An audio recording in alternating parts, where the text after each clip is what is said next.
Roberts Bridge Books presents Fast, Cheap, and Written That Way. Top screenwriters on writing low-budget movies. Written by John Gaspard. Narrated by Jim Cunningham. Interviews read by Andy Morantz, Margaret Mickelson, Asha Steele, Nathan Tabor, Chris Klein, Lauren Gobis, Josh Wallace, and Nick Preston.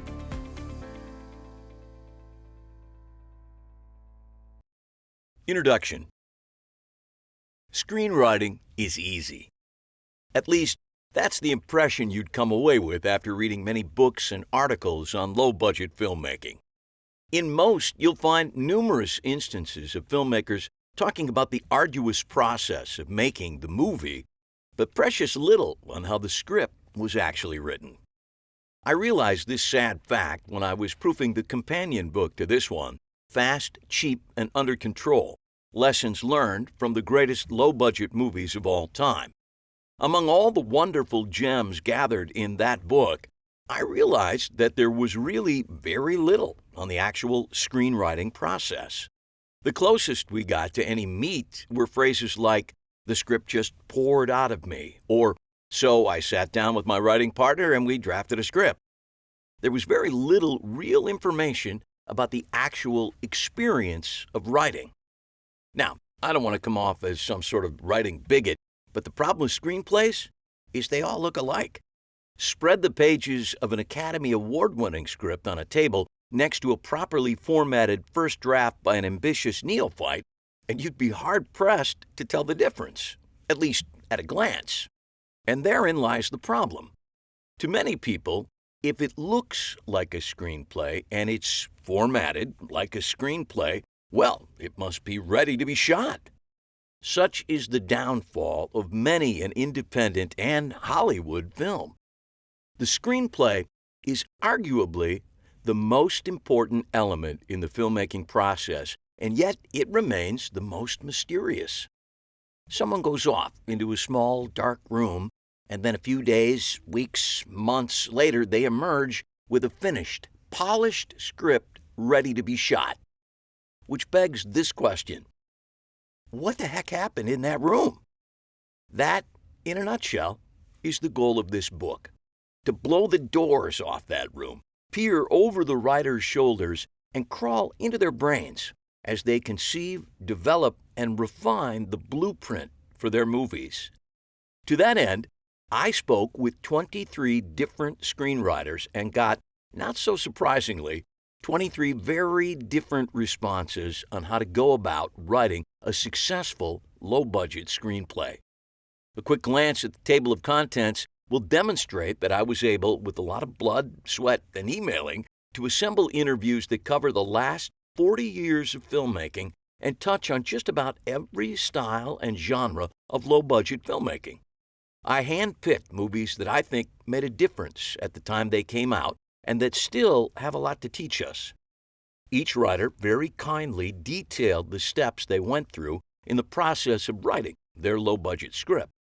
In each instance, we talked about where they were in their career before that script, how they conceived and developed the idea, how they did or didn't adapt their work to their intended budget, and the impact that process has had on their subsequent work. Interspersed with that chronology came their philosophy of screenwriting, and that's where it really gets interesting. These folks have opinions about what works, what doesn't, and what's wrong with movies today. You won't necessarily find agreement or even consensus on many points, but you will undoubtedly find a point of view that matches your own, along with some contrary ideas that are worth considering. I've organized the interviews into like-minded genres for easier reference, although, to be fair, many of them span multiple topic headings. Henry Jaglom's Venice, Venice could easily move out of its current location, Part 1, This Is Your Life, and slide cleanly into Part 2, Keeping It Real, or Part 6, Love Stories. The same is true of Roger Nygard's Suckers, which would be just as at home in Part 1 as in its current location, Part 5, Playing with Genres. And any of the screenplays deserve a place in Part 6, original visions. But since everything has to be somewhere, for better or worse, this is where I've positioned these interviews. Then in the final chapter, I recap some of the key ideas that I took away from the interviews, providing my own highly subjective 2 cents on what I heard. While I hope that you find much that inspires and motivates you in these conversations, never think for a moment that this project wasn't born out of anything more than my own selfish desire to chat with these writers and somehow, via osmosis or proximity, become a better screenwriter in the process. The simple truth is, these folks are great storytellers. It was terrific fun to sit back and listen to accounts of their low-budget hijinks. In the interest of full disclosure, I must confess that a few of the interviews, Eric Bogosian, Alex Cox, and portions of the Whit Stillman and Ali Selim interviews were conducted by email. However, their storytelling prowess came through the digital ether loud and clear. And while I'm disclosing things, the interview with Richard Glatzer about grief was done long before these other interviews, way back in 1995, and portions of that interview appeared in my first book, Persistence of Vision. There, got that off my chest. I feel much better now. I've always been a sucker for film books and interview books in particular, so it's been a special kick to put an interview book of my own together. As a youngster, I devoured such classics of the genres Joe Gelmas's The Film Director as Superstar and John Brady's The Craft of the Screenwriter. And while we're on the subject of books worn out from constant rereading, we can't forget William Baer's Breaking Through, Selling Out, Dropping Dead, and other notes on filmmaking, which every filmmaker should look through before starting a film, regardless of the film's length or budget. It's my fervent hope that some film geek, not unlike my early self, wears out this book like I wore out those books, and carries some of the ideas found within throughout his or her filmmaking career. Happy listening. And if this book serves its purpose, happier writing. Part 1. This is your life. Finding inspiration from within your own life is a time-honored approach in low-budget filmmaking. While anyone can scribble down funny, sad, and sexy moments from their life, the real trick is finding those events in your day-to-day existence that are truly universal. None of the 4 films highlighted in this section would be correctly labeled biographies, but each was taken from the writer's life experience and then filtered through their dramatic sensibilities to create classic stories that connected with audiences around the world. Living in Oblivion, Tom DiCillio. You're crossing a potentially deadly minefield when you attempt to take a short film and expand it into a feature. What was once sharp and clever can quickly turn repetitive and dull if you take a wrong step or make the wrong choices. Tom DiCillio successfully navigated that minefield when he turned his short, Living in Oblivion, into what is unquestionably one of the classic low-budget movies of all time. More importantly, he also took what at first appears to be a very narrow and inside story about a director nearly losing his mind while shooting his movie and turned it into a universal story about the creative process. Be aware that this interview contains spoilers about key plot points. What was going on in your career before you made Living in Oblivion? My first feature was called Johnny Suede, starring Brad Pitt. I busted my ass on that one for at least 4 years to get it made. The film never quite found an audience, and the distribution of it was, frankly, really disappointing. It made making my second film really, really difficult. I had written a screenplay called Box of Moonlight and couldn't get money for it. Years and years went by, 2, 3, 4, 5, and I just reached a point of such maniacal desperation that I said, I have to do something, no matter what. It was out of that intense frustration that Living in Oblivion was born. It wasn't born out of hey, I want to make a funny movie. It really came out of one of the most intense periods of anger and frustration in my career. And ironically, it turned out to be the funniest movie I've ever made. I think in some way that is part of what makes my humor my humor. It's humor based upon real human intensity, desperation, and foolishness. To use a screenwriting term, what was the inciting incident that kicked off the creation of Living in Oblivion? I was invited to the wedding of my wife's cousin. It was a 3-day event, and on the first night, you have to understand, I was carrying with me 4.5 years of frustration. I had a martini. I had never had a martini before in my life, and I said, wow, if that's how you feel after one martini, let's have another one. So I had 2.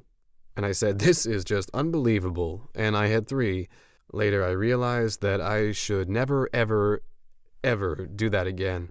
But it was after the 3rd martini that this guy came up to me, who I vaguely recognized from an acting class I had taken maybe 4 or 5 years earlier. And he says, oh, Tom, it's great to see you, man. You're so lucky you made Johnny Suede. You made a movie. Lights, camera, action. And I just erupted at him. I said, shut the fuck up.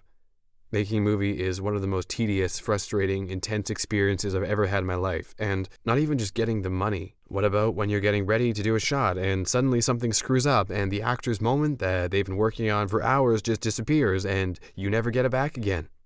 Well, that's where I had the first idea. I swear, right there at that moment. I thought, that could make a little 15-minute film. Just confront an actor with an endless number of disruptions and see what happens. And that's where the idea was born. That first half hour just kind of jumped out at me. I went home and wrote the first half hour as it exists, word for word, frame per frame in the final version.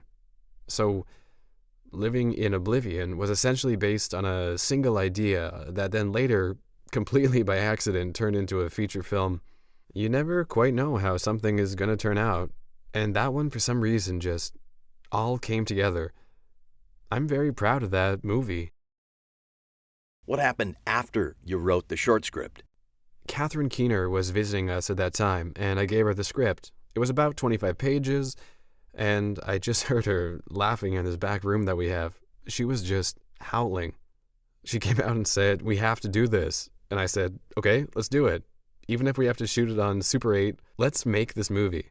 The next thing I know, her husband, Dermot, said he would like to put in some money if he could be in it. He originally wanted to play Nick Reve, the director, but I said I had someone a little older in mind, and he immediately said, what about Steve Buscemi? I said, that's a fantastic idea. You can play Wolf the cameraman. He said, that's great. It was like a bunch of kids putting on a show in the garage. Anybody who wanted to be in the movie, who had a little money, got a part. That is how I cast it. I'm not kidding you. Sometimes you agonize about casting over and over for months trying to figure out which actor to choose. In this case, I never thought about it for a second. Never.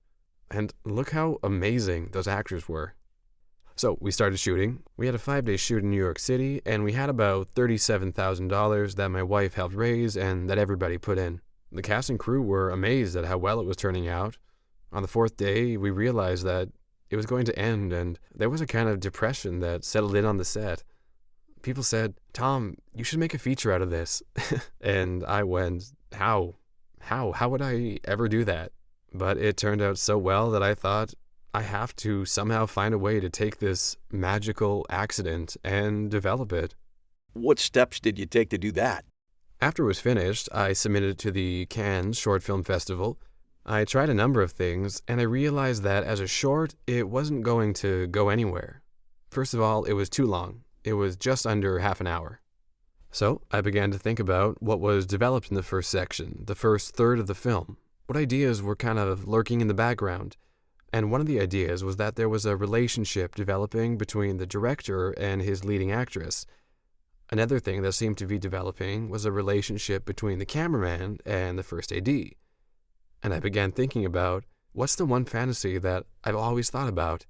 And that is having the lead actor and the director get into a fist fight on the set. And so that's how I came up with the idea of Chad Palomino and how he disrupts the shoot. This Hollywood guy entering this little dusty world of Nick Reve's independent film and totally screwing it up. So I had part 2. So then I said, where the hell is it going to go from here?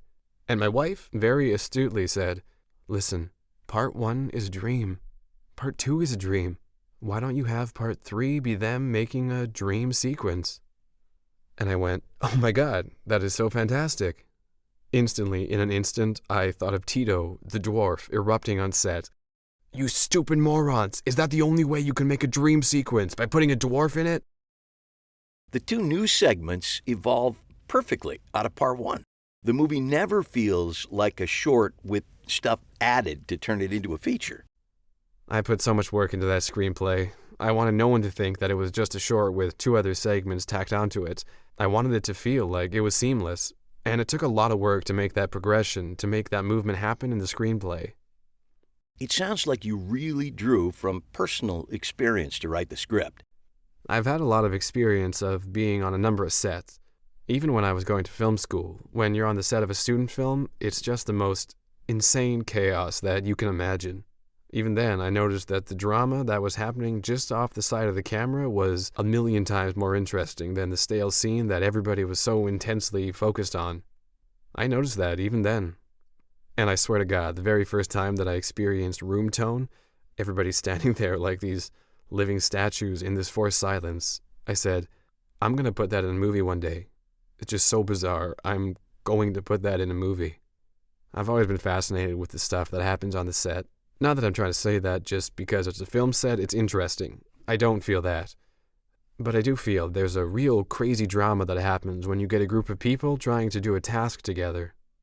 I'm in love with filmmaking, but at the same time, I also have moments where I absolutely despise it. The medium itself seems designed to thwart you whenever you really want to try to do something. Just when you're about to get a shot, a light goes off, or a train goes by, a car alarm goes off, something. Everything is so fragile in the business. So I wanted to take my rage out on that because it can be so frustrating at times. It was so liberating and freeing to do that. It must have been bizarre making a good movie about a movie where everything is going wrong. I swear, the first time I had the actor intentionally drop the microphone into the shot, they didn't want to do it.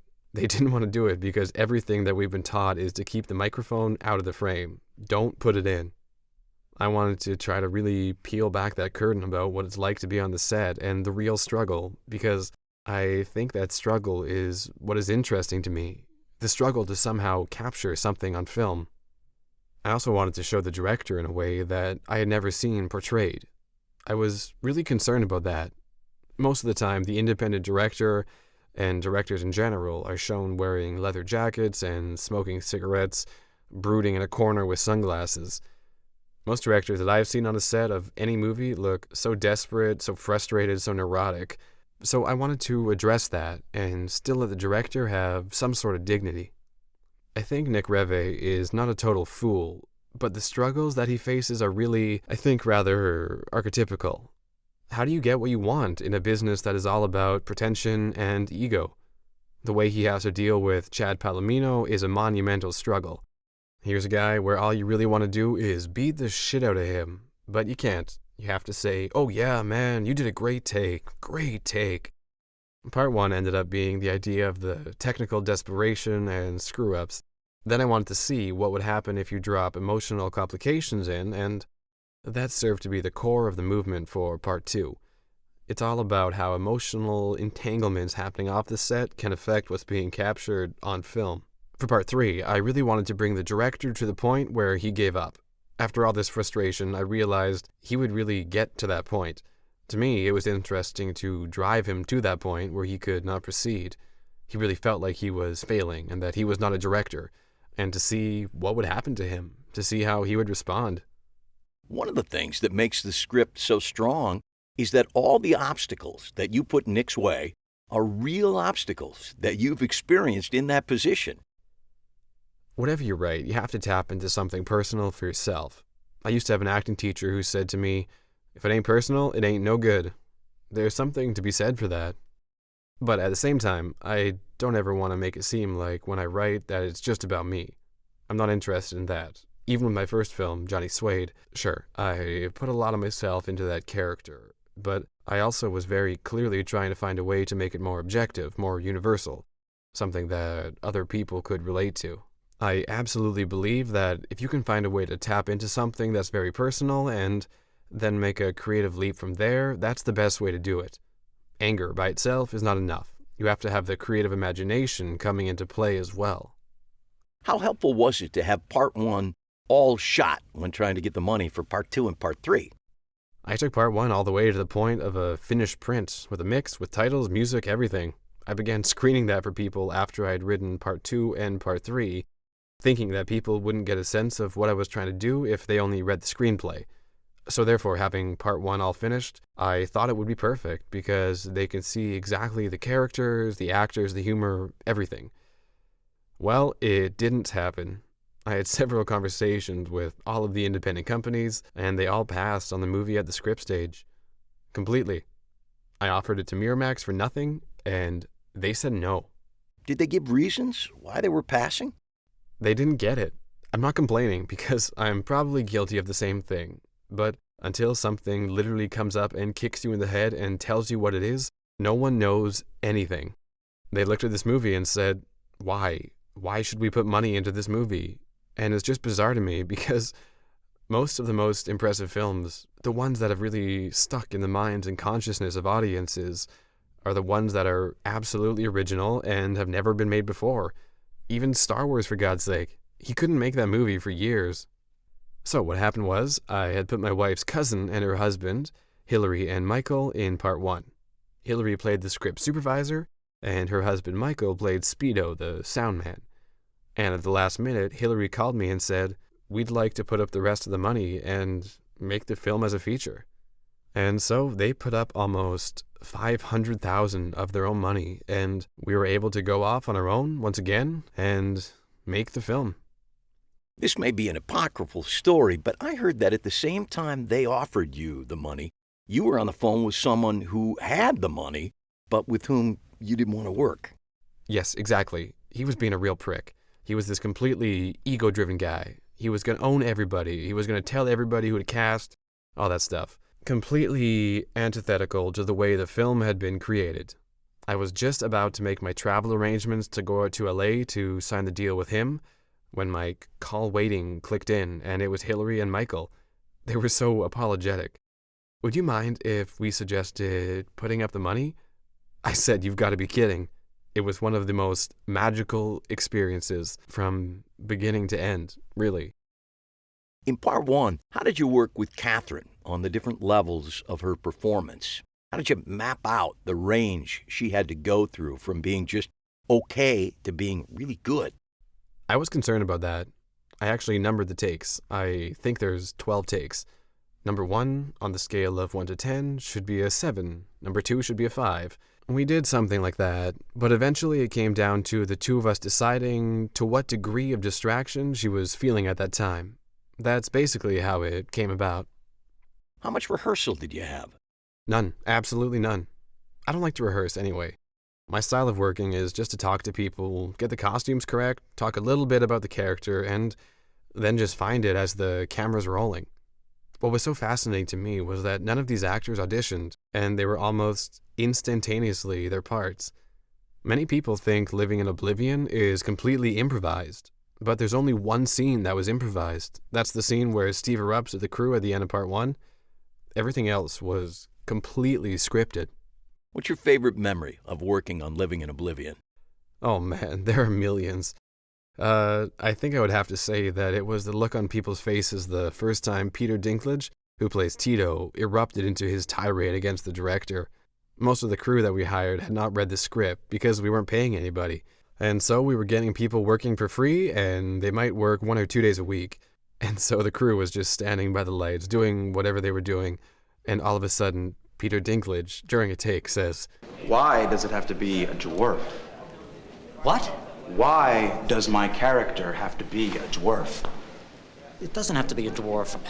Then why is he? Is that the only way you can make this a dream? Put a dwarf in it? No, Tito. Have you ever had a dream with a dwarf in it? Do you know anyone who's had a dream with a dwarf in it? No! I don't even have dreams with dwarves in them. The only place I've seen dwarves in dreams is in stupid movies like this. Oh, make it weird. Put a dwarf in it. Everyone will go, whoa, whoa, whoa. It must be a fucking dream. There's a fucking dwarf in it. Well, I'm sick of it. You can take this dream sequence and shove it up your ass. He just erupted, and everybody just turned and looked with their jaws open. They thought he was really saying it. Then the laughter that erupted when they realized that it was just part of the movie, it was a fantastic feeling. It made me really feel that I had stumbled upon something and it was working. Were there any things you learned writing that script that you still use today? Yeah, I have a tendency, if I'm going to write a joke, I set it up with a 1, 2, 3 punch. But I realize that most of the time, when I get in the editing room, I usually only end up using the 1 or the 2, never the 1, 2, 3. That's kind of an interesting lesson to learn. If you're going to tell a joke, just tell the joke. Don't do 3 jokes. I also learned the idea of setting in motion something that, once it's in motion, it has a life of its own, and people are really instantaneously eager to find out what's going to happen. That's a crucial thing. Many screenwriting teachers will say a screenplay is all about tension and conflict, and in some ways that's absolutely true. But if that tension and conflict doesn't arouse interest to have people really want to know what's going to happen next, then you're screwed. I think Johnny Suede suffered from that a bit. It was my first screenplay, and there's very little real dramatic tension in it.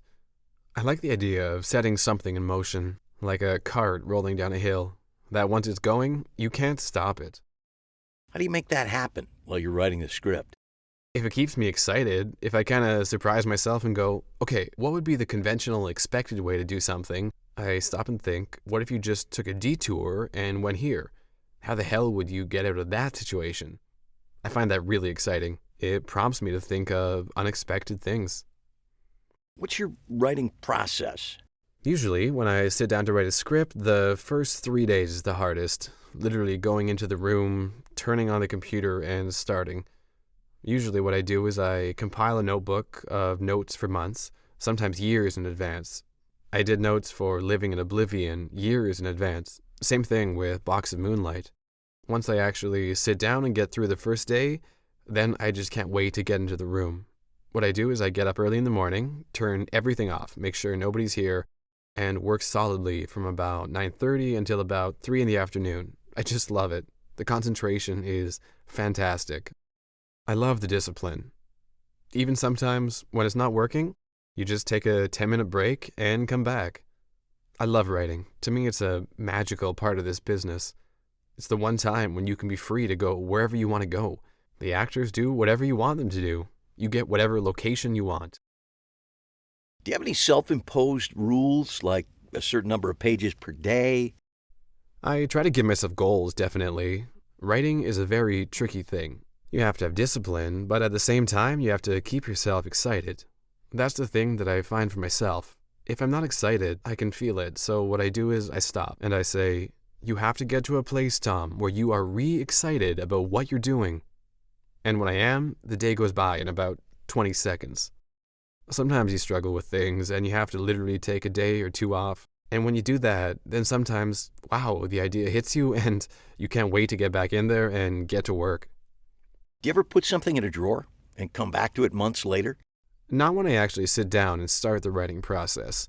If I'm still in the conception stages, then yes. For example, my new script that I just finished shooting and I'm editing now, I had the idea years ago. And maybe once every 2 months, I'd sit down and sketch out some ideas.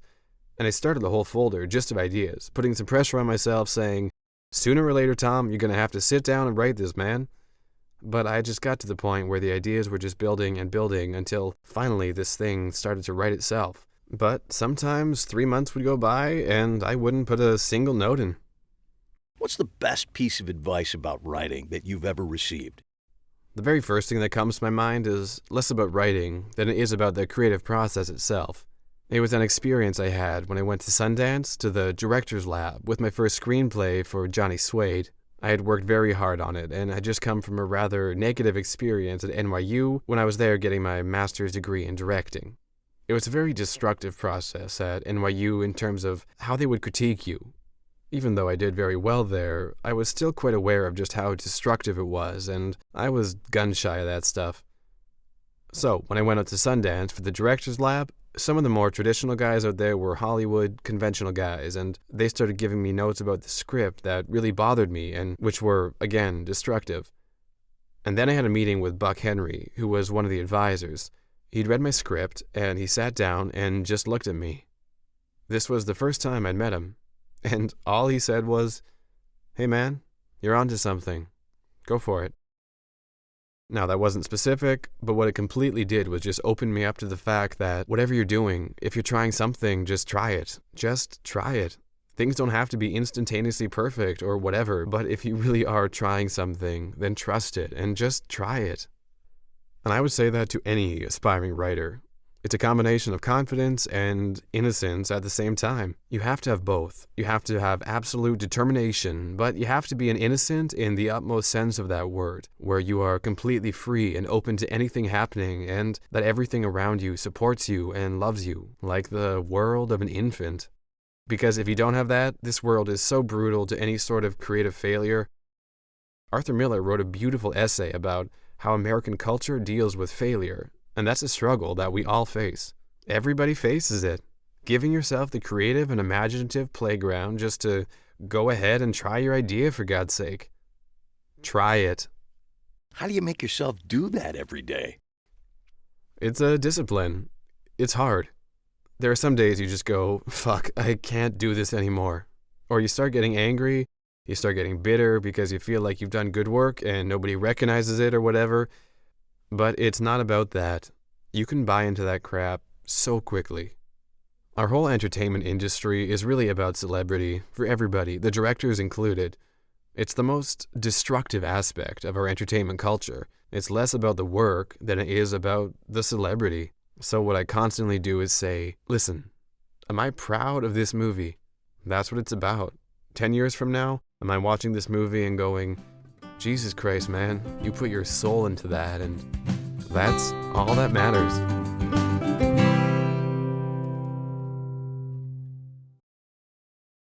Metropolitan. Whit Stillman. Whit Stillman's Metropolitan exists in a timeless New York past, brimming with debutante balls and ultra-classy cocktail parties. His clever examination of this universe is set primarily at after-parties, allowing him to comment on the upper class without going to the expense of recreating their soirees. This true comedy of manners, based on Stillman's own experience of skirting the upper crust, put him on the map as a filmmaker to watch and resulted in a well-deserved Academy Award nomination for his literate and witty screenplay. What was going on in your life and your career before Metropolitan? I was in transition. I had a journalism job. It was for a publication where they overpaid us a bit, and they went out of business. So I was left in 1980 with some savings, and I wanted to get into the film business. On a trip to Spain, I read a Variety special issue on the Spanish film industry, which showed that there were opportunities to sell Spanish films in the United States. I met a few Spanish filmmakers on my trip, talked to them about the opportunities to sell their films in the United States, and I ended up within a year being a sales agent for a lot of really good Spanish films. So I did that from 1980 until 1983, and that was when it really started paying off, in the sense that one of the filmmakers, Fernando Colomo, came to New York to make his own film Skyline, and I helped him on it. It was made for nothing with a 4-person crew and one comic actor brought over from Spain. We reenacted Fernando Colomo's real experiences in New York, so I was in the film in an analogous role to my real role with Fernando. The film turned out really well. It was in the new director's series at the Museum of Modern Art and got a release and good reviews, and did really well in Spain. That same summer, another filmmaker I was representing, Fernando Trueba, who did the film Belle Epoque that later won the Oscar, made his second film, and I was hired to play the stupid American, an annoying character. I was in Madrid quite a bit that summer. Since I was an unimportant guy, they could schedule around me. So I had long weeks of waiting. With the per diems, I made more money than I think I ever did as a foreign sales agent for Spanish films. It was right before that shoot that I started to write the script for Barcelona, and I realized as time went on, it was too big and ambitious a project to do first. In the summer of 1984, I had an idea of a film I could do cheaply, which was Metropolitan. So I put aside the work I'd done on Barcelona and started work on that. Also, I had to take over a family business, an uncle's illustration agency representing artists and illustrators in New York, and that became my day job. That anchored me to Manhattan, and I started thinking of this Manhattan idea for a cheap film that would look good. From childhood, I remembered a production of Shaw's Don Juan in Hell, which all took place in one room, and I thought that this was theoretically a film that could be shot in a room. You just have people all dressed up in some fancy room, and there it is. Of course, in writing the script, it went different places, but that was the premise. Were you drawing on your own experience to create those characters and those situations? I was. But it was long enough ago that it was shrouded in the mists of time. But the idea of the group was sort of based on a group. The Rat Pack was based on the Rat Pack. There was a funny, snobbish character who was like the Chris Eichman character Nick Smith, but really it was fictional. It was all made up. There were some people who were sort of like someone or other, but it had to be created anew, and that's what always takes me a long time. On the surface, the idea doesn't really lend itself to a low-budget treatment. A lot of characters, a lot of short scenes, a lot of locations, some of them high-end, and plus, it's a quasi-period piece. Did you consider any of those issues while you were writing? Well, I remembered how cheap it was for me to go to those parties. It didn't cost me a dime. It was the least expensive part of my life, and so I thought, in a way, the film could be done the same way. If people donated tuxedos and a location, it would look rich, but it's not.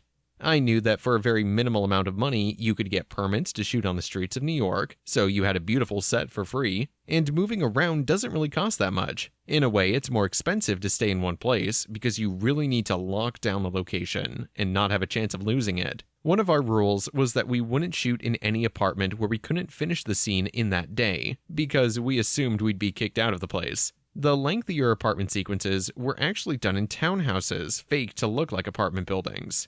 One of the eureka moments for deciding to do the project, if I can use that term, was the director of one of the Spanish films I sold was talking about the actual cash budget for the film he had done was $50,000. And at the time, I knew that, if we bought our rental apartment at an insider price, held it for a year and later resold it, theoretically, we could make $50,000 on our apartment. That number encouraged me, because I knew I could write a script for that money. To finish it, I'd need other people's money, but I could start it with my own. What was your writing process like on Metropolitan? I actually dreaded the thought of writing alone. I had written short stories and gotten some good reaction. I'd been commissioned by Harper's to write a story, and people liked them. Tom Wolfe was quoted as liking one of the stories, but I hated the solitary writing process. So I actually started writing Metropolitan with a college friend. Not exactly a college friend, a friend who hung around college without actually going there. We sat around talking about ideas for about 3 hours, and I realized that wasn't going to work. So I went and wrote the script. It was good because I had this interesting job that was sort of challenging, representing artists, and I liked the vicarious work of being an agent for people whose work I liked. It was a social job where you had lunch with people and saw a lot of people, and it was a good day job while I was writing the script. It meant that I could take 2 weeks without writing anything, and then I'd get in an intense mode. Then I'd have vacation where I'd expect to write all the time, but instead I'd get excited about another topic and write a stupid article for a newspaper. It allowed time to pass and let me reconsider what I was doing. At a certain point, I decided that the Tom Townsend character really wasn't sympathetic, because he was in love with the girl he shouldn't have been in love with, and he ignored the girl that he should have liked. And that really the sympathetic character was the Audrey Roget character, and the film should be about her. I tried to make the film about her, but I realized that too much is involved in the Tom Townsend character. I'd done too much of that and was too attached to it, so I gave up making it explicitly Audrey's film. But a lot of what remains, having tried to make it Audrey's film, is still in the movie. And then I thought the important thing in film is how you end it. So the challenging thing was, where was all of this going to? So I started writing the end of the movie. I had a process where I had the first 3/5 of the movie and the last 5th of the movie, and I had to attach them at some point. For me, it was like the Transcontinental Railway, and finding where would the golden spike be to attach these two ends of the narrative. How did you do that? I can't remember exactly, but there was a year where the tracks would never quite sync up. It ended up working. How is that process different from how you work now on studio projects? I think it was good writing a film that wasn't in the development process, because I'm not sure it's very helpful having a lot of voices in on the creation of a script. I think they try to smooth things and homogenize things and explain things. It's better making it a kind of goofy voyage and ride, when you have to just be honest with yourself about what you're doing and where your mistakes are and what isn't working. On Metropolitan, I found the least helpful comments were from people who thought they were in the film business. Unsuccessful screenwriter friends who were very, very critical of certain things, while my sociology professor/godfather was very, very supportive and loved the things that the screenwriter friends said were breaking the rules. Do you remember what their criticisms were? I remember I had this long monologue that the Chris Eichman character recites about this girl, Polly Perkins. It went on for pages and pages. My screenwriter friend was indignant about how terrible that was, and my sociology professor/godfather thought it was a wonderful story. What I found when we shot the film was that there were long speeches that didn't work, but they were the sociological speeches by the Charlie character, played by Taylor Nichols. If it was a very long sociological speech, we really had to fight hard to whittle those down and make them pertinent, while the long narrative about Polly Perkins, although it's just one guy talking, actually works perfectly fine. It's a story. People are interested in hearing a story, and film is so wonderful in the sense that you can have people's reaction. How long was the whole writing process, and how long were the gaps where you just let it gestate? I would say the gaps would be a month or two. It was slightly more than a 4-year process. I started in the middle of the summer of 1984. I finished 4 years later in August of 1988, and went out to try to find people to produce or invest in the film. I think I did another draft where I cut things to try to make it more production friendly, but the actors had already seen the older script, so often we'd restore stuff. How long was the script?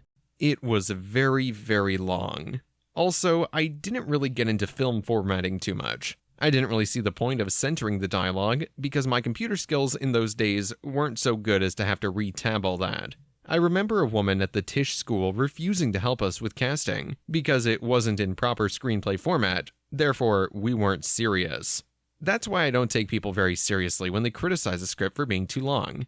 I don't think we cut any scenes but one. It's a very brief phone conversation between Tom Townsend and his father, and it came off as very mawkish. The line producer, Brian Greenbaum, made a very funny cutting remark about it. He said, "Put it in an envelope and mail it to your father." The other cutting we did was cutting within scenes to try to whittle things down and pick up the pace. And of course, we did cut out all the improv stuff. We came up with some jokes that we thought were funny on set, and we ended up cutting them out. Did the actors have any problems with the long speeches and the heightened language? Nope. It's good for them, I think. I think it's good for actors to have a lot of words to say. They seem to like it. Did you do any readings of the script before you finished it? There was a casting reading of it. After we had done most of the casting, we had a read-through. It was odd because I had had the Charlie character have something of a stutter in the script. And then I thought, this is too hard. We've got so many hard things to do, let's not have another hard thing with the guy stuttering through all this dialogue. And I thought it might sound fake, someone acting a stutter. And then, in the read-through, Taylor stuttered a couple of times. And there was one moment when it was a little bit too much. And I stopped the reading and said, actually, the idea of this character is he should stutter, so if you can do that, it's great.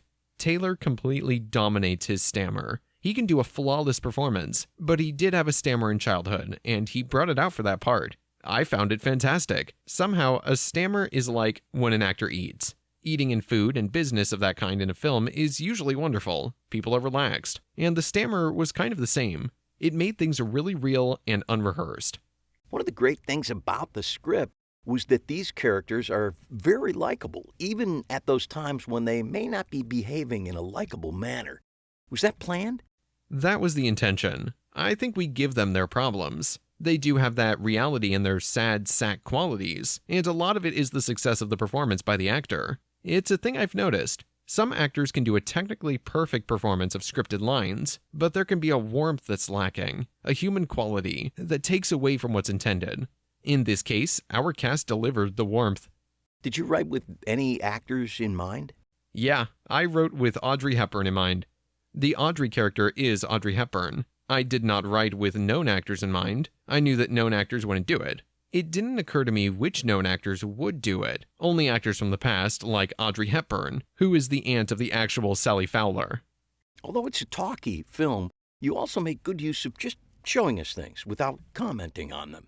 For example, when Tom Townsend finds his childhood toys have been thrown out by his father, we never see him come back for the toys, but they simply show up in his room in later scenes. Those scenes could have been painful to watch.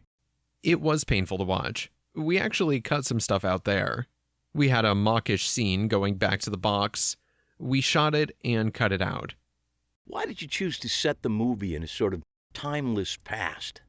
Well, in my head, it was in the past, and I couldn't afford to set it in a specific past, so I had to just try to do the best we could for a past identity to the film, by trying to exclude what we could exclude and include what we could include, without stating anything too explicitly. Did that choice help during production? It didn't hurt us. It was helpful for production because we weren't specifically doing period, so that freed people up not to go crazy with things. It was the guiding principle to make it seem past.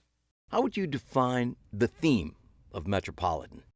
I can't nail down themes. It gets me in trouble now when people ask me about my new script. Unfortunately, I answer when I should say, well, I don't know, draw your own conclusions. How did you know when you were done with the script? That's odd. It happened faster than I thought. That sounds funny for a 4-year project. I thought it was interminable. I thought it would never end. And suddenly it seemed like, whoa, we're ending. This is it. This is the film. And so it was a bit of a surprise. I find that generally happens in an interminable screenwriting process. Suddenly you're close to the end, or at the end, before you even thought it was possible. What's your writing schedule? Well, it changed completely from the Metropolitan period to subsequently, because at the time of Metropolitan, I had a day job, and so I would have dinner and I'd go back to writing after dinner. So I was drinking coffee late at night, and often I would be at the computer at 1 a.m., really dreamy and half awake, and my mind wandering into dreams, and I'd usually keep at it until 2 o'clock. So it was a really strange process writing from 11 p.m. until 2.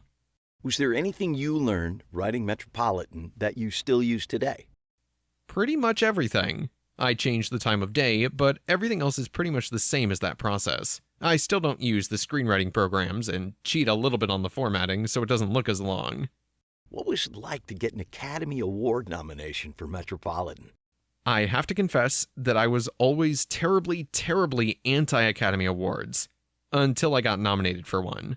But as a want-to-be or not yet successful filmmaker, there's something terribly disheartening about that spectacle. But then you're nominated, and it's great, even losing. Virtually, the entire cast came, and with line producer Brian Greenbaum as a ringleader, we had a blast. But after, I quickly reverted to anti-Oscars mode, the exception being 1995, when Mira Sorvino won hers, and a lot of films I loved were nominated. So many interesting, likable, and sometimes great films are getting no or next to no coverage on their theatrical release, while madly expensive campaigns and over-the-top coverage is devoted to a handful of films, and not normally the ones I'd most like. It just seems to get more and more extreme and disconnected from the honest pleasure of going to the movies and discovering ones you like. I now get a sort of early winter depression from the screeners Academy members are sent. You feel obliged to watch a lot of them, but very often they are not the films you'd ever go to see on your own, and you end up seeing so many images you wish you never knew about. I can't believe that so many intelligent film journalists get caught up in covering this horse race, which must lead to an abdication of coverage for many untrumpeted releases. The modern age's motto in the arts seems to be more recognition, less achievement. So many of the great cinema milestones date from the 30 years before there were film festivals or highly touted awards, such as the Oscars at their start. It'd be fascinating to see what a 3-year awards and festivals hiatus might be like, or at least to stop or sharply tone down the campaigning for awards. Did you use any tools to get yourself up to speed as a screenwriter? It was terribly helpful that I found a version of the Big Chill screenplay in screenplay format. One publisher had the wise idea of issuing a screenplay-size edition of various screenplays, including The Big Chill. I used that to crib format from to try to get close to film format, and it was actually a good script to have around, because it's an ensemble piece. And the She's Gotta Have It production book that Spike Lee did was very helpful. And there's a book called The Craft of the Screenwriter by John Brady, which has interviews with people like Ernest Lehman and Paul Schrader. I found that a very helpful book. I thought it was terrific.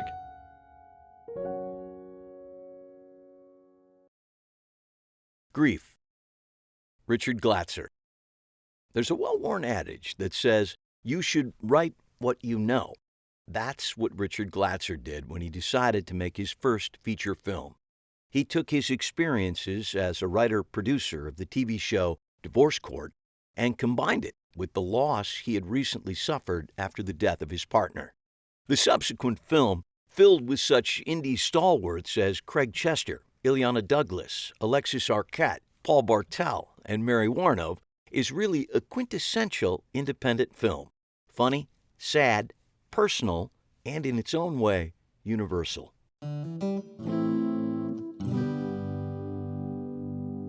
What was going on in your career before you wrote Grief?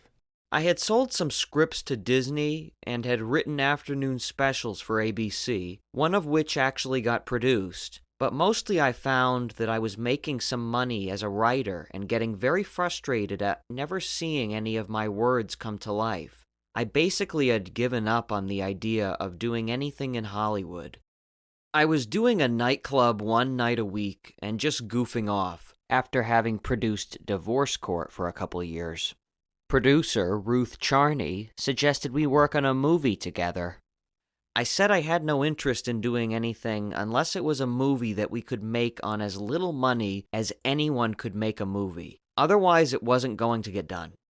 I had enough experience trying to get things done through more conventional channels. So I thought if I conceive of a movie that's basically one location and think of it as an independent film, then maybe we can actually do it. She suggested that I do something inspired by my experiences working on Divorce Court. I thought about it and thought I didn't want to do some soap dishy thing, that I wanted it to have other stuff going on. A lot of the film is autobiographical, and I had been dealing with my lover dying at the time I was working on that show. And I thought that would make it more interesting than if it were just some sort of satire Divorce Court. So then the idea of it began to take shape. To me, that became more interesting.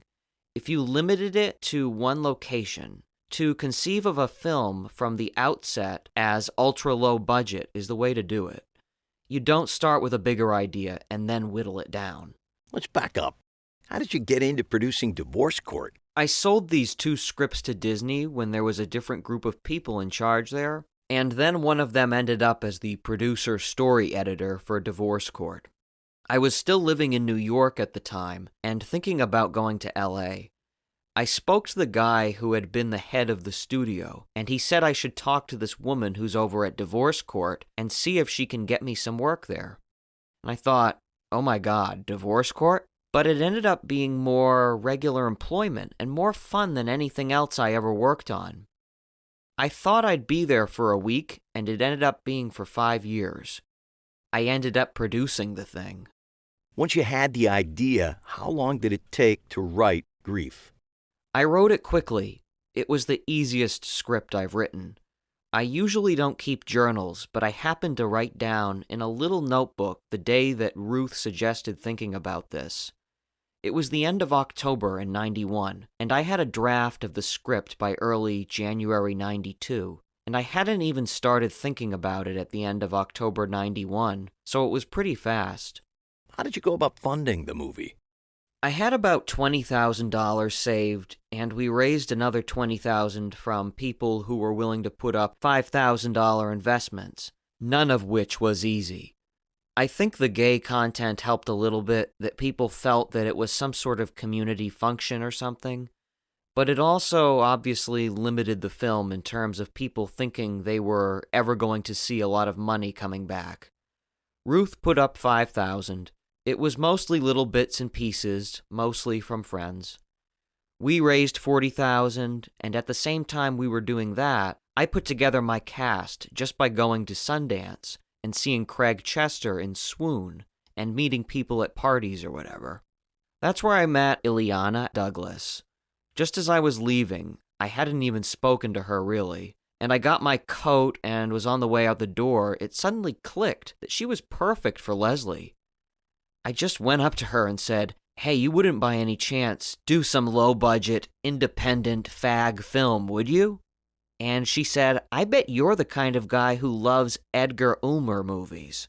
And I was a big Edgar Ulmer fan. So within a day or two, she said, "I'll do your movie," as soon as I got her the script.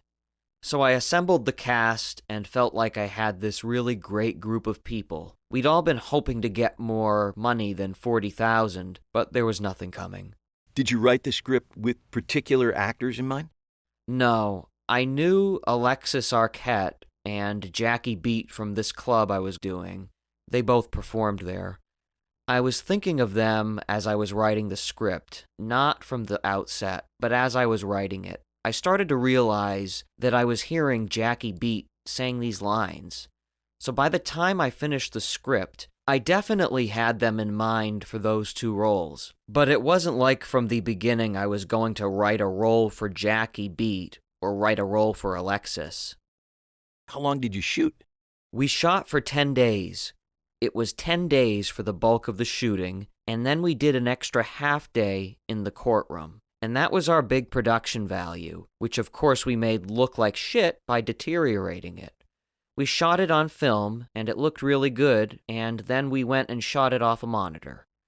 At the time, we didn't know how it was going to work. I thought if I shoot it on film, I have the option to use it on film, and if I shoot it on video, then I'm stuck with video. It was basically a half day. We were out of there at 3:30. Did the script change much during shooting?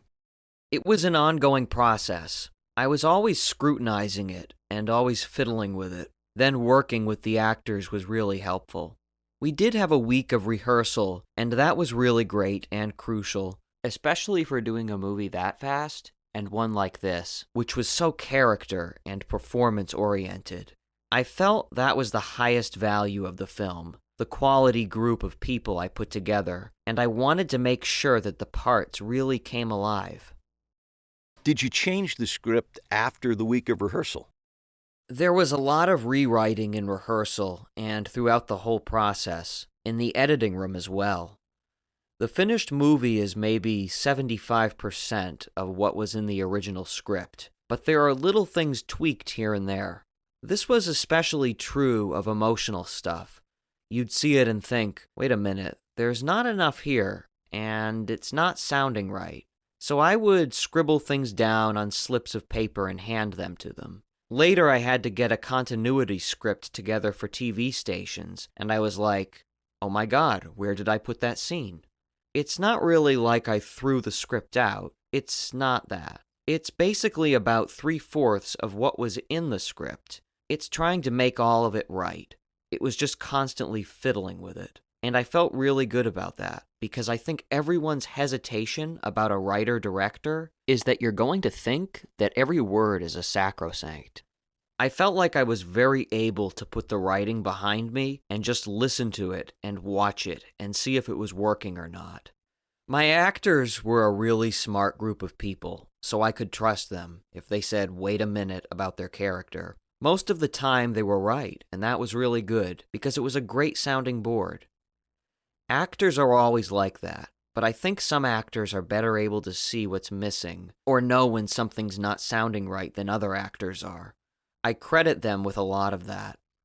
Then, also, in the editing room, I thought, oh, everything's fine, and then you'd put it together and realize, wait a minute, there's a beat missing here, or you've got to move this thing before that thing, or it just doesn't pay off, just all that kind of stuff. So you were rewriting even while you were editing? I shot the bulk of the movie in 10.5 days. But 6 months down the line, after I had a rough cut of the movie, I realized that there were some important emotional beats that were missing. So we went back and shot an extra day's worth of stuff. These were pretty crucial scenes. There are other scenes they replaced. All the stuff that was taking place near the stage because we couldn't have access to our original location again. The big scene where Jackie Beat talks about being fat, and the scene where Ileana asks Craig to marry her, that was done somewhere else, and we just made it look like it was part of the soundstage in that same building. There were things that were replaced by those scenes, but those new scenes were really crucial. The love judge scenes were very funny. Did you ever intend to include more of them? I wish I had had the money to really do the whole shooting of the love judge. rather than just do scenes from the episodes. To actually see the judge carrying on, to see the actors have the scripts rewritten under their noses, and all that kind of stuff. I thought that could have really been fun. But it just seemed like then we'd have to rent real video cameras, and real lights, and all of that stuff that we didn't have a budget for. That was the closest we could get to it. Since you lost your original set for the reshoots, how did you come up with the idea to set the scenes backstage at the show? It was just a way for us to make up for not being able to reshoot in the original location.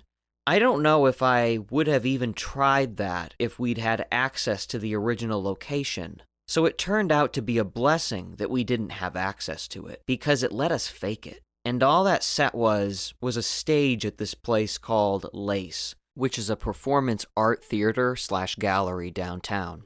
There was nothing there. It was this black, empty space, so we made it work.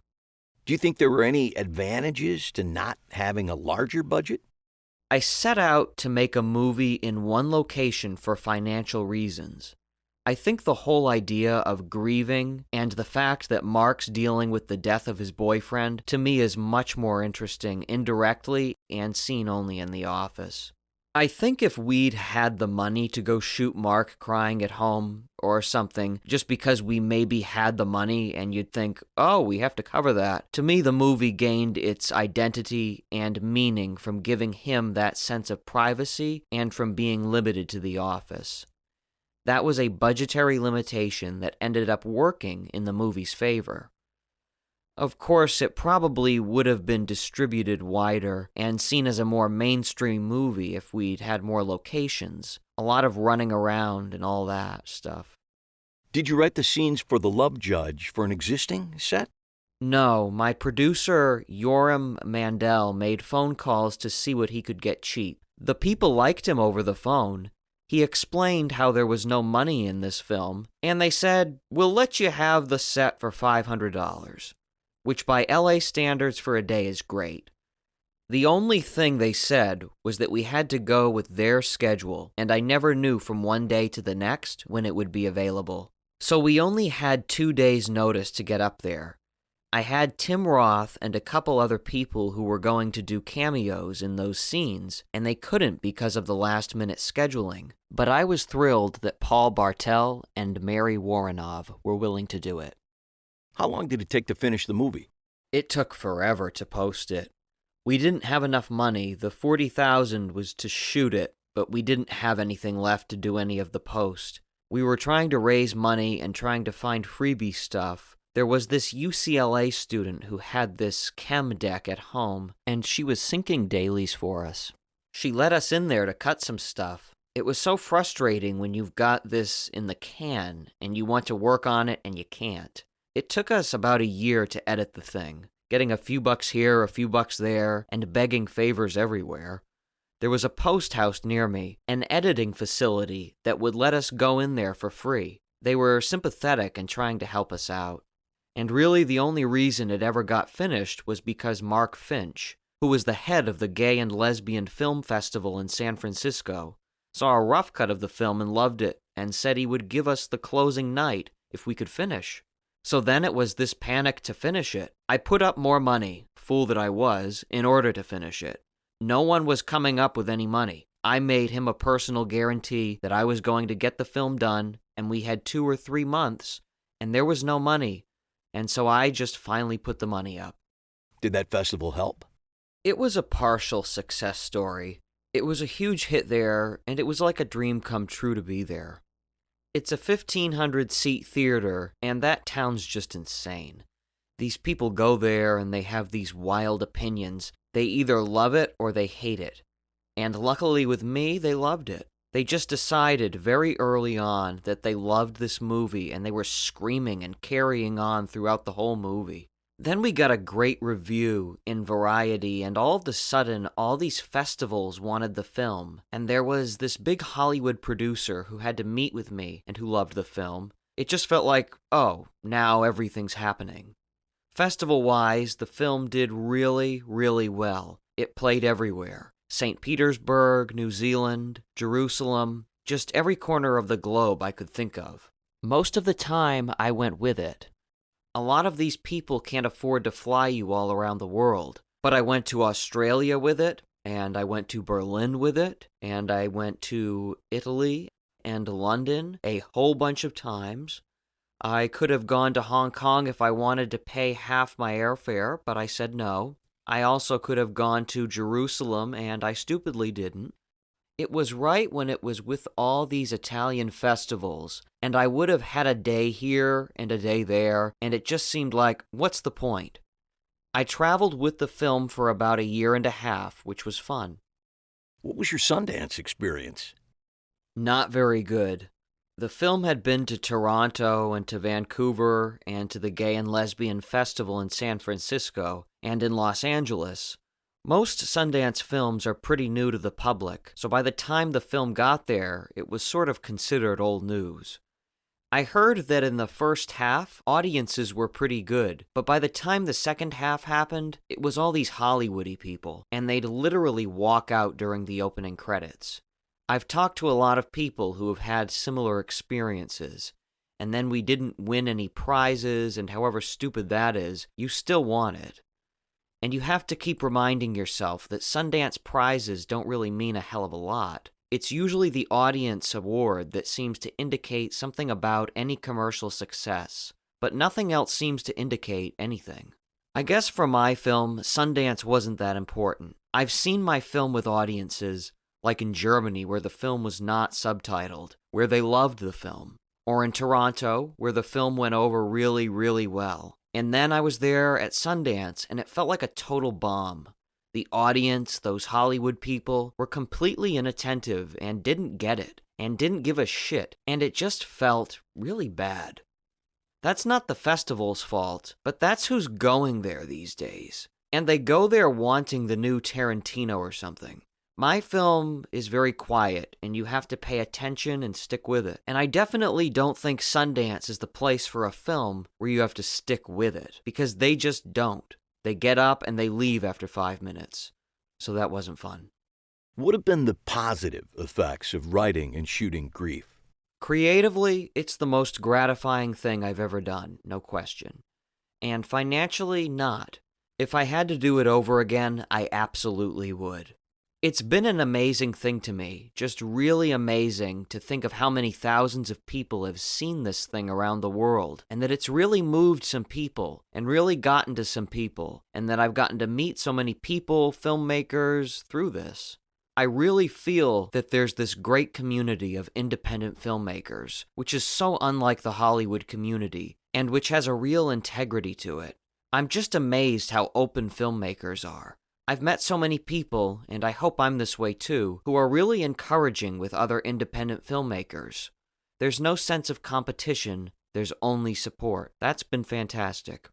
You meet so many different people from different aspects, from the people at Channel 4 in London, to the people who run the festivals, to the filmmakers themselves. On that level, I haven't been disappointed at all. There really is a great deal in common. I've formed really strong friendships with people. That whole thing felt great. Especially living in LA, you feel like, who are these fuckers who are making movies? God, get me out of here. And then, to do the festival circuit is such another perspective on film, and so different from the Hollywood perspective on film, and so much more valid. What were the downsides? The financial, really, because the financial thing, at times I'll get down. I'll see a film like Go Fish, which I really enjoyed, but which to me was like, that film, there was such a hoopla over it, such a huge amount of money given to them, and such distribution for it. And I would think, is my movie not as good as Go Fish, and why can't my movie get that kind of release? And I get resentful, not towards Rose, who's great, and not because of the film, because I really enjoyed the film, but because of that sense that the marketing thing, that this is the first hip lesbian movie, and so it's going to get this big send-off, and my movie's just not. I've always fought with myself not to be resentful, especially over films I like. But still, there is such a freaky quality to what's hot and what's not. It doesn't have anything to do with the reviews, because my film was really well reviewed. It doesn't have anything to do with anything but how we can market this film, and we can't market that film, or somebody at one of the distribution companies suddenly gets really worked up over something or whatever. It's hard to be satisfied. At one point, I would have been satisfied just to finish the film, because I thought we'd never get the money to finish the film, and I thought, oh, if I can only finish it, it doesn't matter if it's distributed, if only I can finish it. Then you get it finished, and then you see it received well, and then you're like, oh, well, now I want more, and I want more, and I want more. And then you think of all the films, independent films that never get finished, or never get out there, or get to 2 festivals and then they disappear. I was so much luckier than that. Mostly, I'm really grateful for the whole thing, and feel like, absolutely, if I had to do it over again, I would do it over again. Because it was a really great experience. Would you do things differently? Yeah, not so much creatively. There's a million things wrong with that movie, but give me some money and I'll fix them. I think the big thing that I would do differently was the way we tried to sell the film. That's what I really think about. We were so desperate for $5,000 investments or whatever that we took the film in various stages to all the big distributors and showed them rough cuts. I had no perspective on it. I didn't realize that it was going to look really stodgy and static and that they weren't going to get it. And they didn't. We should have never shown them a rough cut. We should have never let any of them see the film except with an audience, because it was working with an audience. When you say what mistakes did you make, that's the big thing. You get so desperate and you think your film's so good and it's like, I've got to show it to them and they're going to love it and they're going to give us money. But I think it's really important to realize as a filmmaker, you are able to see the finished product more than what's in front of your eyes, and other people won't necessarily respond to it. I would say be damn sure that you're getting the same kind of enthusiasm from other people. If not, hold out and don't show it to them. Especially if it's a comedy. You need that kind of audience response to convince them that it's working. And if you're showing it to them with just a few people in a screening room, they're never going to get it. Or worse yet, a rough cut on a videotape. Forget it. It would have to be a really unusual film to work as a rough cut on a videotape. One last question. Am I nuts? Or is the actor who plays the love judge doing an impression of Lionel Barrymore? Yes, the love judge is doing Lionel Barrymore. You're the only person who's ever figured that out. The actor Mickey Cottrell, the clean freak in my own private Idaho, loves to do shtick. That morning, when we were at the location of the courtroom scene and he's getting dressed, he said, "You know, I do a really mean Lionel Barrymore." And I said, "Let me hear it." And he did his Lionel Barrymore, and I said, "That's perfect. Just do that." It was perfect. It was just what I wanted. A curmudgeon-y character. But no one else has picked up on it. That's so funny.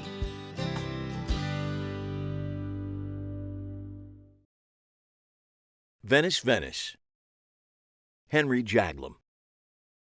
Henry Jaglom's style of filmmaking was probably best described by his dear friend Orson Welles, who said of Henry's films, "You have a different way of making movies than almost anybody else." Not to question Mr. Welles' judgment, but that's actually a bit of an understatement. Jaglom's films are at once deeply personal and completely universal. He looks at big themes, but only as they affect people individually. In his film, Venice, Venice, he examines how movies influence our perceptions of reality and romance. To bring that examination to life, he uses improvisation, bits of reality, semi-structured scenes, and on-camera interviews by a wide array of real people, providing a larger framework for his small story. And in the process, he also delivers one of the most surprising and enlightening twist endings in the history of movies. Be aware that this interview contains spoilers about key plot points. When did you start using improvisation in your movies? To make my first movie, A Safe Place, I had to write a script to get the money from Columbia Pictures. I had written a play called A Safe Place, so I adapted it into a very funny screenplay. It was a more hip version of a Neil Simon thing. The studio loved it. Everybody loved it. It starred my two friends, Jack Nicholson and Tuesday Weld. I knew them extremely well, and I'd written this wonderful scene, and I'd done it on the stage, and it worked beautifully. So I had them do the scene, and they're tremendous actors, but there was something missing, and I didn't know what. So I said, okay, let's do it again, and I did about 5 takes. And I said, this is really strange. This isn't as interesting to me as Tuesday actually is, or Jack actually is in life. So I said to them, look, just forget what I wrote. You know what has to be accomplished in this scene. Just get through that, but don't worry about my words. And it was magical. And I didn't look at the script for the entire rest of the movie, to the horror of Columbia Pictures. What did that experience teach you? The biggest lesson I got was that actors are to be encouraged to delve into their own lives and into their own expression, and their own language, and their own memory, because they will come up with fresh and extraordinary things that you could never in a million years create. And all you have to do is get that to happen once on film, and then figure out how to put it together with the next moment. For me, that was it. I never looked at my script again. I drove the crew crazy, but I made the movie I wanted to make. Your process is a little less conventional than most filmmakers. It's a lot less conventional. But it works for you. I think it works great. I never thought that conventional was connected with something that worked, and unconventional not. I don't think there's any relationship there. At what point did you start using on-camera interviews as part of your process? That was on Someone to Love. And why did you continue to use that technique on later films? A really simple reason. I found that every movie by definition tells a story of 1, 2, 3 people. In some of them you might learn about 4 people's stories, but it's very unusual that it's more than 3 people. When I'm doing a film like Someone to Love, it's a thematic film rather than about a particular individual. The point of the film was to cover the whole range of the theme. I wanted to enlarge the canvas. I wanted to be able to make a film that doesn't just tell you the story of 2 or 3 people. If it's about 2 or 3 people, you're always able to say to yourself, well, that's these particular 2 or 3 people. When you have a large tapestry of individuals relating their specific experiences connected to that theme, it's much harder to dismiss it as just an aberrant story about 1 or 2 particular people who have this issue. So each time I've used on-camera interviews, there's been a very central reason for it, in terms of expanding the canvas and creating a tapestry which would reverberate around the theme and give it more heft, give it more variety, and make it harder for people to just say, well, this is one particular story about 1 or 2 people who are going through something. What inspired the theme of Venice, Venice? My movies are always in direct relationship to what's going on in my life. I was invited to be, strangely enough, the American representative at the film festival in Venice with my film New Year's Day. It was the only film from America that was in the official competition. Certainly, from the conventional point of view, my films are not the traditional fare that comes out, and festivals, no matter how creative and art-oriented they are, seem to like to support themselves with big, commercial, mainstream films. In any case, I was stunned that I was invited to be the American representative.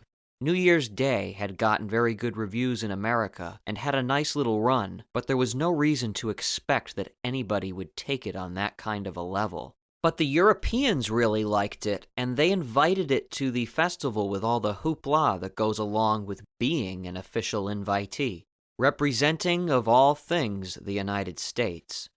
I'm such a countercultural figure here. I thought it would be a really interesting opportunity to make a film about a countercultural figure like myself, someone who's far from the mainstream, being invited to represent his country at this oldest and most prestigious of film festivals.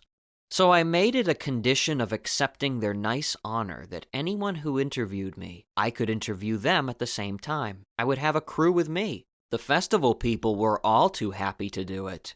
They thought it was fascinating. I brought no crew from America. My cinematographer, who's Israeli, I brought from Israel. He put together a 5 or 6 person crew of Italians in Venice. I had 3 actors come. My star, Nellie Allard, came from France. My friend, Suzanne Burdish, came from London. And against my wishes and without my economic support, Dapna Kastner, an actress who I'd used in Eating. I had told her, I'm sorry, I can't afford to bring anyone over for this. It's all going to be shot there. So she got on a plane and came by herself anyway. So I cast her as my assistant that I could annoy and drive crazy. And that was it. David Duchovny was there because David was in New Year's Day. So I said to David, okay, I want you to play a little part in this as well. And he said, sure. I decided I would make it up as I went along, based upon what was happening to me, because that would give a sense of what happens to somebody who comes to the film festival. Then I thought that the second half will take place in California. I structured that half to reflect my feelings about Venice, America, movies, real life, and all of that. And that's the part where I did the interviews in my office. And for that part, I wrote a much more structured script and brought several of the characters into it who had been in the European half. The movie has an amazing twist where at the end, we find out that the first half of the movie in Venice, Italy, is not actually reality, but is the movie that you're talking about making in the second half of the film. At what point did you decide to make that switch? As I was doing this, I realized that one of my main themes was the effect of movies on our sense of reality and on our romantic dreams, and that this whole movie was kind of a romantic dream.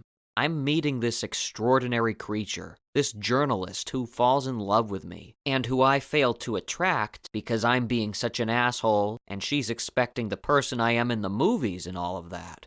So I thought, that really sounds like a movie.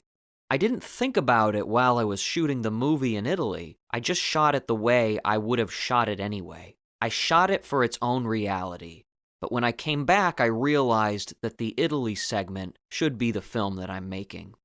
That film does reflect more profoundly, for me, my sense of what my life is like.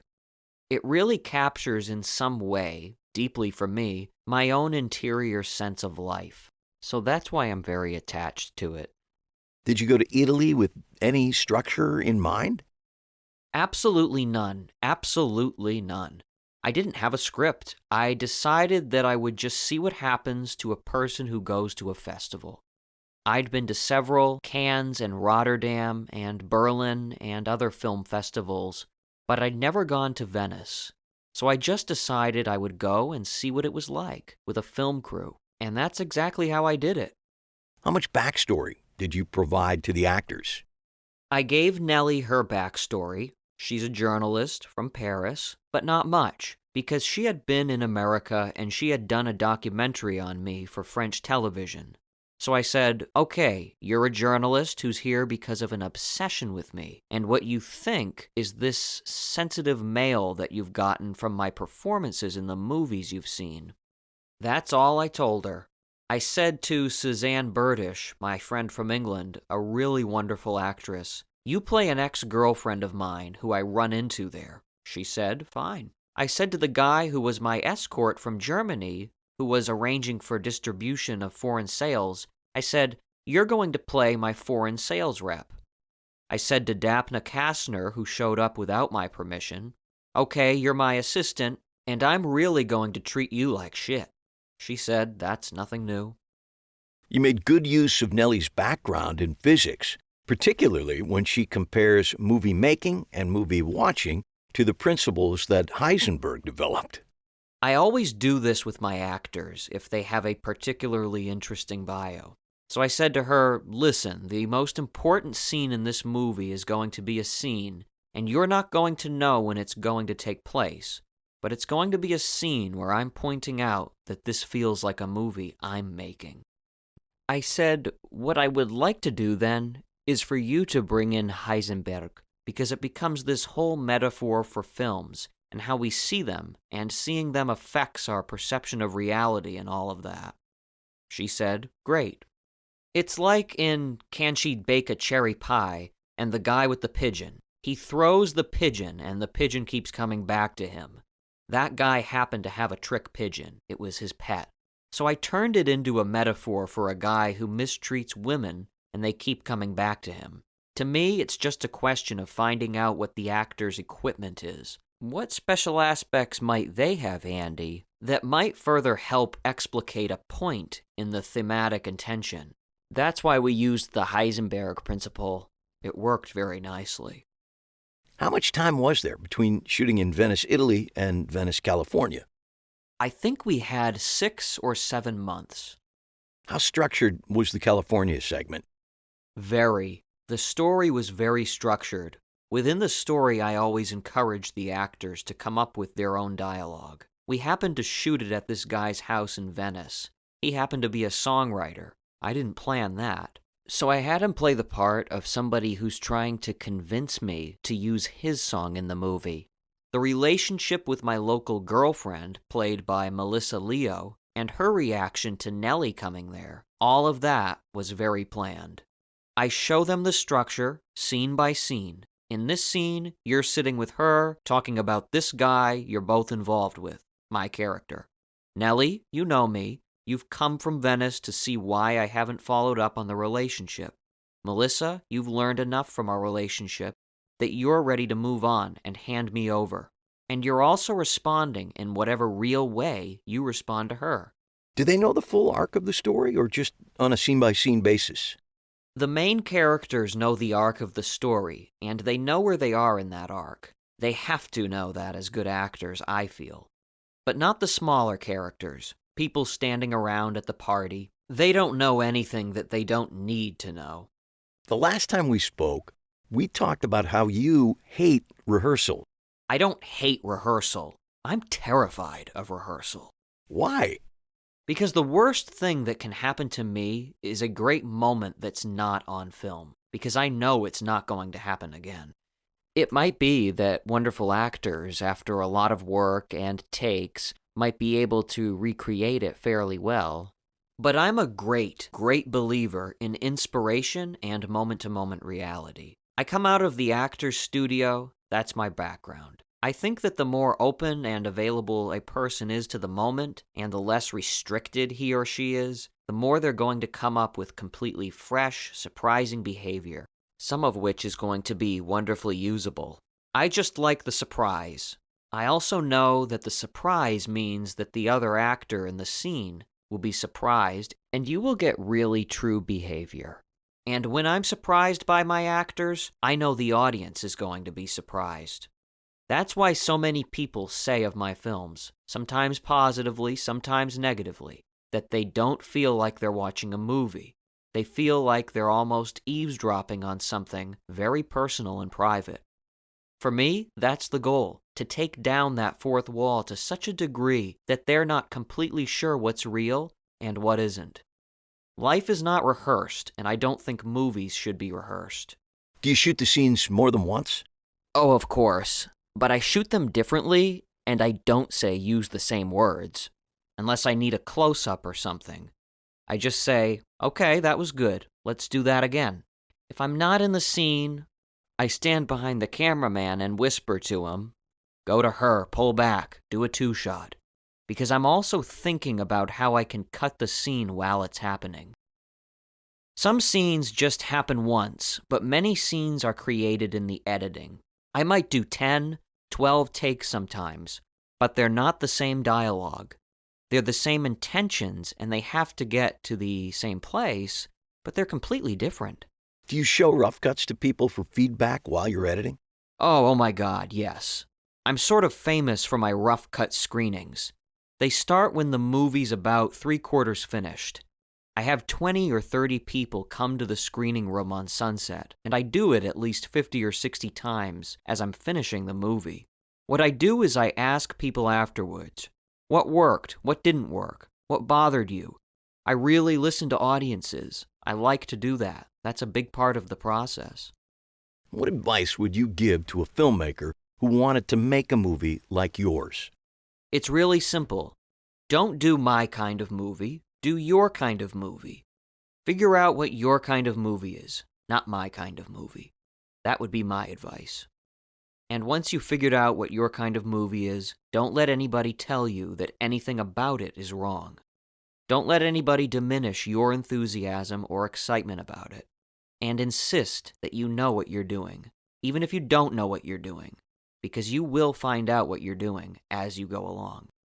Try as much as you can to tell your own particular truth on film. Insist on not letting anybody change your mind about what your truth is, what your goal is, how you should convey it. You can learn all kinds of technical things and become very proficient, but most people lose the impetus that made them want to be filmmakers to begin with, because they learn all kinds of things that people tell them you shouldn't do or you can't do. When I was shooting my first film, I had a crew and a cameraman that came from Love Story. Love Story was a huge hit. Columbia Pictures assigned them to me because they didn't know exactly what to do with me, and they were a little scared. So they assigned this very conventional crew. It was during the Vietnam War. I had long hair and white Capezio shoes, and I was totally weird to them.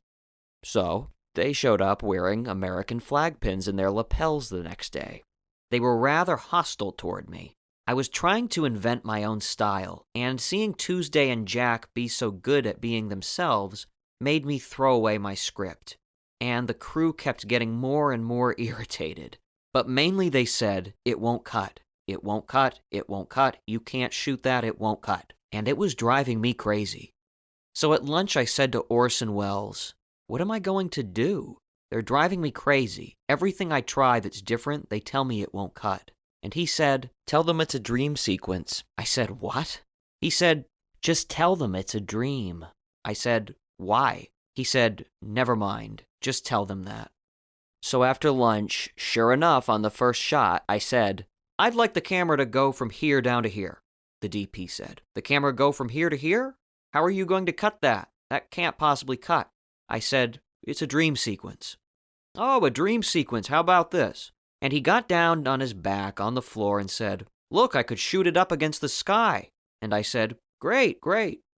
I had no problem for the rest of the movie with anything I said, because I kept saying it was a dream sequence.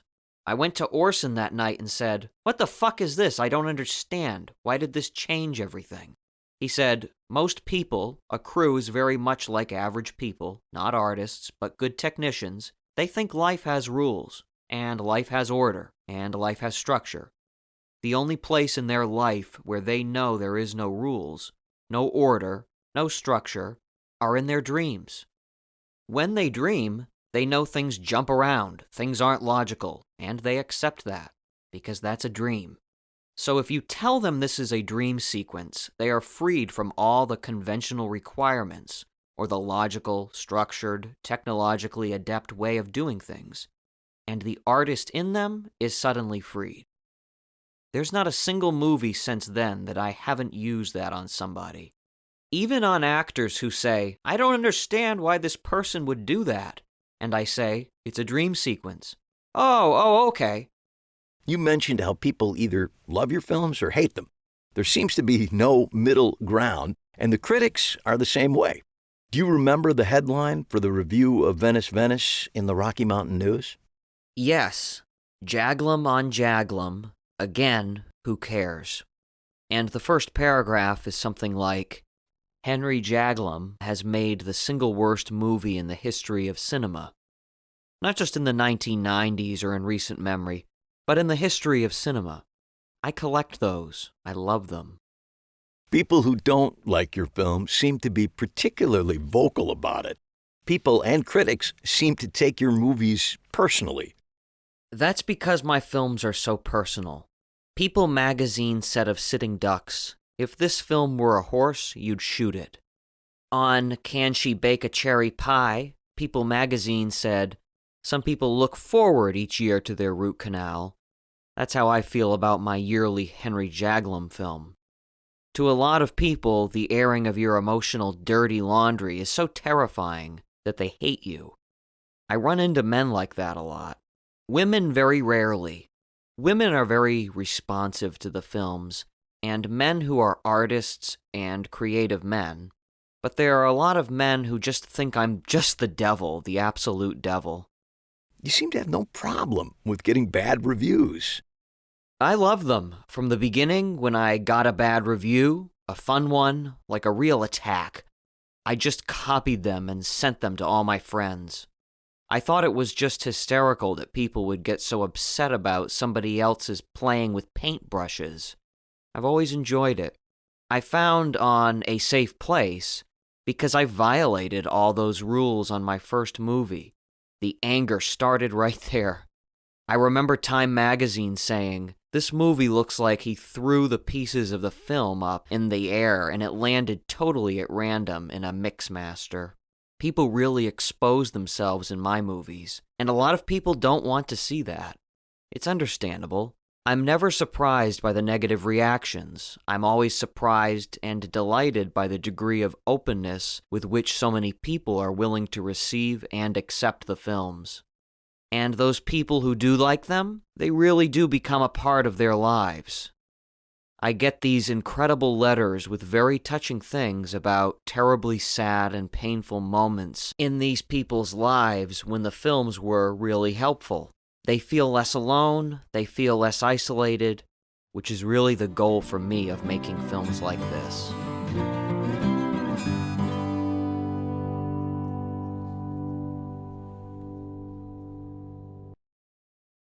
Part 2. Keeping it real. There are many different ways to use reality to your advantage when creating a screenplay, as the following 3 screenwriters ably demonstrate. You can use real people to tell a fictional story, Bubble, fictional characters to tell a real story, Henry, Portrait of a Serial Killer, or use actors to bring real people to life on screen, Capote. Each format has its benefits and pitfalls, but all 3 approaches share the same goal, an attempt to bring a reality to the screen that you won't normally find in traditional fiction films. Capote. Dan Futterman. Although it ended up becoming an Oscar-winning film, Capote started out the way many independent films do. Someone gets an idea, writes a script, and then gathers his or her friends together to make a movie. First-time screenwriter Dan Futterman started that traditional process with a couple of distinct advantages.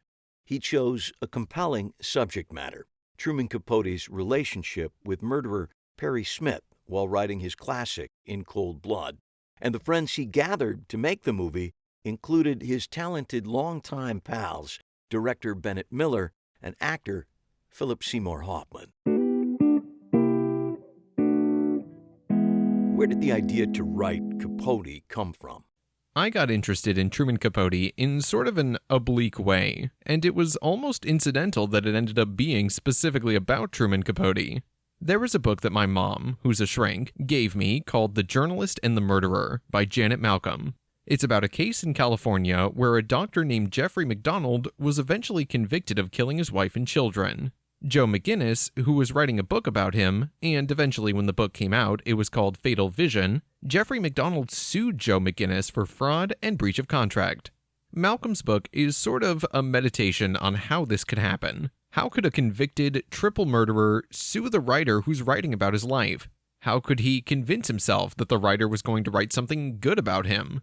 It dealt with the fact that the journalist is posing as a friend to get the subject to talk, and that the subject has hopes that he's going to be portrayed in a good light, and the journalist is always playing off of that desire.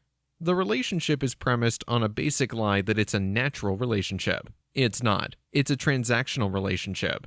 That seemed interesting to me, and had there not been a TV movie made about that incident, I might have written about that. Some years later, I picked it up again and read it. It's a pretty short book and I recommend it. And just on the heels of reading that, I read Gerald Clark's biography on Capote, called Capote, and there are 2 or 3 chapters that deal with the period in his life where he is writing In Cold Blood and his relationship with Perry Smith. I wanted to write about that kind of relationship and deal with those kinds of questions. The fact that it was Truman Capote was an extremely lucky accident, because he's fascinating in so many ways, and he's so verbal, and also a man who was struggling with some real demons, I think. That made the work I was doing that much more interesting and deeper. Up until that point, you'd made your living as an actor. Where did the impulse to tackle a screenplay come from? I'd written, as you do, bad poetry in high school and college, and I had written a short story or two. I'd always admired playwrights and screenwriters. It seemed to me like a real trick to get a story told primarily through dialogue. I thought about writing this as a play initially, and then for some reason, a screenplay felt more liberating. The play, I think, would have felt a little bit closed down and would really center too much on the discussions in the jail cell. I always thought I wanted to write a screenplay, but I never wanted to do it just theoretically. I wanted to do it with a specific idea in mind that would really become something of an obsession, which is what this became. I almost felt like I would have been terribly disappointed with myself had I not done it, and feeling like I had to write this, or had to try to write this, was not a feeling I'd had before. Did you like that feeling?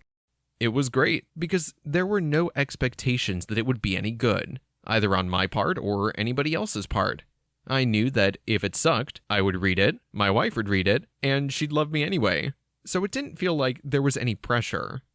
You had the distinct advantage, as a beginning writer, of being married to a working writer.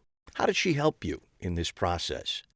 Although it doesn't seem like there's a lot of plot in the movie, it's about a guy writing a book about an event that already happened, but it is quite plotty when you get down to it. And she was clear and strict with me, saying, if there are any scenes where people are just talking about something that you think is going to be interesting, cut it. Because if it's not moving the plot forward, it doesn't belong in the script.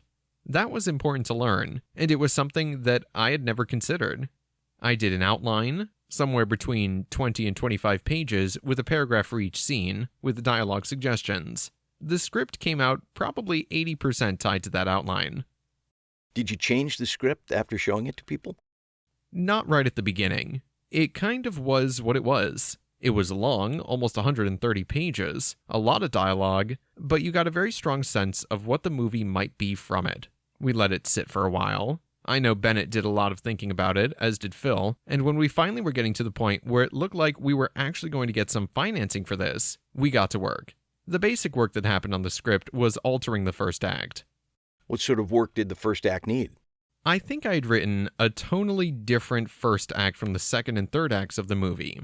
By that I mean, it was as if Capote was off on a lark. He saw this thing in the paper, it grabbed hold of him. He asked his buddy Harper Lee to come with him. In life, he asked her to take a gun with her to protect him. The tone was of hijinks and fun and an adventure, and there was a slightly campy road trip quality to it. Not that any of the scenes were that different, but there was a tonal quality to it that changed abruptly when Perry Smith was caught and brought to town and Truman saw him for the first time. And then everything changed. That was my conception of it, and what Bennett suggested to me, and I think it was very smart, was that was probably how Capote told the story to himself. That he sort of fell into this situation, and then Perry was caught, and then everything changed. But the story Bennett was more interested in telling was built around the structure of a Greek tragedy, where the hero is meant to confront something in himself by going on this journey. The way I went back and rewrote the first act telegraphed that much more. That this was going to be a movie where the main character was going to a place he'd never been before, and see himself in a way he'd never seen himself before. Did you take any classes or read any books on screenwriting before you sat down and wrote the outline? No, I didn't take any classes. I read the Robert McKee book, Story, Substance, Structure, Style, and the Principles of Screenwriting, that I guess everybody reads, and I found that pretty helpful, his clarity about story. I think that was an important lesson for me to learn over and over again, that story is primary. Clever dialogue is not what it's about. It's got to ride on the story, and then you can hang stuff off of that. Then it was just a matter of trial and error, and the lucky fact of having a subject who has been quoted as having said a lot of funny things, of which I put as many as possible into the screenplay. What were the upside and the downside of writing about a real person? I always hated that moment in school, when the teacher, I think inevitably a somewhat lazy teacher, would give the assignment, write a story about whatever you want. And I would just panic. My mind would just be a complete blank. But if I got a very specific assignment to write, why does this character have to confront this thing in this story in chapter 3? Then I was off and running. Rules are good for me. In that way, I think writing about a real person, knowing basically what the rules are, you can take a little bit of license, but try to stick to the fact as much as humanly possible. That felt liberating to me. It was a way of focusing my imagination, I guess, instead of feeling like anything goes and then I'm screwed. I recently have had correspondence with Wallace Shawn, who is William Shawn's son. He and his brother are not terribly happy about the way William Shawn is portrayed in the film. I knew that Capote had 3 different editors involved in the book. One was William Shawn of The New Yorker, one was Bennett Cerf at Random House, and then when Cerf retired, a guy named Joe Fox took over. That just seemed too confusing to present in a movie. We needed one editor, and I chose that to be William Shawn, and he would do everything that all the other guys did as well. That upset Wallace, and I feel badly about it. If I were able to go back, I would try to solve it. What you encounter is that even if the people have died, there is a moral debt owed to them in terms of trying to adhere as strictly as possible to the truth. It's something I tried to be very conscious of, but in this particular case, I think I came up short. Did you ever consider just fictionalizing the character's name, since he was already a composite of 3 people? It didn't occur to me at the time that any of the things I had him doing could possibly be upsetting to anybody. But that was my own take, and I see now why his sons are upset. Looking back now, I would try to find a way to fix it. How did your background as an actor influence your screenwriting? Did it help? I guess I'd like to think that it helps. I've worked on a lot of great scripts as an actor, and I've also worked on some that have stuff that's difficult to play or difficult to say. I think that the basic questions that one asks as an actor, and this will sound completely elemental to anyone who's taken a second to think about it, what do I want? How do I go about getting that? What's my action on this particular line? I think that those things were very much in my mind as I was writing, and I really wanted to write stuff that was eminently playable. I think the way that it gets in the way is that different actors have a different barometer for what feels playable to them, or a different take on the scene that's equally valid, and so there were certain times during rehearsals where lines would come up and I'd hear, "Let's change this part of the scene's not working." And I'd think, I played that scene up in my room just last night and it was great, so I don't get it, what's the problem? But I'd like to think that I was sensitized to the difficult work that actors go through to try to make things feel real. At what point were you in the writing process when you approached Bennett Miller? I think I told him about the idea. I've known him since we were 13 or so, and I'd only ever made money as an actor, and so he basically gave me a friendly pat on the head. Sounds great, good luck. And then I sent him an outline after I'd written it, and I think to this day, he has yet to read the outline. But his response was equally blandly encouraging. Then I sent him the script when it was done. My feeling about his reaction to the script was that he was a little upset that he had responded so well to it. He'd been reading a lot of scripts since a documentary of his called The Cruise came out, and I think the last thing he wanted to do was a period piece, and a piece that was clearly going to be hard to get made. So he read the script and he thought, oh fuck, I like this. It's one of the few things I've really liked in the last number of years, and it's going to take a really long time to actually make this movie. We then decided to give it to Phil. Bennett physically handed it to him, and Phil's enthusiasm for it and fear of it, I think really convinced Bennett that we should try to do this. Did you do any readings or workshop the script? We did a table reading in New York with Phil and some actor friends of ours, just a few weeks before rehearsal started. The reading highlighted the problems that we had been kind of skating over, scenes where we thought, oh, I'll fix it later. It focused our minds on actually fixing the problems. Did you have much rehearsal? We had a decent amount of rehearsal, and I loved it. It was a terrific experience. Bennett and I had an important talk about how, mechanically, we were going to run rehearsals. The decision was that he, because he was directing the movie, he needed to develop rapport, relationship, trust with the actors without me around. We were all up in Winnipeg, and in the morning, I would go sit with whomever was going to rehearse that day with Bennett, and they would read through the scenes. We'd talk about any questions, and then I'd take off and go up to this little room I had and do rewriting from the day before that needed to be done, tweaks, whatever. Then I'd come back at the end of the day and we'd read it again. I think it worked enormously well. I think the actors came to really trust Bennett, and it was just a better use of my time instead of just sitting and poking my nose into rehearsals, which would only have been disruptive. Did the script change much in rehearsal? It did. What I remember was that there was a lot of rearranging in one particular section. Not in enormous ways, but there was a lot of rearranging of Perry and Truman scenes and topics. I remember in the second act of the movie, where Truman is visiting him repeatedly in the penitentiary, there was a lot of adjusting. We'll take this half of the scene and put it on the back of the scene a little earlier. It was all about trying to figure out what the natural development of that relationship should be. Then there was an ongoing discussion about what the opening of the movie was going to be. The third act of the movie now opens with a shot in Capote's brownstone. It's a shot through these glass doors, and he's talking on the phone. He's kind of drunk, and he's talking to William Shawn about how the killers have gotten another appeal at the Supreme Court. In the way I'd written the script originally, that scene opened the movie, and then it flashed back to the beginning of the movie, and you worked your way back to that scene starting the third act. I think it was necessary for me to identify, in my writing process, what felt like the crisis point that Capote had come to. But Bennett was right, and I came to realize that it was not a dynamic way to start the movie. I then wrote about 6 versions of what an opening scene could be. We finally thought, you know what? We're going to save a little money for reshoots, and upon watching the movie, we will hopefully then have figured out what needs to be the opening scene. And that's eventually what we did. The first introduction to Capote in the party where he's telling the story about Jimmy Baldwin, that was written and shot months later.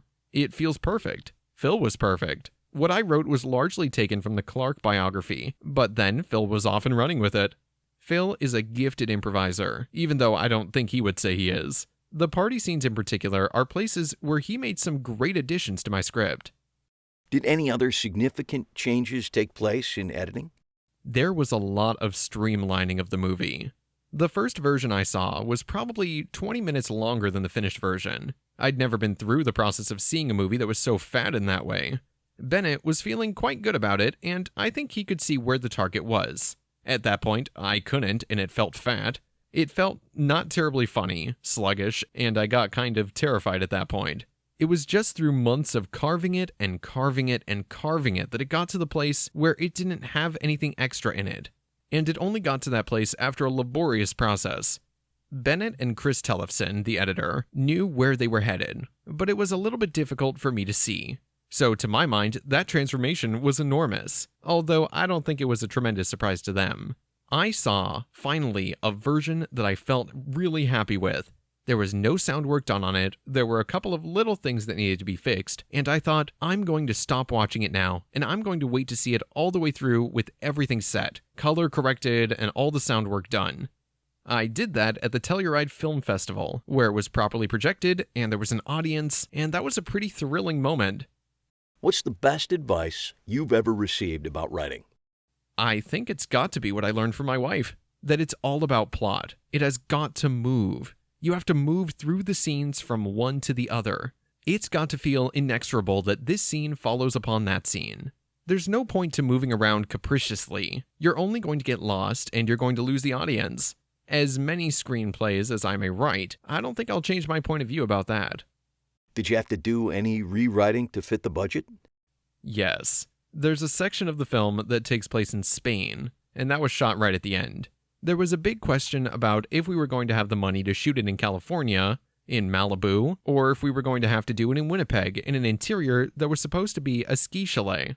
It was a matter of, do we have the money or do we not have the money? We were pretty despairing, we just knew. Having seen the dailies and talking about what the film looked like, there was an awareness that it needed a breath of fresh air at that point. It needed some sunlight. It needed some different, vibrant, bright colors of the ocean and the sky. It had been oppressively Kansas in the late fall and winter, so I did some rewriting to be able to set it all indoors in some ski chalet. There was some transferring of scenes from outdoors to indoors and cutting down the scope of them.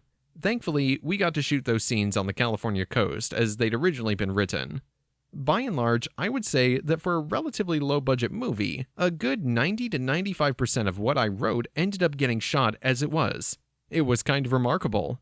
And I think it was due in large part to the fact that Bennett and I had some time, some months leading up to shooting, to make sure we were on the same page and we were wanting to make the same movie. What was the experience like to be nominated for an Academy Award? I hope this doesn't come out the wrong way, but because the season is so long, we'd been to Telluride, Toronto, and the New York Film Festivals, and then we opened, and the movie had gotten a great deal of good response even before it opened, so we knew we had something that people were responding to. And then, sometime in January, they announced what's going to be nominated. And by that point, you've been through so many different awards announcements, the Critics Awards that have been handed out or nominees have been announced, Independent Spirit Awards nominees were announced by then. There starts to be a little list that people are saying, these are the contenders. Unfortunately, it kind of ruins the experience, because I think that you start to develop expectations, because people are saying, oh look, it's a real possibility, while all along you've been thinking, oh come on, don't be ridiculous. It can't help but eat at you, and so you think, well, that would be great, wouldn't it?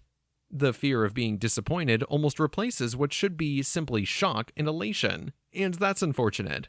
However, having said that, the biggest reaction I had was looking at the list of people I'd been nominated with.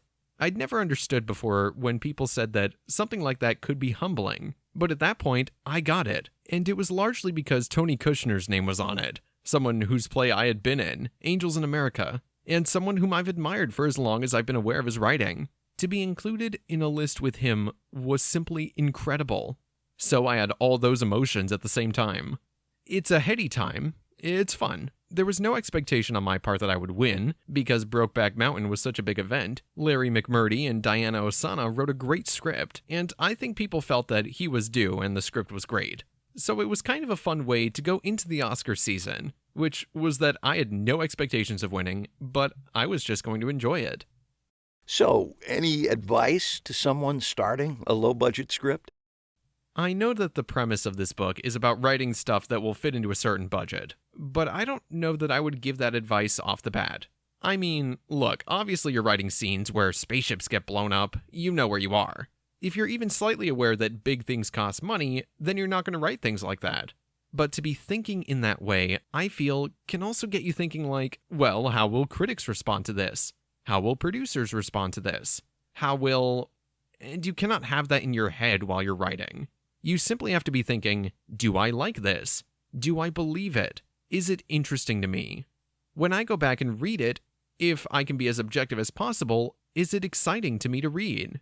If you're honest with yourself and have some sort of decent barometer for how things are playing, then you can't help but have the right reaction to it.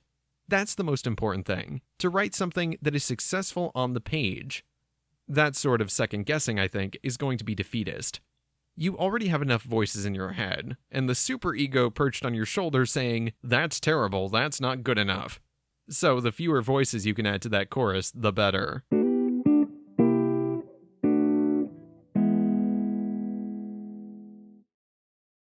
Henry, Portrait of a Serial Killer. John McNaughton. The phrase, not for the squeamish, may well have been invented for John McNaughton's Henry, Portrait of a Serial Killer. Although you'll find it in the horror film section, it's far more than a simple horror film.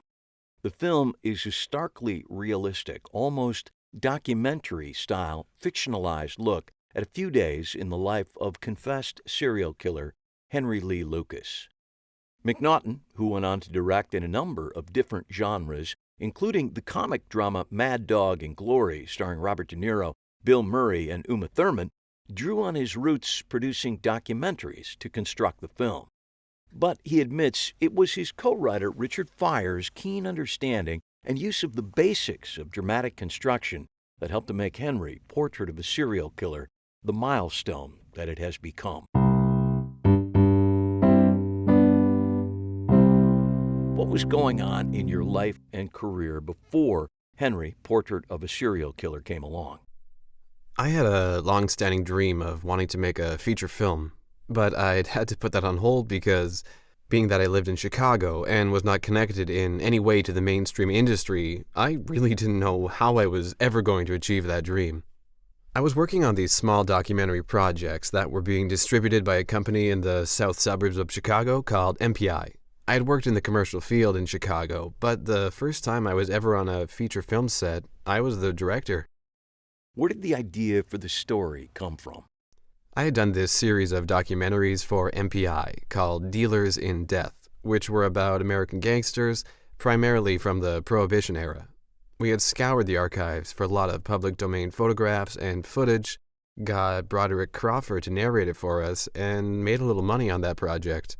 I was going to produce and direct another documentary piece based on professional wrestling because I'd found someone who had a collection of wrestling footage from the 1950s and 1960s with Bobo Brazil and Killer Kowalski and Dick the Bruiser and Andre the Giant from the period of wrestling before the WWF or the WWE. MPI was owned by two brothers, Waleed and Malik Ali. I went out to meet Waleed to talk about doing these wrestling documentaries. When I got to their offices, Waleed informed me that he had contacted the person who had the footage for sale. The person with the footage had quoted a price, and when the Ali brothers approached him, saying, "Okay, we'll negotiate on that price," the guy realized that the brothers had money, so he increased his price. The Ali brothers were not to be dealt with in that manner, so Waleed informed me, "Listen, we're not going to do business with this guy. He's a crook." Early on in the video business, and the brothers got in at the beginning, the major studios weren't interested in video rights because there just wasn't enough money involved, so they were selling off the rights to their films.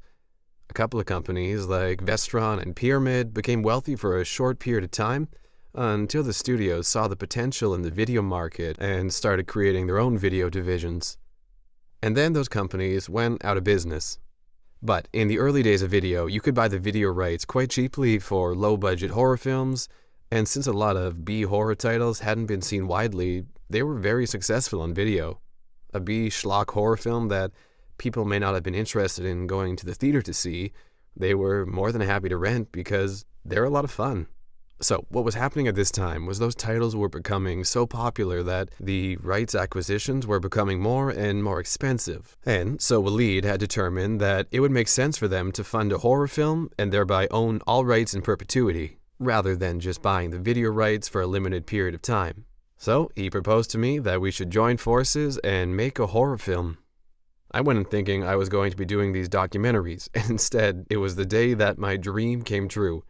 Completely unexpectedly, I was kind of in shock. Down the hall was the office of an old friend of mine who I had grown up with, Gus Kavuras. Gus was always a collector of the strange and the arcane and the weird. I stopped in to see him, and I was kind of in shock. I said, "Gus, Waleed just offered me $100,000 to make a horror movie. I have no idea what my subject will be." And he said, "Here, look at this." He took a video cassette off the shelf and popped it in the machine. It was a segment from the news magazine show 2020, and the segment was on Henry Lee Lucas and Otis Elwood Toole, who were serial killers. The term serial killer was coined in 1983 by the FBI. In 1986, I had never heard the term before, and this was something new to me, the idea that there were these random murderers going around. Most murders are committed by people previously acquainted to the victim. Husband kills wives, wives kill husbands, husbands kill wives' lovers, wives kill husbands' lovers. Most murders are committed by people who are known by the victim. But this was a new trend in murder where there were these individuals who were just randomly murdering strangers. It was indeed very horrifying. There were some interviews with Henry and a lot of photographs. He was a really creepy character, and so that became the germ for the story. Was the budget an issue while you developed the story? The budget was written in stone. That was the mandate from Waleed. Make me a horror film for $100,000. So the budget was always a consideration. How did you and co-writer Richard Fire work together? I put together a set of 3x5 index cards delineating a scene structure, but I was not an experienced dramatist, screenwriter, or otherwise. But I had the money, I had the mandate to make the picture, and we had our subject, the true story of Henry Lee Lucas.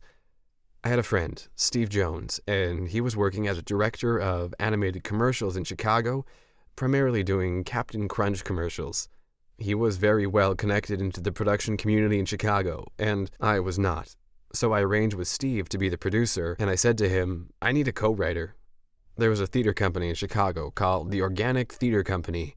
The Organic was a really wild bunch of characters who had quite a bit of success in Chicago and were a really interesting theater company. One of the company members was Richard Fire. Another was Tom Tolles, who would play Otis. Other members of the company were Dennis Franz, Dennis Farina, and Joe Mantegna. They had worked with David Mamet. They had produced Sexual Perversity in Chicago. They did a play called Warp that was kind of an outer space fantasy, and Steve Jones had done a bunch of video projection for them and knew the group. Steve recommended Richard Fire. Richard and I met and talked about the project, and I hired Richard. What was your working process with Richard? I would go every day to Richard's apartment, and we would sit and he would type. We would knock ideas back and forth, and then when we came to what we thought was something worthwhile, he'd type it out. What's so interesting about the script is that if you take out the violence, it's a very traditional, well-structured story. We meet Henry, he meets his friend's sister, and a romance starts. Then there's a fight, and he and the sister leave together. It's almost like a classic 1950s Paddy Chayefsky television play. I brought the exploitation elements to it, and Richard brought traditional dramatic skills to it. We made a very good team because, had it been left to me, it probably would have been tilted more toward pure exploitation, whereas Richard humanized it.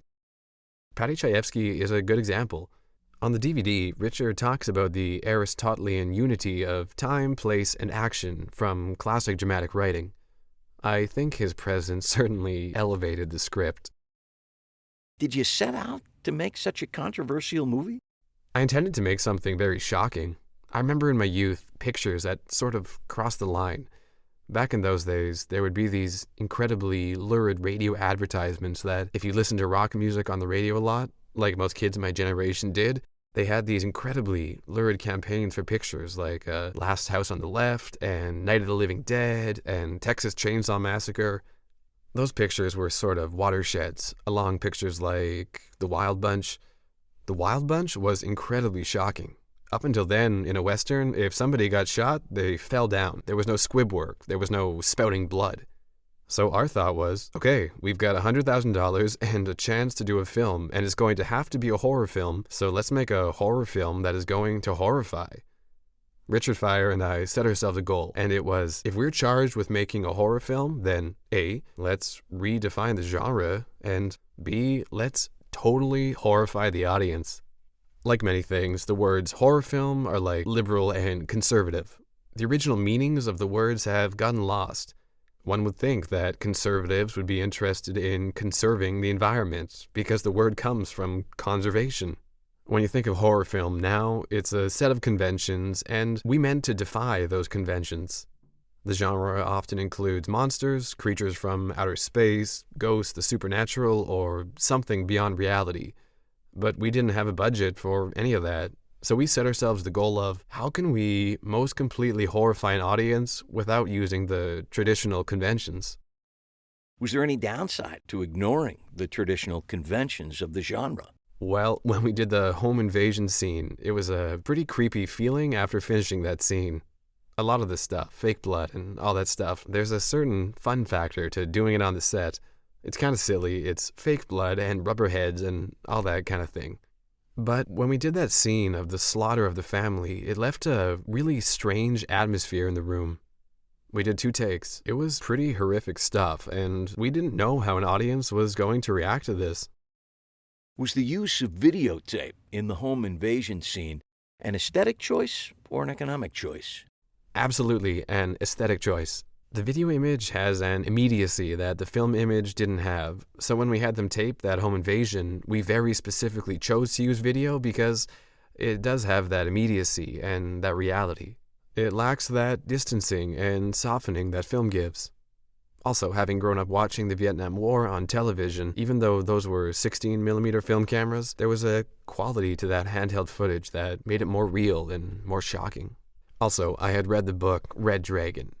In Henry Lee Lucas's case, they didn't photograph or videotape their crimes. But in Red Dragon, Francis Dollarhide worked in a film processing facility, and he would go out and kill these people, photograph them, then come back and process the film. That book was a couple years old, and by that time, you could buy a decent home video camera. You didn't need to go through a lab. The use and intensity of violence, from the static images that open the movie to the crimes we ultimately see Henry and Otis commit, seems very planned and measured. Was that the case? With violence and action, you have to keep topping yourself. If you go backwards, the audience is going to be disengaged. So the violence was doled out and increased as the story went along. How did you come up with the idea of opening the film on a series of tableaus of Henry's recent crimes? Richard and I were sitting in his apartment, and we had various materials. This was before the internet, and we were quite limited as to what we could come up with compared to today. But we did have that 2020 documentary, and it did have images.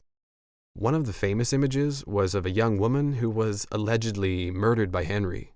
She was a Jane Doe who was never identified.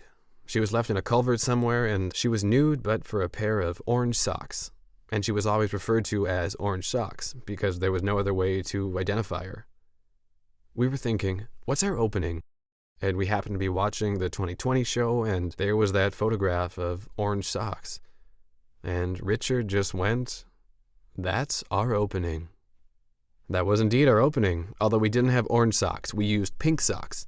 Once we established that, we decided to do a series of them. The audience can only take so much. You'll notice that one of the bloodless ways we had them kill people was to snap their necks, which is how we killed the woman and the young boy in the home invasion. There's no overt gore. We were borrowing from the exploitation genre, but to me the movie is a character study about people who did extremely horrific things. And there's the horror. Again, not from monsters from outer space. In the case of stabbing Otis, he's such a heinous character that he deserves it. When we stabbed him in the eye with that rat tail comb, you can't believe how much laughter there was on the set with that silly-looking head and the blood. It was kind of fun. Each individual can create in their imagination something more horrific than the graphic expression you may be able to come up with, especially on that kind of budget. A great way to put across scenes of great mayhem is to lead the audience up, step by step, so they can see what's about to happen. It's very clear that somebody's about to get killed. If you lead the audience shot by shot and step by step up to the deed and make it very clear what's about to happen, and then give them a couple frames and then cut away to some other thing, but continue it with the graphic sound, I think it can be much more horrific. Each individual will be left to complete the horror in their own mind, from their own library of personal horror. Again, I have to credit Richard Fire for insisting that we make a serious drama rather than just a piece of pure exploitation. The visuals are very clever, like the use of the guitar case to signal that Henry has killed the hitchhiker, or Otis's sister's suitcase, which is used for comic effect when we first see it, and then has a far grimmer use at the end of the film. We had a fair amount of time to work on that script, which you don't often get. In Hollywood, they say, okay, the money's here, you've got this actor, let's go. I just shot a segment for Masters of Horror, and normally they give you a 7-day prep, but since one of my days was Canadian Thanksgiving, I got a 6-day prep. It's hard to iron out the details in that amount of time. Once you lay out your story and your script, then you start to see these connections that can be made to really strengthen that through line, so everything connects in some way or another. If you have time, you can work on those details. If you don't, you just shoot the script and hope for the best. Did you write with any specific actors in mind?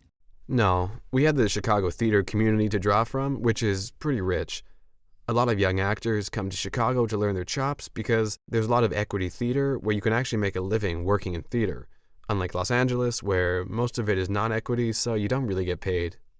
Chicago's a cheaper place to live, so a young actor can make their way with perhaps a bartending job or waitress job, and when they're working in theater, they actually make enough to pay their rent in the bohemian neighborhoods of Chicago. What was the refinement process on the script before you shot it? The refinement process was mostly with the actors. There weren't that many people in my circle who had wide knowledge of production. Most of the experience in actual film production in Chicago was in commercials. Occasionally a movie came to town, but that was not the bread and butter of Chicago. It was commercial production. At the time, Chicago was the number 2 market after New York for commercial production. Our actors came out of theater, so the script refinement was done with the actors in rehearsal. Tom Tolles came from the Organic Theater, where Richard Fire was a member, and they'd known each other forever. And Tracy Arnold also came from the Organic. Although Tracy was more of a new arrival, she'd only been with the company for a year or 2. Michael Rooker was just a lucky find. How did you use the rehearsal process? I've worked this way almost ever since I started, when I'm fortunate enough to get rehearsals. If I can get 2 weeks or at least 10 days with them, I'll work with the actors myself for the first half of the rehearsal period, and then once we get the shape of the thing, I've almost always brought the writer in, because the actors will want to make changes, like, my character wouldn't use this word, my character wouldn't say it this way, I can't get my mouth around this phrase, it doesn't feel right to me. Once the actors take on those characters, they know them in a deeper way often than the creators do. But if you just open the door and say, sure, go ahead, change it, you're going to have a disaster on your hands, because then everything will start to change. But if you bring the writer in, and if the actor tells the writer the line they'd like to change and the reasoning, then if you allow the writer to tailor the line, you still have the writer's voice, but you also have the actor's notes. I think when you work that way, you get roles that are like custom-tailored clothing. They're tailored to the particular actor and their personality and their needs and their interpretation. On the first day of rehearsal, Richard told the actors, okay, I want you to go home and write a character bio, all the backstory, all the family history. Since Tracy and Tom were both part of the organic theater, this was common to them, but to Michael it was sort of an affront. So Michael actually went home and, truth be told, while he was sitting on the toilet, he dictated his backstory into a little portable tape recorder. They each came back to rehearsals with these backstories, and a certain amount of that information then got worked into the script for each character. It was a lesson to me that I carry because it was invaluable. How have you used this technique since then? Well, when you're working with Bob De Niro, Bill Murray, and Uma Thurman, you don't necessarily send them home to write character bios, but you work with them in readings and discussions for 4 or 5 days. Then, once you've really gotten the shape and everybody's in the same movie, then you bring the writer in and you use the writer to explain to them why things are the way they are. If they want dialogue changes, then you let the writer do it for them so that a voice is maintained rather than just throwing the doors open and letting everybody rewrite your dialogue. You'll regret it if you do that. Did you make any choices in the writing that you knew would save you money in shooting? Well, a major one was setting it in Chicago.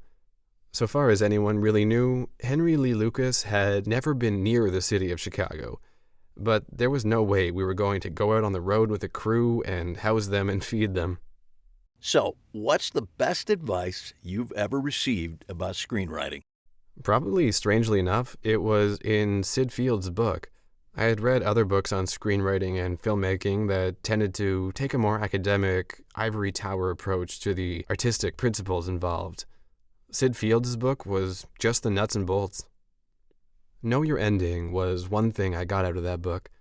I live back and forth between Chicago and Los Angeles, and I love road trips. When I come out to do a project, I'll drive out, and when the project is over, I'll drive home. It's a 3-day drive, and I think a lot and clear my head. It's like a chapter in my life is beginning and a chapter is ending, but I always know my destination.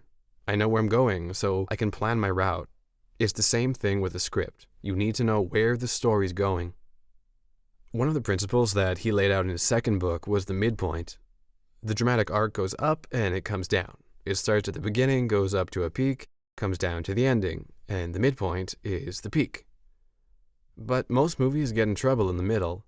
Establishing a midpoint for me was like knowing that I was going to drive from Los Angeles to Chicago, but I'm going to stop in Omaha. That was really an incredibly helpful idea, because after you leave the first act, you're driving to the midpoint. You're going up. Now, when I'm working on a script, once I've read it, I'll go to the last page and take the page number. Let's say it's 120 pages, and I'll go look at what happened on page 60. I want to see if there's a key event that sort of divides the story in half. In good screenplays, it may not be exactly on page 60, it may be between 58 and 63, but almost always in a good story, you go back and find a key event that takes place that divides the story in half.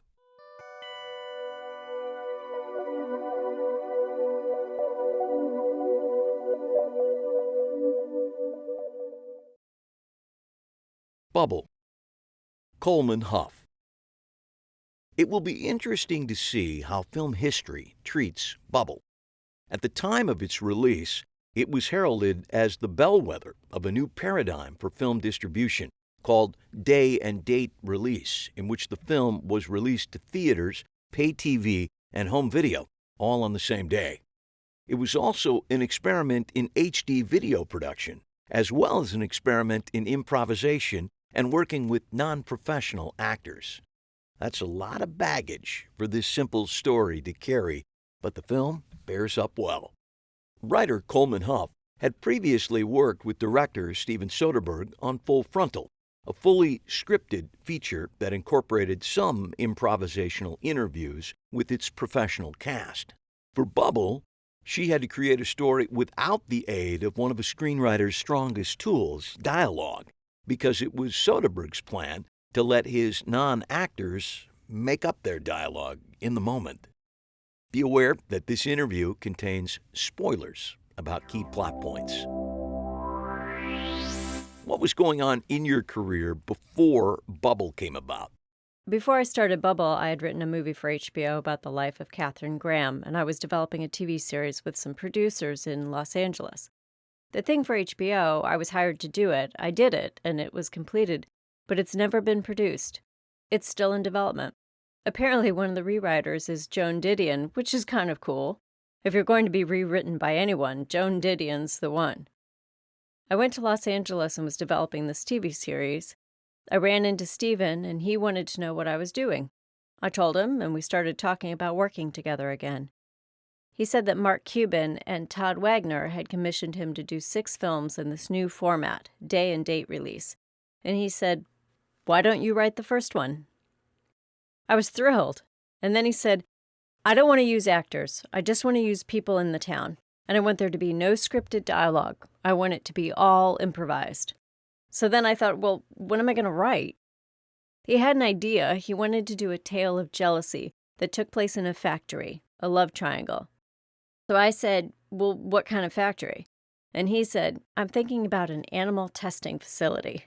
And then we started talking about the political implications of that, and we decided we didn't want that overlay of political implications. We started brainstorming about other factories. I was researching industries in the Midwest because I knew he wanted to film in the Midwest because it was during the re-election and Ohio specifically was such a hot swing state. I found 2 doll factories in Ohio and Indiana, the only 2 remaining doll factories in the country. I started making some calls. I didn't tell them what I was doing, I just said I was interested in making dolls and I wanted to know if they did tours of their plant. So I went with a location manager and it was this fun research trip for 2 weeks with a week in each town.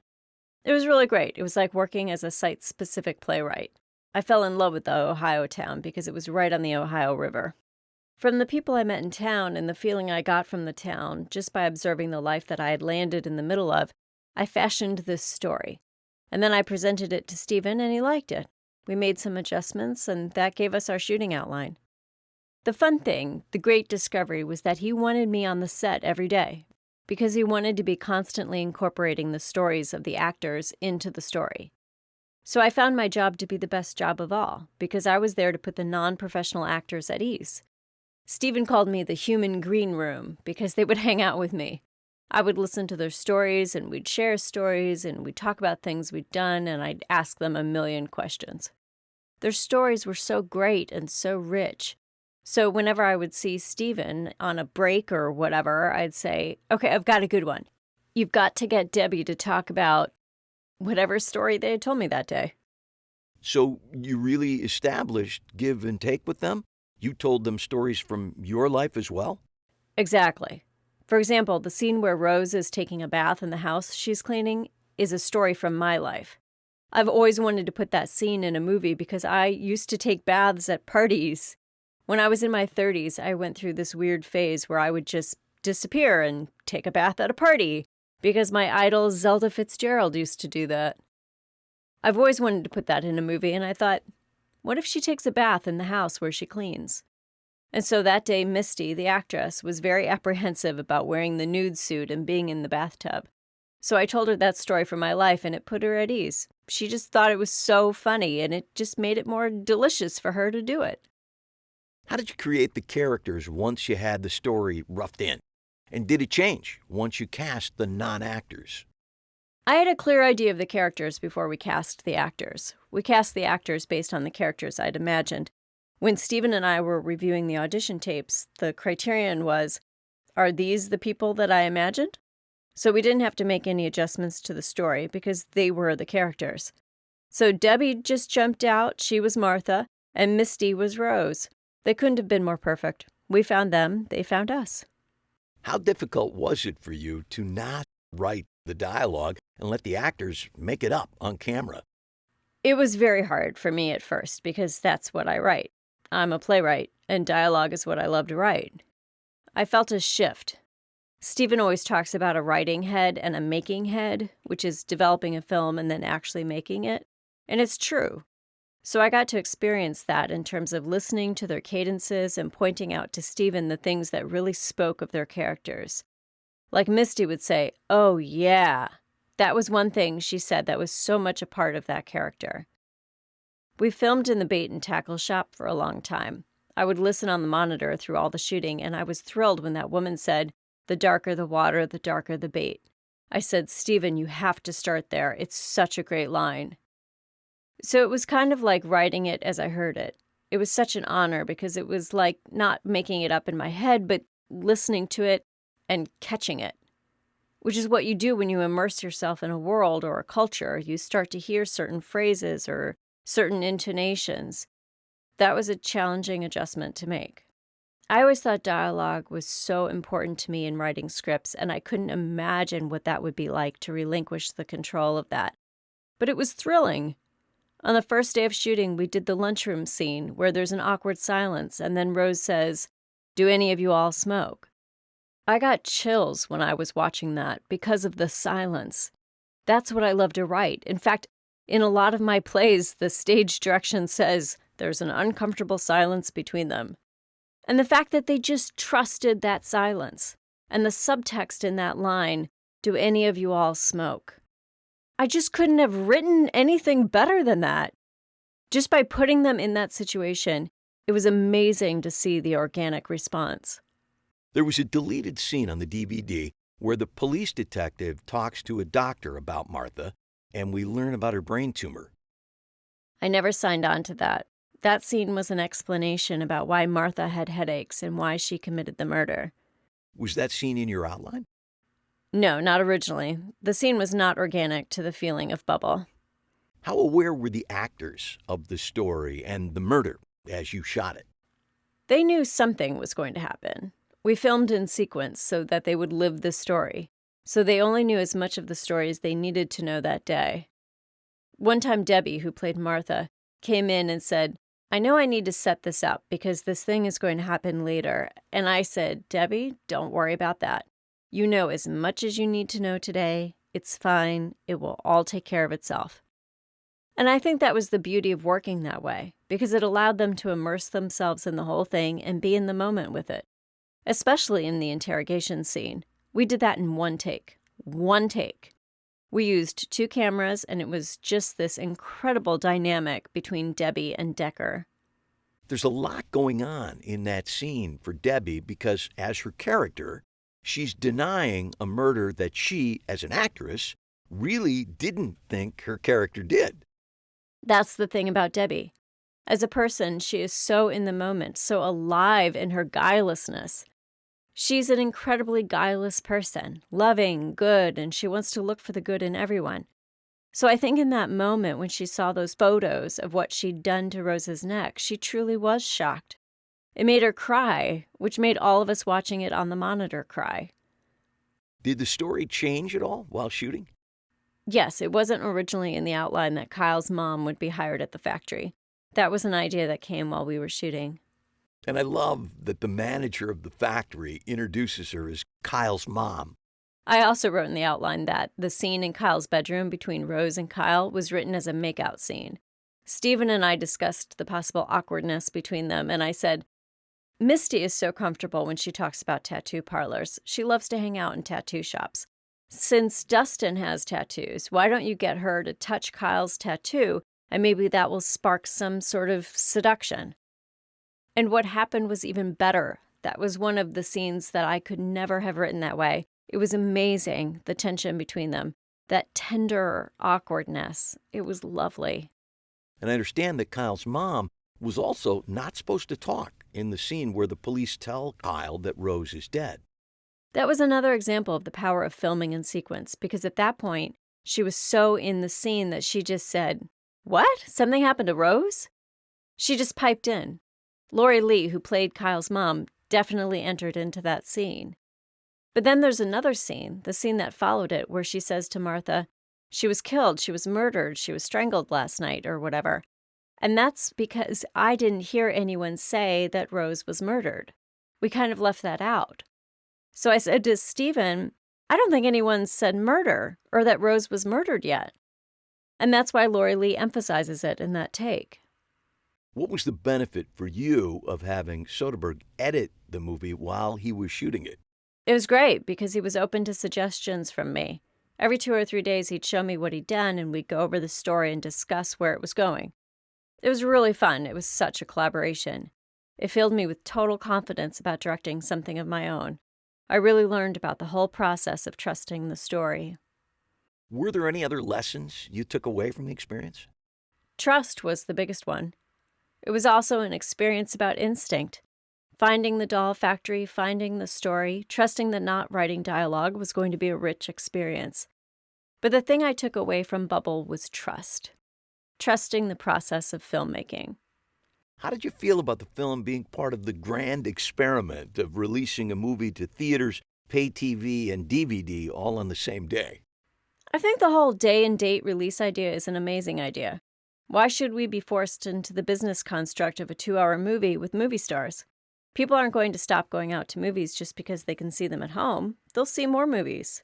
I just think it's a window that opens up more opportunity for young filmmakers to experiment and not use movie stars and have a way of bringing their films to more people. So, what's the best advice you've ever received about writing? It's funny.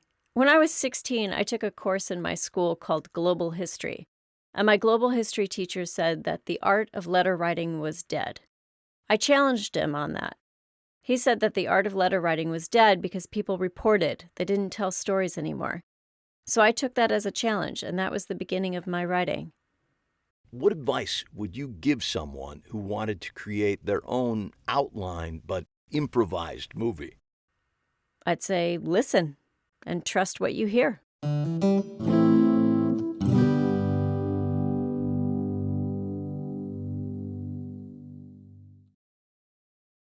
Part 3. Based on a short story by... There's something about the structure of many short stories that make them perfect starting points for a feature film. Unlike novels, with their multiple characters and often long time frames, the compressed nature of the short story is ideal for creating a tight little movie.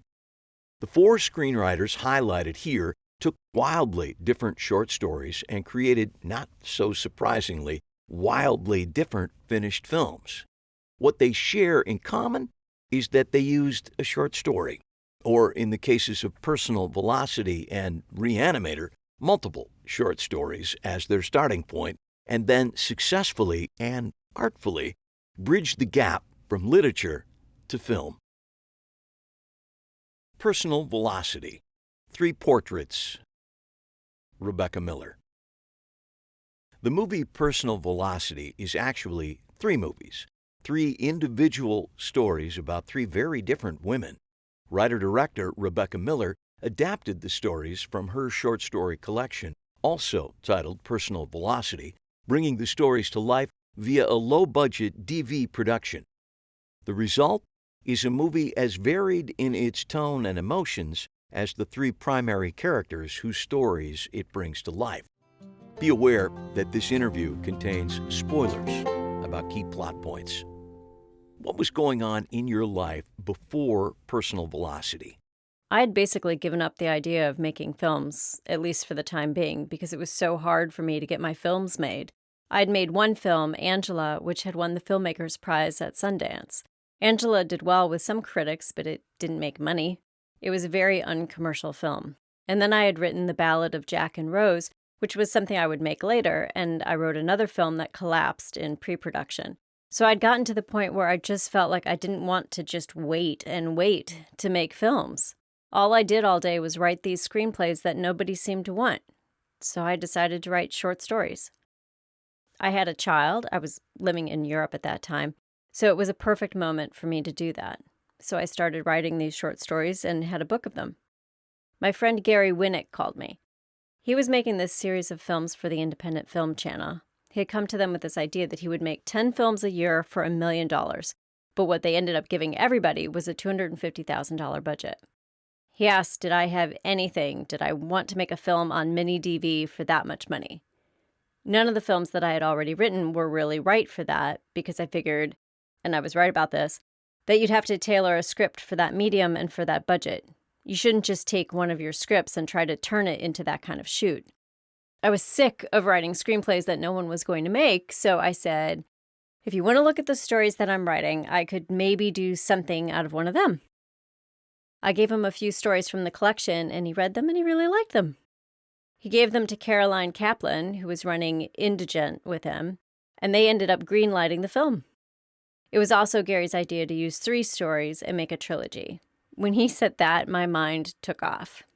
The thing that's great about Gary is that he really insisted that I feel completely free. At first, I was sort of checking with him and saying, I'm doing this, I'm doing that, and he was like, look, do whatever. The point is that we want to get filmmakers who have experience and who we believe in to feel free. And so I wrote the script for Personal Velocity in about 2 months. It took me about 2 years to write the book. I knew what everybody in those stories was feeling, and I knew the characters from top to bottom, so writing the screenplay was mostly about finding the form and the structure. How did you decide which of the 3 stories to use? I chose the ones that were the most dynamic in terms of action, where there was conflict that was externalized, because some of them were very interior, and also where I thought that there was a good clash. I thought there was a very good clash between Delia, which is a story about a working-class woman struggling with an abusive marriage, and Greta, which is about an upper-middle-class woman struggling with the clash between her own ambition and a marriage which is feeling increasingly stultifying. Finally, her ambition propels her out of her own marriage. They both involve crisis, but of a different order. And then class-wise, Paula is kind of a floater, because she's an artist. She's from that class. Although she doesn't really produce anything, she's in between the 2 classes. It was a little bit crazy. When Gary first read the screenplay, he said, well, this is great, but how in God's name are you going to do this? Because there were so many, many, many locations in the film. Greta had so many flashbacks and so much going back and forth with the past that it was just insane. Ideally, when you make a film for $250,000 in 16 days, you're going to be in one room. We were all over the place. The good news was that it was a kind of mosaic, so that you didn't really need the coherence from scene to scene. The coherence was something that really came with the editing, and then the whole thing was sewn together with voiceover and music. So although there were complete scenes that had a beginning, middle, and end a lot of the time, there were also very tiny scenes that were very short and all pieces of a puzzle. How did you come up with the idea of using still images throughout the movie? There were scenes that I wrote that the producer, Lamore Sivan, would look at and say, we can't afford to shoot certain things. And that's where the idea of the stills came in. The stills turned out to be one of the things that distinguished the film, and I think worked really nicely emotionally in the film. But the idea was born out of poverty. Shooting MOS without sound is so much faster that we could just rip through those scenes. At first, I thought we might shoot them as stills in the camera, but then I just decided to shoot and then pick the stills later because it would give me more choices. At what point in the process did you decide to use narration? I always knew I was going to. The narration was built into it. Early on, Gary had said that he loved the way the narrator spoke in the stories and that it would be a pity to lose that. I also thought that with the 3 stories, it would be a good way to link them together. It also gives you a lot more freedom because we're jumping back and forth through time constantly. And the narration also carries a lot of the humor. It's a sympathetic third voice. In the end, there was a whole debate about whether or not to make it a male or female voice. I always knew that it was meant to be a male voice, but then there were some people who saw it and said, you can't make it a male voice, it's about women. But I just ended up really liking the male voice because I thought it differentiated itself from the other voices. Otherwise, it was just another woman's voice. It was like a soup of women's voices, and I thought it was good to have the male voice. Also, I thought it was kind of optimistic to have a male voice. It seemed to be sympathetic and unjudgmental of these women while some of their struggles were against men. And it was my overriding view that it's very possible to have sympathetic males in your movies. How did you come up with the idea of linking the 3 stories with the car accident, and how did that decision help you? That came fairly early on, because I realized that something had to unify these 3 stories, and I liked the idea of them all happening at once. It also created a sense of mystery, so that by the time you get to Paula's story, you know that she's the person that everyone is looking for and wondering who she is. That was a device I came up with fairly early on because I didn't want to do an interweaving of the stories. I contemplated all sorts of things, including cutting back and forth, but I didn't really want to do that. I wanted to give each woman her complete story and to make them 3 portraits. I called it 3 portraits because there was something kind of humble about calling them portraits, because mini DV is a modest medium. We looked at a lot of other films that had been made on DV, and we realized that the lenses just don't work very well in wide shots. The shots kind of fall apart. Because of that, for the most part, there aren't that many wide shots in the film, because they tend to look really cheesy when you go wide. I ended up focusing on medium shots and close-ups and some really, really intense close-ups. Stories are very different tonally, and you found a good way to visualize those differences. Each of the stories has its own look that's quite distinct from the other ones. All of this was in the interest of doing whatever I wanted, because I thought, well, let me try all these crazy things that no one would ever let me do. If I sent a script out with 3 different points of view, 3 different women, with narration all over, I would have been sitting there for 5 years trying to get the money. But in this case, I was offered the money up front and told to experiment, so I thought I would experiment as much as I possibly could. So I came up with the idea of these 3 different looks, and that each of them would have their own color palette as well. With Delia, it was more earth tones. There's something archetypal and eternal about that character, the endlessly suffering person who rises up out of the ashes. I liked the idea of the muted, almost sepia colors, but it's all still very modern. With Greta, I wanted it to reflect her hard-edge intelligence, so we used more primary colors, like Mondrian. And then with Paula, I had this idea of micro-epiphanies, because she's in shock, and so she's having these micro-epiphanies because in her world, the edge of a donut takes up the whole frame. Her hand on the steering wheel, the kid's eye, especially in the beginning where we used a lot of claustrophobic, intense close-ups. So once you decided that the accident would link the stories, then Paula had to be the last of the 3. What was your thought process on how to order the other 2 stories? Actually, in the script, Greta came first. And then when we were cutting it, I realized that if you put Paula after Delia, Paula became unbearably sad. But if you start with Delia and then go to Greta, where you're laughing within a few minutes, then Paula becomes lyrical instead of sad. So that's why I made that switch. How did your background in acting help the writing process? I think that acting was a very necessary step for me. I had a weird, long apprenticeship. I was a painter for quite a while and then at a certain point realized that I wanted to make films. I acted for about 5 years while I was writing my first screenplays and still painting for some of that time. It was like a bridge. Without the acting, I don't know that I would have been able to successfully make that leap. When I was a painter, I was so far away from the mindset of being a filmmaker and being more sociable and being on a set when there are so many people. I just learned all sorts of things, just how it works, what a film set's like. One of the problems with being a director is that you never get to go on sets. Even if you go to film school, you don't usually get to be on sets when you're coming up. You learn when you get on your own set. But it was nice to just understand certain things, to have been around directors. For writing, it probably helps too. You're writing to shoot, and that's what's important to remember. And I really remembered it with Personal Velocity. That screenplay was really tailored. It was absolutely tailored to the medium. I don't think I even cut any scenes out. There was no waste in that thing. You shot what you wrote. I shot what I wrote, and I kept what I shot, which is really unusual. Usually you end up realizing that there are internal repetitions that you didn't notice. But this was all done in a spirit of such economy, so I was very conscious of not wanting to shoot anything extra. We had no overtime, so we had to finish our days, and we had no extra days. There was no leeway at all.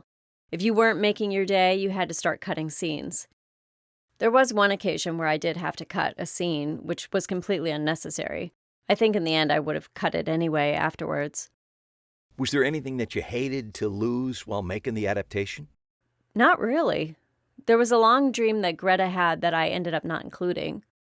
I think that was not a mistake to take it out. I would have lost a lot of scenes if I hadn't come up with the idea of using the stills. In a funny way, this was one example of where the poverty of it and the necessity of it totally worked in my favor. I was terrified that this was going to be a complete disaster. I was really worried because 16 days is not very long to shoot a feature film. But it worked because of the stills and because of the fact that a lot of it could be reshaped in the editing room. You could retool things if they didn't quite work. It wasn't just unspooling like a red carpet folding out, which was true of the Ballad of Jack and Rose, which was much more a single line. If things really didn't work, it would be very hard to fix later. Personal Velocity didn't have that problem. It was a very wise idea to do something where the form is more fluid when things could so easily go wrong. Did you find that you needed to rewrite the narration during editing? Yes, I did. As it went on, I rewrote a lot of it. I can't even say exactly how much or what, but I would rewrite the narration as the images changed. The way I thought the film should move was like thoughts move, in that meandering back and forth way with that kind of freedom where one thought triggers another thought. Delia was the one that was most restructured in the screenplay. If you read the story version of Delia, the way that it meanders back and forth is completely different in the screenplay.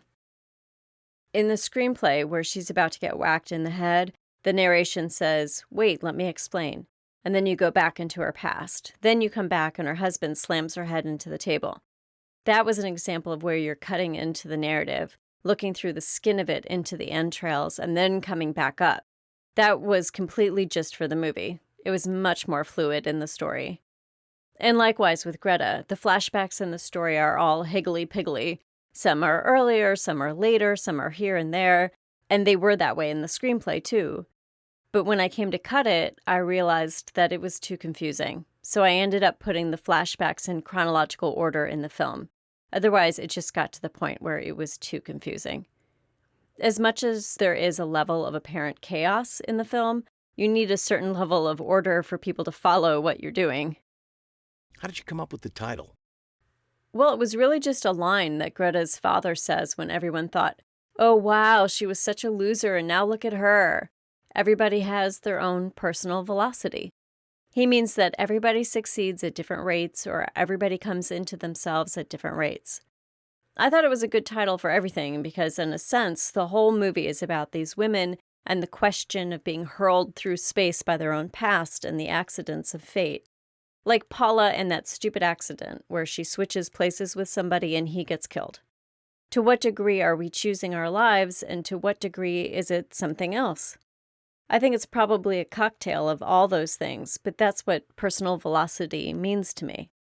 And speaking of the car accident, I thought that regardless of the budget, it was conceived and executed beautifully. It never felt like we can't afford to show it. Instead, you found a way to do it in a way that was different and better than expected. Thank you. I really love that whole sequence. It's one of these little moments, these epiphanies, where everything is being revealed. But you couldn't have had less. We just had two people, a shoe, and a flashing light to reflect in a puddle, and that's all we had, and the sound of a car crash. But the truth is, I think especially with sex and car crashes, we've all seen so much of it on the screen, so why even bother? Did you tweak the script after it was cast? I'm sure I did. I'm usually kind of tweaking things until they get said. But I do really believe very, very strongly in having a very, very strong script. Then you can throw it out. The thing is to have a really strong script, and if you are the director, then to fool yourself into thinking that you didn't really write it, that it's somebody else's. Then you can be totally irreverent with it and throw it out. It's a blueprint. It's only a blueprint. At the same time, if you're really well prepared, then you can always change everything. It's when you're not prepared, I think, that things get really scary. How do you know when a script is ready to be shot? It's very hard to answer that question. I just made a film called The Ballad of Jack and Rose, and that was a script I thought was ready, and then I couldn't get the money together. Then I lived a little bit more, looked at it in a different way, wrote it a little bit more. Cut to 9 years after I'd started writing it, and by now it's really changed because my point of view had changed so much. I'd become a parent, and the script is partly about a parent, so now it was more about the parent as much as about the child. Now I feel like I waited the right amount of time. That script was finally ready. But had I gotten the money back all those years earlier, it probably would have been ready then. It just would have been a different film. I think that to a degree we just abandon things. I don't think anything is really ever really finished, ever really perfect. I wonder what filmmaker looks back and thinks, oh yeah, that's perfect. Probably something's wrong with them if they do. Personally, I think that you do need to feel that it has a solid flow and that there's a certain causality that's respected, one thing leading to another, even if it's totally surreal. There has to be an internal logic that's respected. And then also you should comb through it for internal repetitions, which you might not be aware of, but will only cost you money that you don't need to spend, shooting scenes that you're going to cut later in the editing room. In other words, if you say the same thing 2 different ways, usually you don't need to do that. In a movie, it's so powerful. If you show someone smoking once, they're a smoker. You show them smoking twice, they're a chain smoker. Same thing with drinking. They drink once, okay, they drink. They drink twice, they drink heavily. 3 times, they're going to have a liver transplant. It's a very powerful medium. It's got a completely different impact than the written word. And it's hard because when you're reading a script, you're reading a script. You're not seeing a script. I also think it's a good idea to have a strong sense of what the seminal images are. I did that with Angela and very much with Personal Velocity because it was so visual in the way it was expressed. What were the seminal images for Personal Velocity? Each story has a seminal image. Greta crying behind her husband's shoulder while he reads her a piece of news out of the New York Times and she knows that she's going to leave him and he doesn't. Delia standing in front of the mirror, all battered up in that still where she's looking at her child. The image of the boy who's all cut up when Paula finally realizes what's wrong with him and sees what has happened to him. Those are the power images. It's good to have them because you're writing in a visual medium, so you have to think about an image that people can remember that will tell much more than words can tell. The emotion comes out of the images. Your dialogue can be great and witty and the rest of it, and there are certain movies that are much more dialogue heavy, like Woody Allen movies, and then there are movies that are much more image driven, like a Scorsese film. For me, the best films finally have some images which you're not going to forget, or at least that you hope people are not going to forget. Was there anything you learned while writing Personal Velocity that you still use today? Yes, the idea of freedom. The whole point is to fool yourself into feeling completely free every time. And that becomes more difficult as people expect things from you. It's easier to write a screenplay when no one expects anything of you because there's nothing to lose. As people start to expect something of you, it becomes more about fooling yourself into feeling completely free. That was what made that experience so wonderful. But I would like to always have that, to remember that, to guard it, and to cherish it. You need to feel free. So what's the best advice that you've ever received about writing? The best advice I ever received was from a screenwriter named Tom Cole. He read the first screenplay I ever wrote. It was never produced as a screenplay, but I did actually cannibalize it and use a lot of stuff for other things, which often happens to your first work. He said, "This is a very personal screenplay. It has your own stamp on it. Don't ever let people, with their advice, sand it down and make it smooth and turn it into something that could have been written by a lot of different people." I think that's especially good advice because screenplays have no value unless they're produced. People give you a lot of advice, and a lot of that advice is just turning things into something average. That's fine if that's what you're wanting to do. But if you're looking to create something that's really your own, then you have to keep what's unusual about it and even what's jarring about it. One thing I would say, especially for people who are starting out, This is a big piece of advice that I definitely learned from my first screenplay that was never produced, which is to allow yourself to be humble enough to boil a screenplay down to what's most important. I think when you start out, you tend to write about a lot of different things and put a lot of themes into your script. A lot of themes can exist in a piece in a subterranean way, but that doesn't mean that your story can't be simple. For example, in Personal Velocity, as many things that are going on there are 3 very simple stories. A woman is escaping from an abusive marriage. A woman is propelled out of her own marriage by her ambition. A woman nearly gets killed in an accident and then tries to make sense of that accident by rescuing a hitchhiker. They're simple stories. When I first started out, I wrote a screenplay that was so complicated. It had everything I had ever thought of in it. There were these 2 little girls in it, and they were the most real people in the screenplay.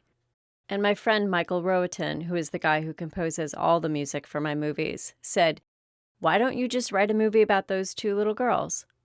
And I ended up doing that, and that was Angela. And I'm so glad that I did it. It was such good advice. Sometimes you just take the fingernail off the giant, and the fingernail is your story.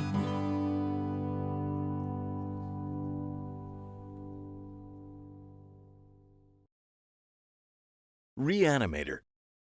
Stuart Gordon. Director-writer Stuart Gordon came to an interesting realization a few years after the success of his first feature. He suddenly had a new middle name. Anytime he was mentioned in print, his name now read Stuart Re-Animator Gordon. Be assured, there are worse fates in the film business. His new moniker came about simply because he and his stellar team of actors and writers and creative folks had taken the standard horror film and given it a much-needed jolt. Re-Animator, based on short stories by horror master H.P. Lovecraft, used all the standard elements of the horror film: mad scientist, pretty girl in distress, able lab assistant, lumbering monster creature, and then gave the whole genre a surprising and surprisingly funny twist. What was going on in your career before Re-Animator came about? I was doing theater.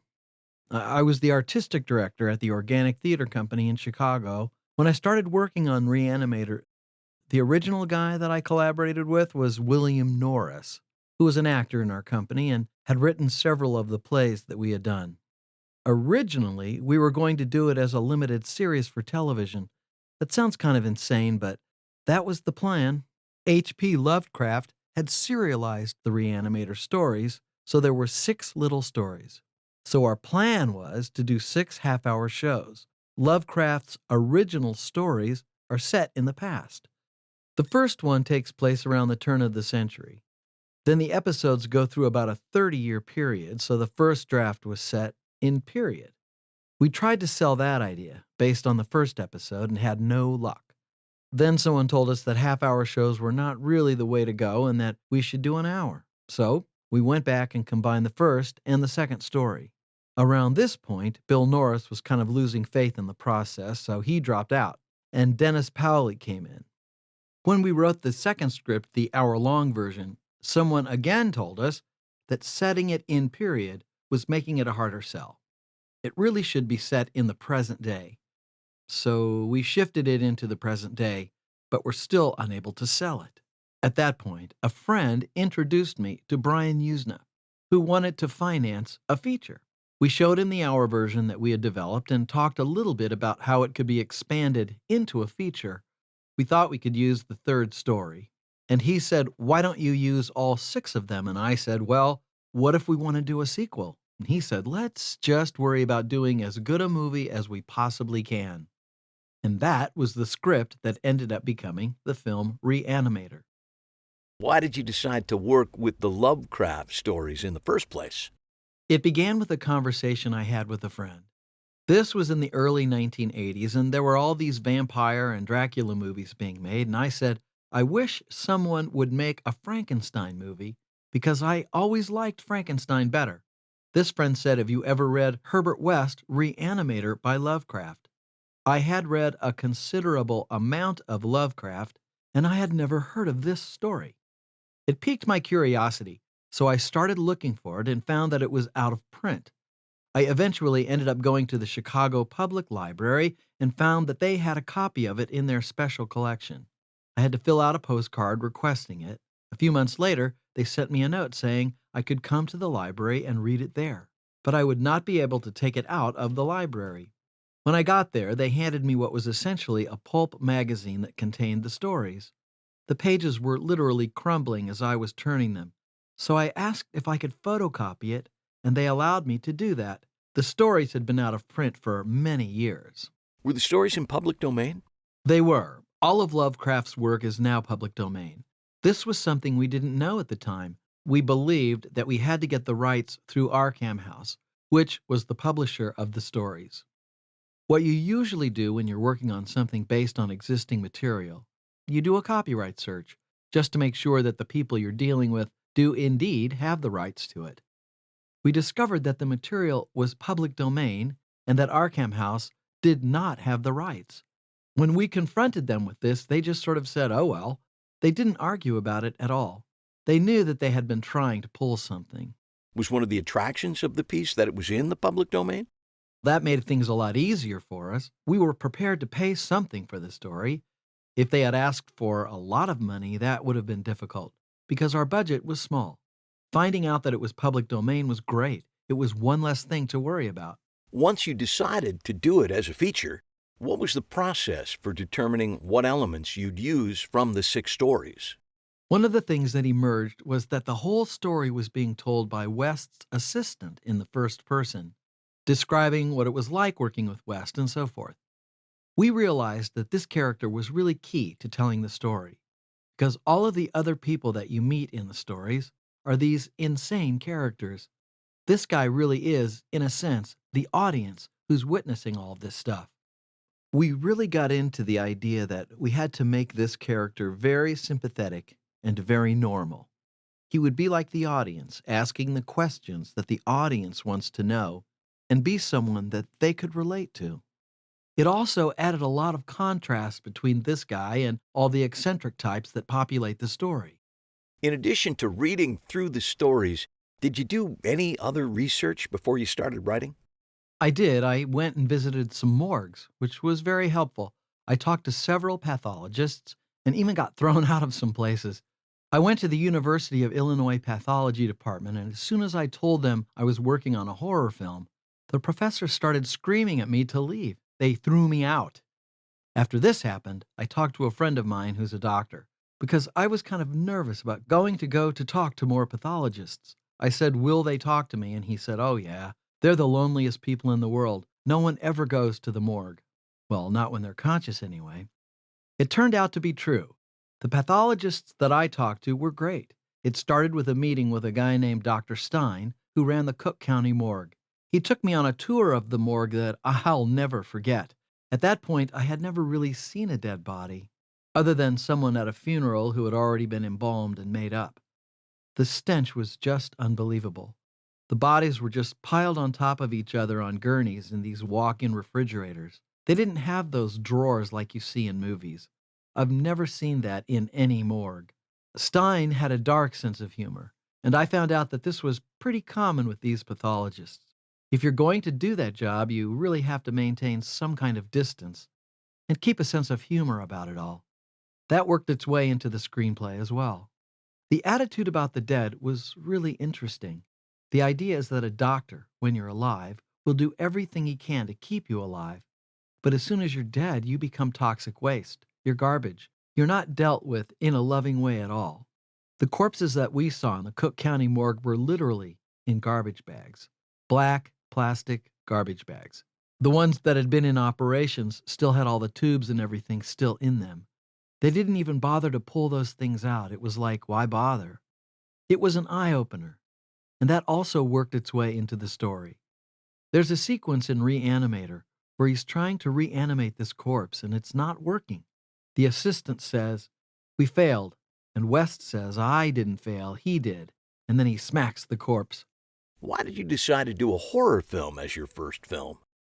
First of all, I like horror films. I've always liked them.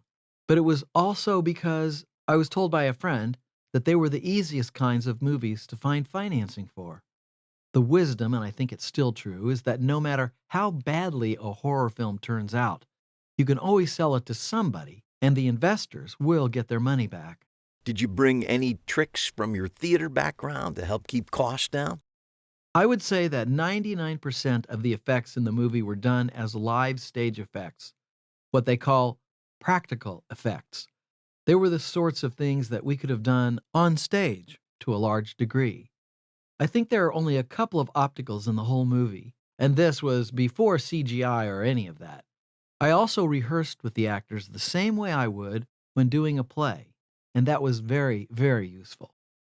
What's the value of rehearsing? The main reason you rehearse when you're doing a low-budget film is because you don't have a lot of time on the set to be talking about motivation while the whole crew is standing around waiting. So it's a way to work out a lot of stuff beforehand. But it was also good to hear the script read aloud. It amazes me that this is almost never done. We could see which lines sounded kind of clunky or other lines that weren't needed. In a couple of places, we found dialogue that we really did need that was not in the script, and we had to fill in some things. Can you think of any examples of dialogue you created in rehearsal to fill in a gap? In the movie, West kills Dr. Hill, who is trying to steal his secret of reanimation. He beheads him, and then he reanimates both the head and the headless body. They both come back to life and end up attacking West and stealing his serum. We had his assistant coming back, and in the screenplay, West didn't tell him of any of the stuff that had gone on. The audience already knew this stuff, but the actor playing the assistant was asking, "How do I already know this? Wouldn't I be asking what happened?" We didn't want to have a long scene where West tells us what we already know, and so it was one of those things where we had to find a way to explain it very quickly. So West says something like, "He wanted my serum, I had to kill him."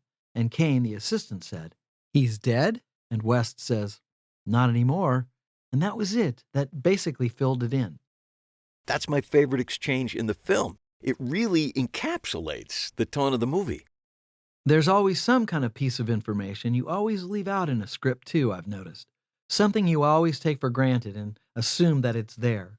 And then you realize that it isn't.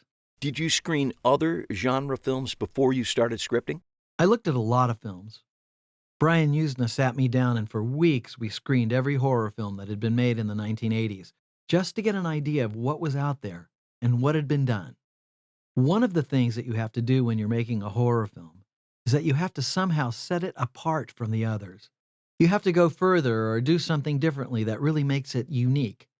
So it was important to see what else had been done and to get an idea where we could go.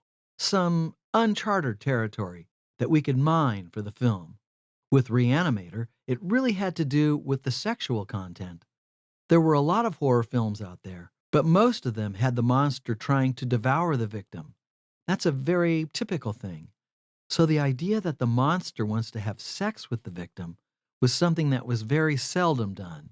And if it was done, it was something that was very non-explicit. You found a way to make it explicit and at the same time different and amazing and something no one had ever seen before. Yes, we set up that Dr. Hill was in lust with the dean's daughter and he finally has her. But now he's a headless corpse. But he still wants to have his way with her. And the question is, how's he going to do this? I remember having discussions with Dennis about that. One night he called me up and said, "I've just written the world's first visual pun."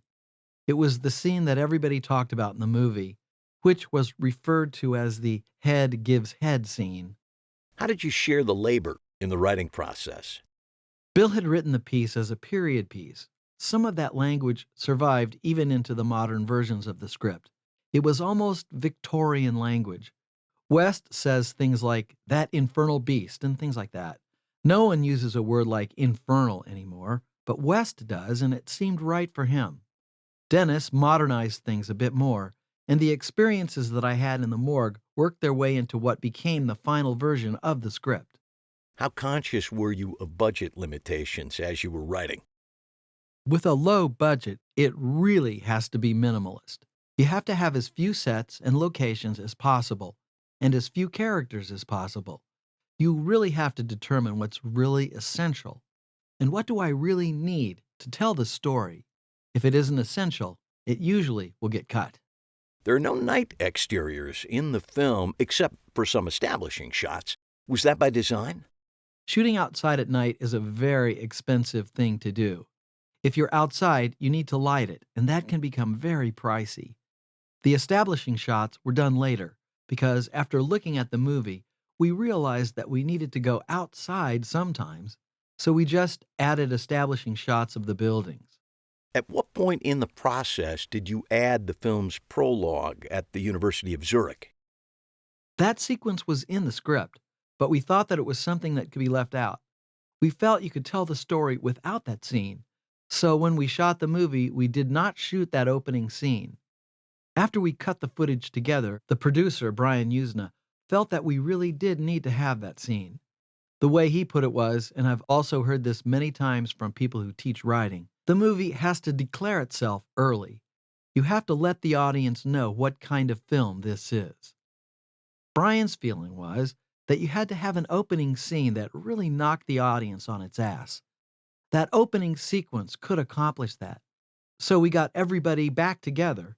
This was several months after the original shoot, and went back and did that scene. I remember you saying once that you never worried about what the critics would say about Re-Animator because you always knew they would hate it. That's true. I assumed that the critics would hate it, and the people I was really thinking about were the fans. I had seen all these other films, and in my mind, I knew that I had to outdo them, somehow. But I just wrote off the critics. In a way, that was a very healthy thing, because if you're worrying about the critics, it can paralyze you, or you'll get too self-conscious about what you're doing. To just be able to ignore them completely was actually a very healthy thing. Did you think about the special effects at all while you were writing? One of the most difficult things was the idea that there's a character walking around carrying his head through half of the film. That was the major special effects problem.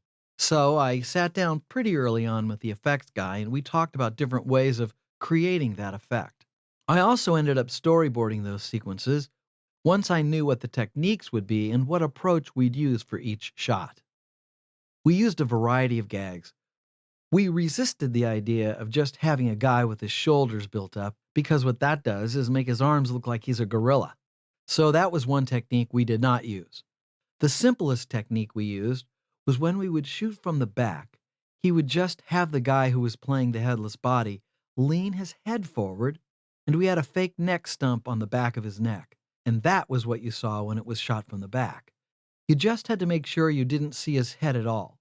That way, we didn't have to do anything to his arms. The one that was most complicated was where we built the entire fake torso. That allowed the actor, David Gale, to stick his head through the torso, and then the other actor would reach his hands around. That was the most complicated thing. Once you had a draft done, what was your review process? I think we mainly showed it to Brian Usna. Brian was always trying to come up with more and more things, more gags. One of the ones that he added was after West has beheaded Dr. Hill and puts the head into a pan. The head keeps falling over. Brian's idea was that he uses a paper spike to give the head a base so that it could stand up. Did the story change much in the editing? A lot of material got cut. You find out that you don't need as much explanation for things as you think you do sometimes. There were several long scenes that were cut. One that I remember cutting was after Dan Kane is expelled from school. He and West and Meg talk about what they're going to do now. And it ends up with the idea that they have to reanimate a human being to prove that this stuff really works. That whole scene ended up getting cut. When it came time to cast the film, you didn't really follow Lovecraft's description of Herbert West. West in the story is blonde. Lovecraft refers to him as a towhead. But when Jeffrey Combs came in, he had the right attitude. A brilliant guy who's completely focused on only one thing, and everything else is really not important to him. He captured that kind of drive. It was pretty clear from the first audition that this was Herbert West. You did a very free adaptation of the original source material, just taking bits and pieces of the 6 stories. What was one of the significant changes you felt you needed to make? Lovecraft very seldom writes female characters, and there were no female characters in Re-Animator. So the creation of the Dean's daughter was something that we added to the story, because we really felt that there needed to be a love interest and there needed to be a certain sexual tension in the story. One of the things that's interesting is that whenever I'm dealing with Lovecraft purists, they're always very upset about the sexuality in the films I've done based on Lovecraft. But I always feel that Lovecraft stories are very, very sexual, and that there is a sexual undercurrent running through them. And I felt that was even true in Re-Animator. Was there anything you learned while working on that script that you took to future writing projects? One of the things was that when you're working on a horror film, every single scene should have some tension in it. That was one of the things we really worked on with Re-Animator. You really can't have any scenes with people just sort of sitting around and relaxed. You have to find the tension in each scene. There needs to be something scary about every single scene in the film. Otherwise, you're letting the audience off the hook. What you really want to do is keep people on the edge of their seats all the way through. Is that something you brought to the process from your work as a theater director?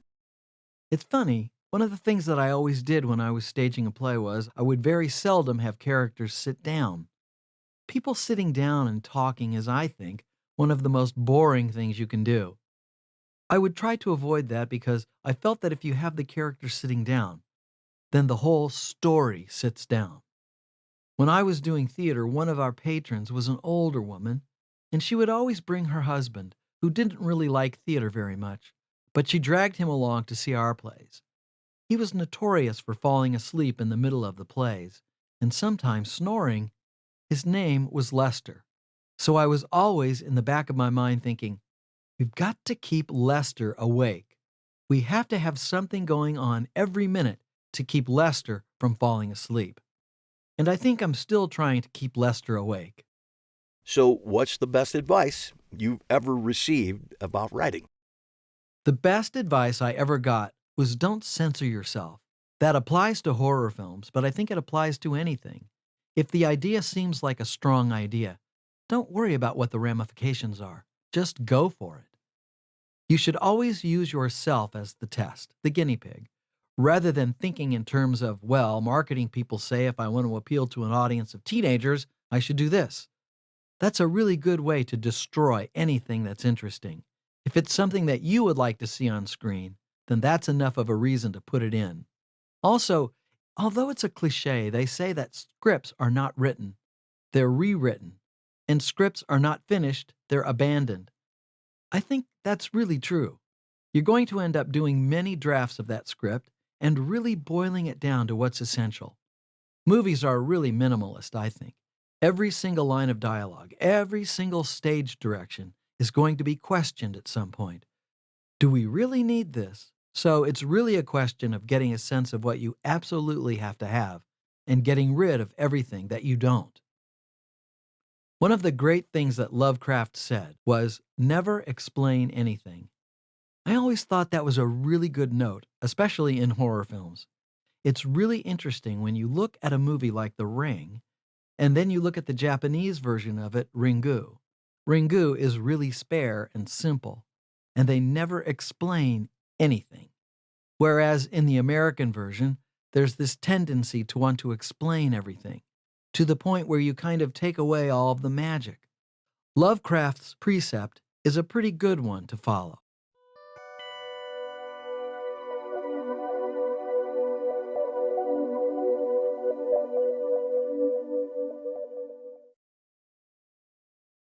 Hester Street. Joan Micklin Silver. Hester Street breaks many of the rules of low-budget filmmaking. It's a period piece. It's shot in black and white, and half the dialogue is in Yiddish. However, as we know, rules are made to be broken. Joan Micklin Silver's passion for the story Jekyll from Abraham Cahan's novella is evident in every frame of Hester Street, and her genius at casting which would surface again in her next feature, Between the Lines, brought Carol Kane to national attention and garnered her an Academy Award nomination for Best Actress. At what point were you in your career before Hester Street came along? I had made some short films for an educational film company and had written a screenplay which was, although much changed, made in Hollywood. And I was looking for an opportunity to direct. I found that in that particular time, we're talking about the early 70s, the opportunities for women to direct were just nil. And while I could get work writing, I really wanted to be able to direct the work that I did. How did you find Abraham Cahan's novella, and what attracted you to it? One of the films that I made for the educational film company was on immigration. I read just about everything I could find on immigration, and one of the things that I read was the novella by Abraham Cahan called Jekyll. I was really floundering and wanting very much to make my own films. My husband, Ray, who was a real estate developer, told me that if I could do a film that would not cost very much, that he would try to raise the money from some of the investors that he'd been going to for real estate deals. And that was how we did it. Frankly, I didn't think I'd ever get to make another film. I was pretty discouraged about it all. My family were immigrants, and I wanted to make a movie that would count for them. Was the story in the public domain at that point?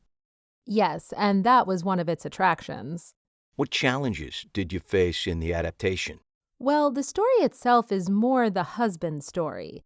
I think what grabbed me about it was what happened to the wife. So it was really just telling the story from the point of view that interested me. The challenge of it, of course, was to try to make it authentic. I felt that because my father had told me so many stories about his life as an immigrant boy from Russia, I knew that language was a huge factor in getting along or not getting along.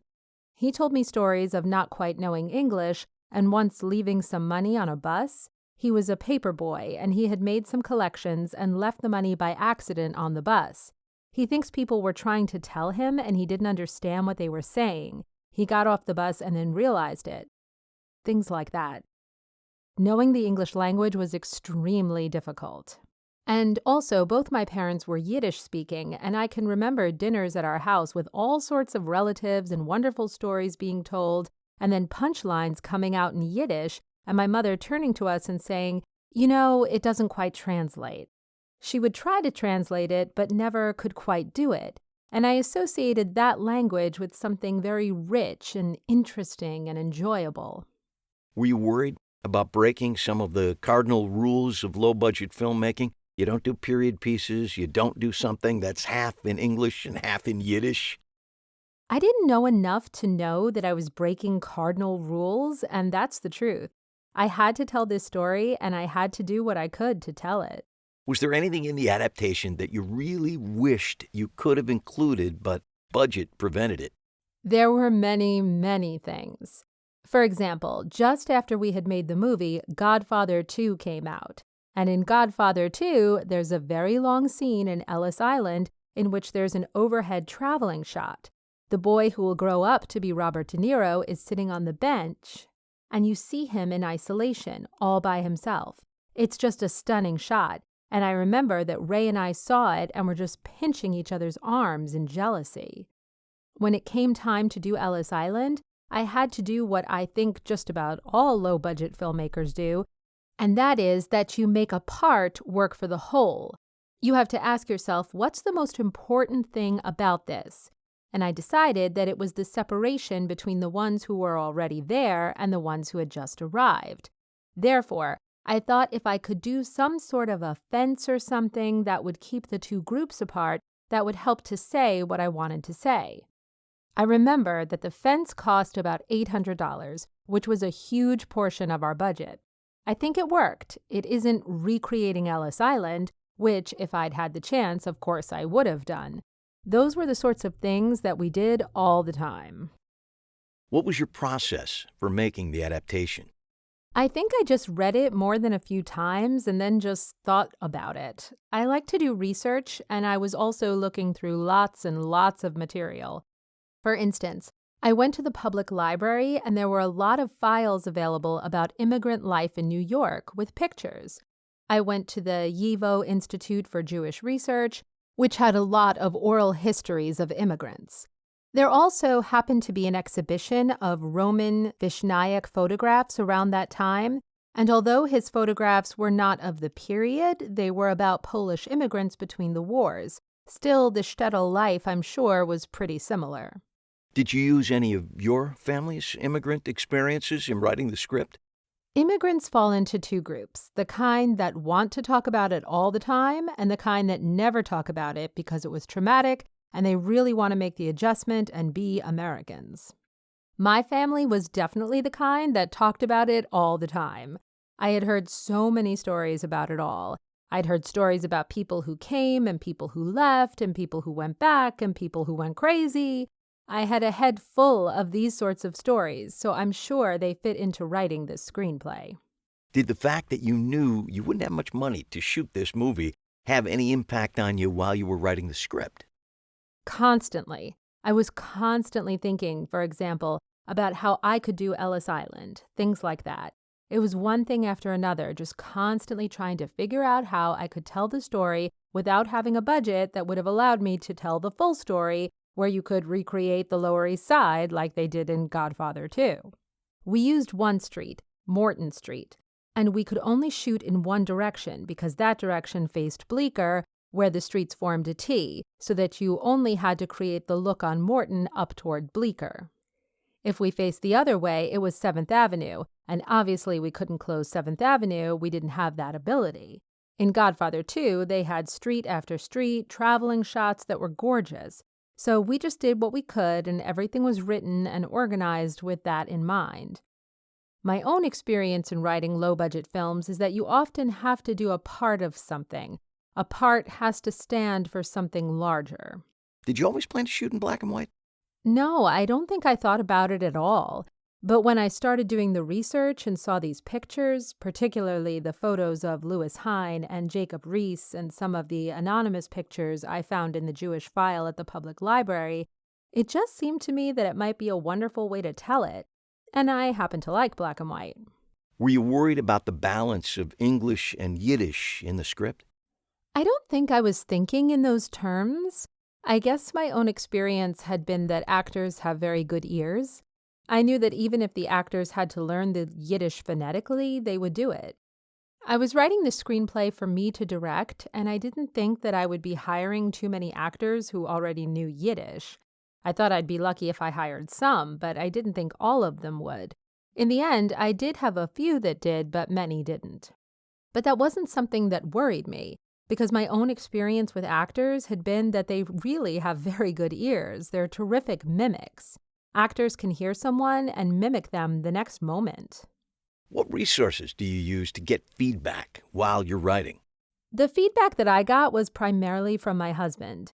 Usually you have to send the script to whoever the financial group is, but this was a group of investors that didn't really need to see the screenplay. They were making small investments, and it was not the sort of thing where they were going to be reading it. I knew I got lots of ideas when I started working with the actors. For instance, I think that 2 of my favorite lines in the script came from Doris Roberts, who plays the neighbor, Mrs. Kowarski. These were expressions that her grandfather had said, and she said to me, "Do you think these are good lines?" And I said, "Doris, they're fabulous. They're going right into the script." One of them is, "You can't pee up my back and make me think it's rain." And the other one was, "With one tuchus, you can't dance at 2 weddings." Old Yiddish expressions, and they were wonderful and just perfect. And of course, she delivered them wonderfully. Besides the addition of those lines, did the script change much once you started working with the actors? I was quite open to changing it, but it didn't change as much as I thought it would, mainly because with the Yiddish and the English and the period, the actors didn't feel really comfortable doing improvisations. It did change somewhat when I was cutting it. It followed the original story more closely. There was a longer section of the husband's life in New York before the wife came. When we did the rough cut, it was just clear that the real story started when the wife came and that the life of the husband could be established in fewer scenes. 2 scenes really stand out for me, and I'm not sure how you would have described them when you wrote them. The first is when Jacob finds out that his father has died and he goes home and tries to pray. You really get a sense that this is a guy who hasn't done this in a while. Well, he hadn't done it, so that part wasn't hard. The actor wasn't trying to unlearn something or trying to show that he didn't know how to do something that he really knew how to do. He didn't know how to do the prayers. And then there's a scene with Giddle and the board at Bernstein. We're not sure where the relationship is headed, and as they sit at the table, he reaches over and touches her garment. That came from the actor. She was talking about her husband and not knowing where to turn. She sat down at the table across from Bernstein, and he tried to reassure her and cover for her husband, although you could tell that he felt very sorry for her. We shot it a few times, and I just didn't feel like we had it. It needed something. It wasn't quite there.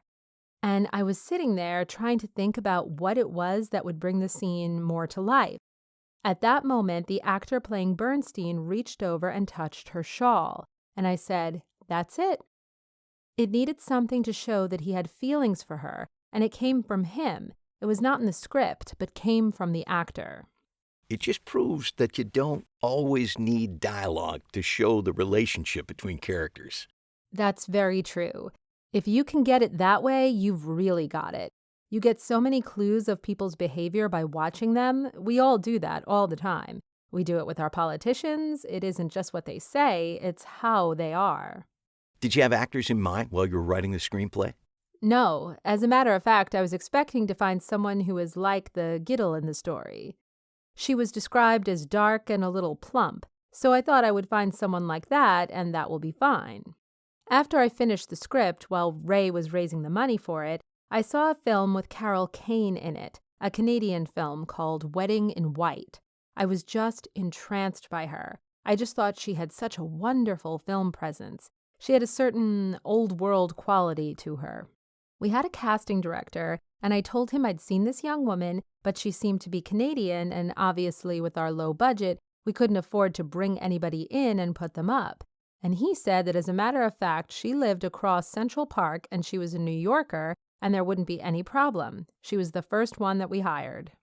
Was it difficult to put aside, as a writer, your vision of Giddle when, as the director, you found someone completely different than you had imagined?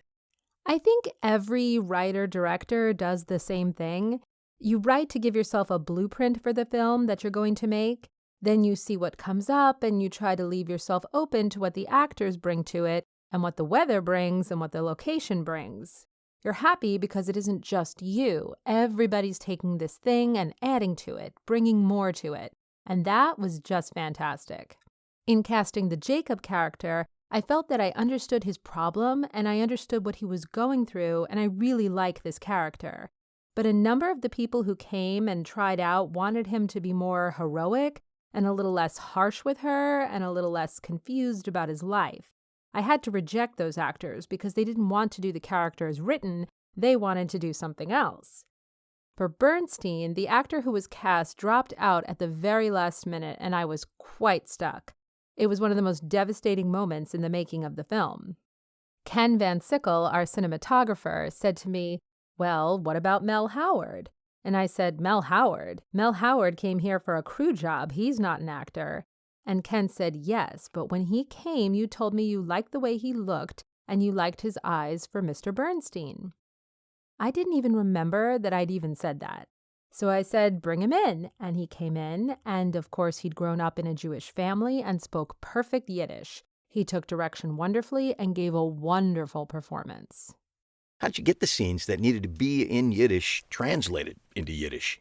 Michael Gorin recorded the Yiddish for the actors, and he did all the translations, except in those instances where the actor already knew Yiddish. The rabbi, the guy who played the peddler, the man who played the scribe, they all spoke Yiddish and did their own translations. What movies inspired you? I loved so many movies. I grew up in Omaha, Nebraska, and in Omaha, at the time I was growing up, there wasn't any television. It didn't come until I was in high school. So the amusement of the day was to get on the streetcar and go downtown and pay 35 cents and see a double feature. You paid 35 cents until you were 12, but everybody was 12 until they were about 15. I still have a wealth of movie images in my mind from that. But there are a couple of movies that I remember very distinctly from seeing them as a kid. One was Shadow of a Doubt. I can see why I was so attracted to it. It's about a girl whose trusted uncle turns out to be a killer.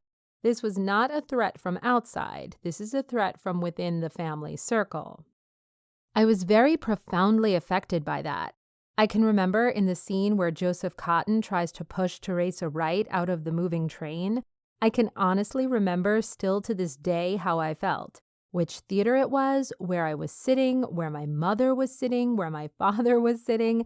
It was quite a strong childhood experience. I think I was only about 7 or 8, but I really remember it to this day. That has a certain power over you and makes you desire to recreate something like that. What's the best advice that you've ever received about writing? I don't think it's so much advice from another person. I think it's just the experience of looking at films.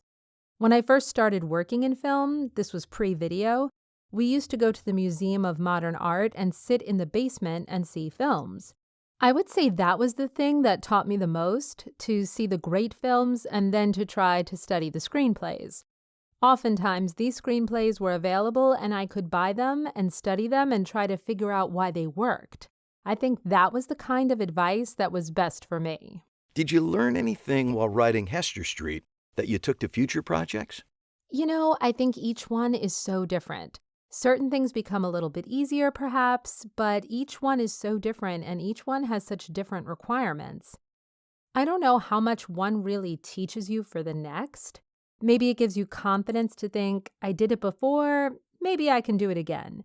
But I think each time you're walking off a cliff.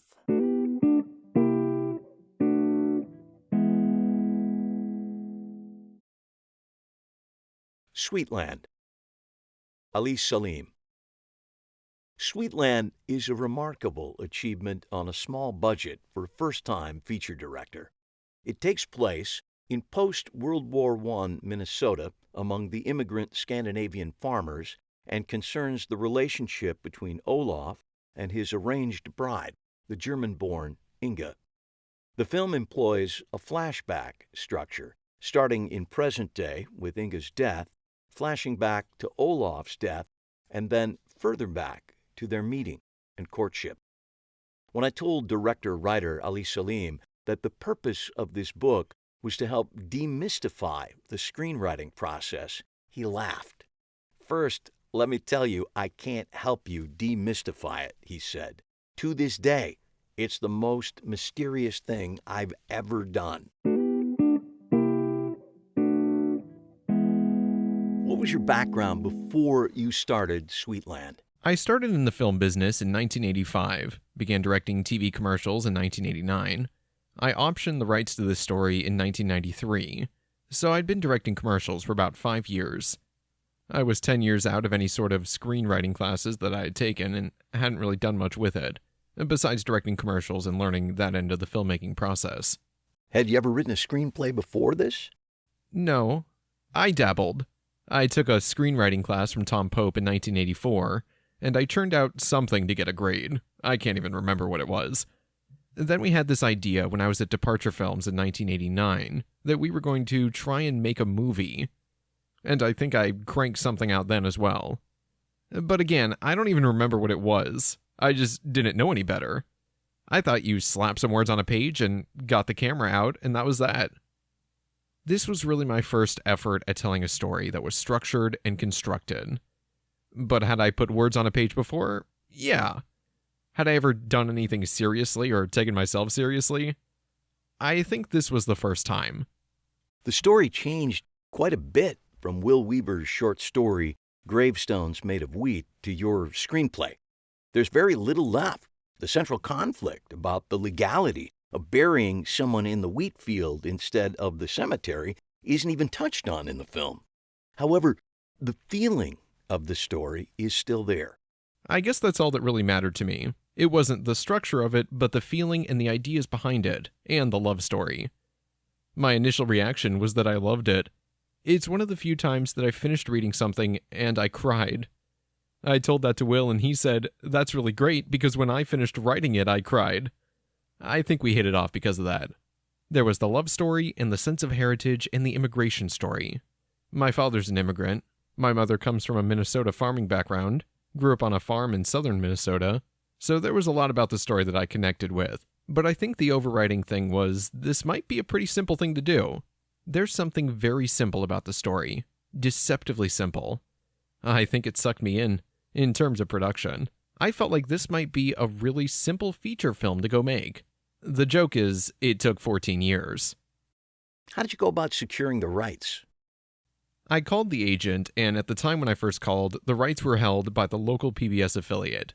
But I had said something to the guy who worked in the agent's office that he connected with. And so, about 18 months later, when the rights lapsed, he personally called me back and said, "The rights are up. Are you still interested?" I was so excited by that, and just the fact that he had remembered and called. I called a couple of friends who had some literary experience, and I wrote up a document myself that I said, "I'll give you a few $100 and see where it goes." And that document was adequate, and Will signed it, and then I sent him a check every 6 months for 3 years. At a certain point, he called me up and said something to the effect of, "This is kind of an unused room in my house, and you seem to have moved in, and moved the furniture around and made better use of it. Why don't you just live there?" And so the rights and the option agreement became very personal and liberal, and we kept it going for 13 years, which I don't think a strict agent/lawyer relationship would have allowed. How did that story evolve over those 13 years? The end result bears very little resemblance to the original story. I would argue that it all came from the page. There are words on the page that I somehow reached into and pulled out, just from a single word, like a single word about Olaf's feelings about God. From that, I'd pull out the entire story of Inga's religious background, and Olaf's response to it, and Minister Sorensen and his side of it. As I would do that, I would also do research. I would take a word in the story that had some resonance for me, and I'm sure I would apply a lot of my own personal history, my own recollections of my grandparents' history. But then I would also go down to the Minnesota History Center and look through their photo databases. I tend to get more out of photographs than I do out of documents and pages of research. That's just the way I am. I would pull out photos of church-going in 1919 to 1920, and in one of those photos was the banker, and that would cause me to go research what was going on at the time. It was just at the end of a wheat boom, so I figured Olaf probably had had some good years and had some money, and he was the kind of guy who would hang on to it. But maybe his neighbor wouldn't, and from that I developed the character of the neighbor, Franson. So a lot of it was made up that way, with photographs from the History Center and this realization that if Olaf is going to hang on to his money, somebody else won't hang on to his money. My grandparents always had tales of the guy up the street who bought everything, like Franson. He bought a car and a camera, and the guy was always broke. So it was personal history, stories that I heard, combined with research at the History Center. But I think overall, I would argue, and I think that Will might join me in the argument, that movie really does come from the page. It's not just plotline stuff. It's feelings and philosophy, theology, things like that. Do you think that your attraction to photos inspired you to make the wedding photo such a key visual element? Probably. I'm always kind of drawn to photos. They seem to tell me more. And it was that era when the common man started to take photos on a regular basis. It was no longer just for the rich. And the other thing that intrigued me was something my son said when he was about 3. This was about 15 years ago. I'd had a job out in California, and he and my wife came out for the last weekend of it, and we went to Disneyland. I shot video of him the whole day, and then I cut some of it together and showed him the video 2 years later. He would watch it over and over and over. Once, after watching the video, he asked me why I wasn't there, and I realized that the video I had made for him had replaced his memory. It was an intriguing idea, and I thought that a lot of our memory does come from reminders like that. What did my grandparents do for memory before they had photos? Was that memory stronger?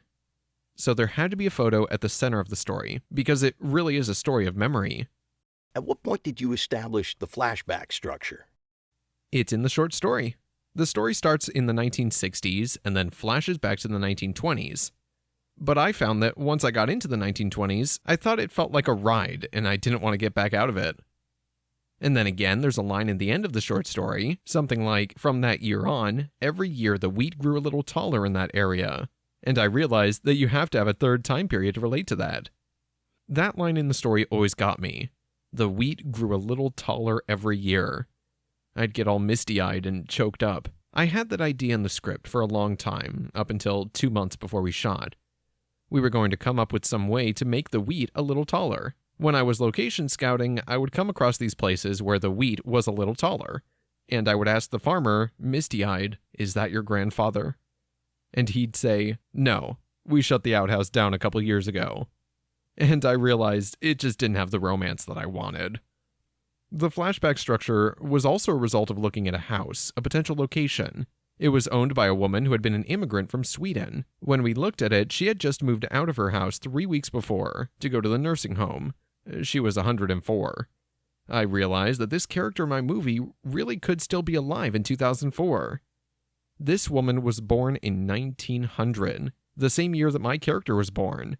And that's when I thought, maybe it's a little more romantic if we bury Grandma on top of Grandpa than if we say the body fertilizes the wheat and makes it taller. That's where that change came from. Did you think about budget at all while you were writing? No, I guess I didn't. If I had thought about that, I think the script would look very different. No, I just let it rip and left it up to producer Jim Bigham to make it happen. He was great. He's an old friend, and he really connected with the script for a lot of reasons. He wasn't just a line producer. He was a guy who really wanted to see it made. He was the one guy who would go through the script with me and say, "If we get rid of this, it will make that better." He was great at hanging on to parts of the story that would drive it forward, and yet getting rid of the things that were a little too big. He was more budget conscious, and that caused me to rewrite, I guess. But while I was first writing, I didn't really think about it. I was struck at one point, after Inga's been sitting in the railway station for a bit, that although I know I saw her on a train and I saw her get off a train, I never really saw a train. That was an interesting one. There was a train up in Osceola, and they were open to it, but our insurance company wasn't. There's a huge rider for moving trains, like $40,000 a day. Then we did find a train about 40 miles from our location in Montevideo, but our ability to use it was bound up in the Patriot Act. A lot of the railroad up here is owned either by Burlington Pacific or Canadian National or Canadian Pacific, and the Canadian National line is considered foreign territory. And so, to move a train through that area, you've got to cross all 3 of those tracks. And to move the train onto the Canadian National tracks, you'd have to get clearance from the FBI. So there was just no way we were going to be able to move a train, insurance or not. So we moved that scene into the train depot, which I think works just fine. We built a 6x6 box, a plywood box with a hole in it for the lens, and put it on the back of a flatbed truck, and drove Inga around dirt roads and made you feel like she was looking out the window of a train. Was there anything you were sorry to lose because of budget restraints? There was nothing I was sorry to lose. I learned a lot from Jim about how to be efficient, not how to be cheap or just say no. When you don't have millions and millions of dollars and tons of days, I think you would just naturally give up some of those shots that you would see in King Kong, which are great, those big, wide street scenes of New York, but I don't know that we need them in a film like this. There were a lot of those little things along the way where, if we'd had the money, yeah, we'd get the train pulling away from the station as she was walking away, but you don't necessarily need it. Did you rewrite it at all after it was cast to fit the actors you cast? A little bit. I think I did a lot of rewriting for Ned Beatty, who was interested and willing to be a little more terse and mean. The character wasn't originally that way, and I like what he brought to it, and so I rewrote a lot of his dialogue to reflect that. I rewrote Franson, too.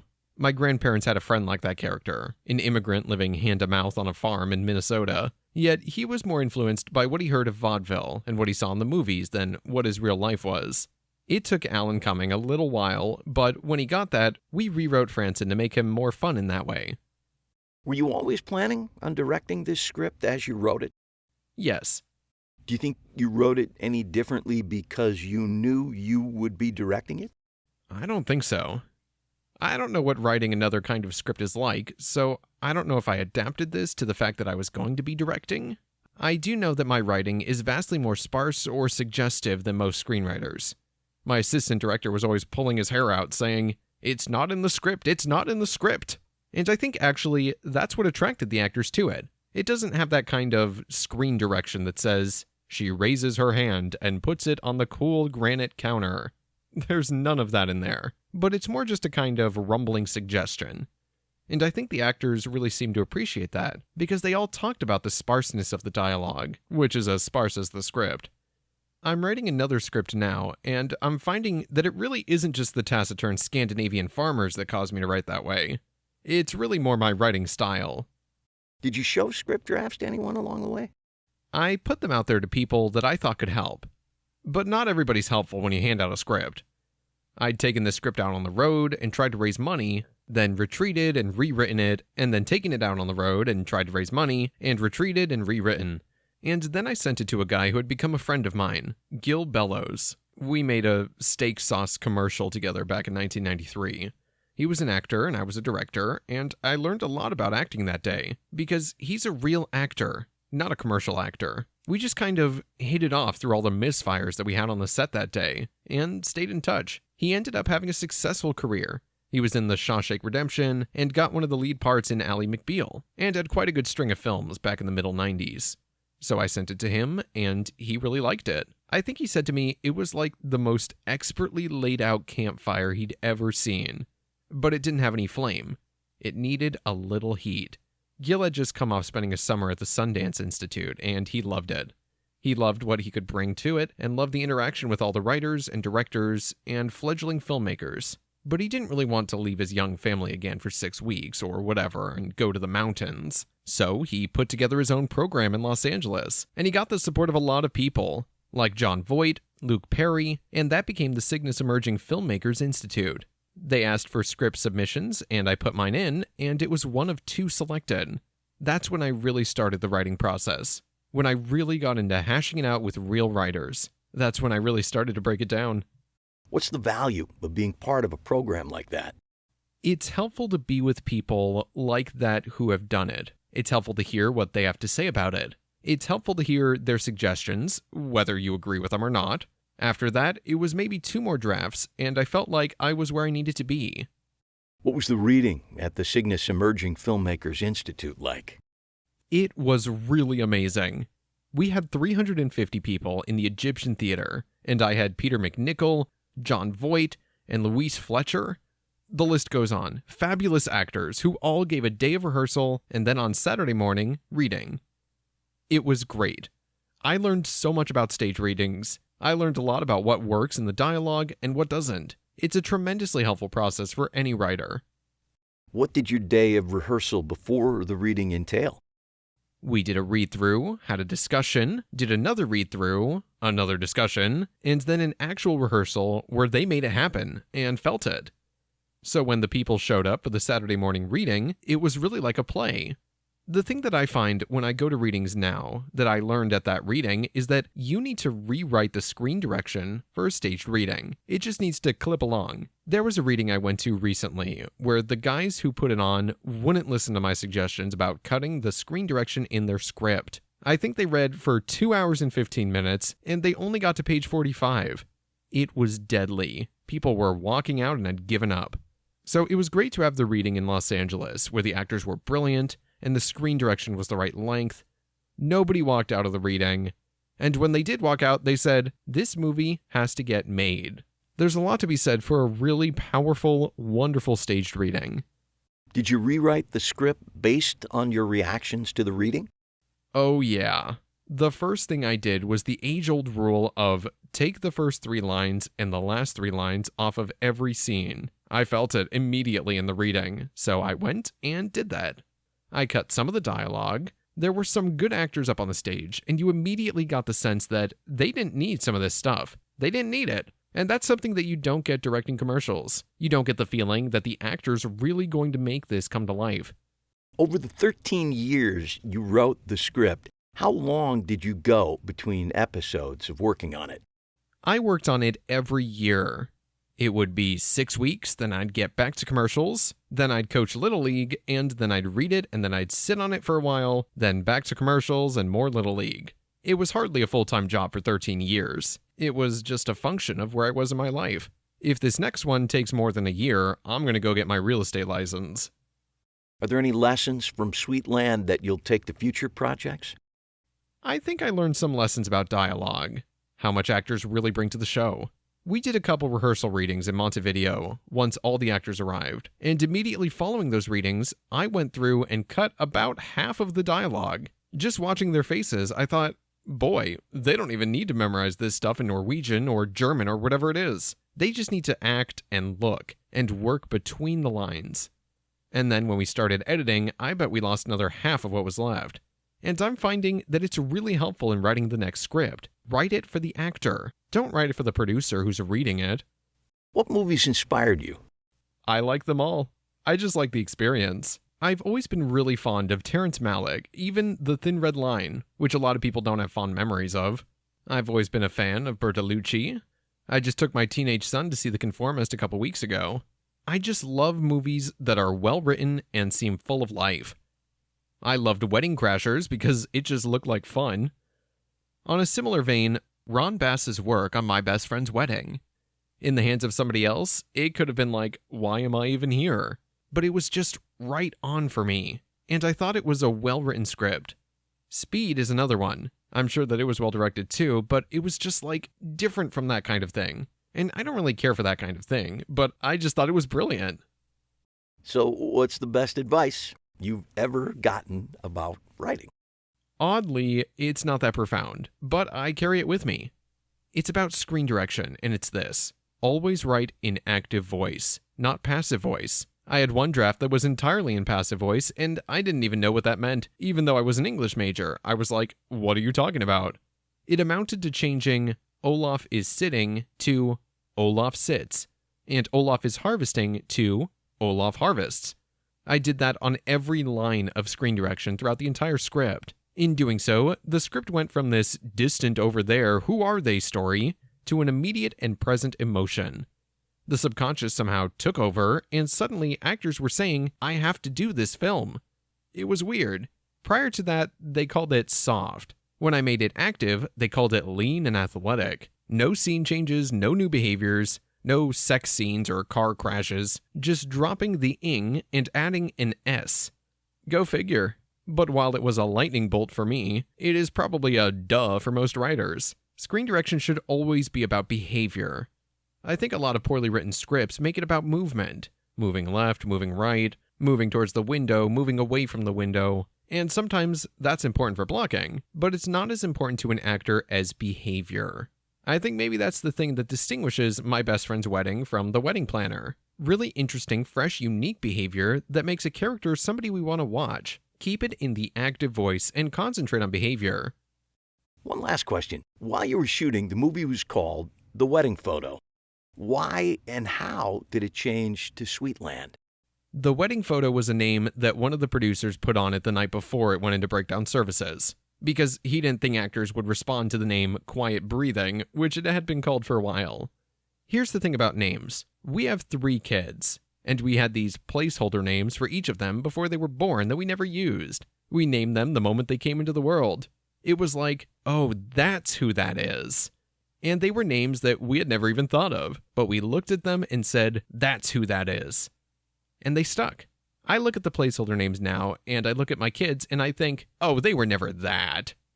And it was the same with the movie. I knew it was going to be done. We're going to watch it, and we're going to feel like, oh, this is what it is.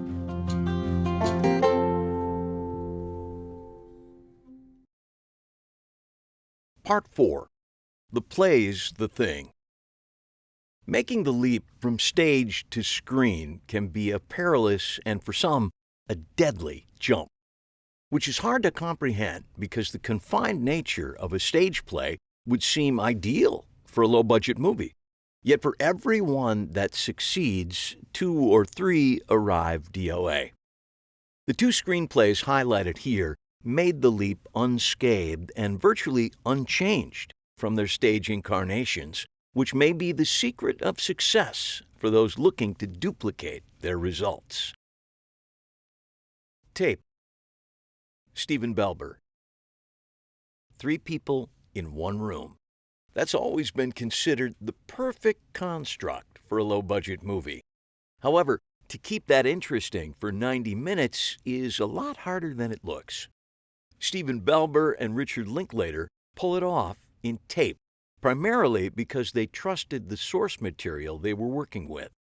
Belber wrote from his gut while creating his characters, and the ever-changing dynamic during their meeting in a slightly seedy motel room keeps the story constantly evolving and involving. Be aware that this interview contains spoilers about key plot points. Where were you in your career before you wrote the stage version of Tape? I was not very far along. I just quit my day job to work on the Laramie project. It was the year that we were researching the murder of Matthew Shepard. I was going out to Laramie every couple of months and then coming home, so I was just starting to get paid. I had been writing plays for a long time. I'd come out of the Playwright Fellowship program at Juilliard, but I was sort of adrift and not sure. And then Tape came along. It was not one of the big plays I was planning on writing or was working on. It was something where two old friends of mine had come along and they wanted to showcase themselves as actors in the New York theater world. And they said, "Can you write us something that can really show what we can do?"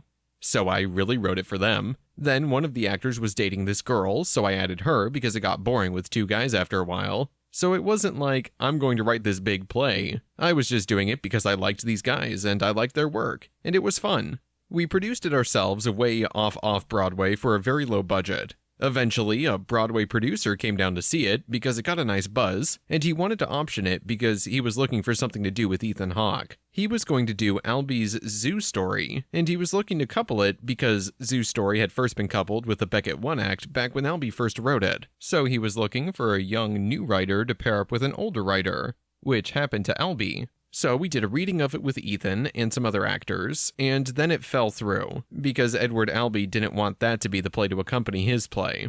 He ended up writing his own, but Ethan remembered it, and when Indigent came to him, Ethan said, "How about this? It would be fun, quick, and easy to shoot." So he brought it to Rick Linklater, and Uma Thurman had been at that first reading that Ethan had done, so she was familiar with the play. It was all very lucky. How did you generate the idea when your two friends said, "Write something for us"? You weren't thinking screenplay at that point, right? I had written maybe one screenplay for fun at that point, so this was really something to get gritty. It was the antithesis of what you'd think of as a movie. It was one room, a screwed up, fucked up relationship. I was thinking of something we could do low budget production-wise. We got together one afternoon, we tossed around a couple ideas. It could be in a motel room, they could be brothers. What is it? And then they went away and I worked on it for a couple of weeks. And they came over for a reading, just in my living room. It was very subterranean and organic that way, which was nice. It was a good lesson for me as a writer, because I tend to think epically and think I'm going to write the great American play, and I overplan it, and I don't let spontaneity in the process. And this was good to remind me to write from the hip a little more, and write closer to home. These are the types of guys I'd grown up with, and I know these types of situations. These are 28-year-old guys, and this was something I was familiar with at the time. Once you determined the location, how did you generate the story? It sounds like it came pretty quickly, if the two actors came back in 2 weeks for a reading. I don't know why. It was right around the time that Bill Clinton was debating whether or not to apologize for slavery, and I was fascinated with the idea of apology. When is it gratuitous and self-serving, versus when is it genuine and important? And that was a question that was valid at the time for Clinton, so I think that was on my mind, those types of questions. And I wanted to write about people who were very close, so I based it on myself and another guy, the repartee that you have with your close friends. But I wanted to get to something darker beneath that, and what happens when those types of competitive friendships get cross-referenced with intense issues, such as date rape. Did you outline the story? I don't know that I did. I certainly don't have lots of notes like I have for most of my plays. I must have realized, semi-early on in thinking about it, that there was going to be a dark secret, and that the one guy was taping the other. I had no idea how it was going to end, and as I said, the girl was at it on. The play used to end when Robert Sean Leonard's character leaves the first time, and the play ended with her looking at him like, "You're an idiot." But I knew there was more there, and after a public reading, I went back in and said, well, what if he comes back and makes that effort to apologize? But when writing it, I didn't think very far ahead in terms of what happens when a friend confronts another friend. What was your day-to-day writing process? I guess I'm pretty intense when I come across an idea, and I don't sort of do an hour a day. My wife is French, and I remember trying to describe this idea. A comedy about date rape was how I was forming it at the time, and she sort of laughed me off and said I should come up with a different idea. But I was able to keep writing. I remember starting over at one point, fairly early on, and scrapping what I had when I came up with the idea that she might show up. I was writing by hand at that time. I like to get really into it when I'm writing and get a first draft done as soon as possible, then go back in and work on it. And you're able to do that even if you don't know exactly where you're going? Yeah. I had, at the time, a philosophy that when you're dealing with those types of tight friendships, where you don't know yourself where the conversation is going, then it would be truer and more genuine to write within that vein, and to have a general goalpost that you were heading for, but to let the turns happen. If you're writing quickly enough in your mind and keeping up with your pen, let those twists and turns come at you, almost as quickly as they're coming at the characters, at least for this type of play where it's sort of down and dirty. Were you hearing anyone when you wrote? Yeah, I guess I was.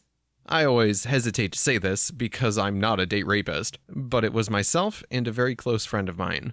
I always felt in high school that I was a step behind him. He was more popular with the girls and everything. Yet at this point in life, he was not sure what he wanted to do, and I was really going after what I wanted. And I love the dynamic of how those friendships can shift and change over the years.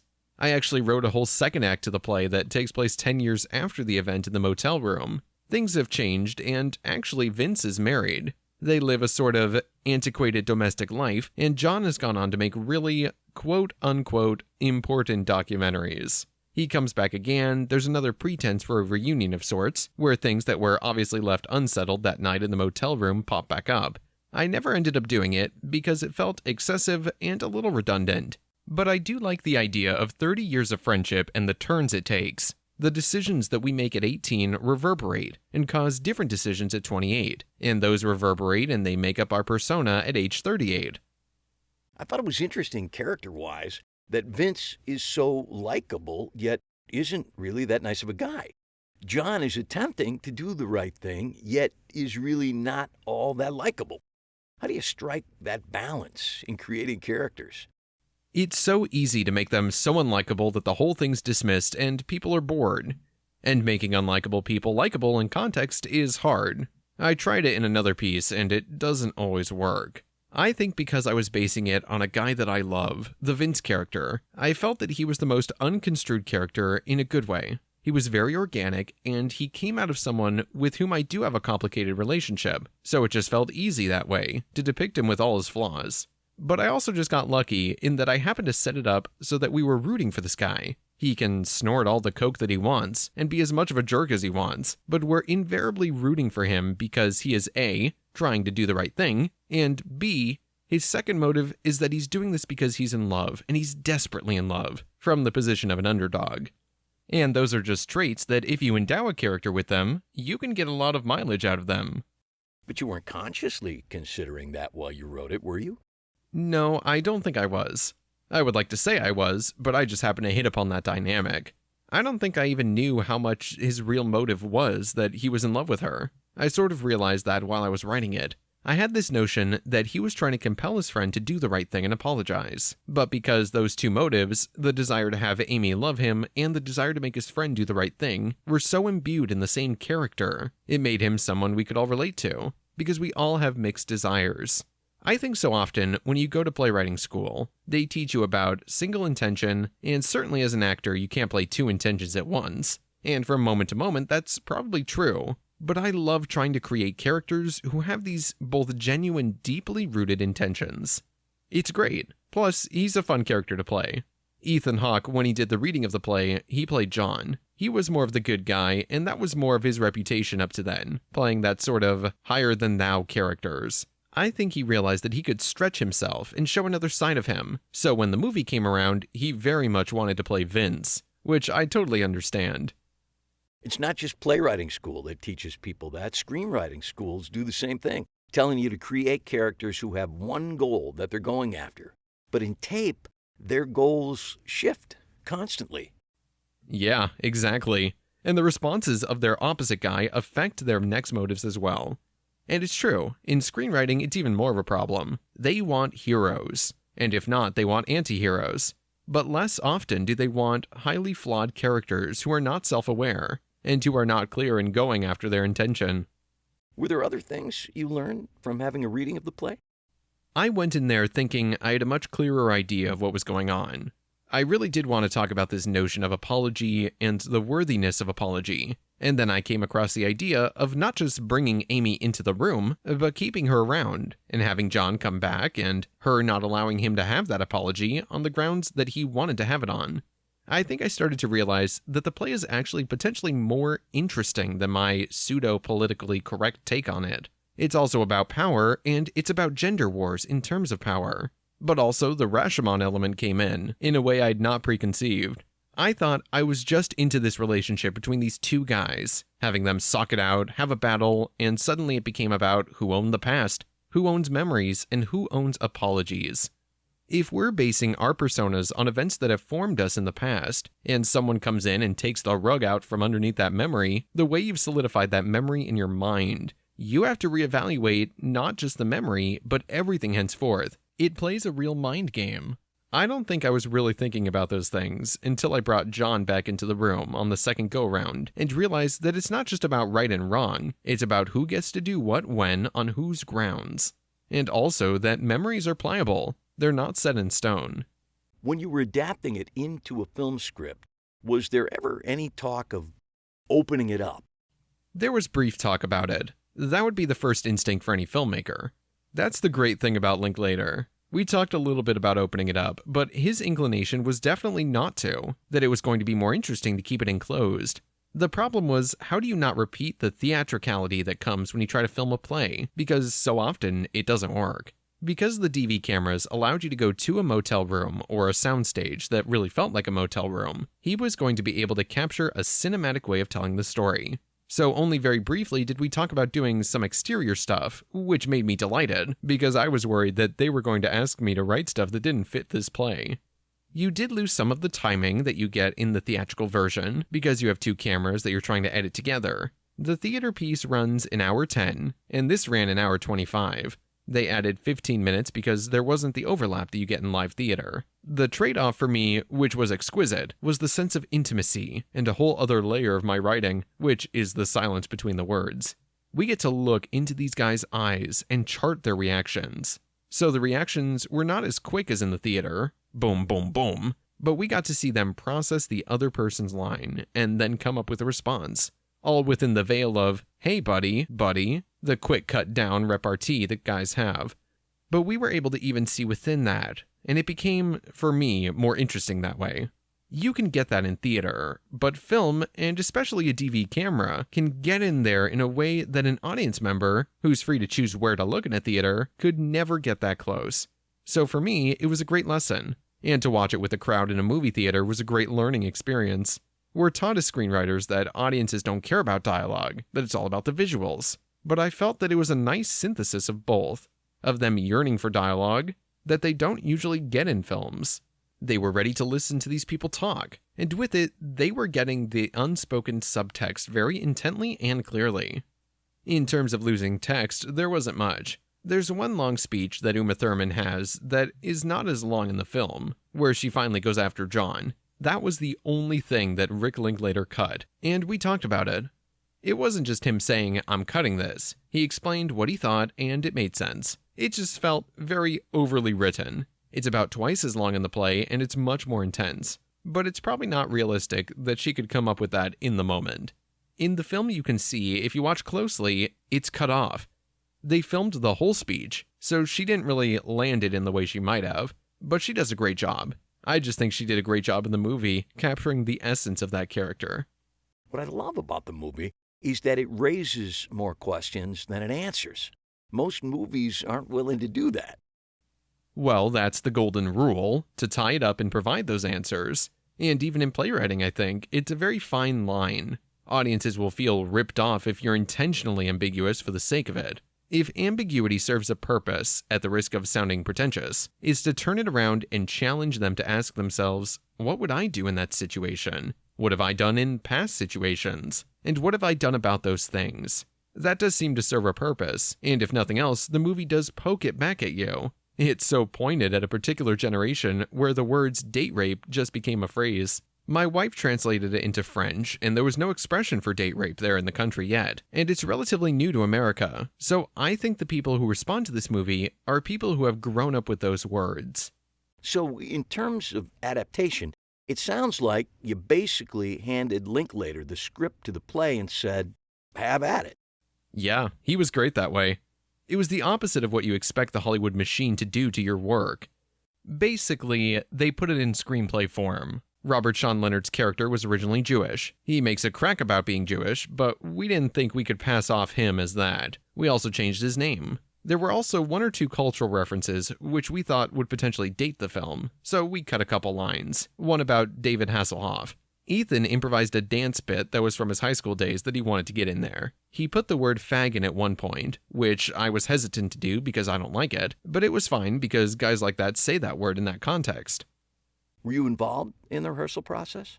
Yeah, again, I was really lucky. I was out of town working on the Laramie project. When I came back into town, they had rehearsed for about 2 days. They spent 2 weeks in a friend's apartment just going through it. I came toward the end of the first week, and it was amazing. It was like a theatrical experience. Ethan has a great theatrical background, and Rick studied theater in college. They started with real, genuine table work, which is what you do the first 2 days of any play, sitting around and talking about intention and motive and all that stuff around a dining room table. I couldn't believe that they were doing it exactly the way I would want it to be done. It was lovely, and when they started shooting, I showed up whenever I wanted to. It was great. They built the set on a sound stage, and the set had a retractable roof, so when they wanted to get certain shots, they could light it. But for the most part, inside the room was a sound guy and Rick, holding one camera, and the DP holding a camera, and the actors and me. It was really nice. So you didn't have to make any changes to fit the budget? No. The film was shot so cheap. They rented a car so that when you opened the motel room door, you could see a parked car. That was the big luxury, and that wasn't even in the script. Rick's company completely knows how to produce at that level when they need to. And Indigent was scrappy and just starting out. They hadn't yet had the success that they would have, so everyone was pitching in and calling in favors. It was sort of corny, but nice. When you finished the stage version, how did you know when the script was done? We did this first reading, where it ended abruptly and I felt it was too abrupt. I knew there was more. I was so interested in the female character, and I was writing out of my element so much. I remember calling up a lot of female friends and asking what they would do in that situation. I was really clueless about the feelings that the character would be going through. I knew it wasn't finished after that first read, but I didn't know if I should write out a whole other act or add another 20 minutes. I remember it was my first case of real theatrical soul-searching, because I knew I had something that I really liked for once. There was a nice feeling in the room, and the dialogue was rolling, and the characters were knowable. So I went off for a while, and I worked on that, and we did another reading again in my living room. And that one felt like there was a nice resolution. I guess I just knew it was finished. Again, I don't trust myself, because subsequently we did it in a larger venue in New York. I wrote monologues and a prologue, as well as an epilogue that took place 10 years later, with all the characters speaking to us from the future. We actually produced that in New York, and most of the people who knew both productions said you don't need it, and it ruins this nice little thing you have. I was, as a playwright, thinking I should be writing epic 3-act plays that deal with the world and time passing, but it did feel like this moment had come to a close, where the play ends now. In terms of going back and rewriting, I actually felt like I hit that one pretty smoothly. Once I got a take on the female character, that she was not necessarily going to play their games, that she was going to not cede the power to them, regardless of what happened, I don't think it's changed much since then. Little tiny things have changed, because the initial actress really was very helpful in charting it when we were first doing it, but in terms of structure, I never went back and excessively rewrote it, or changed it structurally. Of course, there wasn't that much structure to change. Do you ever put a script in a drawer for a while? Oh, absolutely. I have about 25 things in a drawer right now. I think if I had put tape in a drawer at that point, I would never have gone back, because it's not the heftiest play, but I knew that it hit a chord with people, because it was compact.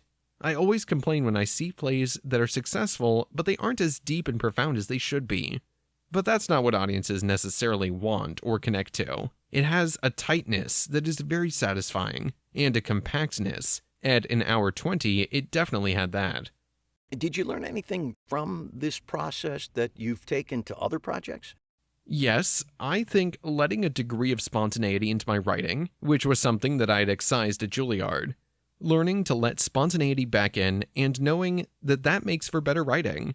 I learned that there is a market and an audience out there for dialogue-heavy films and character-driven films, and that this fast give and take actually can work. Everyone says it's so theatrical that it doesn't work, but if you put it out there, an audience will follow it. It's not particularly complex, it's not Tom Stoppard, but we're used to it, and we can be conditioned as filmgoers to follow and to like it. Dialogue that's fun and appropriate to the contemporary world is something that audiences will respond to. And I learned that drama doesn't come from just visuals. Drama comes from classical dramatic structure and shifts in emotions. I'm writing more and more studio stuff now, and I literally do cling to that idea, and I'm sure that I'll get killed for it, but I cling to the idea that you can infuse that into even these big things that I'm trying to work on. Do you have any advice to writers working on a low-budget script? They'll tell you not to worry about budget when you're writing. But I think if you really are intent on doing that, you can do both at the same time. You can find low-budget ways to tell the stories you want to tell. In theater, the best things are the plays with no set. So you have to remind yourself that I want to tell this story. I want to tell it the way I want to tell it, but to know that if it's a period piece that takes place over 40 years in 5,000 locations, it's a problem. You can probably tell the same story in a different way. Okay, what's the best advice on writing you've ever received? Write strong. There's so much prettiness and cleverness that we all strive for, but you should write for the heart more, which is different than saying write about what you know. Write to the gut. With tape, I guess I'm most proud of the fact that it feels guttural. It feels like it's coming from a very true place. I'm sure people think there are too many plot twists and stuff, but basically, these are people who are talking from their gut. And especially when it gets heated, they're talking on instinct, and they're talking in the moment, and there's nothing writerly about it at its best moments. And it's something that's so easy to forget. The better writer you become, because you do want to show that you're a good writer, is how to click back into that, right from the gut. Write strong. At least in moments to know that you can find that, access that, no matter what the situation, we can, as human beings, relate to it. Because that's why we all go to the movies and theaters, to see human beings. So if we just write to the human moments, those moments of human drama, that will pay off, because people will connect to it.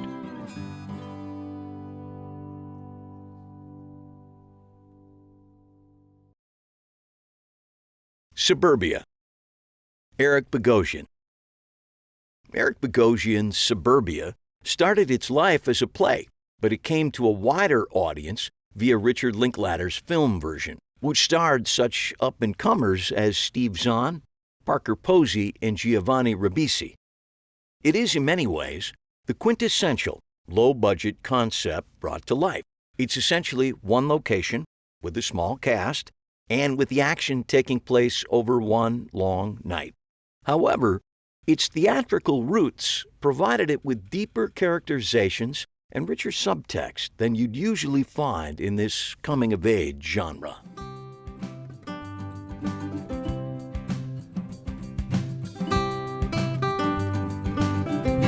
What point were you at in your career before you started the stage version of Suburbia? Talk radio, the play and film, as well as the solo show Sex, Drugs, and Rock and Roll had garnered much greater interest in my work. Most importantly, excellent young actors were attracted to my script. Do you begin with story, character, or theme? I begin with character and theme. The theme dances around in my head, almost like an editing device as I put my characters in motion with a story. But before anything, I think of the people who will populate my stage. In the case of Suburbia, I began with 5 student actors in workshop, playing the characters. I had them simply hanging out and discussing a variety of topics. There was no plot to speak of in the first set of pages. Do you outline the whole story before you start writing a script? No, I use outlines when writing a screenplay. But when I write a play or a novel, it is very important to let the interaction of the characters lead me through the story. I'll have some sort of idea of an initial conflict, a starting point, but I won't necessarily know where it's going. How did you create the characters? The characters are there within me. They are the archetypes I need to conceptualize my inner world. In the case of Suburbia, the cast of characters derived almost directly from the cast of characters who, in my mind, represent my friends from my high school days. In some cases, the characters are transpositions of myself. There are parts of myself in Jeff, Pony, Suze, and Nazir. How much backstory do you create for each character? Do you write it down? I'm not interested in backstory beyond its importance of what's on stage. In Suburbia, backstory becomes part of what we're watching.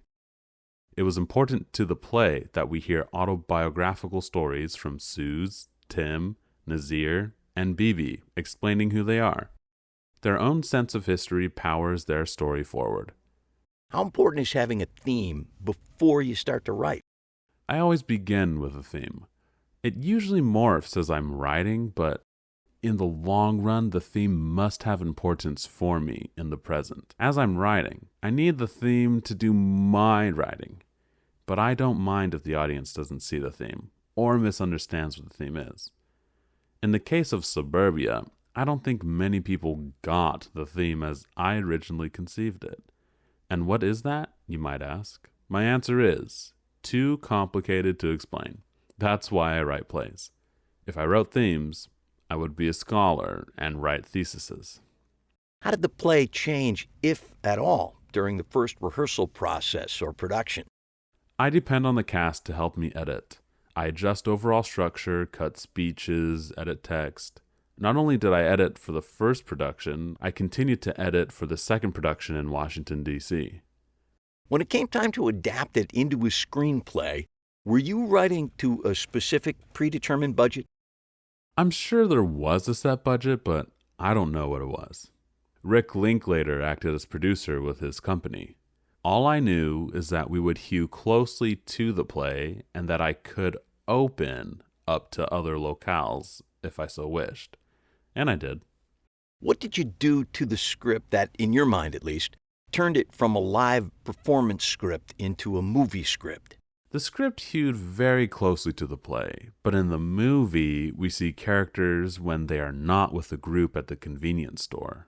Most importantly, we see them go for a ride in the limo.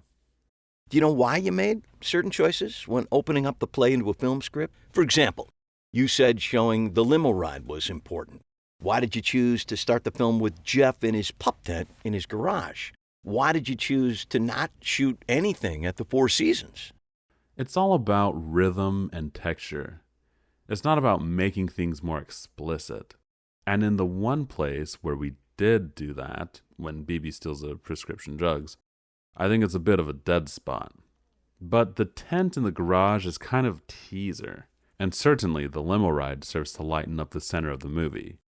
As the story progresses into deeper and darker waters, the limo ride is comic relief in a way. For those reasons, we don't need the Four Seasons scene. That scene is after the climax, which, thematically and subtextually, is Tim and Jeff yelling at each other in the parking lot. In making the adaptation, were there any moments that you hated to lose? No. I look at movies very differently than stage. If a moment is a moment that works on film, I keep it. But film demands that the story continue to unfold. That being the case, I snipped away at some of the longer, more static speeches in the play, and I don't regret it. How involved in the production were you? Did you do any rewrites while shooting? I did not rewrite during shooting, but if memory serves me, I did some writing after shooting and discussed editing with Rick. How did you work with Richard Linklater? Rick gave me my head, so to speak. He wanted the screenplay to be as close to what I wanted as it could be. We created a script that we liked, that met the needs for length. I did all the cutting of the original. We ironed out some thematic/action aspects in the last moments, especially when Tim is telling off Jeff in the parking lot, throwing food at the store. It had taken the entire run of the play and another production of the play for me to understand what was really happening there. Beyond that, we reached a conundrum at the very end, tried different endings, actually shot them, and finally decided to stick with what we had. Can you talk about a couple of those endings and why they didn't work for you? You said you didn't do any rewriting during the shooting, but you did some writing after the shooting. What was it, and how did that work? These two questions are part of the same question. What we were trying to find was the last words of the screenplay/film. There was some question whether the focus should be brought back to Giovanni's life, and specifically his future. So I wrote a scene which took place outside the hospital where BB had been taken. This scene took place between Suze and Jeff, and if memory serves, was about, okay, so what happens now? Although Rick filmed it, it never resonated with either of us, and we stuck to the ending as it is, which is also the ending as it is in the play, i.e. very abrupt. What did you learn from working on that script that you still use today? It's good to have a sense of how the director is going to shoot the film, what sort of style. In this case, Rick used a lot of two shots, and it was constructive to know that in terms of scene rhythm. Do you think there's really such a thing as an independent movie? I don't know what independent means to other people. Having written and acted for film and television studios, I do feel that the corporate presence overloads the writing task at hand with too many cooks.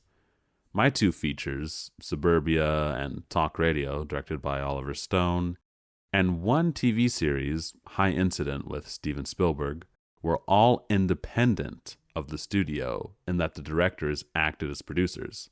As such, they were independent, and as such, they gave me my independence. Given our track record, I'm for more independence, especially for seasoned directors like Stone and Linklater. Once a director has established himself or herself, I think a studio should let him do this thing. Gus Van Sant, Robert Altman, Tim Burton. The result is independent cinema. What made you want to become a writer? I write because I need the larger canvas. Although I consider good actors to be authors in their own right, I can't be waiting for the phone call. I need to be busy. And so I write. What's your writing process? If I'm making new pages, I write for a couple of hours a day, usually in the morning. If I'm editing or polishing, I may go longer. I procrastinate, but I also write every day. And one way or another, I'm working all day from about 10 a.m. to 6. Do you have any self-imposed rules, like a certain number of pages per day? When writing a novel, I will force myself to write a good chunk every day. But that's only half the story. On my last novel, I ended up throwing out half the finished pages. Editing and deleting is as important as writing, and sometimes just as difficult, because it's hard to throw stuff away. You seem to be fearless about cutting, changing, and rewriting your work. How did you learn that habit, and what are the benefits of rewriting? Is there any downside? First of all, there is a downside.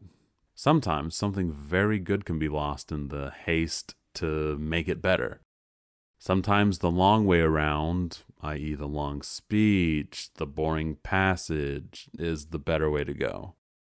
As far as learning the habit, it's not so much that as not thinking of my writing as that precious. I see the process as one that makes use of all our best efforts. The goal is to make the best film we can. And in the case of film as opposed to theater, the director is the ultimate author. How do you know when a script is done? When I don't want to change anything, when I read it, and when I don't skip pages as I read, I have to find every page interesting. Do you show drafts to people during the process? I work mostly solely with the director in the case of plays or films. In the case of work for hire, I'm forced to show pages along the way. For the most part, though, I write for myself. Do you ever put a script away for a while after finishing a draft? What's the benefit of doing that? I always throw it in the drawer, because when it's too fresh, I'm too biased toward thinking it's a great work. After a couple of months, I'll find it and look at it again. Sometimes it seems smaller than it was, deflated. I will then sometimes cannibalize it for other projects. Any words of advice to a writer working on a low-budget script? Look at plays. understand subtext as a motivating force.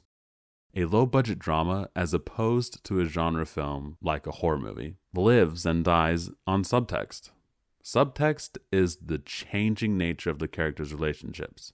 Very few writers have done this successfully in our time. And yet, if you want to stay low budget, you must stay in a cheap location, and you must rely on the dynamics of relationship. In fact, once you learn how to write this way, you can bring this knowledge to any film. I recommend viewing The Blue Angel, The Apartment, and Who's Afraid of Virginia Woolf. How do you strike a balance when adapting a play into a screenplay of making it cinematic without going overboard? Well, I don't know if I have struck a balance. It's good to look at past plays and see how they were opened up. Specifically, Who's Afraid of Virginia Woolf, Mike Nichols' director, or Cat on a Hot Tin Roof, etc. In a way, the opening up is an attempt to disguise the fact that the play was originally oriented in a frame, pointing at an audience, as most plays are. In the early days of film, this wasn't an issue, because all films had a frame and a missing fourth wall orientation. Many of the golden years of cinema films were based on plays. Often, the movies became more famous than the plays, but no one noticed the play underneath the film. Today, because plays are still more or less the way they were 60 years ago, Suburbia being somewhat of an exception because it occurs out of doors and was presented on a thrust stage, screenwriters, when asked to adapt, will try to trick the audience into not noticing the old-fashioned feel. The most important thing about adapting a play into a screenplay is the casting. Plays tend to be more histrionic than movies and require the kind of actor who knows how to do that. The tone has to be carefully balanced by the director so that when the actors do have big speeches or anything histrionic, it isn't noticeable.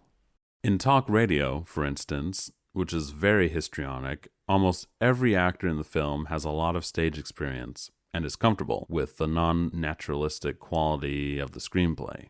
As a writer, what's the benefit of seeing a number of different actors play the roles in a variety of productions of the play? Certainly, the more actors you see play the role, the more possible directions you notice. But I write for the first company, and the first productions lay in the essential vibes of the play. Are you pleased with the way the film of Suburbia came out? Absolutely. For me, to see a play of mine on film is to, in a way, capture something of the experience of being at the play. Steve Zahn was with the production from the very beginning, and I thought it was important to have as many people as possible see that performance. I wish I could have done the same for the rest of the original cast. But because we did go with a different cast, we got to capture Giovanni's amazing turn as well as the rest of the gang. I love this film. I love all the actors who have been part of the Suburbia experience. Now I just wish it would come out on DVD. What's the best advice about writing that you've ever received? Keep writing.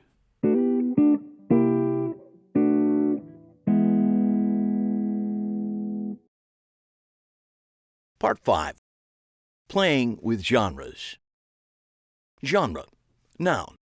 A category of artistic composition, as in movies, music, or literature, marked by a distinctive style, form, or content. Genre movies, such as horror films, sci-fi, thrillers, action, are popular categories in the low-budget world. However, with that popularity comes responsibility. There are rules in the genre world, and you break those rules at your peril. The screenwriters in this chapter all attempted genre jumping with varying degrees of success, from the mixture of horror and comedy in Children Shouldn't Play with Dead Things, to the retelling of the vampire legend in Martin, to the leap from comedy to action in Suckers, to the multiple genres represented in Repo Man. Martin. George Romero. There's little question that George Romero reinvented the zombie film. Indeed, reinvented the horror film when he created Night of the Living Dead. Then he turned his attention to the vampire myth with his film Martin, which is like no other vampire movie you've ever seen. Yes, there is blood and crucifixes and wooden stakes through the heart, but all resemblance to traditional vampire films ends there. What was going on in your career before Martin? Night of the Living Dead was released and actually returned money. We'd made it for about $117,000, but it returned between $500,000 and $600,000. So we thought, wow, this is a pretty easy business. I quickly made 3 other films, one that was not written by me and was a little romantic comedy written by a friend. And we had all kinds of problems with that. It was misguided. I didn't want to get trapped in horror, but you couldn't make a little romantic comedy without, in those days, Ally McGraw or somebody. I did a film right after that called Season of the Witch, which was a film where the backers didn't come through, and we ended up having to make the film on about half of what we expected. It's a film that I still like, and it's actually the only film of mine that I'd like to remake. In fact, I'm working right now on an updated screenplay. And then we did a film called The Crazies. None of the films did any business. Certainly none of them returned any money, and they barely got distributed. How did you respond to that? Basically, I threw up my hands in frustration. And right then, I met my long-term business partner, Richard Rubenstein. He's not my partner now, but he was for years. And at that time, there were these tax deals, incentives for investors. They were non-recourse loans, so that an investor could invest $100,000 and write off $600,000. So Richard came in and basically mined Pittsburgh for all of its investment potential. Our law firm also represented the Pittsburgh Steelers, and those were the years when the Steelers were really happening, that great team that they had. And so we did a series of sports documentaries. It took us a couple years, but we did 17 hour-long films. One of them on O.J. Simpson was 2 hours long. We were just sort of biding our time and saying, one of these days, we'll make another feature. During that time, I wrote the script for Martin. I presented it to Richard and said, I think we could do this for really low bucks. I was thinking $250,000 to $300,000, and that's where it came in, around $275,000. I tried when I was writing it to keep within the parameters of what we'd be able to do. I had in mind the whole time when I was writing it that there was nothing in it. There were no big special effects. There was nothing in it that looked like it was going to cost money. It was just a story that I liked. Where did the idea for the story come from? Initially, I was thinking of doing a comedy. I just got one of those ideas that comes to you in the shower. If there really were vampires, they'd have problems living hundreds of years. They'd have to keep changing their passport photos. They'd have all these practical problems. So I wanted to do a comedy about the practical problems of a vampire in today's age. I had started to keep a notebook on it. One day it just occurred to me that I could do this a lot straighter, and I could do a thing about somebody who's not a vampire at all. I just thought that that would be more, not romantic, but it would be in a way more of a tender story, and a whole new spin that was not comedic. I just wanted to spin a vampire yarn a bit differently and leave the door open as to whether he is or is not a vampire. You left it open for the audience, but did you decide going in that he wasn't actually a vampire? The decision that I made was that he was not. In my mind, Martin is not a vampire. He's a kid that's been fucked up by family and mythology and movies and whatever else has influenced him. You just have to make that decision in the dark room somewhere and keep both doors open. Like your other films, Martin isn't really about what it appears to be about on the surface. It's not really a vampire movie, just like Night of the Living Dead is more than just a zombie movie. They're really more reflections on the times we're living in. That's what I try to do. I try to use the framework and use the genre because, first of all, it's the easiest way for me to get financing. Really, all my films are people stories. Even at the heart of Night of the Living Dead, it's really about the people and how they screw themselves over and can't get it together. I like that theme tremendously. The lack of communication, the idea that people are still working on their own fiddles, and they have their own agendas even faced with sea changes in the world. I also like that monster within thing, which is in the zombie movies and in Martin to some extent, even in a couple of the things I've done that Steve King has written. The ones that I'm drawn to are those like The Dark Half. What's your writing process? I'm weird, man. I keep a notebook and I use a little tape recorder sometimes to do dialogue. But I don't actually start writing until I know exactly where the story's going. Once that gels, I sit down and just write it, sometimes in 36 hours straight. That's just me, I'm weird that way. I used to edit my own films, and I used to edit all the commercials and most of the sports shows. Pretty much everything we did, I edited. So I got used to that deadline mentality. You've got to sit down and have it ready for air by next Monday. So I'll do as much thinking and stewing and trying to put all my ideas together, and then I just let it flow. It usually comes in way too long, but once it's all on paper, it's a lot easier to go back. Then I usually hit the beach for a week, and then come back and read it and say, I don't need this, I don't need this, and then I just do the great big blue pencil on it. Did you learn anything in producing Night of the Living Dead and The Crazies that helped you write Martin for a low budget? Actually, no. I mean, we had this advantage of having this commercial company, and so we knew production backwards and forwards. We were able to whip it together and do an industrial film for Alcoa, or do a commercial for whoever. Those little productions were actually a lot more complex than any of the first 5 or 6 features I did. What made them more complex? They had to be slicker. What we did consciously when we started to make feature films was cut back on that kind of gloss. We made one film for Alcoa which was really slick. It was big, it looked really glossy, it looked very Hollywood. So we were able to do that, but we knew when we were approaching feature films on very low budgets that we just weren't going to be able to take that kind of time to light the beer glass. I can give you a whole treatise on lighting beer. I've spent hours and hours and hours on a single shot of a glass of beer. But of course, we couldn't do anything like that on the features, because we had to blow through these things and get them done very quickly. We rarely had more than 30 or 40 days to do a film. The real secret of Martin was that it was a very small crew. Cast and crew combined, I think there were 14 or 16 people. John Amplas, the guy who played Martin, was carrying lights. It was like that, real guerrilla stuff.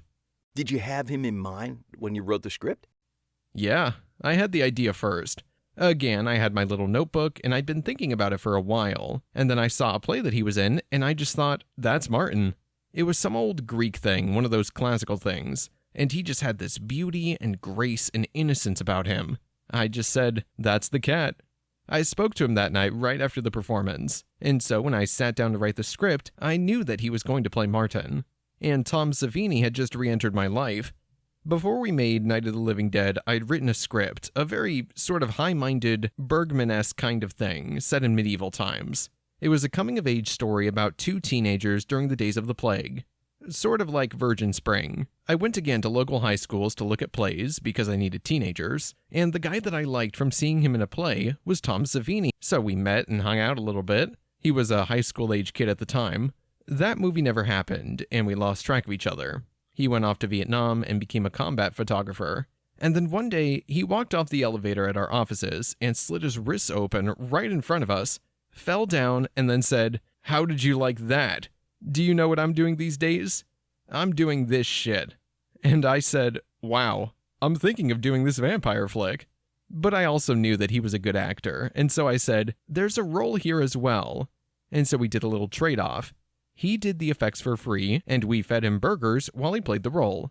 The actor who played the grandfather was a guy I knew and had worked with on a couple of industrial films, and I knew him and thought he was perfect. I could hear his voice as I wrote the words. And then I had just met Christine, who eventually became my wife. And I knew that she was going to play the daughter. So, actually, before I even sat down and wrote page 1, I knew who 4 of the actors were going to be. At what point did you decide to play the priest, Father Howard?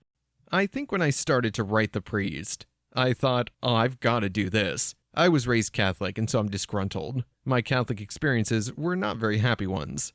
The movie opens with Martin committing a very violent act, yet somehow throughout the movie, he's a very sympathetic character. How did you keep him sympathetic while he was killing all those people?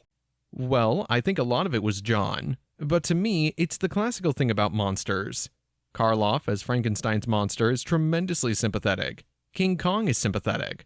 I think you connect with them. It's the there but for the grace of God thing. Martin is even sympathetic in the sequence where he goes to kill a woman and is surprised that her lover is there, which is a remarkable scene. That's my favorite sequence.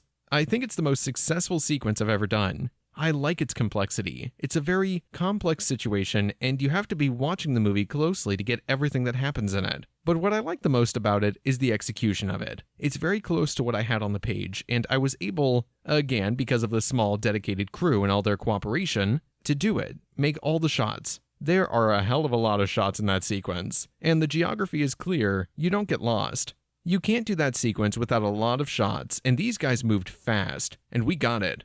It was great. I still think it's maybe the best executed thing I've ever done. What's the secret of making a complex scene like that work on paper and when you're shooting it? You have to have it in your head. Having been an editor, I knew this will cut, that will cut. I think that's a big advantage. I know that a lot of young filmmakers, particularly ones that have only done music videos where it's free form, are baffled and the assistant director ends up choreographing the action. What I love about the scene is that you're really pulling for Martin to get away with it. What he's doing is really pretty horrible, yet he remains sympathetic.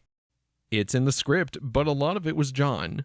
It was implicit in the script, but John was just so perfect at it. The innocence with which he approached it was unaffected and absolutely honest, and he pulled it off. Besides setting a script aside for a while and then coming back to it, are there tricks you use to ensure that a script is really finished? Not really. I have a partner now for the last 10 years, Peter Grunwald. He's a wonderful editor. His dad was editor-in-chief of Time magazine for years, and Peter's got that talent. I will show early drafts to Peter because he has a wonderful ability for saying, you don't need this and you don't need that. That's really what it comes down to. That's really what makes a script, as far as I'm concerned. If you can be as terse as possible and yet get all the juice into it. Of course, sometimes scripts and the films that are made for them seem to fail because they're too terse. But sometimes they just ramble and you're taken into outbacks where you don't really need to be. For example, I didn't like Brokeback Mountain. I thought it was a bit dull. I thought I could easily get 20 minutes out of it or more. I just thought that it rambled into areas that it didn't need to go into. So I think the hardest thing is to have that eye, and I don't necessarily have it. Sometimes I'll cling to a scene and say, no, this is too important for that character. For example, in Land of the Dead, I really fought for this one scene where John Leguizamo's character goes into an apartment and he finds a guy who has hung himself and who comes back to life right as John is trying to cut him down. I fought for that scene, I fought for the money, the extra days to shoot it, because I thought it was important. Because it was the only selfless act that John's character did in the film, and it was the only time that we saw someone die without being bitten or infected, and still come back as a zombie. In the mythology, that's an important point to me. So I thought this scene was very, very important. As it turns out, I wound up in the cutting room saying, lose it. And we did. That's an example of a scene that I thought right down until we were editing the movie, like 3 weeks before delivery, that I thought was super important. And then came to realize that we didn't really need it. That's the hardest thing, to pick out the stuff that you really don't need. Weed it out. Weed out the garden and just keep the essentials. Do you think your experience as a film editor helps you as a writer? I think it does, yes, tremendously. Because you know what sort of tricks you can do, what sort of transitions you can make, how you can keep the flow going without as much information. Not only editing features, but having edited documentaries that were totally unscripted. So you begin to realize that you can really craft an experience out of what looks like a bunch of leftovers. You can make a meal out of it. Was there anything you learned from writing, Martin, that you took to other projects? Well, I'm sure there is. I can't put my finger on anything. This medium, it's elusive, and a lot of people don't bother to get fully involved in it. I think that my background made a difference. I used to light and shoot and edit and do the whole banana, and I think all of that helps you. So each time you go out of the gate, you learn a little more, or you learn from the last thing. It's also a very parasitic medium.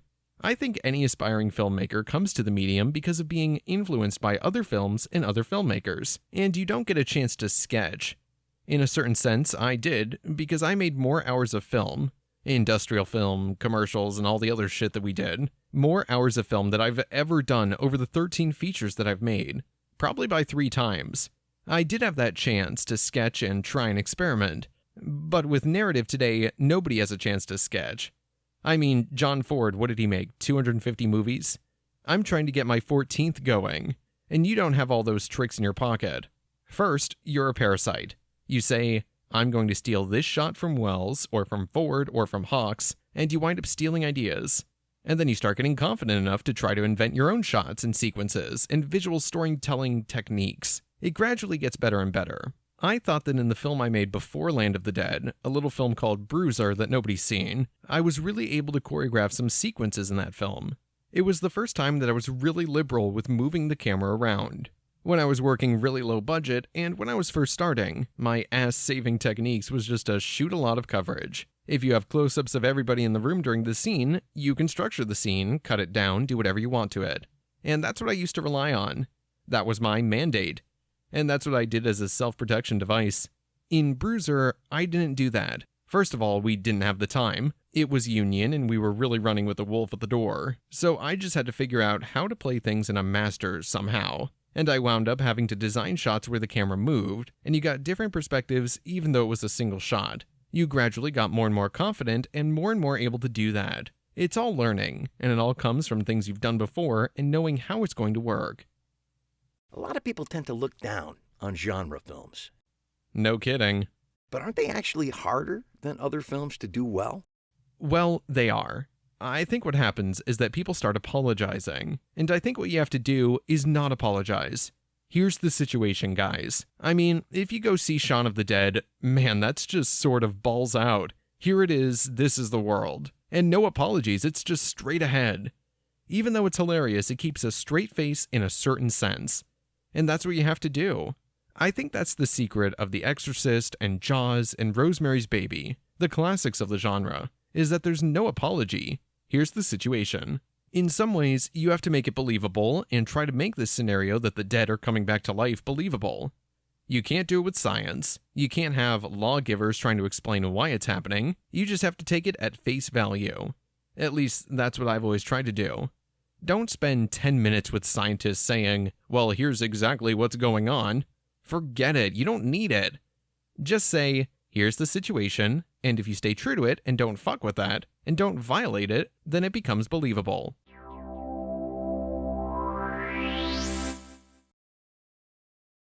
Children shouldn't play with dead things.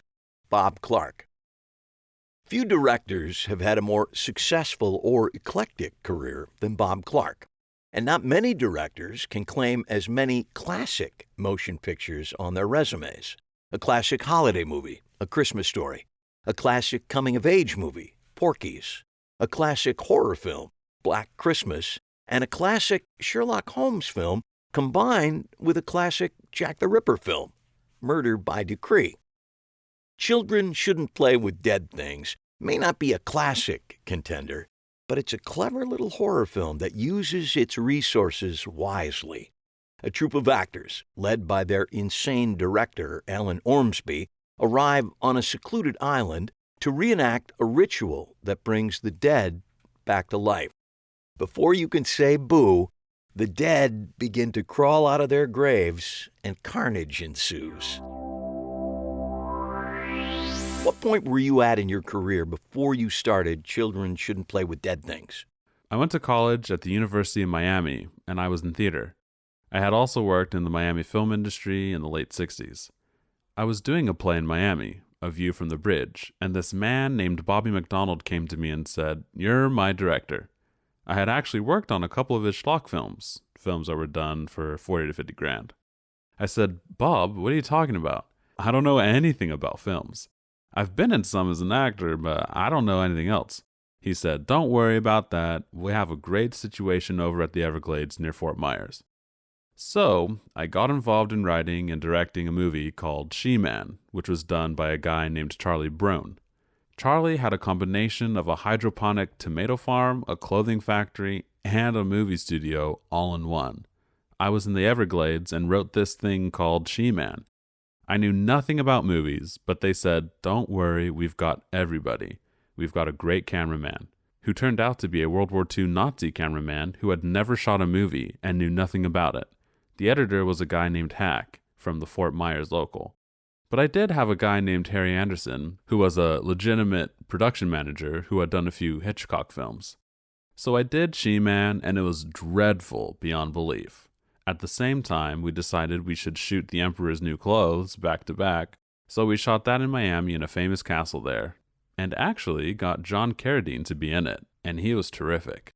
So I did these 2 movies. I don't think they exist anymore, and I was determined after that I would not work again until I understood what it was to make a movie. So for the next 4 years, I was a production manager and an AD, and I did every job virtually except cameraman. Then, in 1971, Gary and Ken Gotch and I decided we'd get some money and we'd make a film. In those days, to start your career, you either made a horror film or you did porno. I didn't want to do porno, so we chose a horror film, and we decided to do it in Miami. And that became Children Shouldn't Play with Dead Things. It was populated with my college buddies and chums and people we knew, and we did it for $40,000. It was an homage to Night of the Living Dead, but more of a comic version, putting it on a bit. Actually, it wasn't really that much like Night of the Living Dead. We were just capitalizing on its success. Where did the title come from? I was just walking by a payphone in New York and stepped in to call somebody in town, and it just hit me.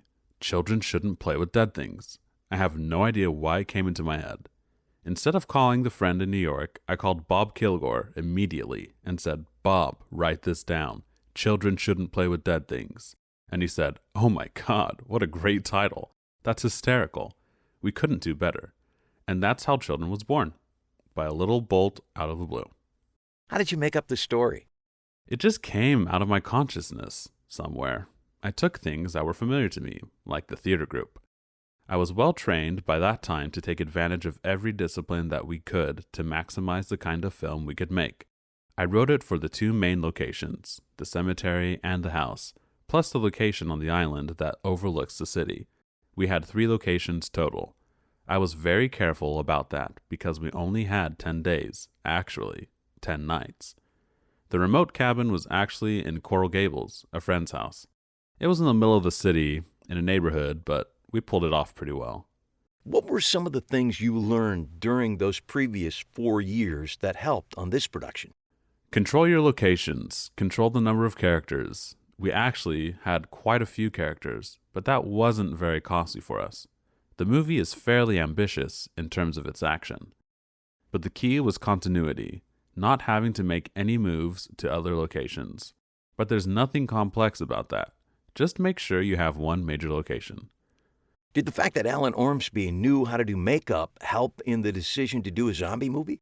To some extent, yes. Alan was extremely gifted, and I knew he could pull it off, and in a way that was superior to our very low budget. So that was a factor. The makeups were pretty darn good. I completed the script, and we had read-throughs. I'm sure I made some adjustments at that point. How do you know when a script is done and ready? You use your training and your gut instinct. You go back over it to be sure that the plot points are clear without being labored and that there's clarity and also excitement. That's basically what a screenplay is, a duel between clarity and pacing. No matter how complex it is, you need to understand what's going on, and then you need to have pace. And that can vary. Some films aren't rapidly paced and still very engrossing. But those 2 factors, clarity and pacing, are the 2 critical factors. I came from a classical background. I was a Shakespearean-trained actor. I was a movie fan growing up, but not a movie fanatic. I liked movies, but I wasn't obsessed with them. I didn't plan on going into theater. To be a novelist was my plan from the time I was 9 years old. But the minute I got involved in films, I knew that was where I would go. Did your background as an actor help you in writing dialogue and creating characters? I think so. I'd done a number of classical plays, and doing Arthur Miller doesn't hurt anything at all. I'd done Tennessee Williams and Shakespeare, so you certainly gained something from that experience. As a director, you've never shied away from doing different genres. In fact, that's sort of your style, that you work well in any style. I determined very early that I would be an eclectic director. If you want to be a darling for the critics, you're probably better off having a cohesive singularity to your vision. Some of our greatest directors do work that way, but I didn't want to do that. I wanted to try all the forms and set out to do that. It's in my nature to be adventurous, I think, so I've been able to do, fortunately, virtually every genre. It was a conscious decision made from the beginning. I started out in horror films, and it took me 3 films to get away from horror because I didn't have any intention of staying in it. I intended to be eclectic, and I intended that the style be determined by the needs of the work. The other thing I wanted to do is have a visual style that was fresh and an approach that gave the audience a deep involvement in the film, like they were part of the adventure. I'm very concerned about the look and the texture of my films. Even in my films that aren't necessarily designed to show off the beauty of a place, I'm still very conscious of my backgrounds and my textures. Not so much that they overwhelm the audience, but that they feel part of the texture. Are you surprised that Children Shouldn't Play with Dead Things is still popular today? Yes. I did a film called Now and Forever a few years back, and we were on the festival circuit. I was at the Atlantic City Film Festival, and we won the festival, and I won Best Director. I got up to give a speech, and it wasn't a young, hip-appearing audience. The audience was young to middle age. I said to them, I know I am identified with Hollywood films, but my first film was a little film shot in 10 days called Children Shouldn't Play with Dead Things. And this crowd broke out into huge applause. All the young people, the middle-aged ones, they all knew the movie. That flabbergasted me. After speaking to them afterwards, indeed, the film is, among filmmakers, pretty well known. Is there anything you learned on that movie that you still use today? Sure. I learned that you want to change your backgrounds. I like to move my characters and move my camera, not obtrusively, but to identify the world that we're in and to identify the dynamics and the immediacy of the shot. That's probably the one common element in my work, is the tendency to move the camera a great deal. I mean, I'll do all the classical over-the-shoulder, close-up stuff when it's appropriate, when you're interested in seeing into the eyes of the people. But even then, we move the camera gently during close-ups. And now you're planning a remake of Children Shouldn't Play with Dead Things? I had decided that I would never redo a film of mine. They're redoing Black Christmas and also Dead of Night, and Porky's is being redone by Howard Stern. I have nothing to do with those. But so many people said I should redo Children, and I started to think, well, maybe I could improve it. I don't think I could improve Black Christmas. I really don't. And they want to redo Murder by Decree, and I won't let them. I wouldn't even begin to touch that. But with Children, I figured out a way to do it, and there's more fun to be had. I've written one scene where the ghoul makes a pass at a girl, saying, I got it, baby, I've still got it. You know you want me, I still got it. And she says, oh yeah? And we see her put her hands down in front of him as he says, yeah, baby, I still got it. And she says, well, actually, you don't. And he looks down and screams, oh my God. So, anyway, that's the tone. But we keep it the same story. What's your best advice about writing? Be truthful. Verisimilitude. You've got to find your reality, no matter how broad what you're doing is. If you're doing the Marx Brothers, it's wild, it's bizarre. But somewhere in there has to be some truth, no matter how outrageous or absurd or fantastical.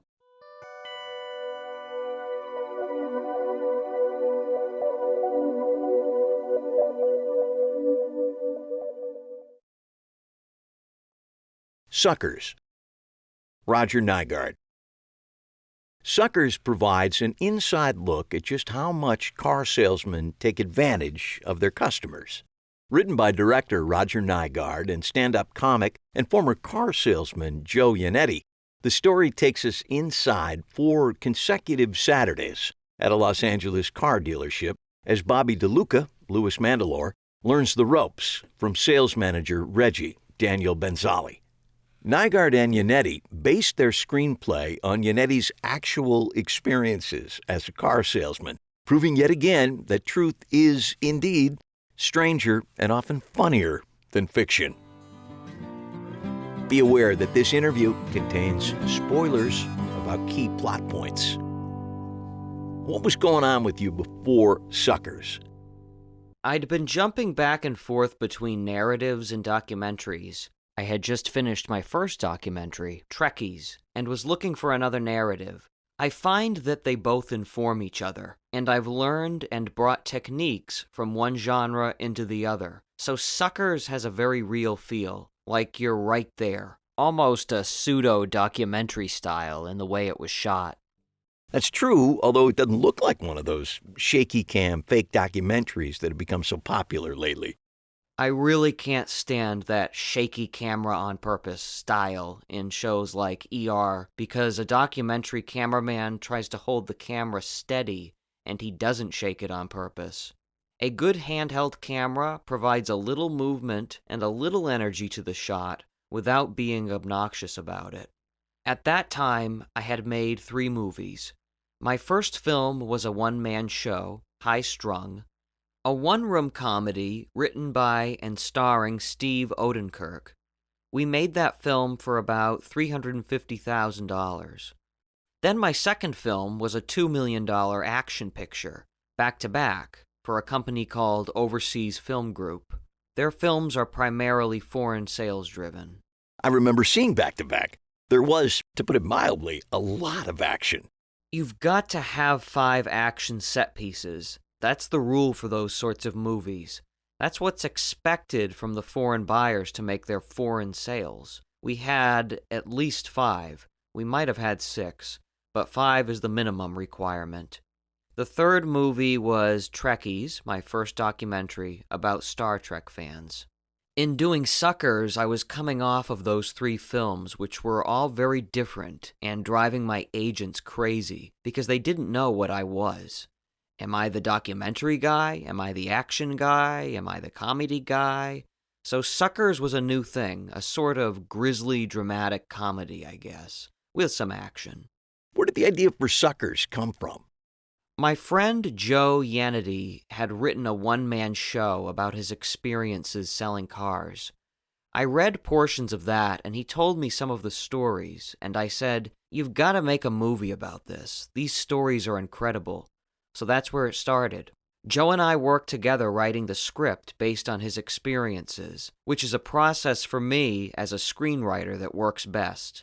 I almost always work with a writing partner. The reason is that I grew up in Minnesota with a pretty average background. I went to college, then moved to California to seek my fortune in the film business. I never got a job as a CIA agent, never became a fireman or a cop, didn't go on the road and get arrested or sell cars. You can't write about life experiences that you haven't personally lived, unless you research them extensively or partner up with someone who has lived those experiences.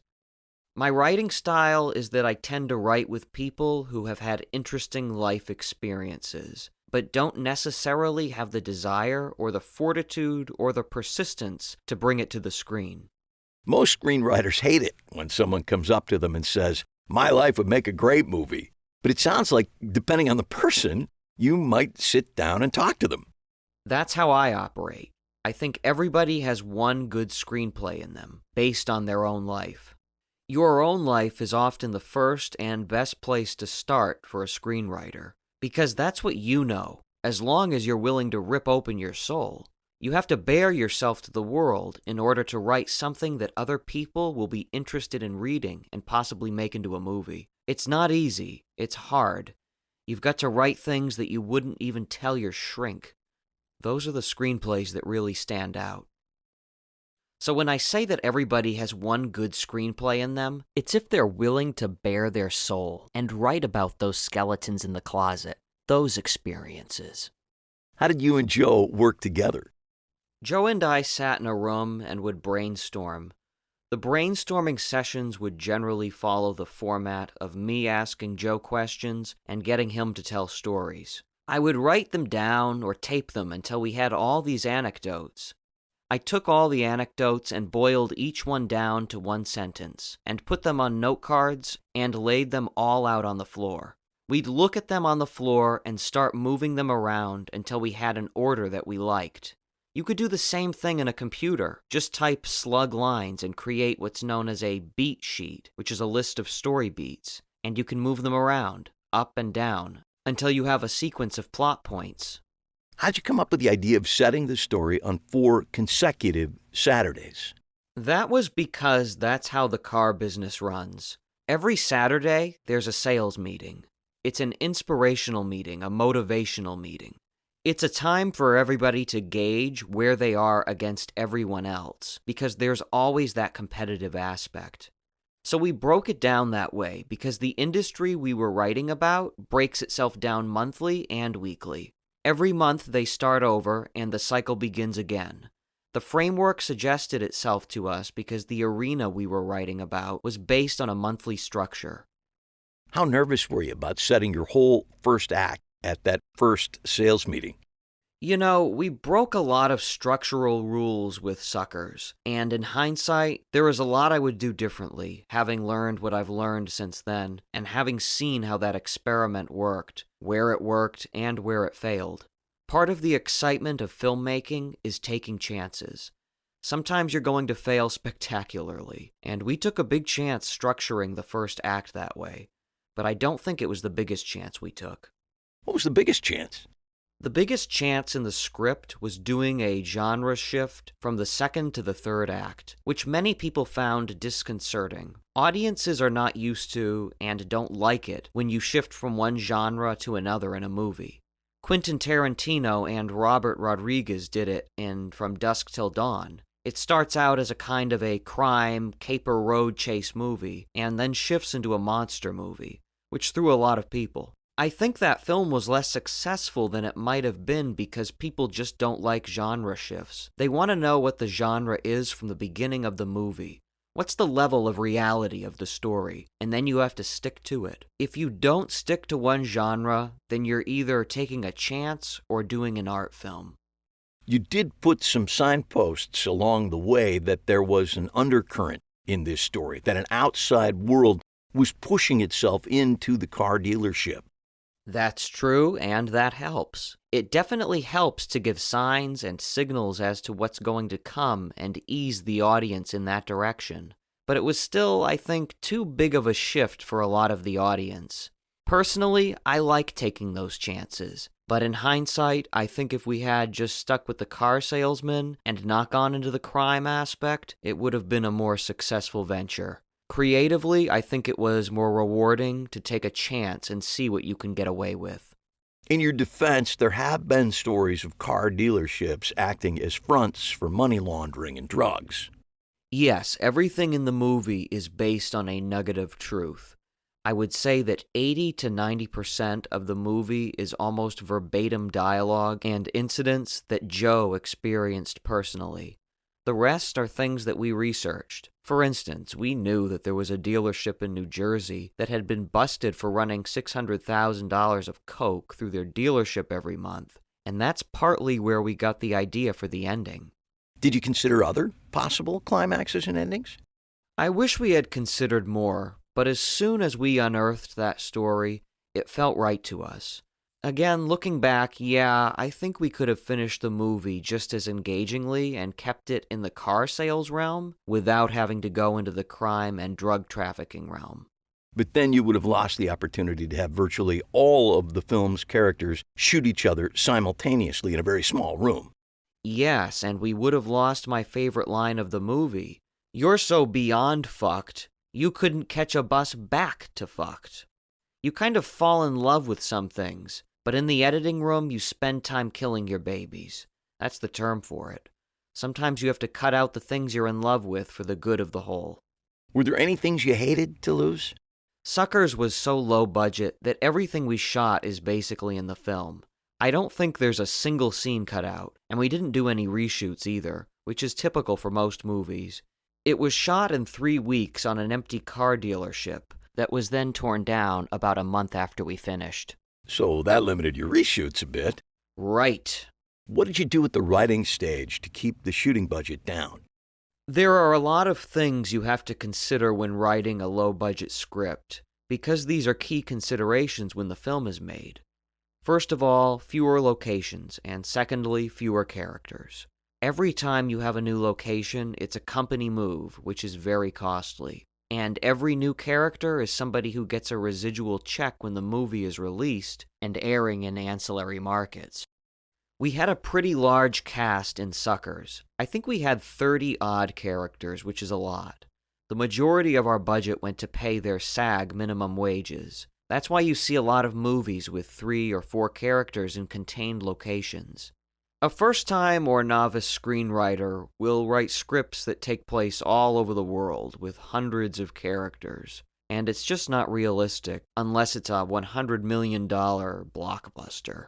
The more you keep budget in mind when you're writing a script, the more likely it is that that script can be made.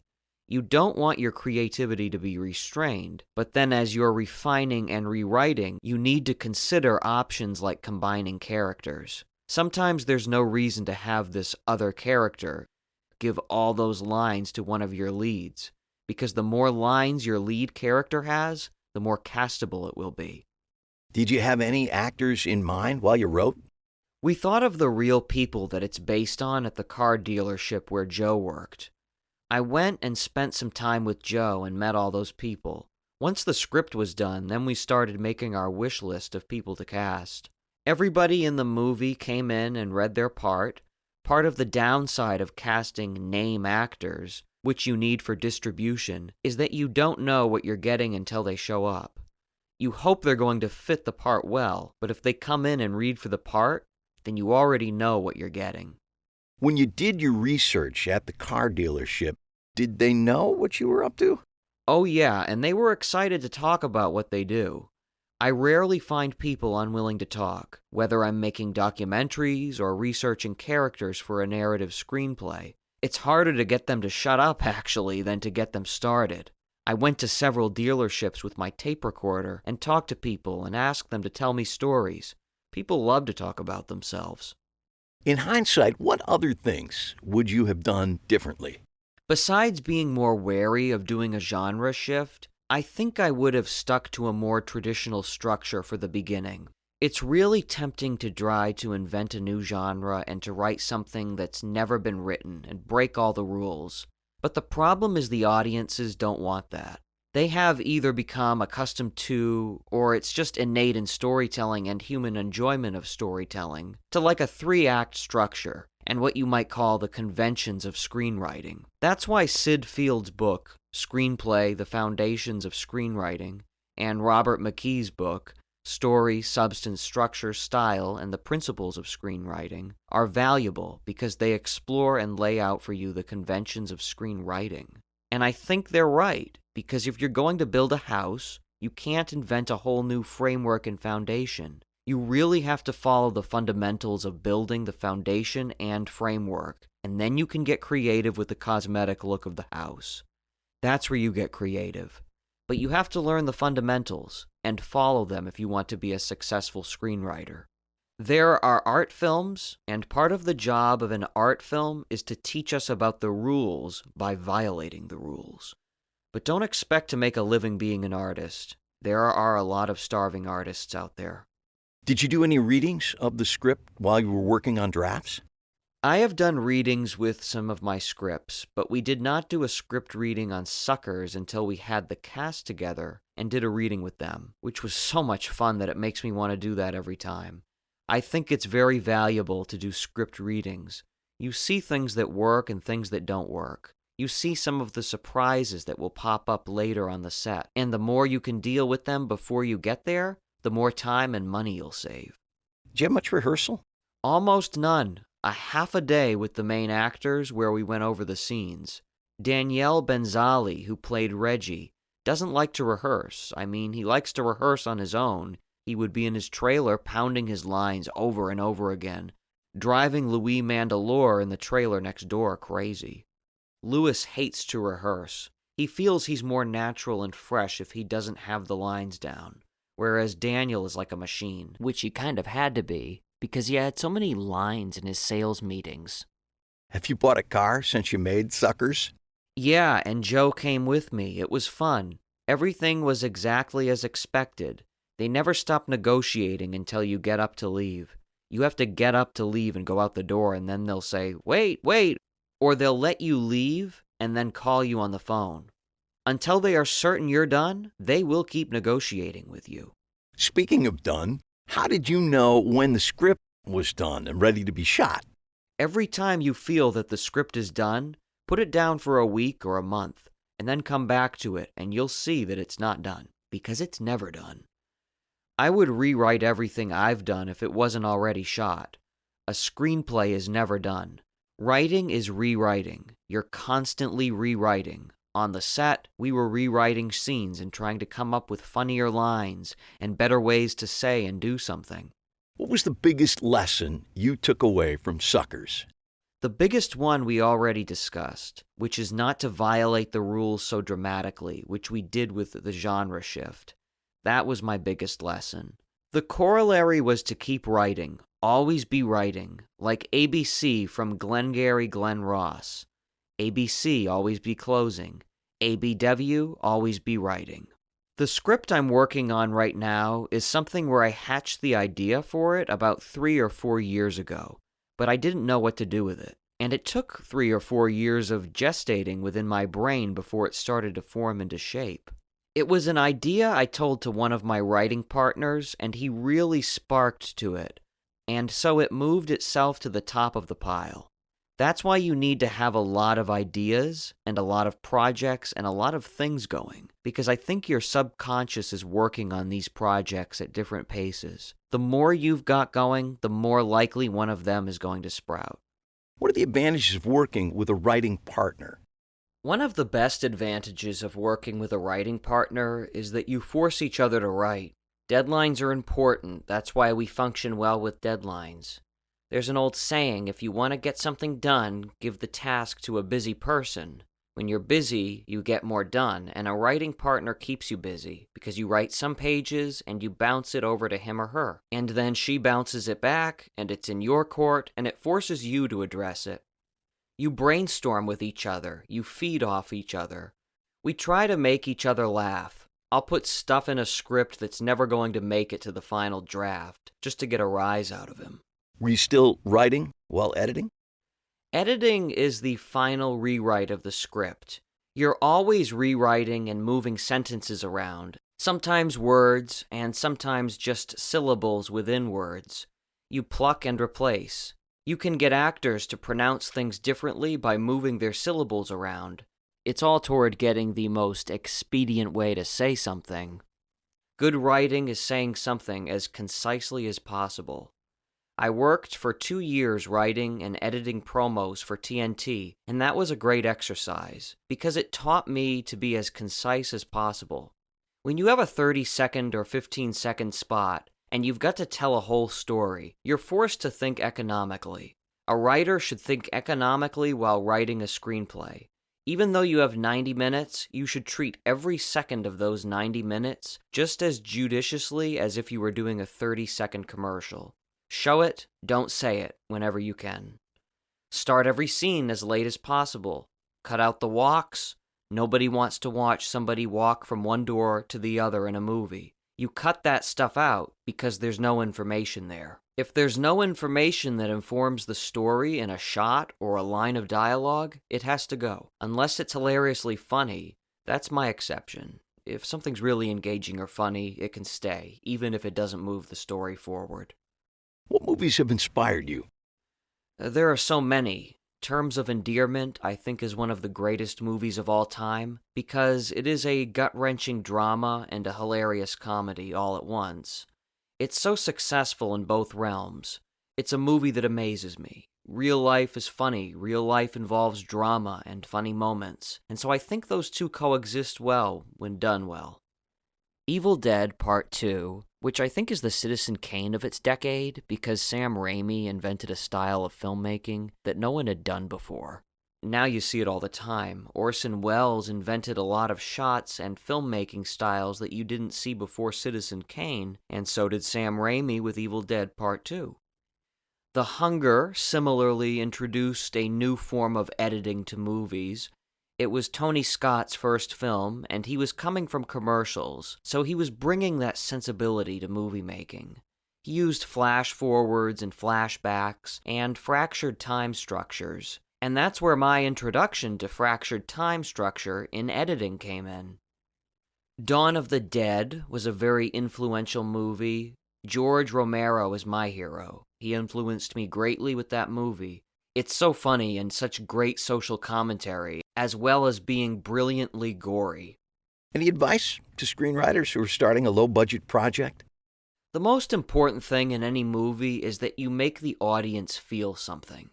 They have to laugh or cry, or both, preferably like in terms of endearment. If the movie doesn't do that at some point, it's not going to succeed to nearly the same degree that a movie can succeed with an audience when it's done well. That's the most important thing. Your work has to touch people in some way. And how do you know it does that? Because it has to touch you first, when you're creating it and writing it. That's why if you bare your soul and write about those things in your life that make you cry when you think about them, because they're so painful or so funny, or both, then you know that if you feel that way, an audience will feel that way. How did the car salesman react to the finished movie?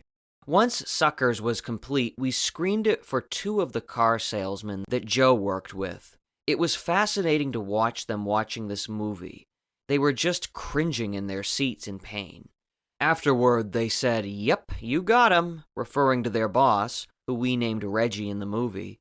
They saw themselves and everybody else they knew, and they found it very difficult to watch. Once the film was released, and you can see this for yourself if you go on to Amazon.com or the Internet Movie Database, IMDb.com, and look up Suckers and look at the comments from people. Most of the comments are from car salesmen who have found the movie. Many of them say that they now show that film at their car dealerships and their training meetings. It's become a motivational movie for car salesmen. They're the cult audience for this movie. If you go to a car dealership and ask a car salesman, "Hey, have you heard of the film Suckers?" they'll usually freak out. I think it's like mobsters watching The Godfather. It doesn't make gangsters look that good, but they feel a little bit glamorized just by having had a spotlight shown on them, even if they may not look that flattering in the spotlight. If you're buying a car, tell them you've seen Suckers. It could help you save a couple grand.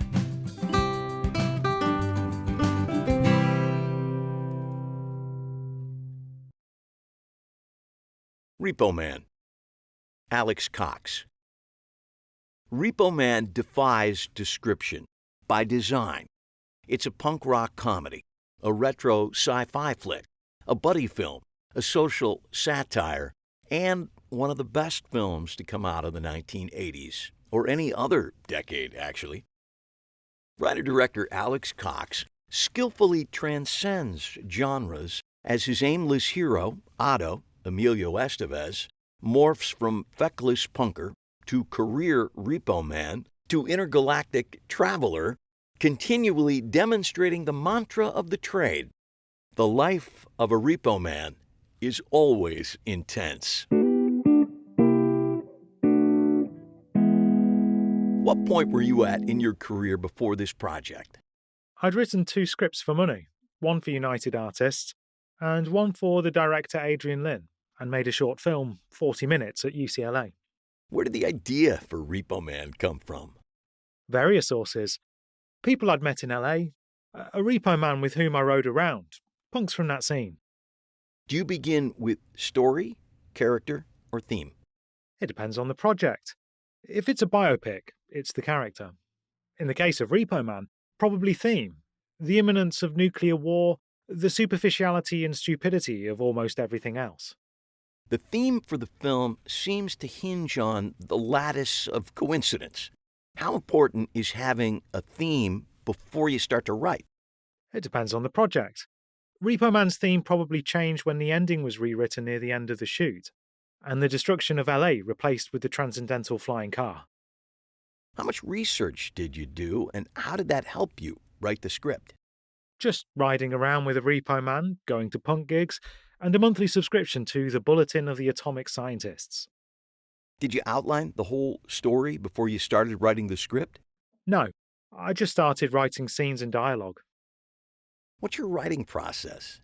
Write until it's finished, then rewrite it. There were 14 drafts of Repo Man. The first one probably took a month or so, some later ones just a few days. Was it always planned to be a low-budget film? Yes, and much lower budget, around $120K at one stage. of which 50K, our salaries, would have been deferred. I understand that there was talk at one time of doing Repo Man as a student film. Were you a student at the time, and how would you have pulled that off? Producers Peter McCarthy, Jonathan Wax and I had all been UCLA students. We formed a company with the best of the UCLA critical studies profs, Bob Rosen, Edge City Productions, for the purpose of making features. The idea was that I would re-enroll to access the facilities, which I did.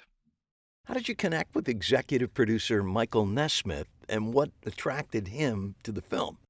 We met him via another producer, Harry Gitz. Nes liked motor-themed movies, comic books. The first 4 pages of the script were a comic, and had had some experience with Repo Man in his post-Monkeys days. Do you write with specific actors in mind? I thought about the guys in the band Fear for the Four Repo Men. I didn't know them personally, but had formed an impression by seeing them on stage. What's the value of going after name actors like Emilio Estevez for a low-budget movie, and do you think it's worth the trouble? It gives confidence to the financiers. Without the financiers, no film. So in that sense, it's certainly worth the trouble. At a certain point, do you feel that as a writer, you give up a character and the actor takes him over? Oh, yes. Because the writer has to think of 20 or 30 characters, and the director of many more things besides. The actor only needs to think about her part, we hope. How did you come up with the idea to use all generic food? We couldn't get any product placement, apart from Ralph's Supermarket, who gave us the generic stuff, and the Calf Rationer Company. Music plays such a large role in the film. Did you determine any of the music at the scripting stage? Only TV Party, which Otto sings on camera. How do you know when a script is done? When they give you the money to shoot it. Did you do readings before you shot? If so, did the script change due to the readings? I wrote a couple of audition pieces for the characters of Miller and Light. The actors liked them, and both ended up being incorporated into the script. There was also one script reading prior to the shoot. Do you show drafts to people during the process? Of course, that's what they're for.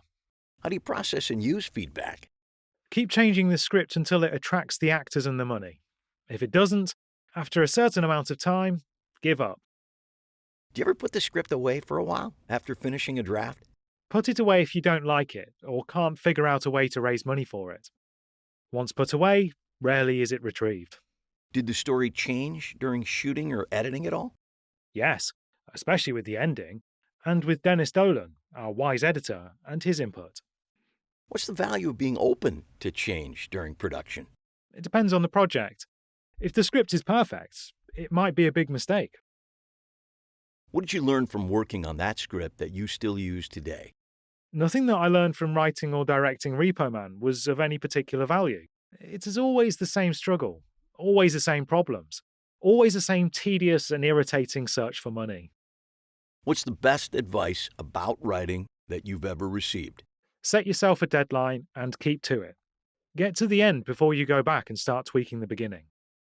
Any words of advice to a writer working on a low-budget script? Don't waste your money on screenwriting software.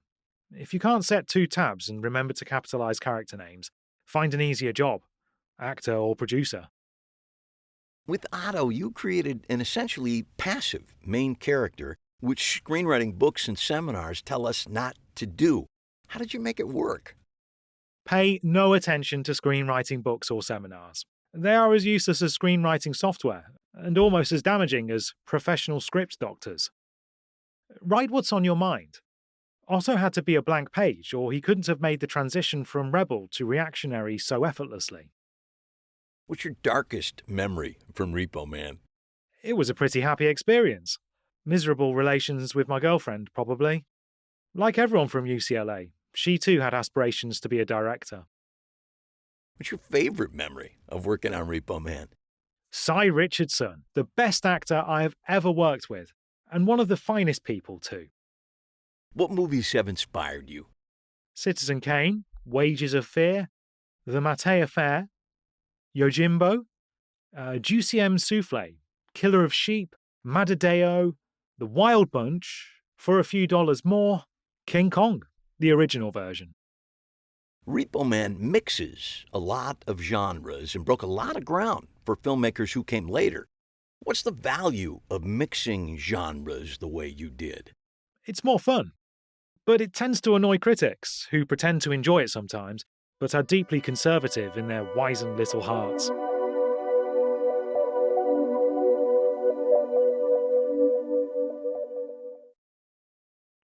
Part 6. Love Stories. The love story has been a movie staple since the first silent films unspooled at Nickelodeon's. Giving that cliché a twist can set your story apart, while also helping it connect with the audience in a new and different way. The small sample represented here takes the love story in 3 very different directions, from an illicit affair to loving siblings to an uncle who learns to love, or does he, with the help of his visiting nephew. Each of these screenwriters used their own twist on the classic format of the love story to make their screenplay unique and memorable. Love Letters. Amy Holden Jones. Love Letters is an anomaly. It's a dramatic, heartfelt, non-exploitive feature produced by, of all people, Roger Corman.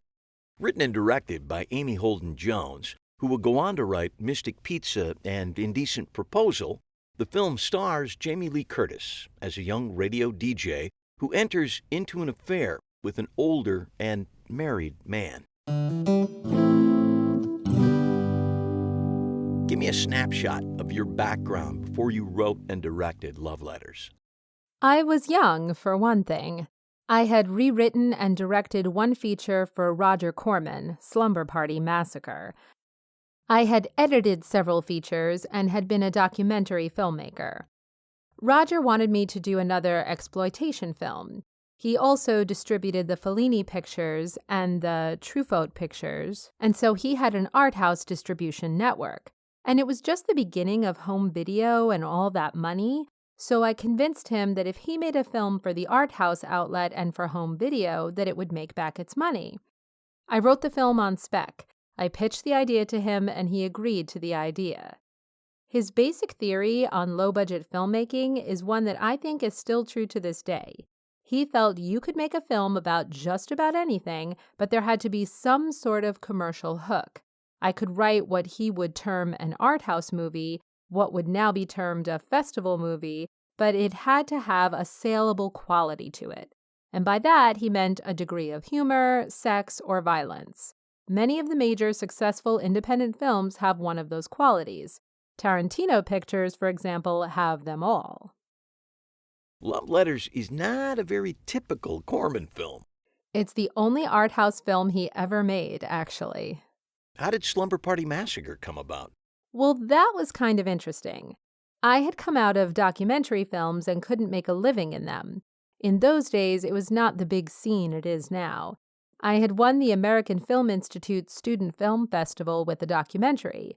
Martin Scorsese was one of the judges of that festival, and he used me as his assistant on Taxi Driver and then introduced me to Corman.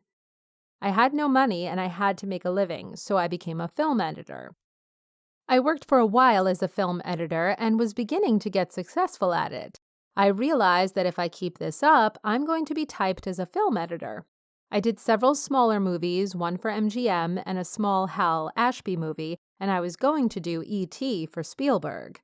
I thought, I'll be a film editor unless I make a movie. So I went back to Roger Corman, who I had edited a film for when I was 22 years old.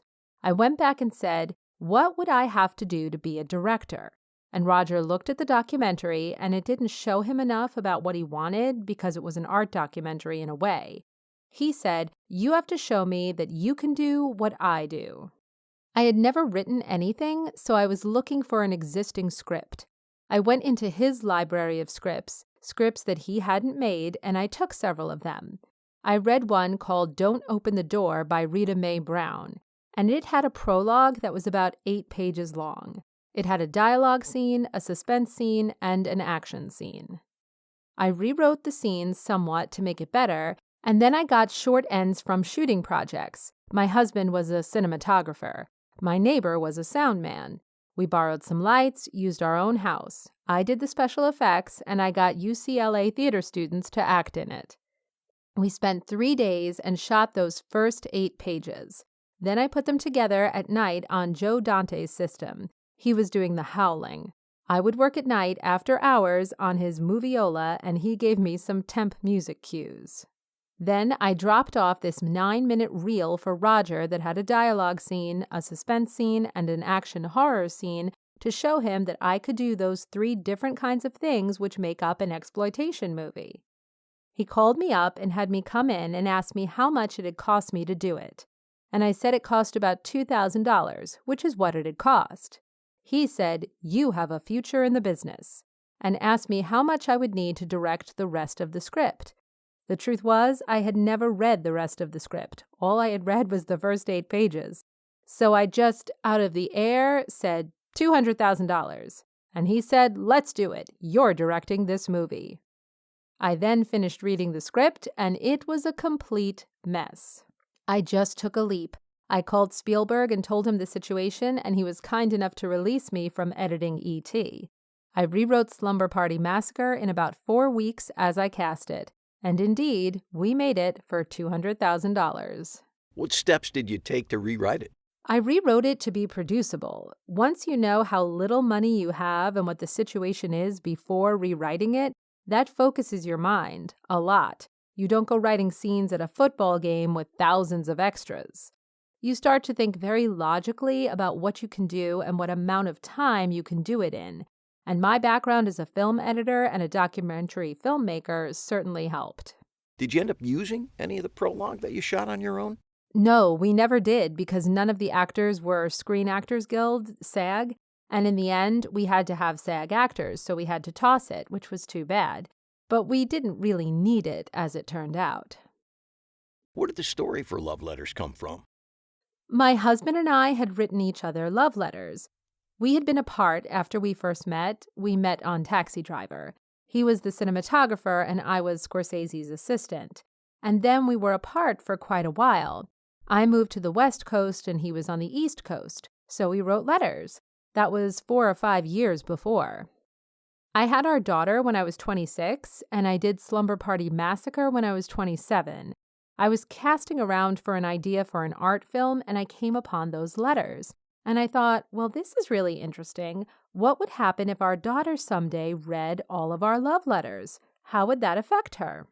At the same time, I saw a movie called Shoot the Moon, which was about an extramarital affair and the traumas of the married man dealing with his wife and the girlfriend. I thought at the time, man, have I seen this a zillion times. Forever I've seen the point of view of the man torn between his wife and the girlfriend. You see it today in Match Point, for example. It's done over and over and over again. But I had never seen the story of the girlfriend and what it was like for her. I put that together with the love letters and thought it would be interesting if someone came upon the love letters and realized that their parents had had an extramarital affair. If the love letters were not, in fact, between her mother and father, as ours were, but between the mother and a lover. In other words, what would happen if you were confronted with an understanding of a time period in your parents' life which you never really understood? None of us have a real idea of what our parents were like in their 20s. How would that affect your life? And I thought it would be interesting if that then thrust her into an affair with a married man, trying to replicate what she saw her mother had. Basically, it was designed to be a movie about what happens to the woman outside of the marriage, who in fiction is usually painted as a terrible villain and often is a victim who gets left in the end. Were you writing to a specific budget? No, but I knew I had to make it inexpensive, and one of the cheap ways to do that is a limited number of locations, because every company move takes up an enormous amount of time. You see this a lot on television today. You have something like ER or The West Wing, where they're wandering around those same halls over and over and over, and they're talking and talking and talking and talking. What they're doing is eating up page count. That is a much faster thing to shoot than it is to shoot activities where people move from place to place.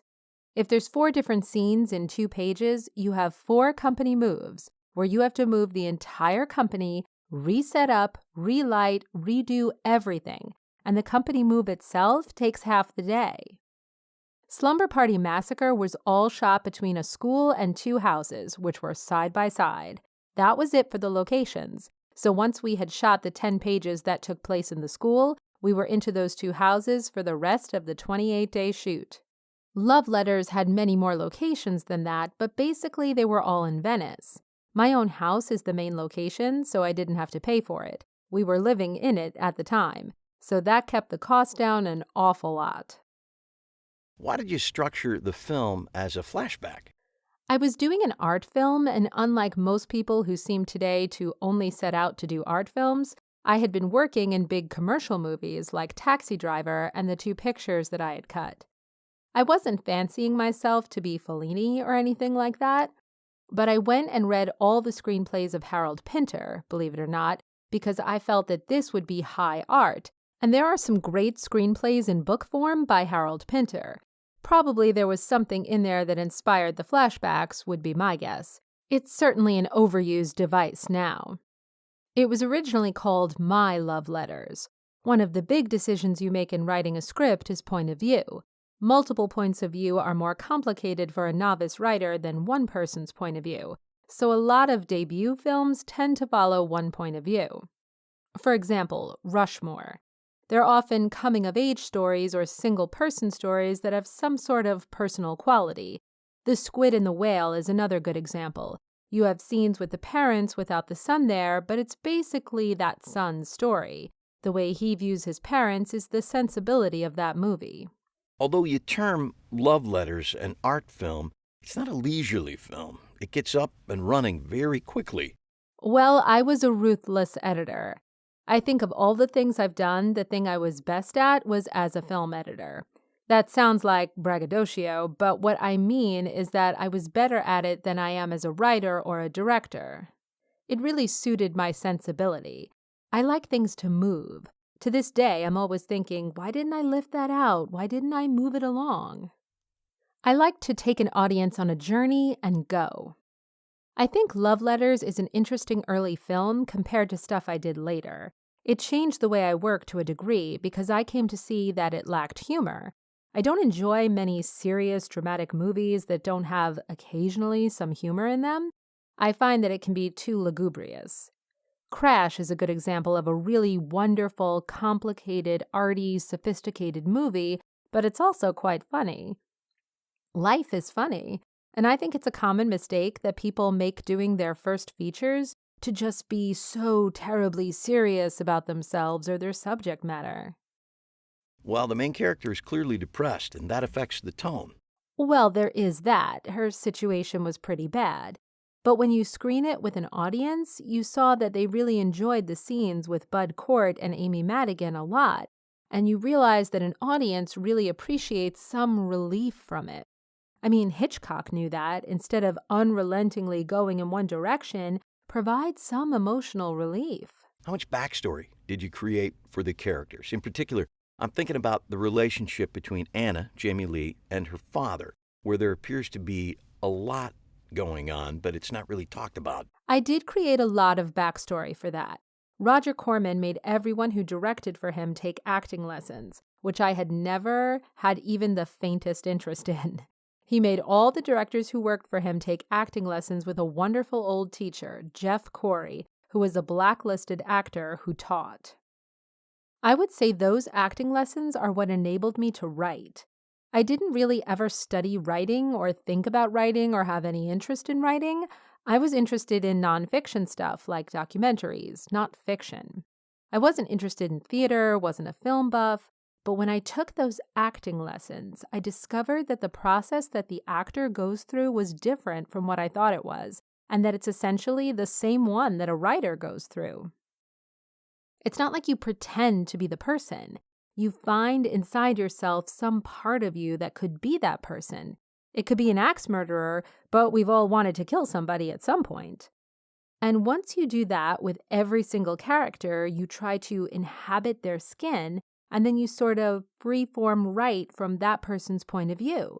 You're not standing outside that person and thinking, what would this person say? It's much better if you are taking the place of that person, trying to feel the sort of things that they would feel, putting yourself into that person's position. Anna's relationship with her father was pretty crucial in motivating her to do what she did. Instead of being angry when she found out her mother had an affair, she was relieved for her because the mother had this loveless marriage. So Anna's basic feeling was that maybe she should be taking a chance, do something that is not typically considered the right thing to do because it might be the right thing to do. Do you start with a theme? This is one of the few that I didn't start with a theme. I think I started with a situation and probably anger. Anger's a good place to write from. I was angry at seeing yet another movie from the husband's point of view about how tough it was for him when he had an extramarital affair. That was an era that many people don't remember so much now, but all movies were from the male point of view. And that same anger on my part was partially behind Mystic Pizza, which was the next thing I wrote. At that time, there were endless, and I mean endless, comedies, coming-of-age stories about a bunch of guys. Every studio did them all the time. It was the most durable genre, and no one had ever done it about women. Mystic Pizza was specifically designed to be my diner. I hoped to direct it and expected to direct it and wrote it for myself to direct. And it is, in many ways, a female diner. It's about similar issues. Did Corman have precise direction on the amount of nudity in the film? Yes, he wants sex, violence, or humor. He actually told me that lovemaking wasn't so much required as nudity, and he didn't mind if she could just be lounging around the house nude, but there had to be nudity. He had to have some way to sell the thing. It's actually the one thing that troubles me about it. I find some of the nudity really gratuitous, but it was the price we paid to get it made. I was really impressed with the simplicity of the Polaroid scene. It's a lockdown shot. We don't see the couple. We only see each Polaroid photo he takes of her as he drops it into the shot.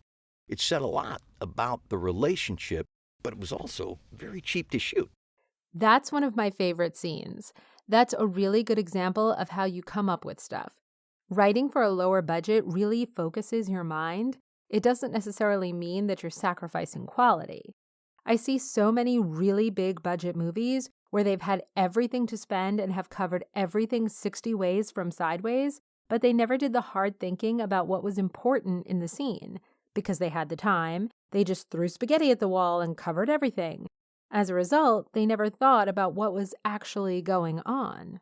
Another example of writing to a budget was your staging of the funeral scene.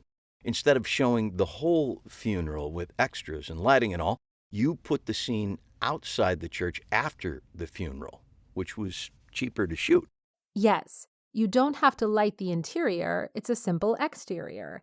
And the church that we selected was within a couple miles of all the other locations. So even if the company had to move, it wasn't far. The pool playing scene was shot less than half a mile from that church. And the house she lives in is less than a mile from there. So when we did have to move, we didn't have to go very far. And when we were at a location, we'd shoot out the whole location. When we were in the back bedroom of the house, we shot everything that takes place there. Then we'd shoot everything that takes place in the living room of the house. You shoot everything that takes place in or around the house, then you move. Moving does eat up the most time. So you were literally writing for locations you knew you'd be using. Yeah, I think writing for locations is a good way to go. I really do.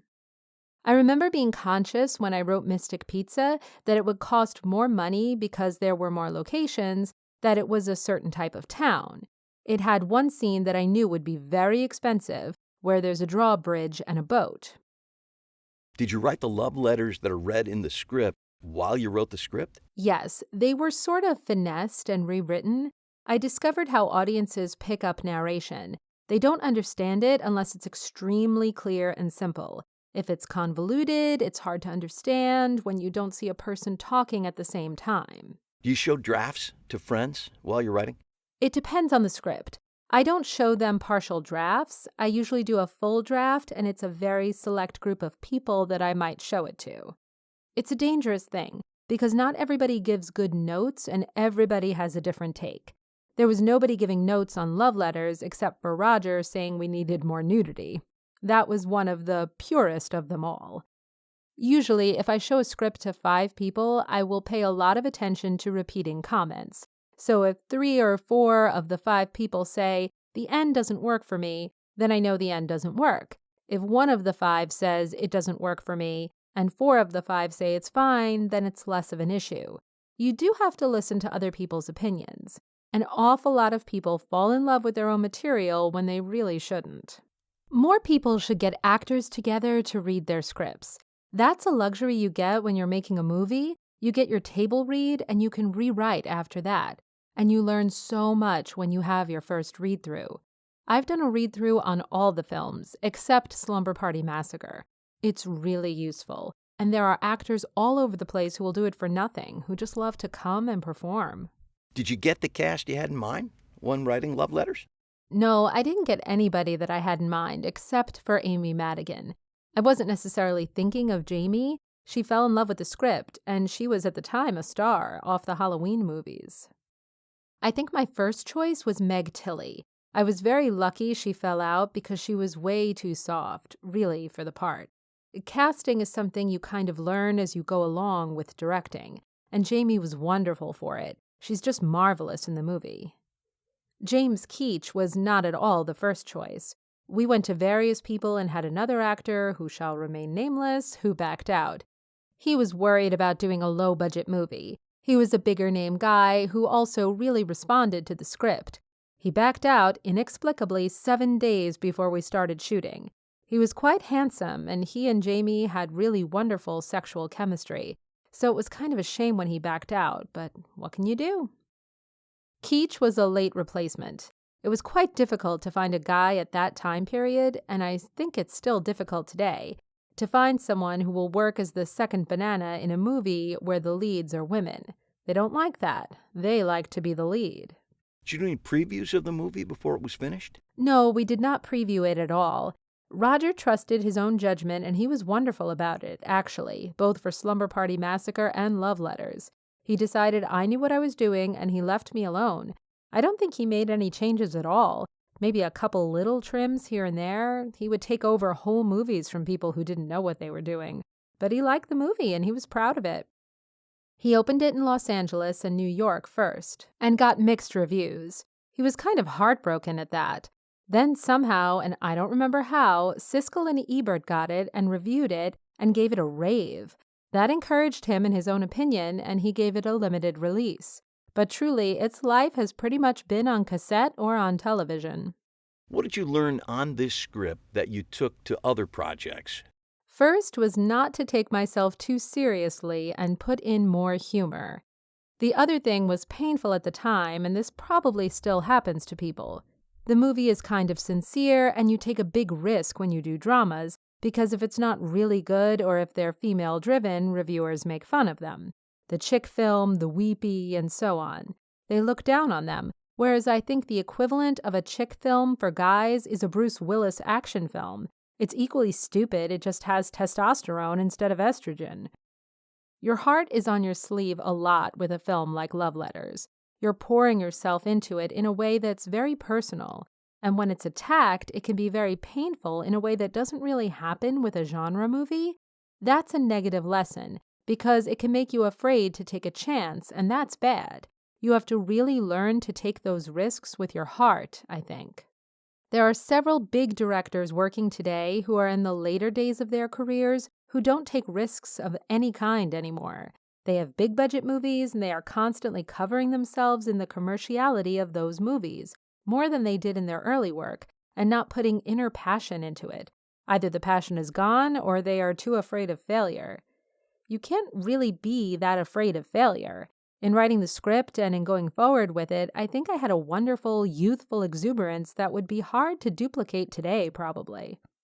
Any advice to writers who are working in the low-budget universe? Well, it's a different market in this day and age. It's a good era, in a way, for writers starting out on a low-budget project because you can actually make a movie for almost nothing.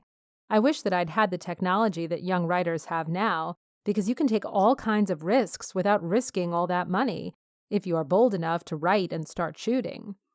I think the main thing that is still true today that was true then is that as you write, you have to both tap into your heart, but you also have to be aware of the very practical side of what it all costs and also what sells. It's an interesting mix. The world is full of festival movies that never get out or go anywhere. If people are trying to break into Hollywood movies and bigger movies, not make something personal that they're going to put up on the internet, they have to look at the commerciality of their subject matter. They have to fit what they're trying to say into a framework that is in some form entertaining for people. It has to be meaningful or moving or exciting or funny or dramatic. It can't just be what you'd tell your shrink, you know what I mean? People perhaps don't realize that at festivals today, where all the agents go and circulate, they're looking for the movie about the couple who are left out to the sharks when they were diving. They're not looking for the next love letters, unfortunately. If you're trying to break into Hollywood, you have to be aware of something commercial in the project. Take a look at some of the things that have sold out of festivals. For example, Hustle and Flow. It's about a pimp. It's about sex and money. That's an easy sell. How do you write for a budget without cutting off the creative process? There are ways to shoot big stuff so that it doesn't necessarily cost as much. If a car explodes in your script and you really want a car to explode and you don't have the money, you can go right to the edge with the car, swish pan around, see the person's face, and make an explosion that impacts that person and throws them off their feet, and then find the hulk of a car. If it's done well, you'll have the same effect as if you saw the car blow up. There are ways to get around it, and sometimes there are cleverer ways than blowing up a car. People have seen most things already in special effects. Looking at somebody's reaction to what happened, or looking at the aftermath of what happened, or looking at it from a totally different point of view, there are a lot of different ways to see something. You don't have to eliminate it. You can imagine a different way to see it, too. What's your best piece of advice to someone starting a script? Nobody does what I tell most people to do, and that's to read a lot of scripts. That's the thing that has helped me the most in my career. I remember when I first had to write a horror movie, when I first had to write a comedy, when I first had to write an action film, I would get myself down to the Writers Guild Library or the Academy Library, and I would sit down and read some of the best of the genre. If I was going to do a family drama, I would go read Terms of Endearment. Or if I was going to do a multiple character story, I'd read Syriana and Crash. Really read them. Instead, people go and look at the movie and they think they did it. That doesn't do it. You have to read these scripts. You can study structure and see how really good people make it work. No one would try to write a novel who hadn't read some novels. No one would try to write a play who hadn't read plays. But all the time, people try to write screenplays who don't sit down and read them. The screenplay is a completely different form. The vast majority of young writers you tell that to, the way they look at you, you know they're never going to do it. You can get scripts on the internet. Even if you don't have access to the Writers Guild library, you can get a hold of a whole bunch of different scripts. Sometimes, to the young writer, it is daunting, and they realize, oh, gee, I don't know if I can do this.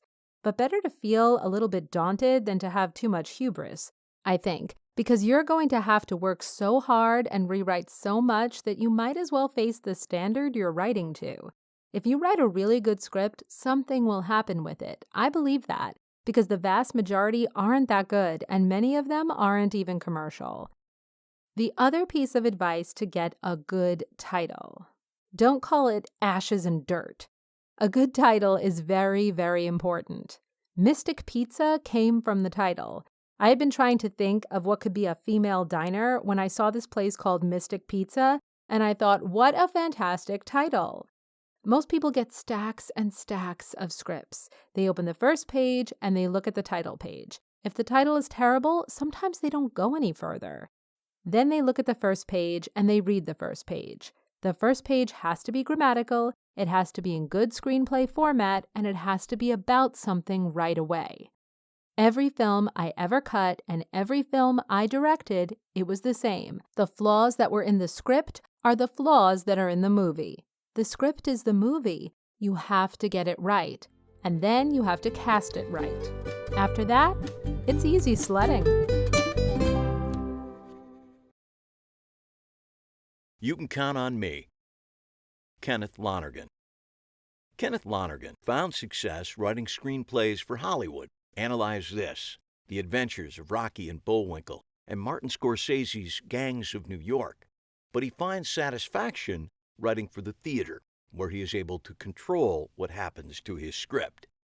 He maintained that same level of control on his first film as writer-director, You Can Count on Me, which was nominated for an Academy Award for Best Screenplay, won the Sundance 2000 Grand Jury Prize and the Waldo Salt Screenwriting Award, the New York Film Critics Award, the Los Angeles Film Critics Circle, and Writers Guild of America and National Board of Review Awards for Best Screenplay of 2001.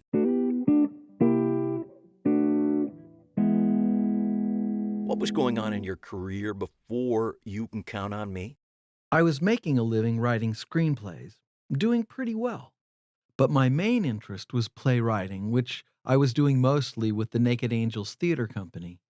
I had just had my first big break in playwriting with my play This Is Our Youth. It was very well received, and it bumped me several levels up instantly, which is very unusual. So I had just become an off-Broadway playwright with some cachet, and I was already basically a Hollywood screenwriter of comedies. Why do you use the label screenwriter of comedies and not just screenwriter? Because I started out doing comedies, and they don't let you do anything that you haven't already done. You send them 5 dramas, and they'll say, but these are plays. They can't extrapolate. It's like the Supreme Court. There has to be a very clear precedent, or you have no argument at all. Where did the idea for You Can Count on Me come from? It came from an assignment that my theater company had given. We were doing an evening of short plays based on the subject of faith, and I was poking around for something to write on that topic. I had the idea of this brother and sister. I wrote a 10-minute scene with these characters, which basically was the first step in writing the screenplay. But whenever I say that, I then read that he adapted it from his own play. But it was, honestly, 12 pages long, and it was never meant to be a full-length play. As soon as I thought of it as a larger piece, it was immediately a screenplay. And that scene is still pretty much intact, right? As the first scene where Terry and Sammy meet in the restaurant? It's that, plus the scene at the end, literally, minus the note of hope that he expresses when he tries to tell her that he's not going back into the toilet. He actually liked being in Alaska, and maybe there's something there for him. Some people have interpreted the movie as him going back into the depths, while other people have noticed that he actually is a tiny bit of a step from where he started.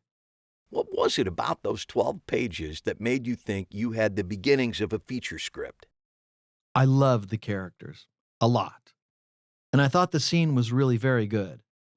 And when it was performed really nicely. I just thought there was something very moving about the situation. I guess I liked the idea of how crazy she was about him, and the whole dynamic of her having more faith in him than he had in himself. Even though she's a little misguided about it, just liking him that much brought him up a little bit. And I liked the idea that they were at such cross purposes, but also that they liked each other so much. Also, the idea that they had had this shared tragedy. Her reaction was a sort of blind faith, and his reaction was closer to mine, which is that it has no meaning, but you have to piece together your own feelings about things like that, because none of the available systems really did it for him. I just liked the whole dynamic. I liked her taking care of him and him disappointing her and all the dynamics between them. I just liked the people a lot. The reason I thought of it as a screenplay right away was that their relationship to the place where they lived was very important. Another two-sided element of the story was that they live in this very beautiful place that's also very stultifying. The double edge of living in a rural area is that it's much calmer and more peaceful, but if you happen to want to do anything, you just feel like killing yourself after a while because there's nothing to do. The advantages and disadvantages of being structured or unstructured, as it were. What was the process of finding the rest of that story and getting to that ending point? It was one of those rare all-in-one flashes. I was watching a play which had a little kid in it. I was only partly enjoying the play, so my mind was wandering, and I suddenly had the thought, if she had a little boy who her brother got involved with and then disappointed and became a hazard to, that would be a terrible conflict for her. Immediately, I saw a whole arc of a story based on that, which seemed to be very full. Shortly after that, everything just kept kind of falling in place. Once you had the story, how did you proceed? Did you write an outline? I almost never do an outline. I've done outlines for assignments, and even then I think I've only done them twice. I have nothing against them, I just don't usually work that way. For you can count on me, I split the lunch scene up, because I knew that the last part of the scene would be the last part of the movie. I had at one point a whole different ending. Originally, the last scene was going to be the scene with Sammy and the little boy at the kitchen table. But then, once it was all written, I realized that it should really end with the brother and the sister. So I made that adjustment. Their affection for each other is the main thing that creates the tension. Because if he's not her favorite person in the world, there's no conflict when he starts to endanger her kid, because that's a pretty clear choice. So I realized that there has to be a series of disappointments that he creates that involve the kid. I didn't really bother to think what they were at first. I just knew there should be about 3 of them and that they would escalate. I try to get a bit of a skeleton in place for the events, and then I try to not think too much. I find that my whole life I've tried to get more and more towards switching off my conscious mind. The scenes that are the most alive are the ones that you think about the least. They just come out as if someone's talking to you and you're just writing it down. If you're Mozart, that's all that happens. And if you're the rest of us, it happens sometimes, and sometimes you have to slog through them. I find that the best material is always the part of you that doesn't think and doesn't really know what's going on. My technique, if I have one, has always been to try and get better at accessing whatever the part of me is that knows how to write the story. I really don't mean that in any mystical, groovy, artsy way. I think literally your unconscious mind has something it's trying to say. Look at how beautifully dreams are economically formed to express something. I think the same part of your brain is trying to write the script. And I've been continually astonished by how many elements that you would think a person has strung together on purpose that just pop up. For example, in this story, you have the brother and sister. Their parents died when the kids were at a young age, and the siblings are basically best friends. Their names are Terry and Sammy. Now, I swear to God, I did not do that on purpose, and they both happen to be names that either a boy or a girl could have. Someone had to point that out to me, saying, I loved how you did that, but I didn't mean to do it. Those were just the names that popped into my head. Terry says to the girl that he's dating and gotten pregnant, you better borrow some money from your brother. So she's got some kind of fucked up relationship with her brother. Terry's got a fucked up relationship with his sister. There are all kinds of little parallels that keep coming up.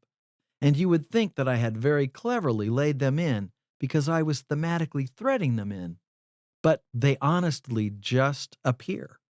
When it happens that way, people will say that the story is trying to tell them what it wants to do. It feels like there's only one right version somewhere. It feels like the story is there, and like the Michelangelo sculpture, The Prisoners, you're trying to hew away at the marble to let what's in there emerge, which is very peculiar, and it doesn't always work that way. All that I have to guide me are my instincts. If I'm not on the right track, I get this dead feeling, and I lose interest so completely that I literally can't write the next scene. It happens every time I get stuck, and it's always because I didn't figure out something that happened earlier. I hadn't believed something or proved something or something had concluded and there was no reason for the story to go on, or it had taken a wrong turn. I didn't realize that Terry's relationship with his nephew would turn out to be such a positive thing for everybody. I initially saw it as a series of incidents. He didn't show up at his birthday. He doesn't take him fishing. He leaves him stranded somewhere. But what happened right away was this funny thing. He got along with the kid beautifully and was actually more natural with him. He also provided a male role model, a father figure that had never occurred to me either. But it was obvious from the beginning. The other thing that came out by mistake was this very nice thing, where Terry spoke to his nephew as if he were the same age, which was really nice for the kid and also a little bit inappropriate at times.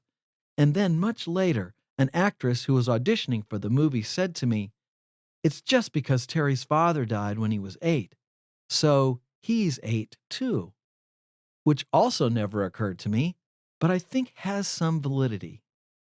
Since you don't do an outline, do you have other methods of gathering your thoughts before you write? I take a lot of notes in my little notebook. I try to write down any thought I have about the movie, or I'll write a little scrap of a scene in the notebook and I'll always refer back to that. So I ended up taking a lot of notes. Were you always planning on directing this script? Yes, I wouldn't have written it if I wasn't planning to direct it. Did that change the way you wrote it? Completely. I had been aware of what professional screenwriting was like in Hollywood many years before I got into it. I got into it only to make money because I knew there was no creative protection. This was the first screenplay that I ever wrote the way I would have written a play, meaning putting my heart and soul into it.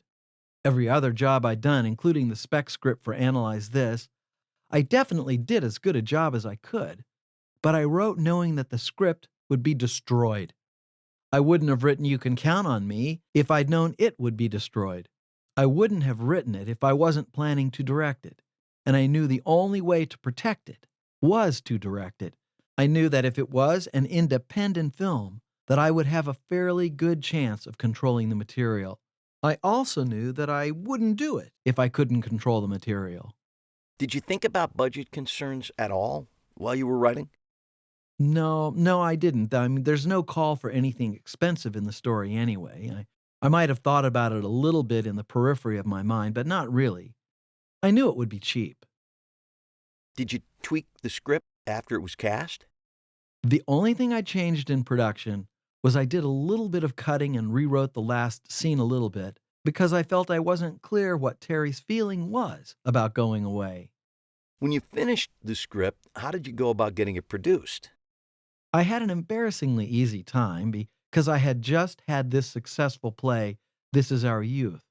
I got 3 offers from small companies to make the play into a movie, and I told all of them that I would want to direct it.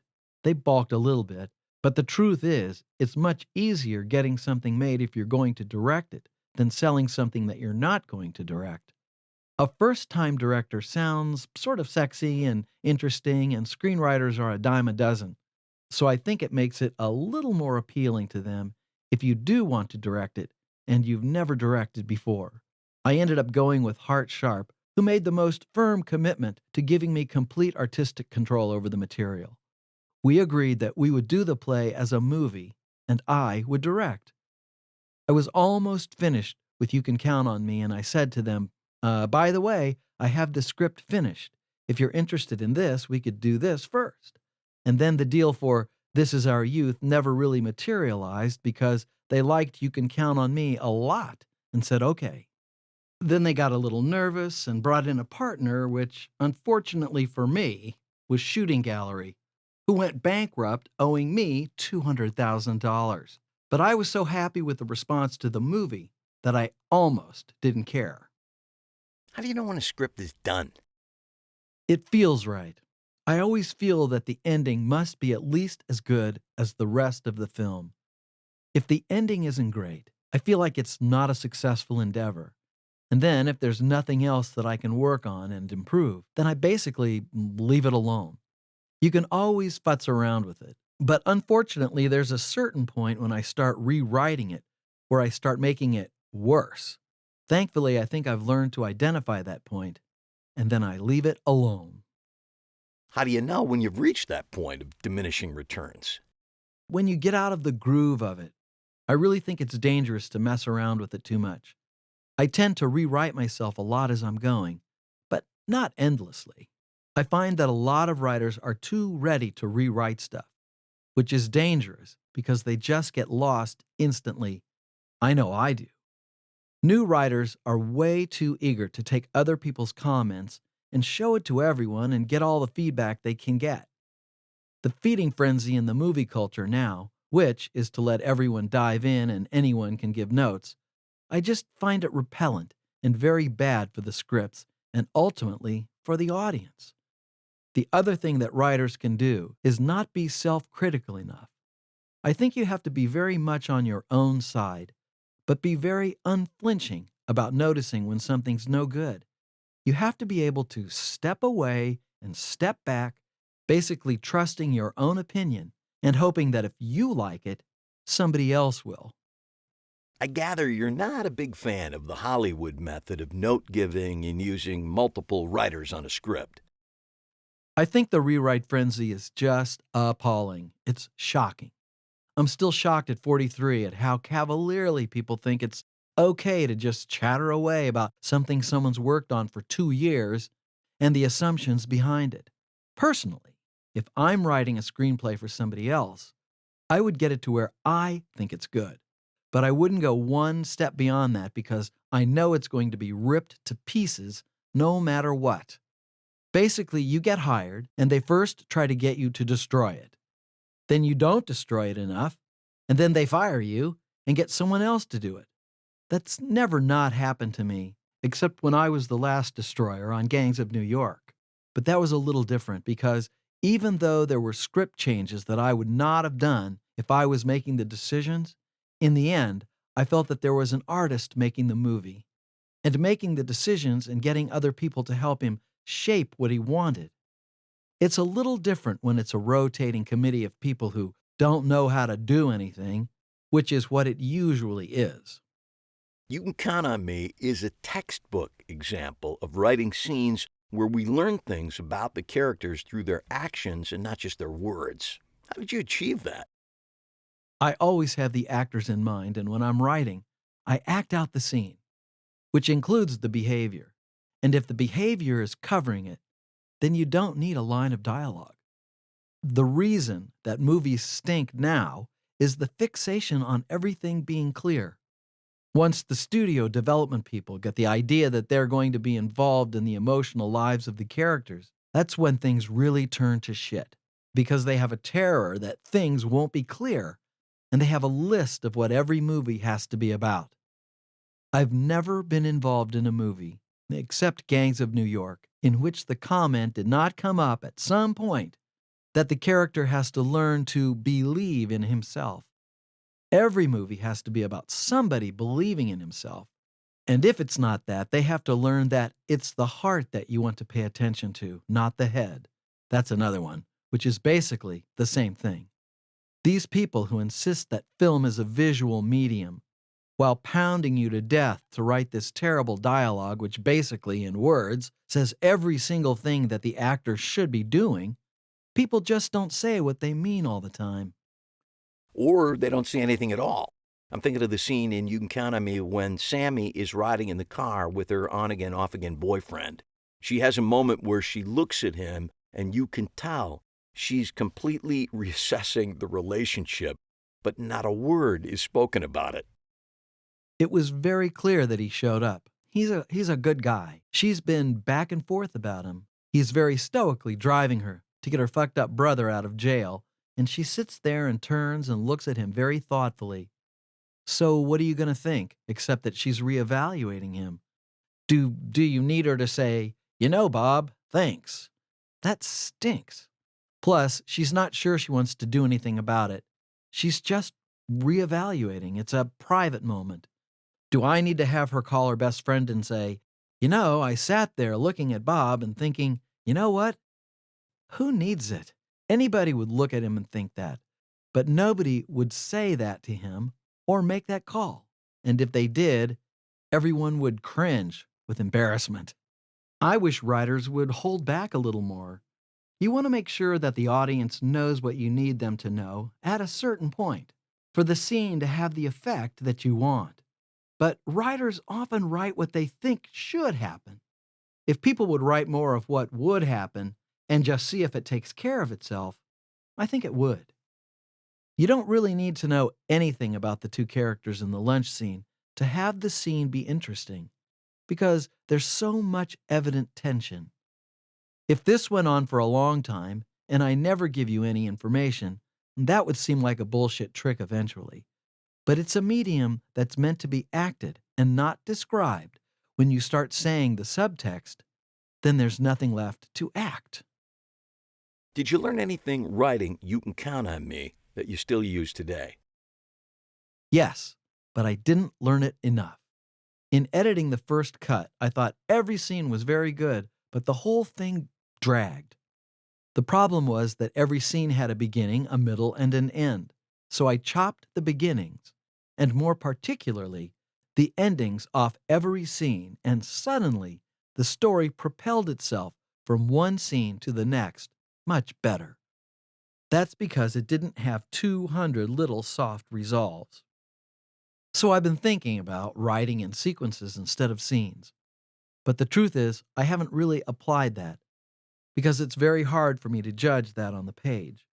It's something I know can be dealt with in the editing, so I can't say I actually have the faith to write a really short scene. What's the best advice about writing that you've ever received? I think it was from Gertrude Stein. I don't remember the quote exactly, but it's someone telling a younger writer who's worried their work is no good. The quote is, "It's not your business whether it's good or not. Your job is to keep the channel open, because there's only one of you in all of time, and if you don't say it, it will never be said. So keep the channel open." I think that is really very, very good advice, because a lot of people sit around fussing whether it's good or not, and I personally think that's not really any of your business. It's not helpful. You've got to feel your way through it and trust that you're not that much smarter about it than anybody else, which is why you shouldn't listen to anybody else. You have to be able to evaluate your evaluators. One of my best friends wasn't sure I needed the last scene in the movie You Can Count on Me. Now I knew very well I definitely needed it, but all he meant really was that he was saying that it wasn't working for him yet. If you're forced to listen to what people are saying, the only part that's of any use at all is possibly identifying that there is a problem somewhere. It doesn't mean that the real problem is where it appears, because it can be like a medical symptom. The symptom may not appear where the cause is. Your whole second act is terrible, and they're sure you have to change the second act. It may be because your first act is twice as long as it should be, and once you fix that, the second act suddenly is great. No one will ever know that or say that to you. You could acknowledge that there's a symptom somewhere that someone points out, maybe, but you certainly should be very skeptical when they start talking about what the solution is or what the nature of the problem is. Is there a real difference between writing for other people and writing for yourself? Screenwriting for other people is completely different from screenwriting for yourself. I think writers can have more power than they think if they're keeping it small, but they don't have any power in Hollywood no matter what. And every bad thing I described will happen and does. That's all that happens. Occasionally, there's an exception.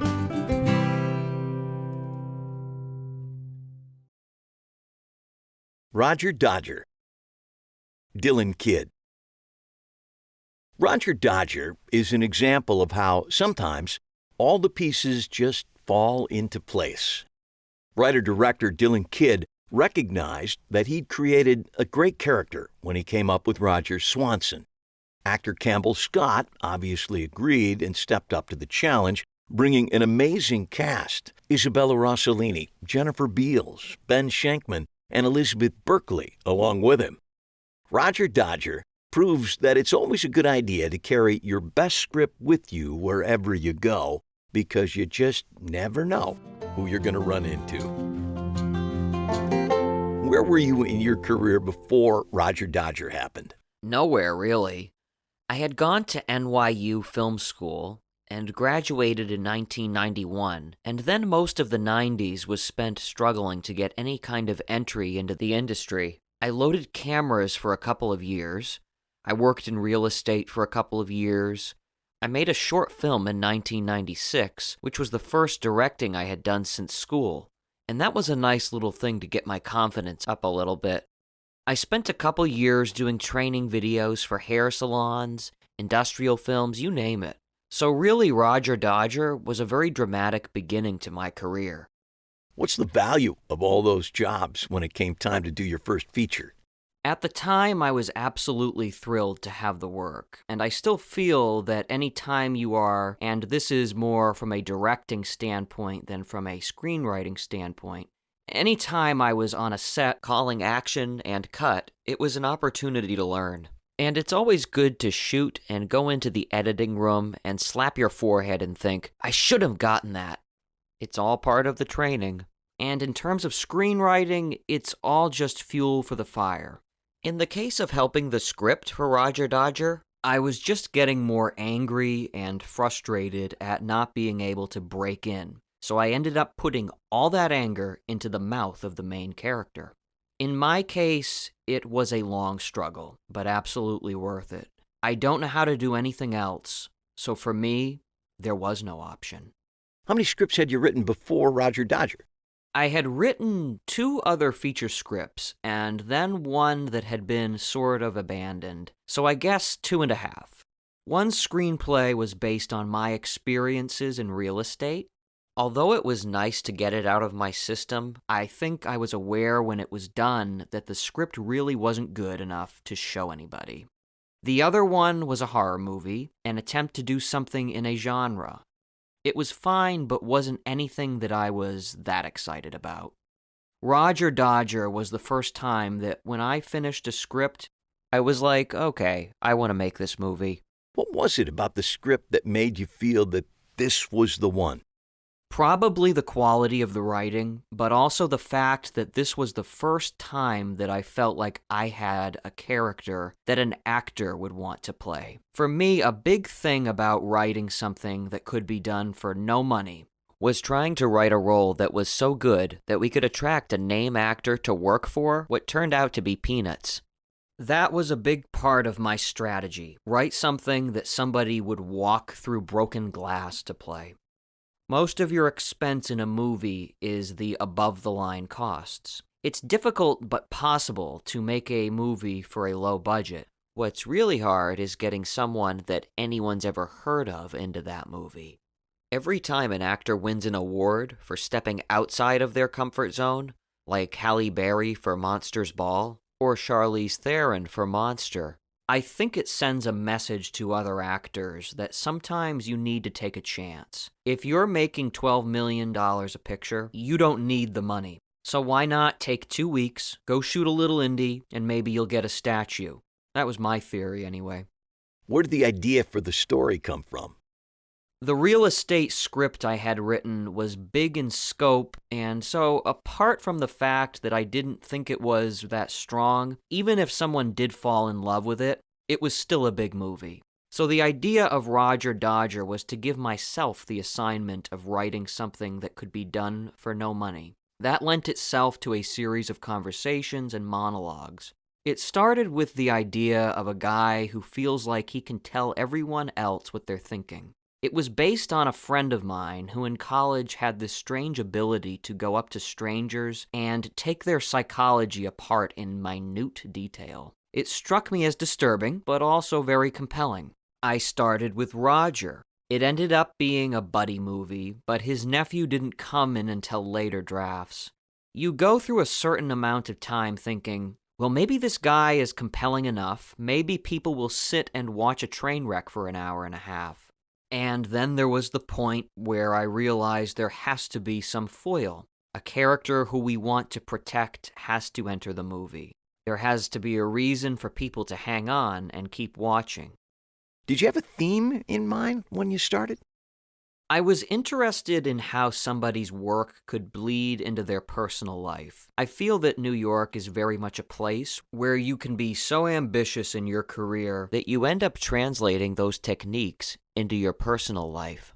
I liked the idea of a guy who works in advertising and actually ends up bringing that kind of rhetoric into the singles arena. The idea that he's literally trying to sell himself as a product by creating insecurity in other people. But the nephew didn't show up in early drafts? I think I had one breakthrough draft, which was the first time when the nephew, Nick, came in, where it felt like this was the structure of the movie. After that, there were endless tweakings. Campbell Scott was very helpful too. We were lucky enough to be able to rehearse quite a bit before we shot, and Campbell helped me cut a lot of dialogue. Because as wordy as the film is, the script was even more so. Usually actors are begging for more lines, so if an actor is saying, "I think we can cut the scene here," their instincts are usually pretty right on. They're not going to tell you to cut a line unless there's a real reason for it. And Campbell is also a writer and a director, so he had a really strong sense. Probably the most important draft of the script was created 2 weeks before shooting, going into rehearsal and realizing that a 10-page monologue was finished at page 7. We didn't need to keep ranting for another 3 pages. We probably would have figured that out in editing. But it was great to not actually have to go shoot all that. How'd you come up with the title? I honestly can't remember. I think I remembered hearing that as a nickname for Roger Staubach, and I like titles that have an alliterative quality and stick in your head a little bit. I also thought of this character as somebody who is dodging a bit. This is a guy that the audience is sort of chasing through the movie, and so our visual approach was that this was a guy who always had a cloud of cigarette smoke or something obscuring him. You could never really get this guy to sit still. What is your writing process? I used to hate writing because I didn't feel I was any good at it. It was so hard. It takes you a while to realize that it's hard for everybody. If you spend the first 2 weeks of a project staring at a page, you learn to forgive yourself a little bit and realize that's part of the process. To me, the hardest part by far is the beginning. That's the easiest time to get discouraged and give up. But I have an almost religious faith based on the scripts I've written, where there is some point where you break through. So for me, the first couple of months is a lot of not writing. Thinking, obsessing, thinking this is a disaster that is never going to happen. Then something clicks, and you start to write, and you realize that all that worrying was really part of the process. But I've never been somebody who can get up and put in a 9-to-5 day writing. I just can't do it. At the very end, when you're racing to the finish line, then I probably could, but up until that point, if I put in 3 to 4 hours, I consider that a good day. You're the first person I've talked to who has used the words faith and forgive to describe the process of writing. And I'm an atheist. I remember reading a great quote that Stephen Goggins said about writing Serenia. He was describing what he goes through when he writes a script, and at the end he talked about self-loathing and not being able to get out of bed. The beginning is hard. You're trying to make order out of chaos, and chaos doesn't want to be ordered. If you can just get through that hard part, the first draft, then I think you'll be rewarded for your perseverance. Do you follow a 3-act structure in your scripts? I guess so, but without really thinking about it, I read the Sid Field book when I was at NYU. But I think for me, things work internally. I can't even remember thinking about the act breaks when I wrote Roger Dodger. I just had the sense that we were at this stage of the story, and this is what should happen. If you go to 5,000 movies in your life, then without even knowing it, that structure is going to be in there when you're writing. I don't think it's a front brain thing. It just ends up being in there. I feel like the last thing you want to do in a first draft is to be thinking about what page is the act break. I'm the exact opposite of someone who knows the ending before they begin. For me, the first draft is the spill it draft. And after that, you can look at it and think, well, I have a 70-page first act. That probably can't work. But your first time through is when your unconscious is really trying to tell you what the movie wants to be.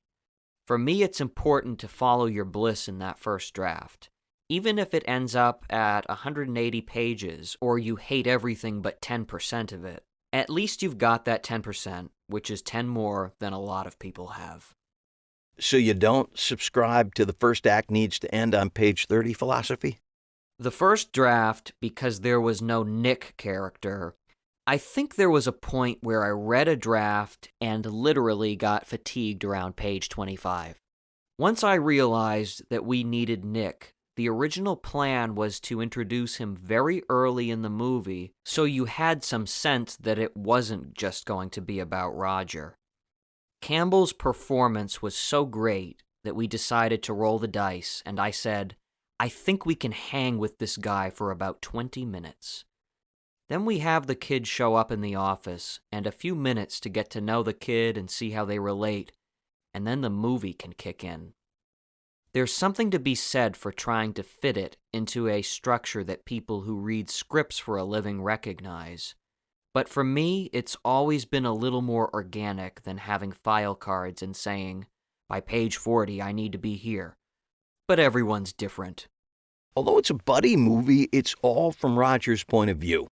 Do you think that's a function of the character of Nick essentially being a late addition in the scripting process? Part of what we discovered was that Roger is controlling the tempo of the movie and the subject matter of what's being talked about. But in some weird way, Nick comes in at a moment where we're really starting to figure out something about Roger. Even if the movie isn't told through Nick's point of view, there's some way that we're linked to Nick, in that we're sitting there listening to this guy go on, and there's an interesting split that happens. We're aware that, as responsible people watching the movie, we feel that this kid should get away from this guy, but he doesn't. So the more that Nick buys into everything that's being told to him, and the more we realize that, wait, this is the last guy you want to be asking for advice, there's something interesting that happens. It's the classic Hitchcock situation, where you've told the audience that there's a bomb under the table. You told the audience, here's who Roger is. And then you introduce someone who doesn't know what we know. It creates suspense, because you want him to get away, but you also want him to somehow redeem Roger.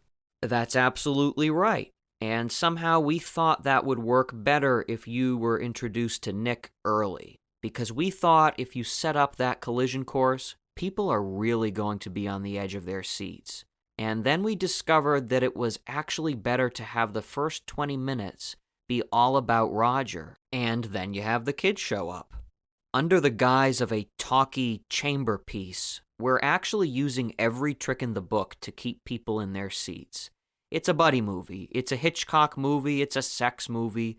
We were shameless in what we were doing. It's hard to have people just sitting and talking without there being serious subtext. Were you writing to a particular budget? No, but having a background in production was definitely a help.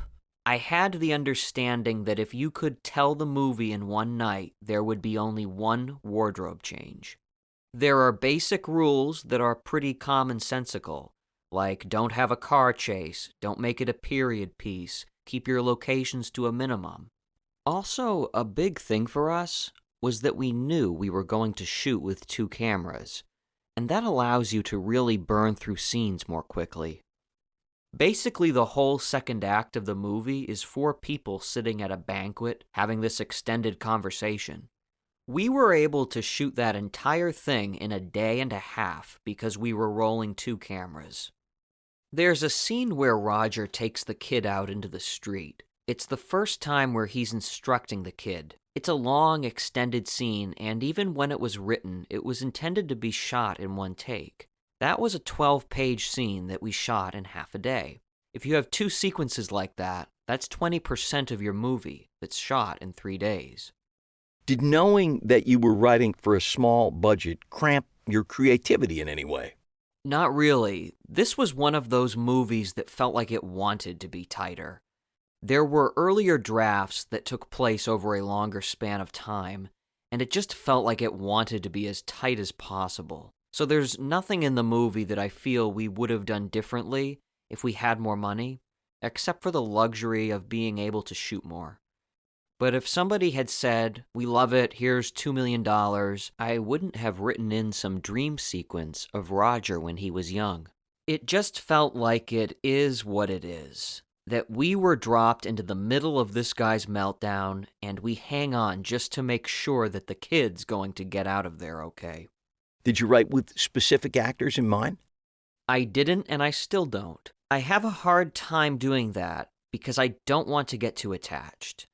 I didn't have anybody in mind, so when we stumbled upon Campbell in this really crazy way, it was nice not to have some presupposed notion of it has to be this guy or that guy. How did you get Campbell Scott?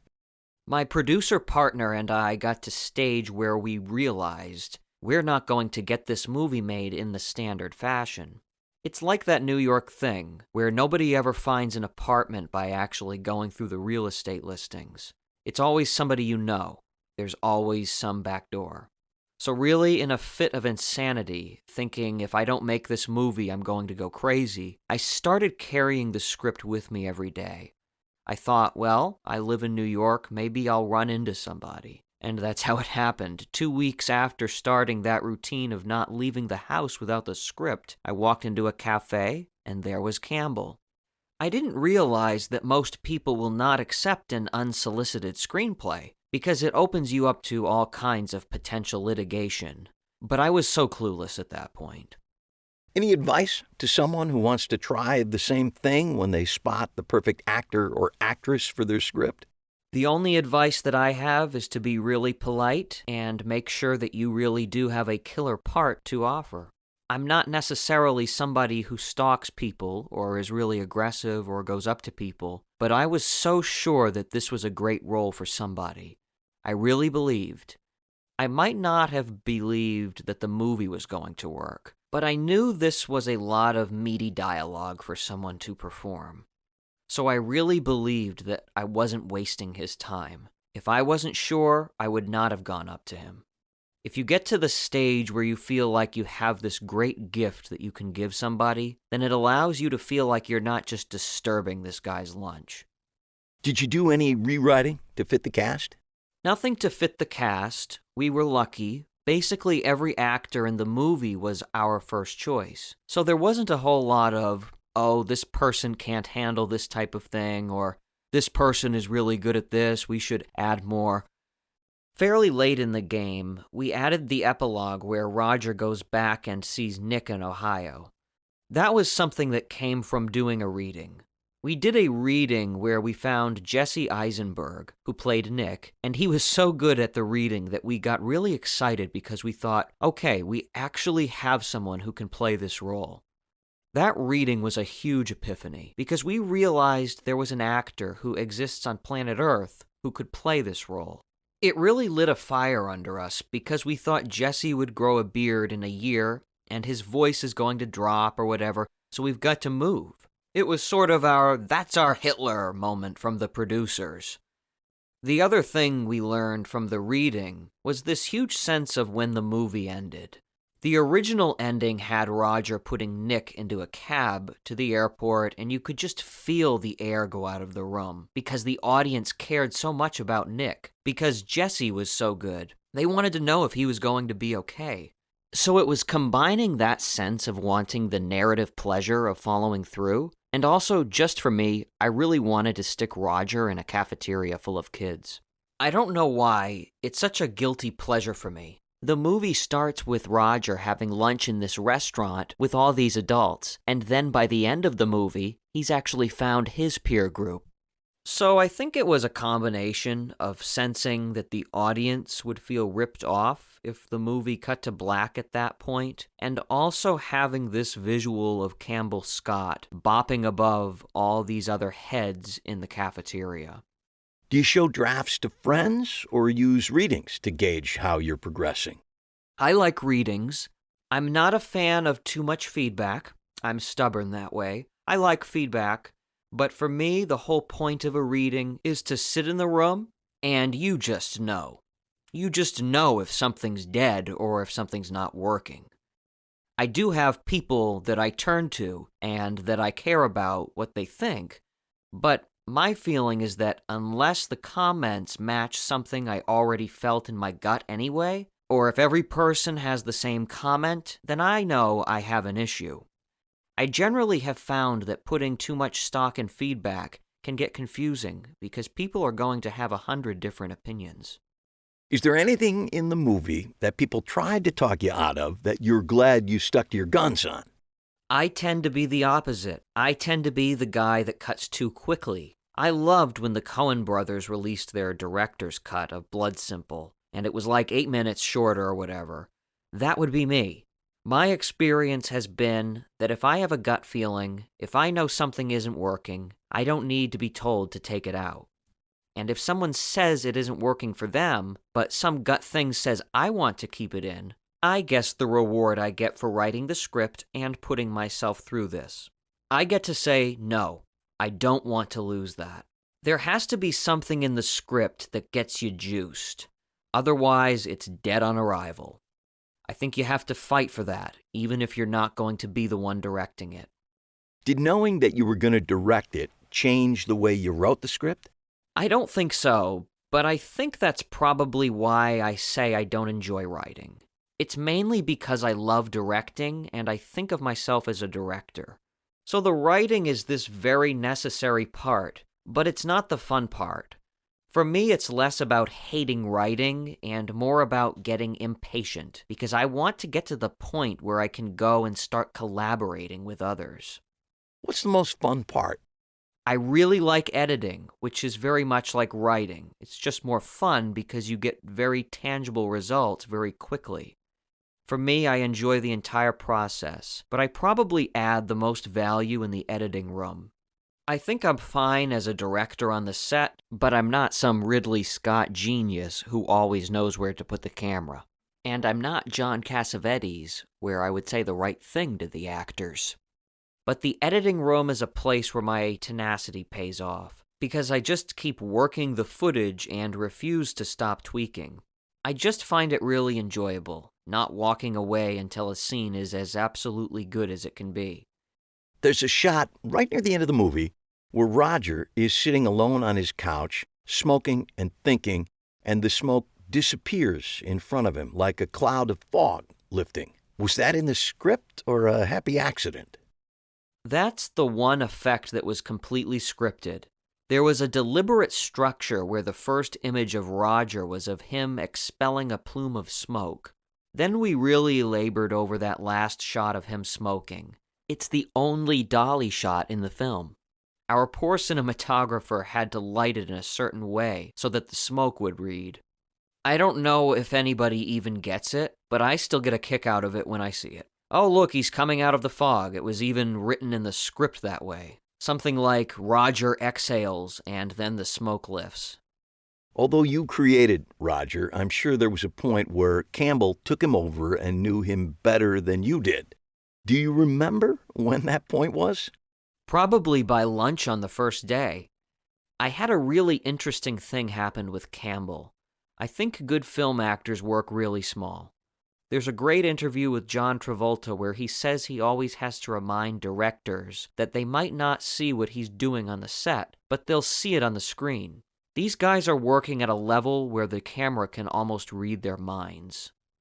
My initial concept for Roger had been much more manic, but Campbell brought this total James Bond sophistication to it, where he's saying these horrible things, but it's going down so smoothly. That was a total surprise to me, and I had a panicked reaction. We talked, and he said it's going to be fine. And I thought, I've cast this guy and he's great. Maybe this is not what I had in mind, but maybe that's the whole point. Since then, I've learned that that moment of surprise is the very best feeling you can experience on the set. If you don't feel surprised, you're in trouble. The whole point is that you write a script and then the actors turn it into something so much better and richer and different than you ever thought. It wasn't until the end of the shoot that I realized how right Campbell's choice had been. The only way people would stand this guy was if he was kind of suave about it. If he had done what I had pictured in my head, the movie would have been a disaster. So that was a great lesson.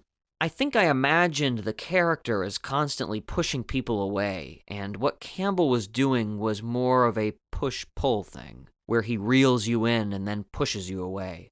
That's so much more interesting than what I had in mind. I don't think I'll ever make a movie that turned out so much better than I imagined. I thought the script was good, but the actors added so much.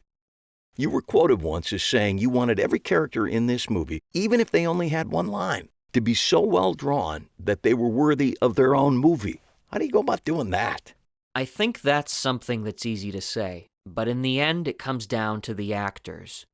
It's very easy to say that you want people to feel that you could go off with any character, but unless it's Jennifer Beals who's riding off in that cab, maybe you're really not going to give a shit, and you'll say, I'll let her ride away. I think it was more about just wanting to instill in the actors some sense that everyone is important, that there are no supporting characters. But I do believe that it's the responsibility of the writer to love every character equally. Once you start writing a character who is only there in order to fulfill some piece of plot machinery, then nobody is going to care about that person. I have this clear memory of being about 12 years old and going to a James Bond movie. There was a scene in the movie where the main henchman gets in a fight with an extra character in the movie, some Secret Service guy we'd never seen, and it ends up being a really long fight. I remembered being so thrilled that this guy, who you'd think would be dispatched immediately, gets a nice scene. I always enjoy it when characters come in and you make a snap judgment about them, and then they surprise you, either by claiming more of your attention than you thought, or just being richer than you thought. It's our job to remind audiences that every character has something going on, and everyone has a story to tell. It sounds pretentious, but that's where our heads were at when we made the movie. What did you learn writing Roger Dodger that you still use today on higher budget projects? The main thing that I learned from that script was that it was the first time ever when I was writing something that I thought, this is good, this is working. My other scripts had been okay, competent, but the hair on the back of my neck didn't stand up. For me, the most important thing now is trying to make sure that I get as close as I can to that feeling. I never want to settle for, oh, this is okay. You want people to read it and get genuinely excited about it and want to shoot it. You've got to get to a place where you are genuinely pumped with what you are doing. As hard as it is, you can't give up on a script until you've gotten to that place. What's the best advice you've ever gotten about writing? I have to say it was that Stephen Goggin quote I mentioned earlier. That was the first time that it really hit home for me, that it's hard for everybody, and that 90% of writing might just be staring into space, or reading a book and feeling like you're procrastinating.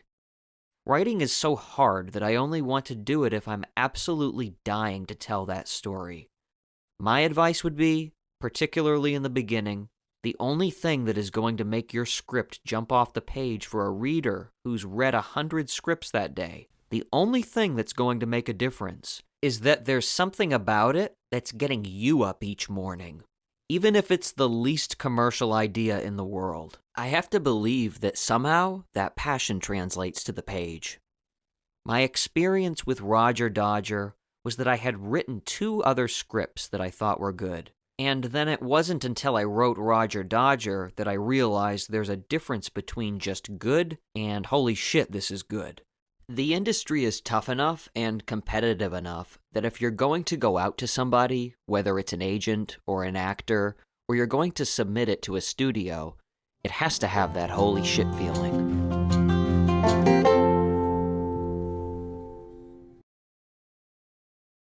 Part 7. Original Visions. Now, that's not to say that the other screenplays profiled in this book are in any way unoriginal, but the 3 screenplays highlighted in this chapter vehemently resist categorization. Instead, they present original stories in original ways, which, in a nutshell, is really the goal of all independent films. Paris, Texas. L.M. Kit Carson. L.M. Kit Carson has the rare gift of often being in the right place at the right time. When his friend, Jim McBride, needed to reshoot his fake documentary, David Holzman's Diary, after the original footage was lost, Kit just happened to be there, and his life just happened to mirror what was going on in the movie.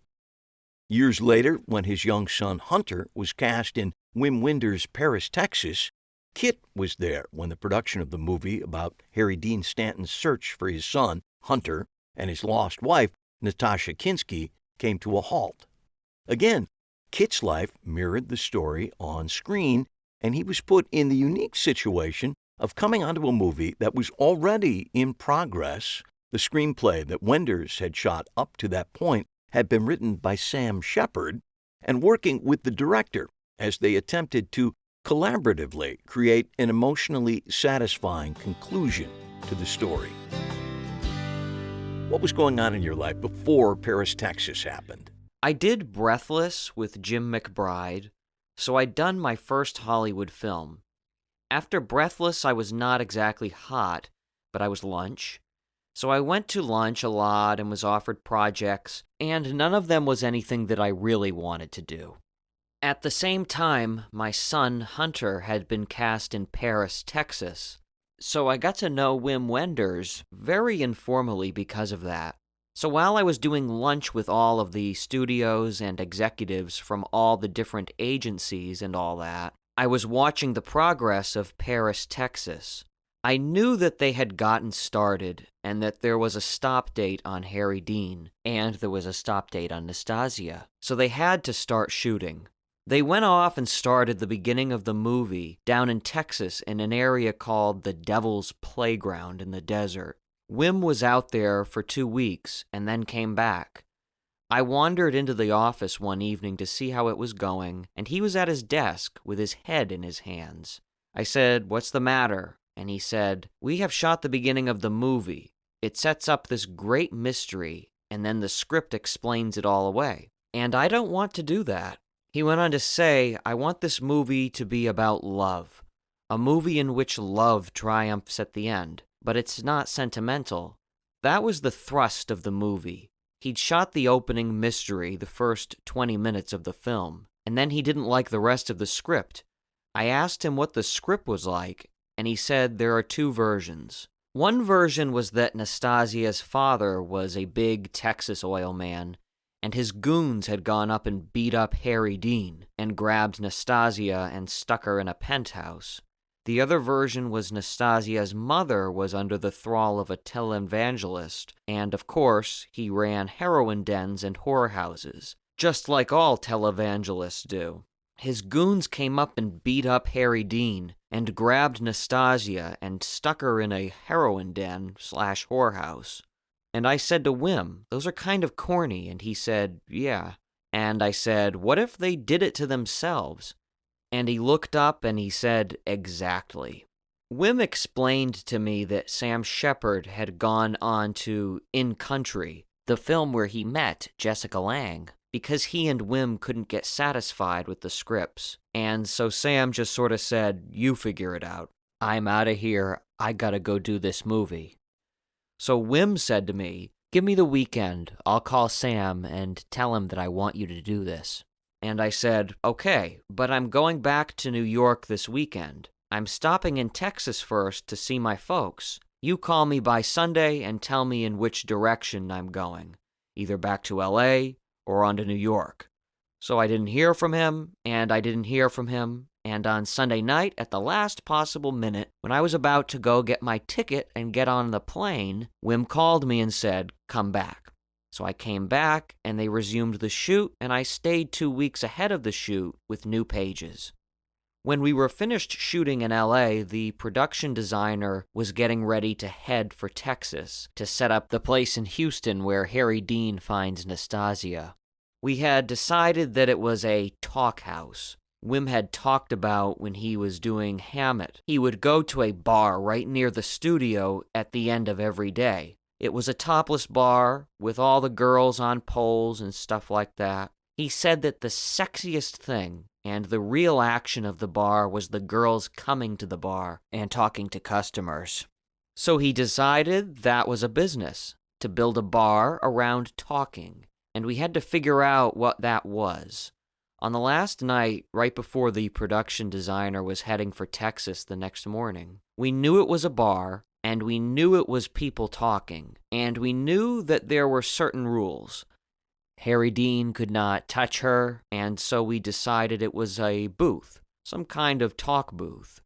Okay, so we had to decide, is it like a voting booth? Is it like a phone booth? And in that evening, until 3 a.m, we came up with talk booths that were dioramas. That's how the movie was made, with the collaboration of everybody. And that's why it has, I think, a certain energy. It feels like it's figuring itself out as you watch the film. And then at the end of it, we got to Houston, and we were going to shoot the talk rooms. Wim called Sam and said, "Here's what happened." And overnight, Sam dictated the monologues that Harry Dean and Nastasia do in the talk room, and Wim continued the rest of the movie until the end. Did you have a sense while you were making the movie of the impact it would have and the status it would achieve? No. What I want to keep emphasizing about Paris, Texas, is that it was not important. There was nothing fancy about what was going on. It was really just a bunch of guys driving around Texas in pickup trucks making the movie. There was nothing that seemed important going on. We were not shooting a film that was going to win at Cannes. It was just a bunch of guys trying to do something. We had brilliant collaborators. Production designer Kate Altman, brilliant. Cinematographer Robbie Mueller, brilliant. And the actors are all brilliant. But it was wide open in the sense that all we were doing was serving the movie. There was nothing else going on except trying to figure this out. And this was all happening with very little money, right? I remember that the movie had a budget of about $750,000. That's probably not the official budget, but that's what I knew we had. I was paid partly with a '57 Chevy Bel Air with the fins, and that was part of my pay. Nobody was paid anything, really, on this movie. You look back at it now and you say, how could you guys do something this good without any luxury at all? But the intention was so high, there was nothing in the way of trying to do something honest and out of your heart. What was your working process with Wim? He's challenging in the sense that he's in the middle of the movie and he keeps changing things. For him, change is an ongoing process. He said to me at one point, I don't think Harry Dean should get the kid. You're going to have to prove it to me. And he knew he was playing with me because this movie has a lot of my own life in it. Myself and my son's relationship was embedded in this movie because I had gone away. I had gotten divorced and I had gone away and I came back. So I had to beat that game. And then when we were heading toward the end of the movie and we didn't know how to pull that off, at dinner one night, Wim said, well, the audience doesn't know the end of the movie when they go into the theater, so it's not fair, and he pounded the table, for us to know the end of the movie when we do it. So that's his dynamic, always questioning what you're doing. That keeps your mind really going.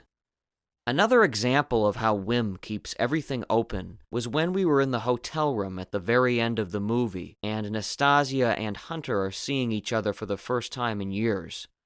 And I'm trying to figure out what they say. So I'm in the next room, working on what the dialogue is, how it can't be sentimental and all that. And Wim comes running around the corner and he says, Stop, Hunter, just wrote the last lines of the film. In the improv that they were shooting, she lifts him up and spins him around and pulls back after the spin around, and he says to her, Your hair, it's wet. And he improvises, clipping it with his fingers. And that's it. It's the last line of the film, And it's great because it somehow brings tears, because your hair, it's wet, is so indirect. It's a release moment because they're touching again.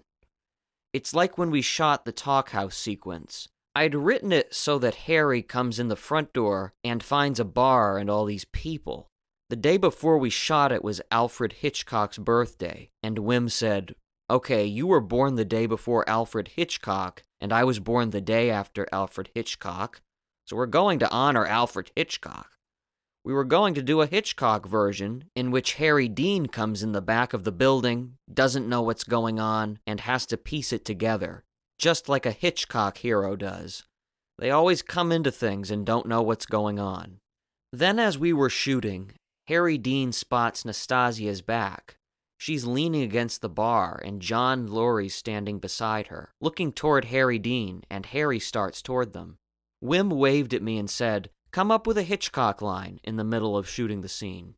And I go, John Lurie says, "Sorry, sir, you're too early, it's not time yet," which is a Hitchcock line because it's metaphorically correct. It's too early for him to find the Nastasia Kinski character, and it's physically correct because the bar's not open quite yet. That's what Wim does to your head when you're working with him. How much fun is that? I loved it. But I love the rub. I love the spark that's made out of not knowing what's next and two creative forces rubbing heads. You've had the experience of working on two classic movies, David Holzman's Diary and Paris, Texas. How do you react when people always want to talk about those two movies? It makes me want to do that again. At this point in my life, it's really fucking bizarre. I just went to Santa Fe and got honored. Then went to Sundance and got honored. They're doing a new DVD of Paris, Texas. Jim McBride has got a new DVD coming out of David Holzman's Diary. And then I was called 3 days ago to be on the new DVD of Texas Chainsaw Massacre, Part 2 that's coming out. What's fulfilling is that these things don't go away. That makes you feel like you did something that's going to last. Is there anything that you learned working on Paris, Texas that you still use today? Silence. I learned that. The first part of the script was Sam's, and it was full of silence. I found out about the power of silence from thinking about that over and over and over again. Thinking about how the characters relate to each other. There's a lot of silence in this movie, and it's very powerful. I've learned and applied that to everything else. What's the best advice you've ever gotten about screenwriting? Paul Schrader once, when we were talking about writing, said offhandedly, "Well, you know, a scene is like a party. The best way to go to a party is that you come in late and leave early." And I think that's a great way to talk about writing a scene. What's your favorite memory from working on Paris, Texas? My favorite memory was when we were at Cannes. I was doing a film in Berlin for Wim's company at the time, and I got permission to go to Cannes because the film was showing. I slept on the floor in somebody's hotel room. So I'm sleeping on the floor, and I had rented a tuxedo in Berlin, which was a classic double-breasted tuxedo from the 30s. And then the movie showed. And the audience went nuts. They stood up at the end, the applause was roaring, and people started throwing money. This is what they do in France. They throw coins at you. And we were ducking these coins, Nastasia, Harry Dean, and Wim and myself. That was kind of astounding and hard to repeat that moment. The other memory I love was when we were shooting in this little town, Nordham, where Harry Dean stops in a bar after he runs away from Nastasia and gets drunk, and Hunter brings him back and he basically makes him drive back to Houston. So we were shooting at night on the main street of Nordheim, and the whole town was out watching us. The whole town, meaning about 50 or 60 people. And there's a scene where Hunter walks Harry Dean, who's drunk, down a street, and Hunter's holding him up. And Wim yells, "Cut," and the whole town bursts into applause. Wim turned to me and said, "These are the best reviews I've gotten in years." How do you jump into a movie that's already shooting and keep it going while making the work your own. Don't think that. Think about what the movie means. That's all I was doing. I wasn't thinking about making it my own. I was thinking about what I thought the movie meant, and Wim agreed with me. I said the movie is about the son resurrecting his father, and Wim agreed. But that's what I could bring to it. I could bring that part of the story to it. Isn't it interesting that you were there at that time with that unique perspective? I have no way of explaining that, but it happens like that a lot in my life. Somebody else is writing the plot, and they turn around, and there I am in the story.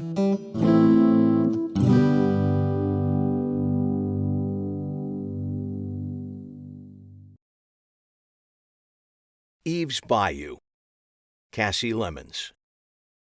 As you watch this beautiful movie, it's occasionally hard to believe that Eve's Bayou is a film from a first-time feature director working from her first solo screenplay.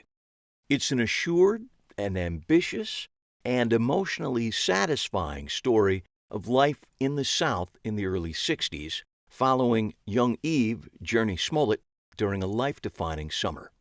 Writer-director Cassie Lemmons, best known to filmgoers as Ardelia in Silence of the Lambs, deftly mixes Southern gentility, voodoo and magic, and a touch of Rashomon-style storytelling to present the sometimes comic, sometimes tragic events of that summer from a child's unique perspective. What was going on in your life and your career before you came to write Eve's Bayou? I'd been an actor for a long time. I'd done a couple of plays with really good companies, Naked Angels and Steppenwolf, and then I went to film school. When I got out of film school, I had a short film that was festivaling around called Fall from Grace, and then I did Silence of the Lambs and moved to Los Angeles. I'd written with other people, but Eve's Bayou was the first thing I wrote by myself. At that point in my life, I was starting to think about the future. I'd been to film school, so it wasn't a completely foreign concept that I would start to marry all of these elements, the things that I'd been doing for years. What I really wanted to do was to write the perfect role for myself, to write the perfect part. If you could write a perfect part for yourself, what would it be? So I wrote the character of Moselle for me to play when I got a little bit older. Also, it was very much an experiment in a certain type of language and a certain writing style. It was very ambitious. I knew what I wanted to do, but it was more of an experiment. And then when I was finished with it, I showed it to Vondi Curtis Hall, who was my boyfriend at the time, and he said, "You've got to show this to somebody else." He was the person who said, "You can't put it in a drawer. You have to show it to somebody." Where did the idea for the story come from? I remember the first time I told any story from Eve's Bayou was at an audition. The casting director didn't want to see a scene from the show. He wanted us to talk. So I started spinning Eve's Bayou stories. I talked about my aunt who had gotten married 5 times and all of her husbands died. That was true. The more fantastical parts of the story are true. I wrote that story down as a short story, and I wrote some other short stories. One was about 2 little kids, a brother and a sister, who go and look in their grandmother's room. It talks about all of her medicines and the way in which her room was very evocative. And then another was about Eve and Jean-Paul Baptiste, and how a bayou came to be named after this slave who saved her master's life with voodoo and witch doctoring. So I had all these stories, but they weren't really connected. There was some connection in my mind, but I hadn't found it yet.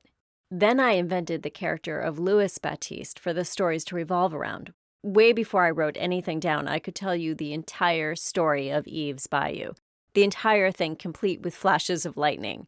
I could tell you the whole movie. I had it all in my head. How long did it take you to get it out of your head and onto paper? From the time I could tell it all the way through, maybe a year. I was in therapy at the time, and I was very conflicted about what to do with my life, how to approach the next step, the next phase of my life. My therapist said, "You really need to take this pilot season off, don't audition for anything, and write that story that you keep telling me about." So basically, my therapist told me to stay home for a few months and write it down, and that's what I did. Were you thinking about budget at all while you wrote? I wrote it as a literary experiment. so I wasn't thinking about anything other than wanting to get this story down on paper. As a matter of fact, when I first started writing it, I thought it might be a book. And then I ended up writing it as a screenplay, and I had the idea of playing the role of Moselle.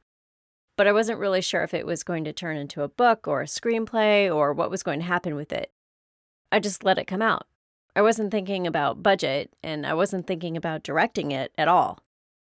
Do you know what it was that tipped the balance for you between it being a book or being a screenplay? It came out that way. It came out as a very literary screenplay. The first draft was very literary. It was a bookish screenplay, but it was definitely a movie. If I really look back, I always knew that. When I would describe it, it was very visual. But then the best literature is very visual. How often did you tell the story of Eve's Bayou, and how did that help you when you sat down to write it? I think I told it fairly often. I remember at least 3 times that I told someone the whole movie. It helped shape it in my mind. Not so much that I did it for feedback, but it helped to shape the story in my mind. Once you had a draft done, how did you get feedback? I have a select group of people who read every script. There are about 5 of them. They are the most critical people I know. I process their comments carefully. They usually don't agree on many things, so I look for the things they all agree on. If 5 people tell you something is bothering them, then maybe you need to look at that. I take what somebody says and try to see what resonates with me, or if they say something that I've been thinking already. As you wrote the screenplay, were you still thinking of yourself for the role of Moselle? I guess I was, in some vague way. Not in a specific way, but in a vague way, like, I'll write this thing, I'll put it in a drawer, and one day maybe it might serve me in some way. What was it that made you decide to direct it? I took a bunch of meetings that were a little bit frightening to me. I started to realize that I'd written a very delicate piece of material that could be misinterpreted very easily. In fact, it was just as easy to misinterpret it as it was to interpret it the way I intended. I took some scary meetings where I thought, oh God, I'd rather keep it in the drawer than let people interpret it this way. My producer kept saying, what's a sexy idea of a director? Who's sexy? And I was thinking, who's sexy? Who's sexy? Literally, I woke up on my birthday and it was an epiphany. I was like, you know what? I'm going to direct it. After that moment, I never vacillated. I went to the producer and said, I went to film school. My short film did really well, and I've decided I'm going to direct this. He almost fell off his chair, but he was very supportive. The first thing he said when he recovered from shock was that he wanted to produce a short film for me to see what I could do. Something with a 35mm camera, real crew, the whole thing. And that's what he did. My agent put up half the money and he put up the other half. It was really amazing. Did you change the script at all once you locked in on a budget? At first, the Baptiste house was reminiscent of my grandmother's house. It had an elevator that went up to the 3rd floor. And the little marketplace fair where they meet Elzora, the voodoo priestess, was a huge traveling fair that had a Ferris wheel. I took a lot out of it and made it much, much simpler. Was there anything that you hated to lose? There was nothing that I hated to lose until the edit, and then I lost something I hated to lose. It was extremely painful. It was a character named Tommy. A whole character got excised? A whole character. He was a member of the family. It was actually a lot of work to cut him out. He was a great uncle who lived in the house. I never explain exactly what's wrong with him, but he's mute. He was modeled after my great uncle who had cerebral palsy. In the director's cut, he's in a wheelchair and he's actually sitting in the room when what happens between Louis and Cicely happens. So he knows the truth, but he can't speak. He was the mute witness, and to me it was very beautiful that there was a mute witness in Eve's Bayou. Even though Louis and Cicely remembered it differently, there was actually somebody who knew the truth.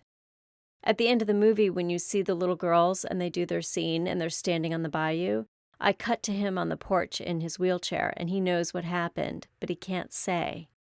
You did a masterful job of cutting him out. He's in the movie, but I would have to freeze frame and point him out to you. There are places where we didn't remove him, but you just don't see it. Your eye doesn't go there. What drove the decision to cut this fairly major character out of the movie?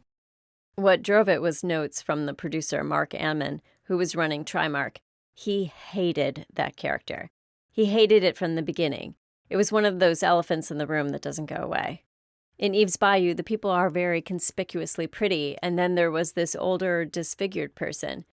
To me, it was beautiful that there was this older, disfigured person who lived in the house. It wasn't just the beautiful people. It was a relative in the house, and I thought it was very Black and very Southern that there would be some relative that you had to take care of. He really didn't like the character, and we went back and forth over it. Finally, I lost him, and it was very painful. My crew made T-shirts with an empty wheelchair that read, "Where's Tommy?" Tommy was my real great-uncle's name, so it was a real big deal that we lost that character. But it was something that I had to do, and honestly, I'm pretty sure I like the version without Tommy better. It took me a while to come to that point of view. I like my director's cut an awful lot, too, but probably the version without Tommy is my favorite. Once you decided to direct it, did you ever consider also acting in it? No. I find directing to be a very, very voyeuristic art form, almost a perversion. You're really watching other people's intimate moments and trying to get those moments out of them. But I don't think there was ever a question of me wanting to be in it once I decided to direct it. What was the benefit of your acting background when it came to writing the movie? I think the characters are always talking to me, but I think writers are like that whether they're actors or not. Being an actor definitely helped me to hear the characters. What was the benefit of your acting background when it came to directing the movie? I didn't really think that much about it until I saw in the electronic press kit that almost all of the actors said I was a good director because I was an actor, but I hadn't really thought about it until then. I don't scream direction across the set. I'll go up and talk to an actor intimately. I would treat them the way I would like to be treated, in that it's always, always, always a private conversation so nobody can listen to me direct actors. How do you process notes from producers? In the case of Tommy, you had that note before you started shooting, but you didn't make the change until you were in editing. You make the perfect movie when you write the script, where the world is your oyster and you're making the perfect movie. And then as pre-production goes along, you start getting reality checks. So you try to incrementally excise things and see how much pain you feel. At the time I was shooting, I would have felt way too much pain if I'd gotten rid of that character. I never would have forgiven myself. I remember one day my agent said to me, "It's not a painting, Casey." This was after I had made the film and people were starting to comment on it and I was resisting notes. It's not a painting. It's really a collaborative medium and it requires an audience. It's not just for me alone. It's not even my money, right? It requires cooperation. The trick is to cooperate and hear your fellow collaborators without losing your vision, because they're trusting you not to lose your vision. So they're going to push you as hard as they can, and they're trusting that you will keep the vision. That at a certain point, you'll say no to them. You'll take it as far as you can, and then you'll say no. It's one of the things that they're trusting you to do as much as they're trusting you to collaborate. That's the tricky thing, and that's something that's a little tricky to learn. Some people don't have to be told. They learn it right away, and they always know their boundaries and where their line in the sand is drawn. Did you have much rehearsal time? I did. I had about 2 weeks. I used it mostly with the little girls, not exclusively, but almost exclusively. I thought that these 2 little girls have to carry a movie, and it's a very complicated movie. Some of it I wondered, was it over their heads? Journey Smollett was a very contemporary little girl, so I had to take her back into the 1960s. How you stood and what I thought her body language would be, and who I thought Eve was, where the boundaries between Eve and Journey were.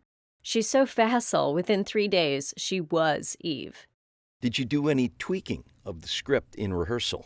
No, I think I had gone through about 11 drafts by then, so I was pretty locked on the one that I liked. What movies have inspired you? I was inspired a lot by Hitchcock. By Suzanne Palcy's film Sugarcane Alley, which had a little bit of magical realism. Spike Lee, She's Gotta Have It. But Hitchcock, definitely. His way with suspense and a certain way of unfolding a story. After I had written the script, I would see films that reminded me this is what I'm trying to do.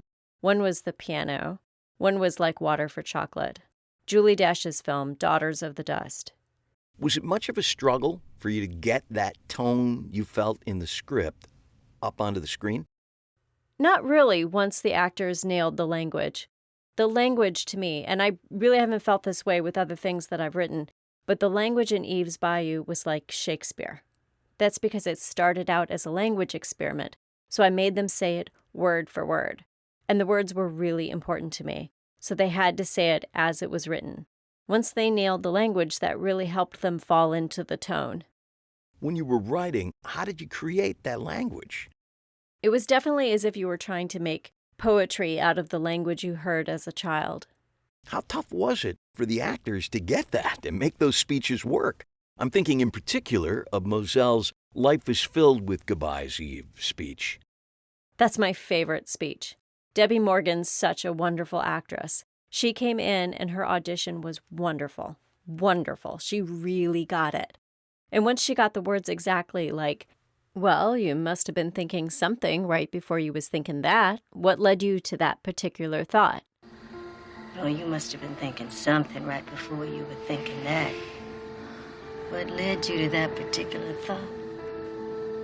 Once you could nail the words and you're not improvising on the words, you're saying those exact words, the words help with the character. But she was so wonderful. She was wonderful from the beginning, and she understood Moselle. There was a part of her that was Moselle. Did you learn anything writing Eve's Bayou that you still use today? You know, there's an innocence when you write your first script. You don't know what the rules are.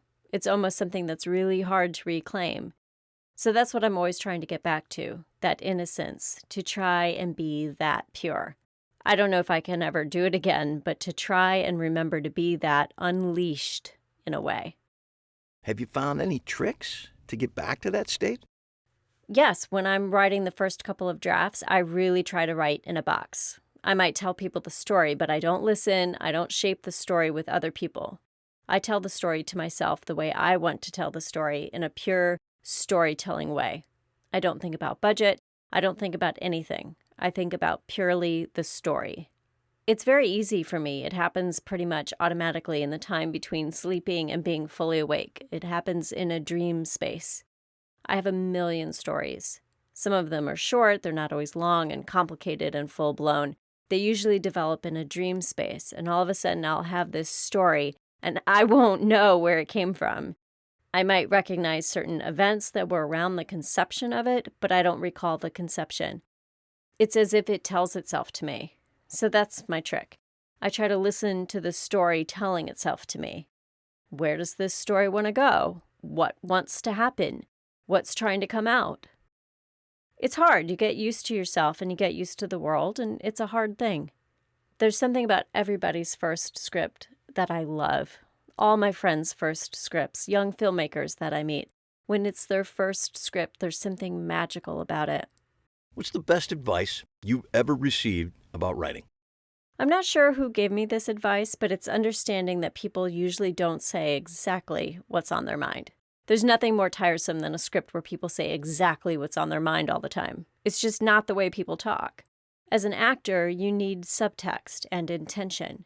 You know what the character wants from each scene, and you think of them as if they were real people talking in your ear. What was the best part of your experience on Eve's Bayou? The collaborating. I love collaborating. I like writing too, but writing's really lonely. You're in a room and you're by yourself and your friends are all going out to lunch and you are stuck with your computer. Directing is a collaborative art. One of my favorite things is hiring brilliant people to work around you. And hopefully what you've written has inspired them to want to come work with you. It's like you are plugged into their genius. You're not just relying on yourself. It's not lonely. As a matter of fact, there's a feeling of security in that you've put together a team and they each know how to do their job and you can't live without them. I love collaborating. It's my favorite thing.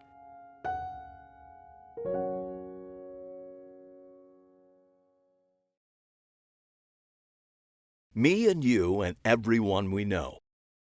Miranda July. Miranda July's Me and You and Everyone We Know is an intricate tapestry of interlocking stories about the different ways in which people create connections in the contemporary world. But don't let that description scare you away. This is a funny and completely engaging movie that is far more sophisticated than it may first seem. Although July stars in the film, in addition to writing and directing, the movie is a true ensemble where the whole is greater than the sum of its parts. With her script, her first attempt at a feature, She does an artful job of juggling multiple storylines and bringing them together in ways that seem ultimately inevitable, but still always surprising. What was going on in your career before you started Me and You and Everyone We Know? The main thing I was doing was performing live multimedia one-woman shows. I had a lot that were scripted and kind of dialogue heavy. I performed all the dialogue. And I had also made about 6 short movies, some with kids in them, and with me in almost all of them. The movies had gotten progressively longer, and the live performances were feature length. Where did the idea for the script come from? I had the idea for a while that I would eventually write a feature film and that I'd make it. I didn't really know anything about the industry, but I figured that if I'd made a half-hour movie, I could make one that was an hour and a half. The way that I write anything is pretty free associative and magical. Usually I just start with a structure. The idea was to have these multiple storylines that converged in surprising ways. That structure gave me the freedom to write from where I was each day and add characters as I needed to. Did you know where you were headed with the story and the characters when you started? No, but I had a strong feeling, an emotional touchstone in me. That feeling was in me from the beginning, and I knew when I would write a scene that would be filled with that feeling or when I would write a scene that was irrelevant to that feeling. For example, one day I wrote the scene that was eventually the ending, the tapping the quarter thing, but I wrote that probably a year before I actually finished writing the script, so it wasn't like I wrote chronologically or anything. The feeling that you worked from to create the script, would you consider that feeling the theme of the movie? Well, a theme implies a kind of intellectual participation, and for me, it's important to not have my mind working in that way. When I write badly, it's because I'm thinking, oh, people are coming together, and it's about connection. It has to come from a more unconscious or subconscious place than that for me. The themes come later, once you start talking to the press. What is your writing process? At the very beginning, I just sit down and write dialogue. Writing dialogue was very familiar to me because I'd been doing that for performances for a long time. Then I act out the characters as I'm writing that dialogue. But I usually start with some really irrelevant detail, seemingly out of left field, like, I know she has a powder compact in this scene. So I'm starting with that rather than starting with, she needs to connect with this man. There's something about the irrelevance and the physicality of something like that, and often it's humor that gets me into a scene because I'm enjoying myself when I'm writing something funny. And in enjoying myself, just as hopefully the audience will, you kind of open up and then other stuff can come out, maybe deeper stuff. So it's never starting with the big idea. It's always something physical or quite often something visual. For example, a little door peephole that a girl can open in the door. Sometimes I'll write a scene and I won't know until later why that little door will be opened. It seems very magical to me, like, oh, Richard knocks on the door because he's looking for his son. But I actually already wrote a version with a girl opening a peephole without any clear objective. At what point do you start to connect these disparate scenes? Pretty quickly, there are characters. And characters have intentions, whether you're conscious of it or not, and pretty quickly there's a set of problems. So then much of the scenes come out of trying to solve problems. Like, how can the audience be reminded that she's thinking about him? And that becomes the scene with the me and you shoes. There's a certain point where there's just enough stuff where you establish problems, and at that point you start solving problems. Did you include incidents from your own life as you were creating the script? Not in the way people think. Nothing in the movie happened to me. Some things happened to friends of mine, and if I did take things out of my life, they're really using very emotional things. For example, I did have a job where I had big magnets that I had to put on the sides of my car. Again, they're often physical things that end up holding a lot of power, because the door magnets lead to the job, which leads to the relationship with the older man. Did knowing that you would eventually play the lead in the film have any impact on how you wrote it? I honestly didn't think about it that much as I was writing it. It was kind of second nature that I would be in it. but I pushed to make that character a little more embarrassing than other characters. I often cringed at the things I was writing. You're already so vulnerable, so I sort of felt that this must be important if I'm cringing. So I guess she ended up being a receptacle for a lot of fear and embarrassment in the movie. I feel that I am pretty hard on myself, except when I'm writing and creating work. So in that sense, it's kind of a healing process. If I can put my most unlovable sides into it, then potentially I can heal those parts of myself. Did you write with any specific actors in mind? No, I knew that I would cast all new faces. Although the only one I wrote for specifically was the art curator, played by Tracy Wright. I had seen her in Last Night. I wrote that part with her in mind, even though pretty early on she said she had no interest in playing it. I persisted and made the part better and better eventually. Why didn't she originally want to do it? In a certain sense, I was typecasting her based on her role in Last Night. I totally admitted that. She actually isn't really all that interested in screen acting. She's a stage actress. So for her, it was like, is it worth it to play a role that I've essentially already played?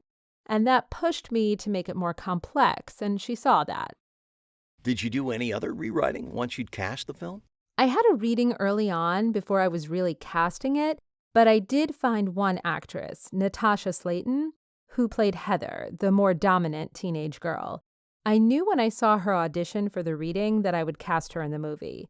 And seeing those lines actually said, I realized that the teenage girls were going to be pretty compelling and that my character was going to suffer for that. Or that was my fear, that I wouldn't be able to keep up with them or be as interesting. All the storylines are competing, and they all have to be as interesting as each other. There were actually at that point 2 female characters about the same age. There was my character, and then there was a woman who had the romance with Richard, who worked at the makeup counter. I combined the 2 characters.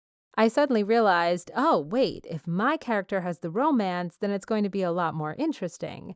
That decision was made pretty late in the game, but that change stuck, and it was really the last big change. And that change all came about because you had a reading and heard the script out loud? Yes, it came out of the pure fear of not being able to compete with a teenager, which I think was a good instinct. Did you lose any other subplots or characters in the writing and rewriting process? Yes, the parents of the little girl were bigger characters at one point, and then I started to realize this is great, but at this point, anything that's not adding to these main characters is actively taking away from them. So I slimmed that down. Did you reshape the story at all in the editing? Not dramatically. We lost one small character in the editing, and there were some big chunks moved around. It all had to do with flow, so we just changed the order of a few things. Do you think your background in live performance helped you as you refined and shaped the movie? Yes. I have to say that my sense of timing is a lot of what I've got going for me. A live performance is deathly if you don't have timing, whether it's humor or something really sad. To feel like you have an audience with you and that you're moving out of things not too early, not too late, that kind of thing turns out to be so crucial. You're imagining it when you're writing, and then you're perfecting the reality of it when you're editing it. It also helps to act it out. I acted the whole script out, every character, for my director of photography before we shot. I knew we weren't going to do storyboards, and we had very little time. So I thought at least if we both knew what emotionally is the core of each scene, what we have to get, I thought the best way to show that was to make him feel it. Of course, who knows? He may have just been humoring me during that 3-day performance I subjected him to. It took 3 days? Yes, because we'd stop and talk about it and make sketches, and then I'd move on. So yeah, 3 days. The movie has a lot of great and original scenes, and I'm wondering where some of the ideas came from. For example, the scene where you're following the car that has the goldfish in a plastic bag on its roof. How did that scene come about? That's a good screenwriting story because originally, the first time I wrote that scene, it was just about the dialogue between my character and the older man. I was just writing some B-roll things that the man might see out the car window as they were talking. It was like a woman walking by with groceries, a kid with a goldfish in a bag, and some other things. Then later, I was running some errands and I thought, wait, a kid with a goldfish? That is so dumb. That's so Disney. I can't believe that I wrote that. I'll have to take that out and putting something less cartoony. And I sat down to change it and I wrote that scene. It just started taking over, and instead of deleting it, the fish in the bag ended up being on the car, and I wrote exactly the scene that you see in the movie. And all this emotion that couldn't come out through the other characters came out through this ridiculous goldfish that I was going to delete. It is just amazing how there is a lot of information in your mistakes. Your mistakes are often your unconscious trying to say, me, look at this feeling. Another scene that I loved was the macaroni scene, where your character puts a request at the end of the videotape she submits to the art curator to call her and say macaroni and hang up if the curator actually got to the end of the tape. Did you ever do that in real life? No, I didn't. When I wrote that scene, I had been nominated for, applied for, and been rejected for the Rockefeller Film Video Grant 4 years in a row. I actually finally got it after making this movie. I even applied with the script for Me and You and Everyone We Know, so that was the feeling. Sometimes I do audio dialogues like radio plays, and I had done one about a boy calling a girl, and she was supposed to call back, and if she loved him, she was just supposed to say peanut and then hang up. So there's not a great leap from peanut to macaroni. I find myself saying things like that to people. Like, can you read this version of the script, and if you think it sucks, just shake your head and I'll know and we don't have to talk about it? And they'll say, hey, that's in your movie. So you have to kind of be careful after you expose yourself like that. What did you do when you were done with the script? I was lucky enough to get into the Sundance Screenwriting Lab and Filmmaking Lab. And then through one of my advisors, I was introduced to my producer, Gina Kwan, and we spent about 9 months looking for money. At the end of that time, we had a deal with IFC and Film 4. It felt excruciating long, but we were obviously pretty lucky. Did you have to alter the script based on the budget you raised? We were given less than $1 million, and we had a lot of locations. I now see that it was really well produced. It worked, but it was very ambitious. I remember an early draft actually had a blimp in it that fell. Luckily, I cut that scene for dramatic reasons, not for budget. Really, the goldfish car chase scene was the only expensive scene, and it probably took a big portion of the whole budget. How did attending the Sundance Labs help you and the script? I think the biggest way it helped was with confidence. I had all these professional writers and directors telling me that I had what it took. I'm a self-starting person, but it's easy to feel like you wouldn't belong in that industry. And it was certainly a real blessing to have the nicest people invite me in, and that's what it was. You don't get financing or anything like that through the lab, but I felt ready by the time I was done and had kind of a chip on my shoulder like, who's going to get the honor of financing my movie? Not really, I mean, you're begging, but I had some pride, and that was worth a lot. In the filmmaking lab, they try to simulate what a shoot might be like. They actually have someone come in and cut you off at a certain time because that happens on a real set. And so you have to make those decisions like, shit, I can't get both scenes, which one can I lose? And things like that. And it's grueling enough that it actually does sort of pre-brutalize you in a way that takes the edge off the real experience, so you're not in as much shock as you would be. How much did the script change as a result of your time at the lab? I don't think I made any changes based on notes that I got at the lab, but I left the lab with a crystal clear sense of what wasn't working. That is to say, everyone's solutions were their solutions, and I came up with other ones. That's the main thing, to really know what you have to fix. I've never heard of the 3-act structure or all that film writing stuff, but people were pretty respectful. They liked the script, and a lot of the advisors had the attitude of, I don't want to fuck too much with your process because it seems to be working, but maybe you could think about this. Everyone's different. Some were like, here's what you've got to do. In the 2nd act, she's going to run away. They'd give you these really specific notes, and you're like, oh my God, this is a nightmare. But you learn a really great process for getting notes from your producers. You learn how to distill what the problem is from the solution they're providing. Did you learn anything working on this script that you'll take to future projects? The thing that I admire most now about what I had then, writing my first screenplay, which is now something I'm trying to defend with my life, is the interior freedom.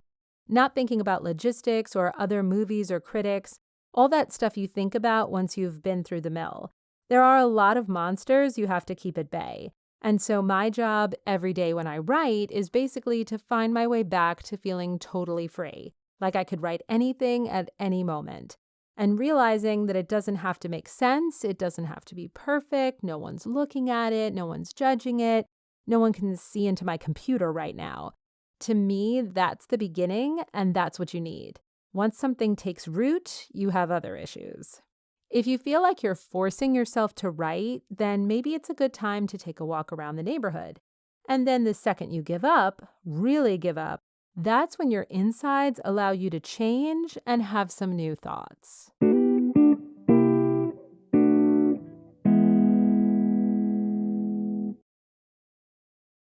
Part 8. 30 highly subjective lessons. There are a myriad of lessons to be found in the preceding pages. It's safe to say that just about any approach to screenwriting, and its polar opposite, could be successfully debated from these interviews. Therefore, the lessons that follow are, by their very nature, selective and subjective. You may agree with all or none of them. I harbor few doubts that other screenwriters could assemble a wholly different and equally valid set of conclusions from these same interviews. And when they have their own book, they're welcome to do so.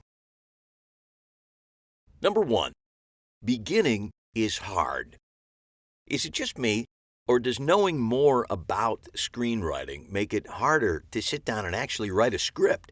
When I first started out, I knocked off spec script after spec script without breaking a sweat. Now, lo, these many years later, my brain brimming with the rules and theories about the precise nature of screenwriting, I find it harder and harder to even get started. Perhaps a little knowledge is a dangerous thing. Dylan Kidd defined this problem and its solution best when he said, "To me, the hardest part by far is the beginning. That's the easiest time to get discouraged and give up. The beginning is hard. You're trying to make order out of chaos, and chaos doesn't want to be ordered. If you can just get through that hard part, the first draft, then I think you'll be rewarded for your perseverance." Listen to Dylan. Don't give up before you've even started. Trust me, you'll have plenty of opportunities to give up later on. Number 2. Screenwriting software and seminars. The most frequent questions I'm asked about screenwriting usually involve things that have very little to do with the actual writing process. Should I buy screenwriting software? And what are the best screenwriting books and seminars? Are two of the most common. When it comes to screenwriting software, I used to agree with Alex Cox, who said, "Don't waste your money on screenwriting software. If you can't set 2 tabs and remember to capitalize character names, find an easier job, actor or producer." I still agree with that in principle, however, and I paid full retail for this product, so this is not a paid plug. Final Draft from Final Draft Inc. is a terrific piece of software that really does let you focus on the writing and ignore the formatting. Plus, it has some wonderful organizational tools. So, I've come around on that topic of screenwriting software. It won't make you a better screenwriter, but it will make it easier to be whatever kind of screenwriter you are. Alex also went on to say, "Pay no attention to screenwriting books or seminars. They are as useless as screenwriting software." Well, I'd look pretty silly saying you shouldn't read books on screenwriting, particularly at this late point in the book, but I will say that it's surprisingly easy to become addicted to studying screenwriting, i.e., buying books and going to seminars at the expense of actually sitting down and writing. There is certainly value in reading books on screenwriting. Start with the masters, Sid Field, Robert McKee, Linda Seeger, and it can't hurt to attend a seminar or two. But after that, stop spending money on learning resources and get down to the real learning. You'll do that by writing draft after draft and script after script. With screenwriting, as with many things, one learns best by doing. Number 3, read scripts. While I think you reach a point of diminishing returns when all you're doing is reading books on the screenwriting process, I do think you should never stop reading screenplays themselves. As Amy Holden Jones recounted, nobody does what I tell most people to do, and that's to read a lot of scripts. That's the thing that has helped me the most in my career. I remember when I first had to write a horror movie, when I first had to write a comedy, when I first had to write an action film, I would get myself down to the Writers Guild Library or the Academy Library, and I would sit down and read some of the best of the genre. She's right. You can learn so much about how to build a script by examining in detail how someone else successfully did it. I think it's arrogant to attempt the process without having gone through the experience of reading multiple scripts. As Amy put it, no one would try to write a play who hadn't read plays, but all the time people try to write screenplays who don't sit down and read them. The screenplay is a completely different form. The vast majority of young writers you tell that to, the way they look at you, you know they're never going to do it. So, make Amy proud and just do it. There are tons of places online to find screenplays, but before you dive in and start reading the collected works of the Farley brothers, one word of caution. Be sure that you're reading the screenplay and not simply a transcript of the movie. There is a world of difference between the two. The actual screenplay is more educational because it shows you where the writer intended to go, which you can then compare with the finished movie to see where they actually ended up. When I teach screenwriting, one of the sessions is spent watching Body Heat while we read along with the screenplay. This lesson provides a couple of key learnings. First, it demonstrates to the student that there is nothing magical about screenwriting. Lawrence Kasdan wrote the words on paper, and then the actors and crew brought it to life. The student can see what he wrote and how that was made manifest on screen. The other lesson they learn is that screenplays change when they become movies. Scenes are cut, lengthened, and moved around. In order to follow along with the screenplay of Body Heat while watching the movie, the reader really has to jump around because Kasdan moved things around in the editing. That's a good lesson to learn. Nothing is set in stone. Number 4, write what you know. Write what you know could easily win the award as the biggest writing cliché that is actually true. There is tremendous power in your own experiences and perspectives. Roger Nygard said it best when he told me, I never got a job as a CIA agent, never became a fireman or a cop, didn't go on the road and get arrested or sell cars. Your own life is often the first and best place to start for a screenwriter. In that case, the best perspective you can offer is your own unique perspective based on your life experiences. As Tom DiCillio explained, whatever you write, you have to tap into something personal for yourself. I used to have an acting teacher who said to me, if it ain't personal, it ain't no good. I absolutely believe that if you can find a way to tap into something that's very personal and then make a creative leap from there, that's the best way to do it. However, in order for this to work, you have to be willing to be honest and dig deep. Roger Nygard feels that you have to bare yourself to the world in order to write something that other people will be interested in reading and possibly make into a movie. It's not easy. It's hard. You've got to write things that you wouldn't even tell your shrink. Those are the screenplays that really stand out. Now, this is not to say that every script you write should be a literal autobiography, because no one wants to see that. But you should draw on your own emotions and experiences to create real, truthful scenes. It's all about telling the truth, whether you're writing about your life growing up in a small town in the Midwest or saving the world from an alien attack. As Bob Clark put it, be truthful. Verisimilitude. You've got to find your reality, no matter how broad what you're doing is. If you're doing the Marx Brothers, it's wild, it's bizarre. But somewhere in there has to be some truth, no matter how outrageous or absurd or fantastical. Readers will respond to that truth. Actors will want to play it, and audiences will get caught up in it. Number 5, make the public domain your domain. If you're searching for a great story, don't overlook the thousands of stories that are sitting out there in the public domain just waiting to be retold. That's where Stuart Gordon turned for his first feature, Re-Animator, and he took a good lesson away from the experience. He learned that you should make sure that the people who say they own the copyright to a work really do own that copyright. In the case of the H.P. Lovecraft stories he wanted to use, a quick copyright check proved that the work was in the public domain after all, saving the production the cost of paying for rights that were free to begin with.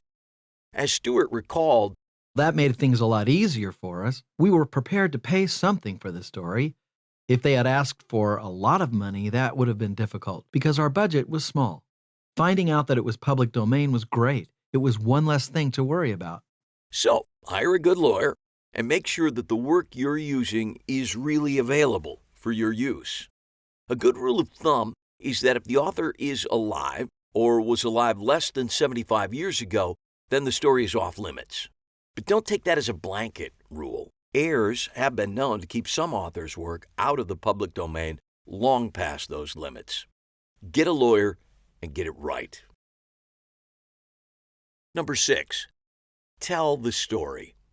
It's amazing to me that screenwriters, who are at the very heart storytellers, are often unwilling to tell anyone the story they're working on for fear that it will somehow kill their inspiration or frighten their delicate muse away.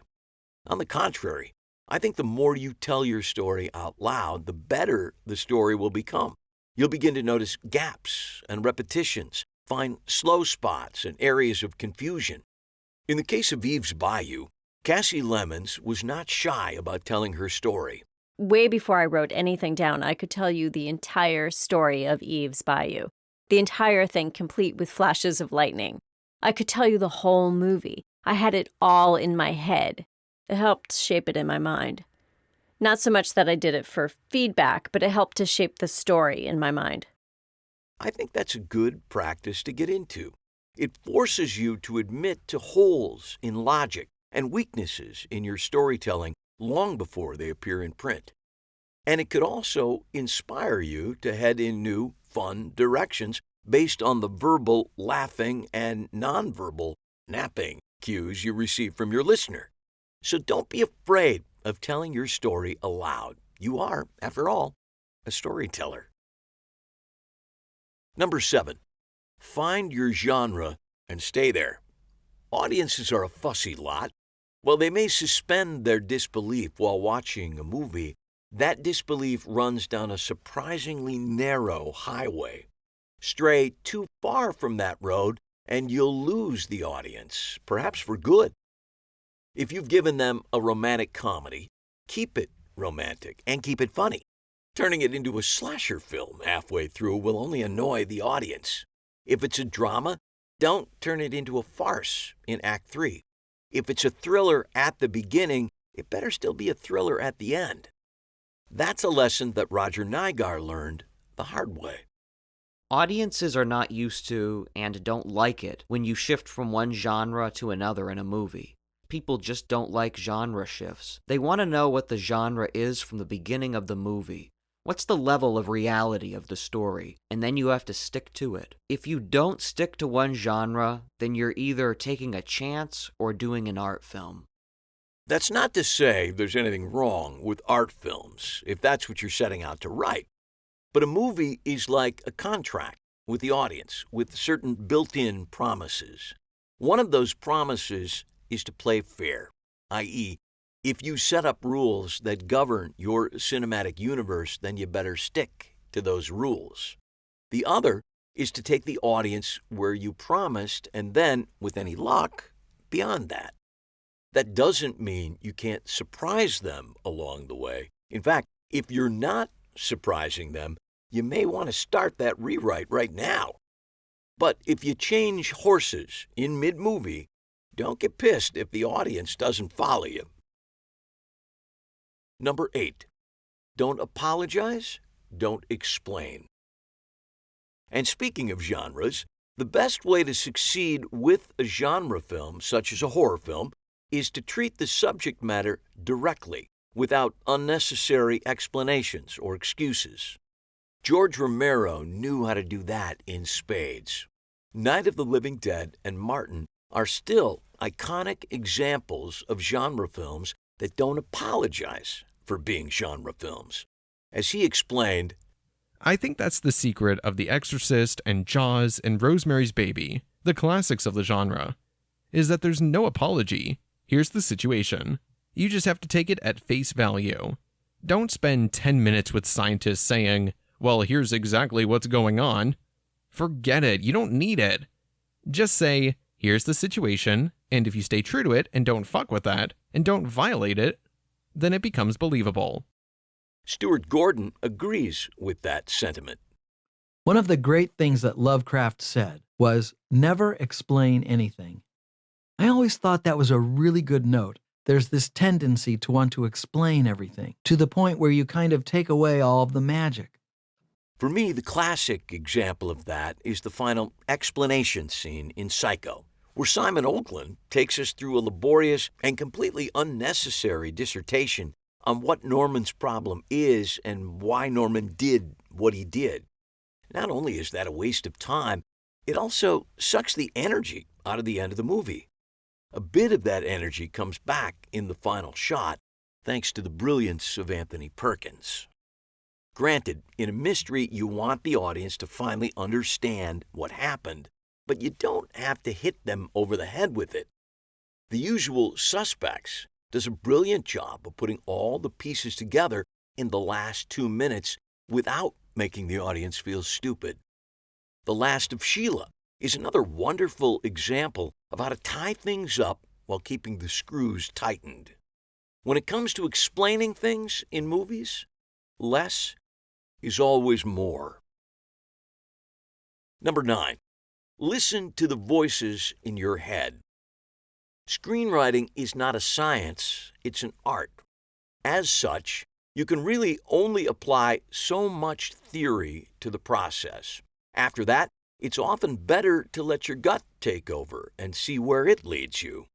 That won't work on every draft and rewrite, but it's a good way to approach the first draft that pours out of you. As Dylan Kidd observed, your first time through is when your unconscious is really trying to tell you what the movie wants to be. For me, it's important to follow your bliss in that first draft. Even if it ends up at 180 pages or you hate everything but 10% of it, at least you've got that 10%, which is 10 more than a lot of people have. Later drafts is where the craft kicks in and you start to edit and hone and tighten and improve. But don't saddle your muse with too many restrictions right out of the gate. Rigidity kills creativity. Number 10, ignore the voices in your head. Of course, all those voices in your head aren't necessarily trying to help you. As you write, you may start trying to second-guess critics or producers or directors or the audience, or worst of all, yourself. You've got to learn to ignore those voices because they won't help you write a good script. They'll just help you destroy your inspiration. Dan Futterman looked at the voices this way. And you cannot have that in your head while you're writing. You simply have to be thinking, do I like this? Do I believe it? Is it interesting to me? You already have enough voices in your head, and the superego perched on your shoulder saying, that's terrible, that's not good enough. So the fewer voices you can add to that chorus, the better. For Stuart Gordon, that meant not worrying about how people, especially critics, would react to the film. But I just wrote off the critics. In a way, that was a very healthy thing.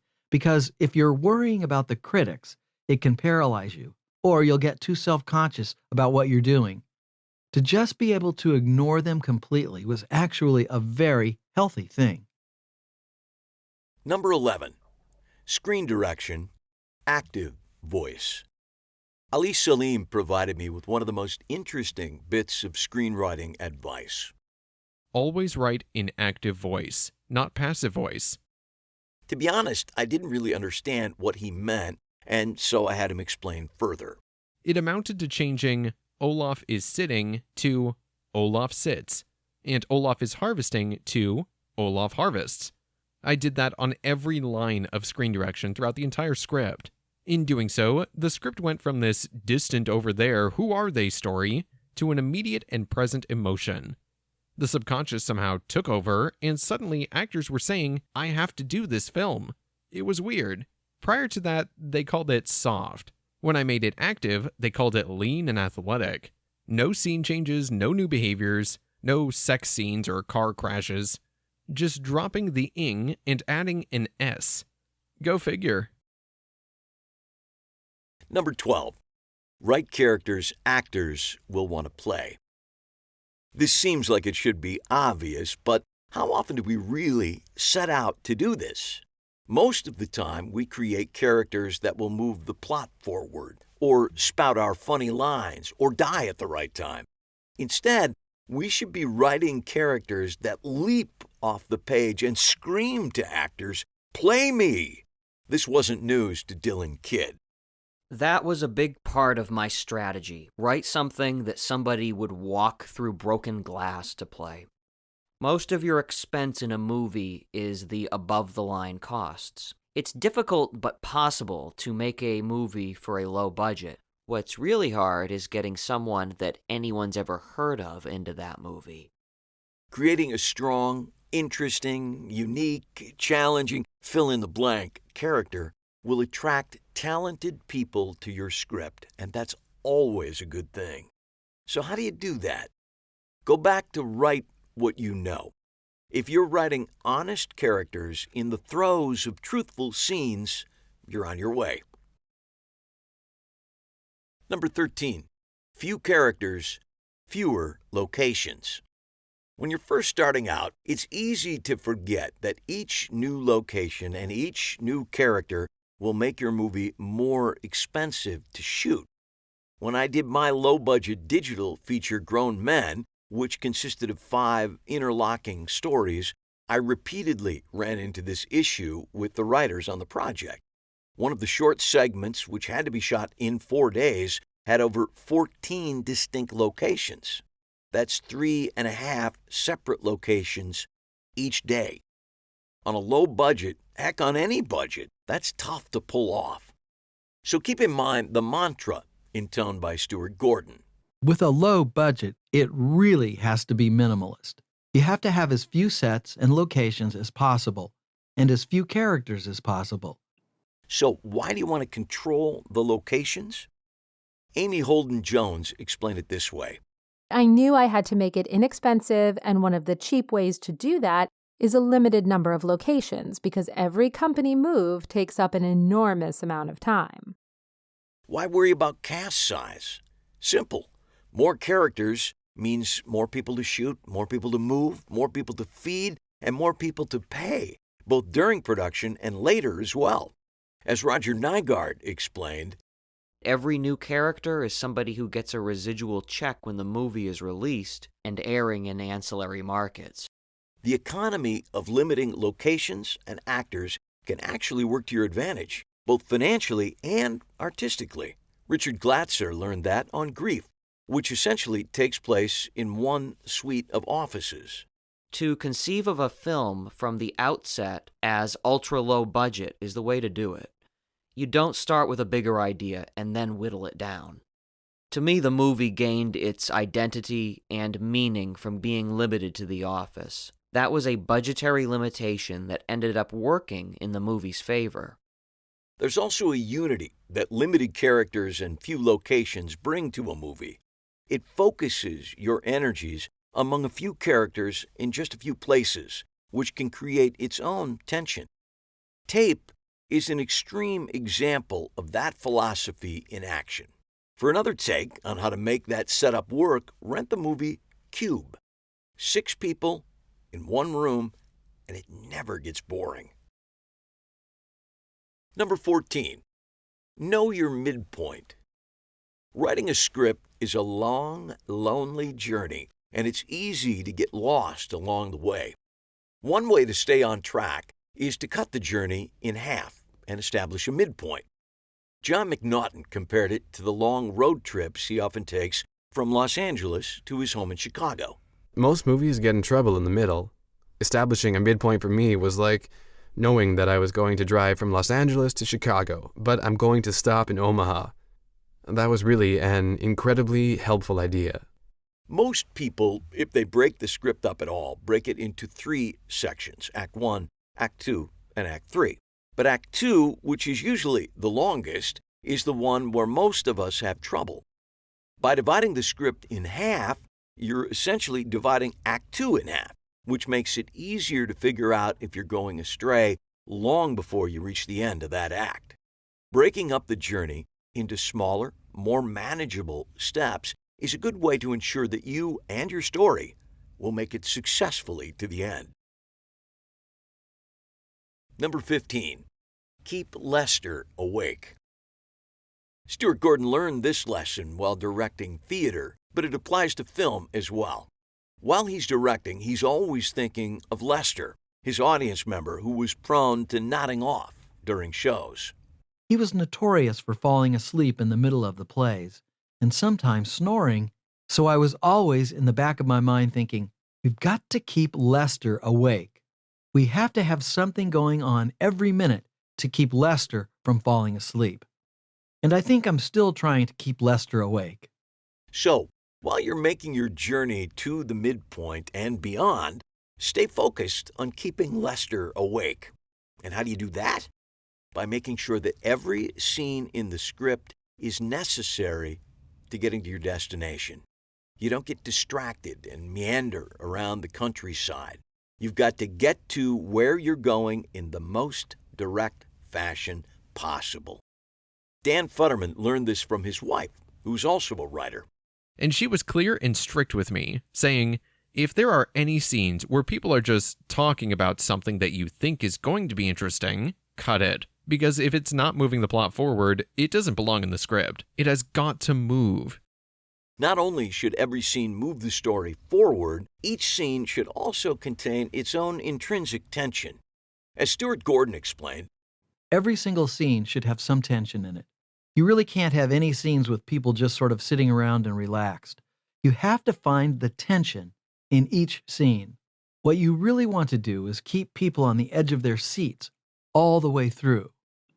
The lesson here is to look at every scene with a cold, clear eye and ask yourself, is this moving the story along, or is it just going to put Lester to sleep? If it's the latter, then it's got to go. Number 16, watch out for repetitions. And while you're moving the plot forward, make sure that you're not repeating yourself. Audiences are smart. They get it. Tell them something once and they'll remember. Not only is this good storytelling, it's also cost-effective storytelling, according to Rebecca Miller. And then also you should comb through it for internal repetitions, which you might not be aware of, but will only cost you money that you don't need to spend. Shooting scenes that you're going to cut later in the editing room. In other words, if you say the same thing 2 different ways, usually you don't need to do that. It's a very powerful medium. It's got a completely different impact than the written word. Number 16, watch out for repetitions. Just kidding. Want to make sure you're paying attention.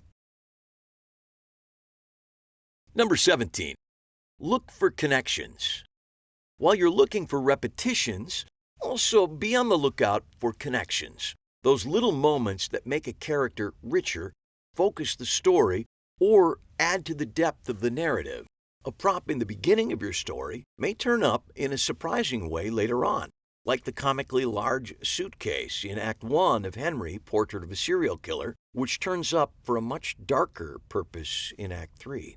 You don't necessarily need to add anything. Just look at what's already there. As John McNaughton described it, once you lay out your story and your script, then you start to see these connections that can be made to really strengthen that through line, so everything connects in some way or another. If you have time, you can work on those details. If you don't, you just shoot the script and hope for the best. Number 18. Make the part work for the whole. You'll be amazed what you can't afford when you're making a low-budget movie. The simplest staples of big-budget movie making are outside your grasp. Therefore, you need to be abundantly clever and tell your story with the fewest elements required to get the point across. Joan Micklin Silver referred to this as, when it came time to do Ellis Island, I had to do what I think just about all low-budget filmmakers do, and that is that you make a part work for the whole. A part has to stand for something larger. For her, that meant that she couldn't recreate Ellis Island. Instead, she had to come up with a way to express the idea of Ellis Island and do it within her meager budget. Her solution? A simple chain-link fence. The solution cost only $800, and it got the visual point across as effectively as an $80,000 set. So, look for those parts of the whole that you can afford that will help to tell your story effectively as well as cost effectively.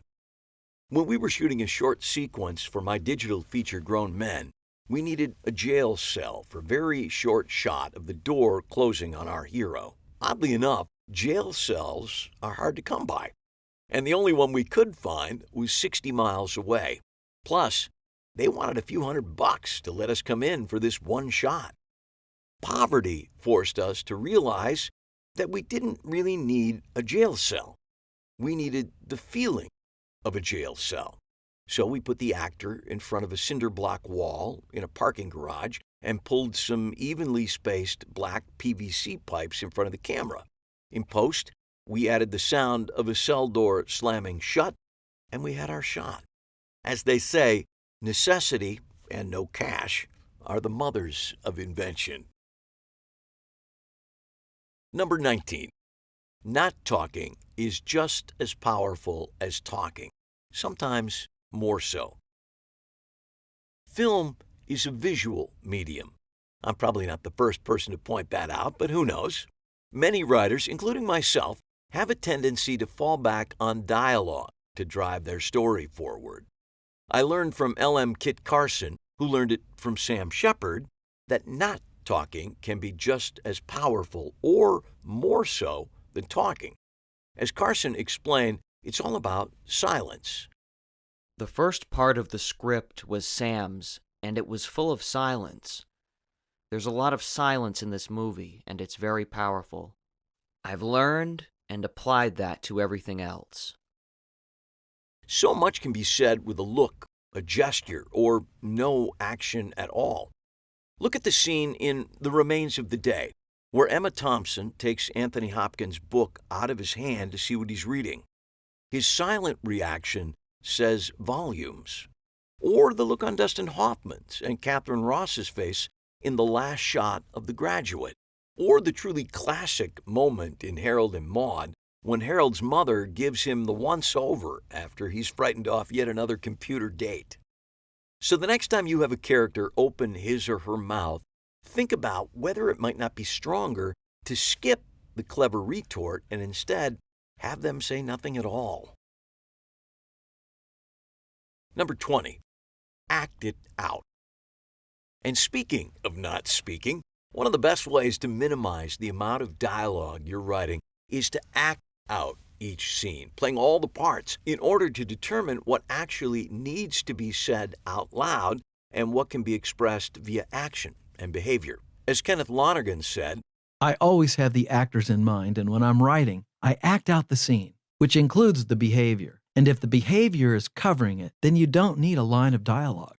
acting out the scenes is also a good way to get your vision across to your artistic team, as Miranda July did to an extreme on her first feature.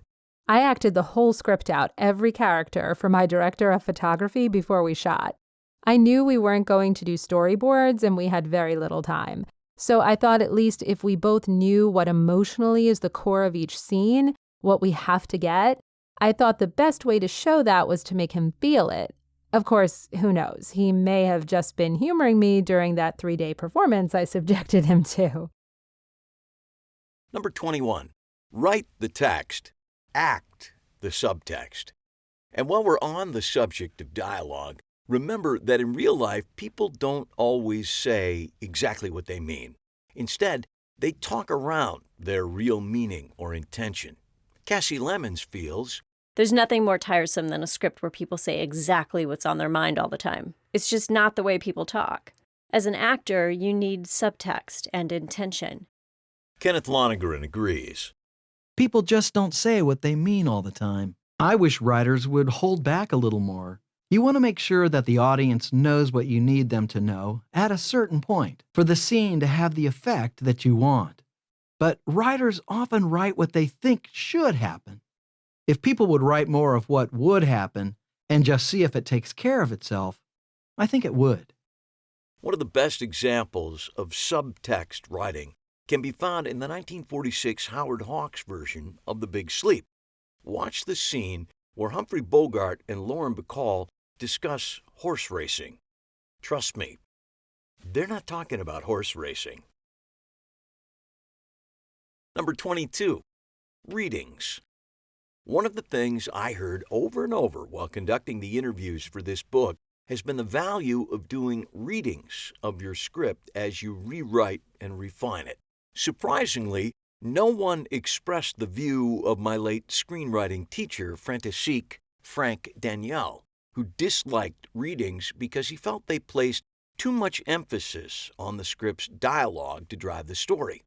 I think Frank was correct on that point, but there's no denying that hearing your script read aloud by actors is still a great way to quickly learn what's working, what's not, and what needs to go.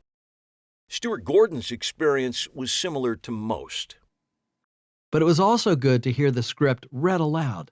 It amazes me that this is almost never done. We could see which lines sounded kind of clunky or other lines that weren't needed. In a couple of places, we found dialogue that we really did need that was not in the script, and we had to fill in some things.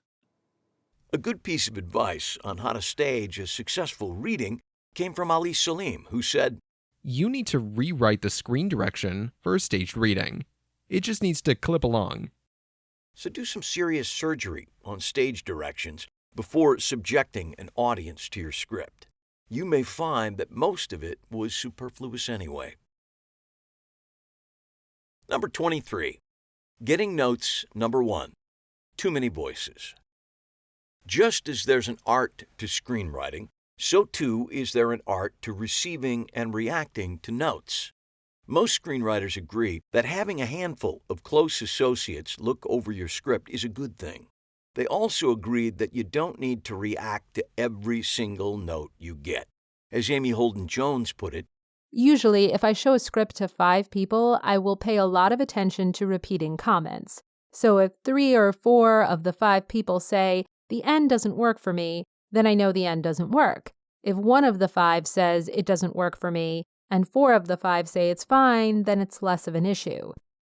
Dylan Kidd agreed with her, adding, I do have people that I turn to and that I care about what they think, but my feeling is that unless the comments match something I already felt in my gut anyway, or if every person has the same comment, then I know I have an issue.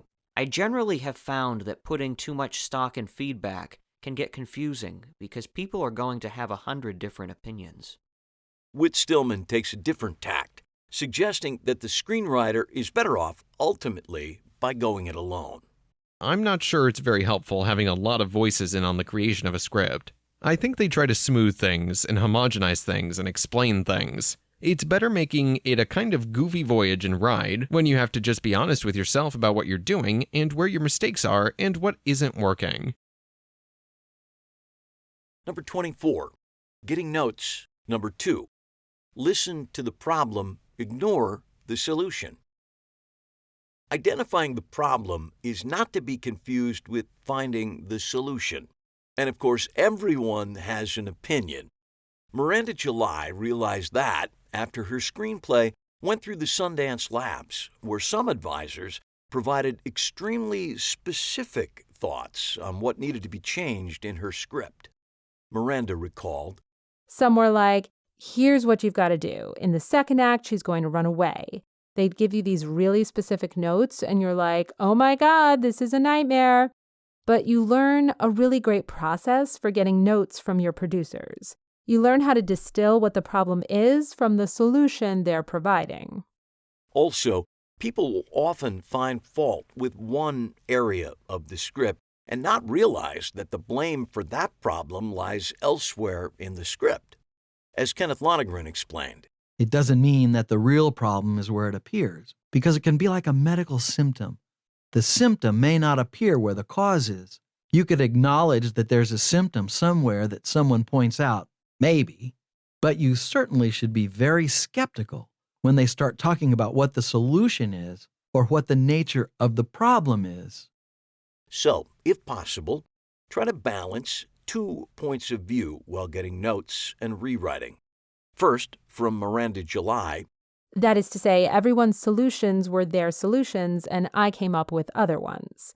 That's the main thing, to really know what you have to fix. And then Eric Bogosian says there's a downside to rewriting. Sometimes something very good can be lost in the haste to make it better. Sometimes the long way around, i.e. the long speech, the boring passage, is the better way to go. If you can balance those two approaches, I think you'll find your way to a better script.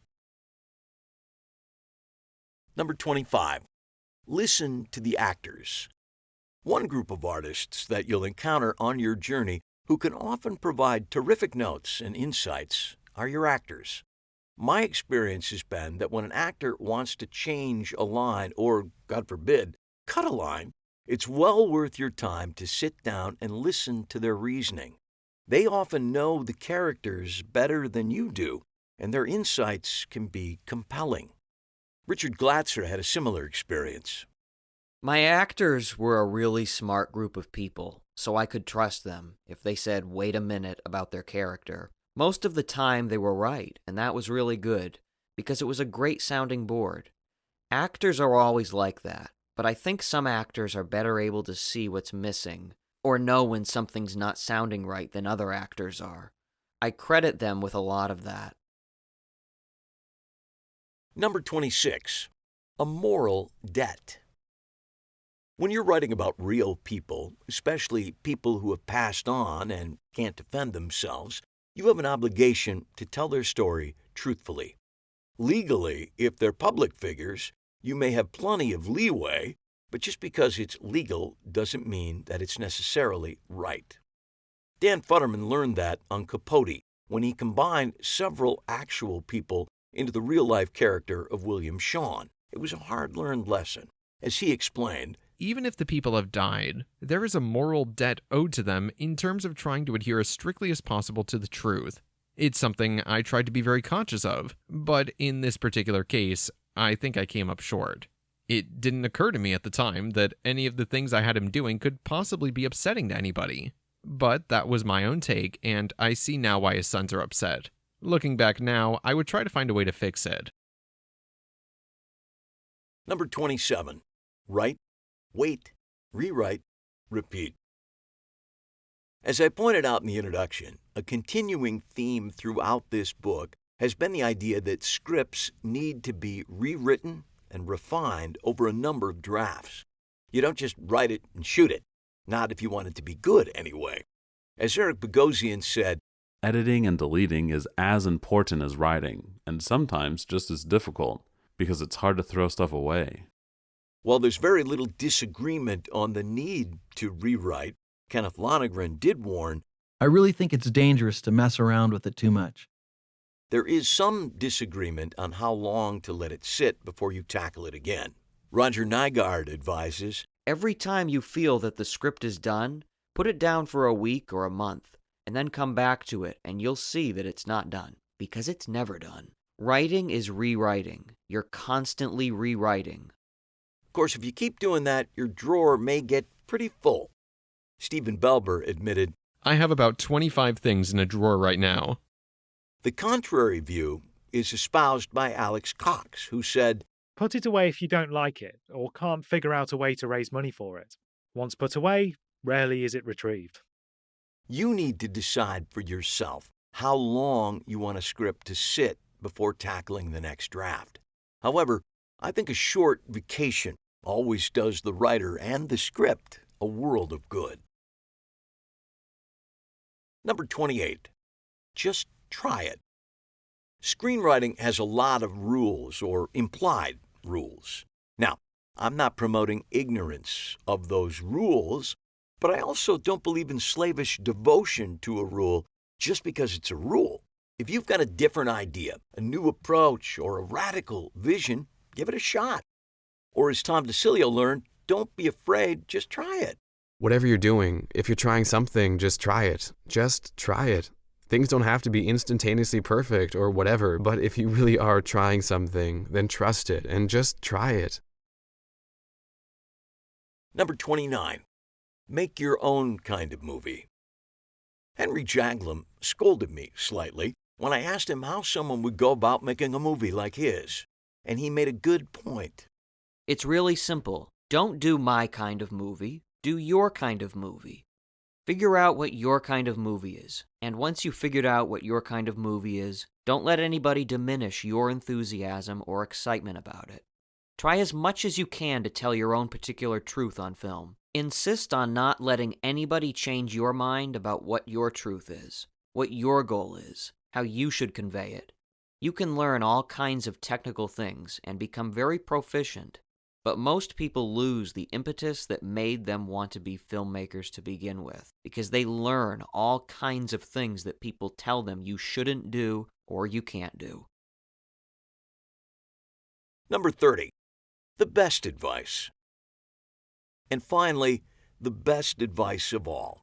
I'm quoting Eric Bogosian here, but this could have been said by any writer in this book. Keep writing.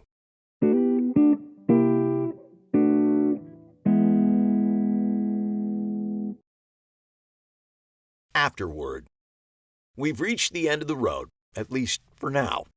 If you've gathered nothing else from these conversations, I hope it's the understanding that there really is no right or wrong in screenwriting. There's only what works and what doesn't. Or to paraphrase W. Somerset Maugham, there are 3 rules for writing the screenplay. Unfortunately, no one knows what they are.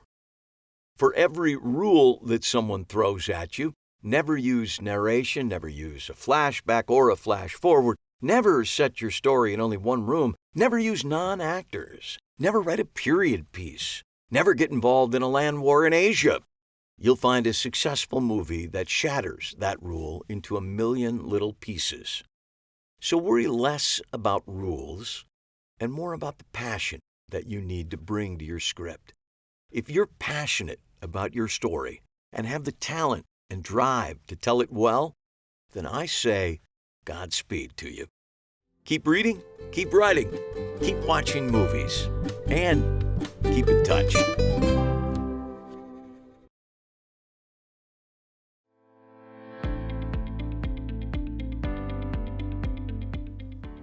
You have been listening to Fast, Cheap, and Written That Way. Top screenwriters on writing low-budget movies. Written by John Gaspard. Narrated by Jim Cunningham. Interviews read by Andy Morantz, Margaret Mickelson, Ash Steele, Nathan Tabor, Chris Klein, Lauren Gobis, Josh Wallace, and Nick Preston. If you enjoyed this audiobook, check out the companion book, Fast, Cheap, and Under Control. Lessons learned from the greatest low-budget movies of all time. Available at Amazon and on Audible.com. This audiobook was produced by Alberts Bridge Books at Grass Lake Studios. Copyright 2020, all rights reserved. For more great books and audiobooks, check out our website, albertsbridgebooks.com. That's albertsbridgebooks.com. And thanks for listening.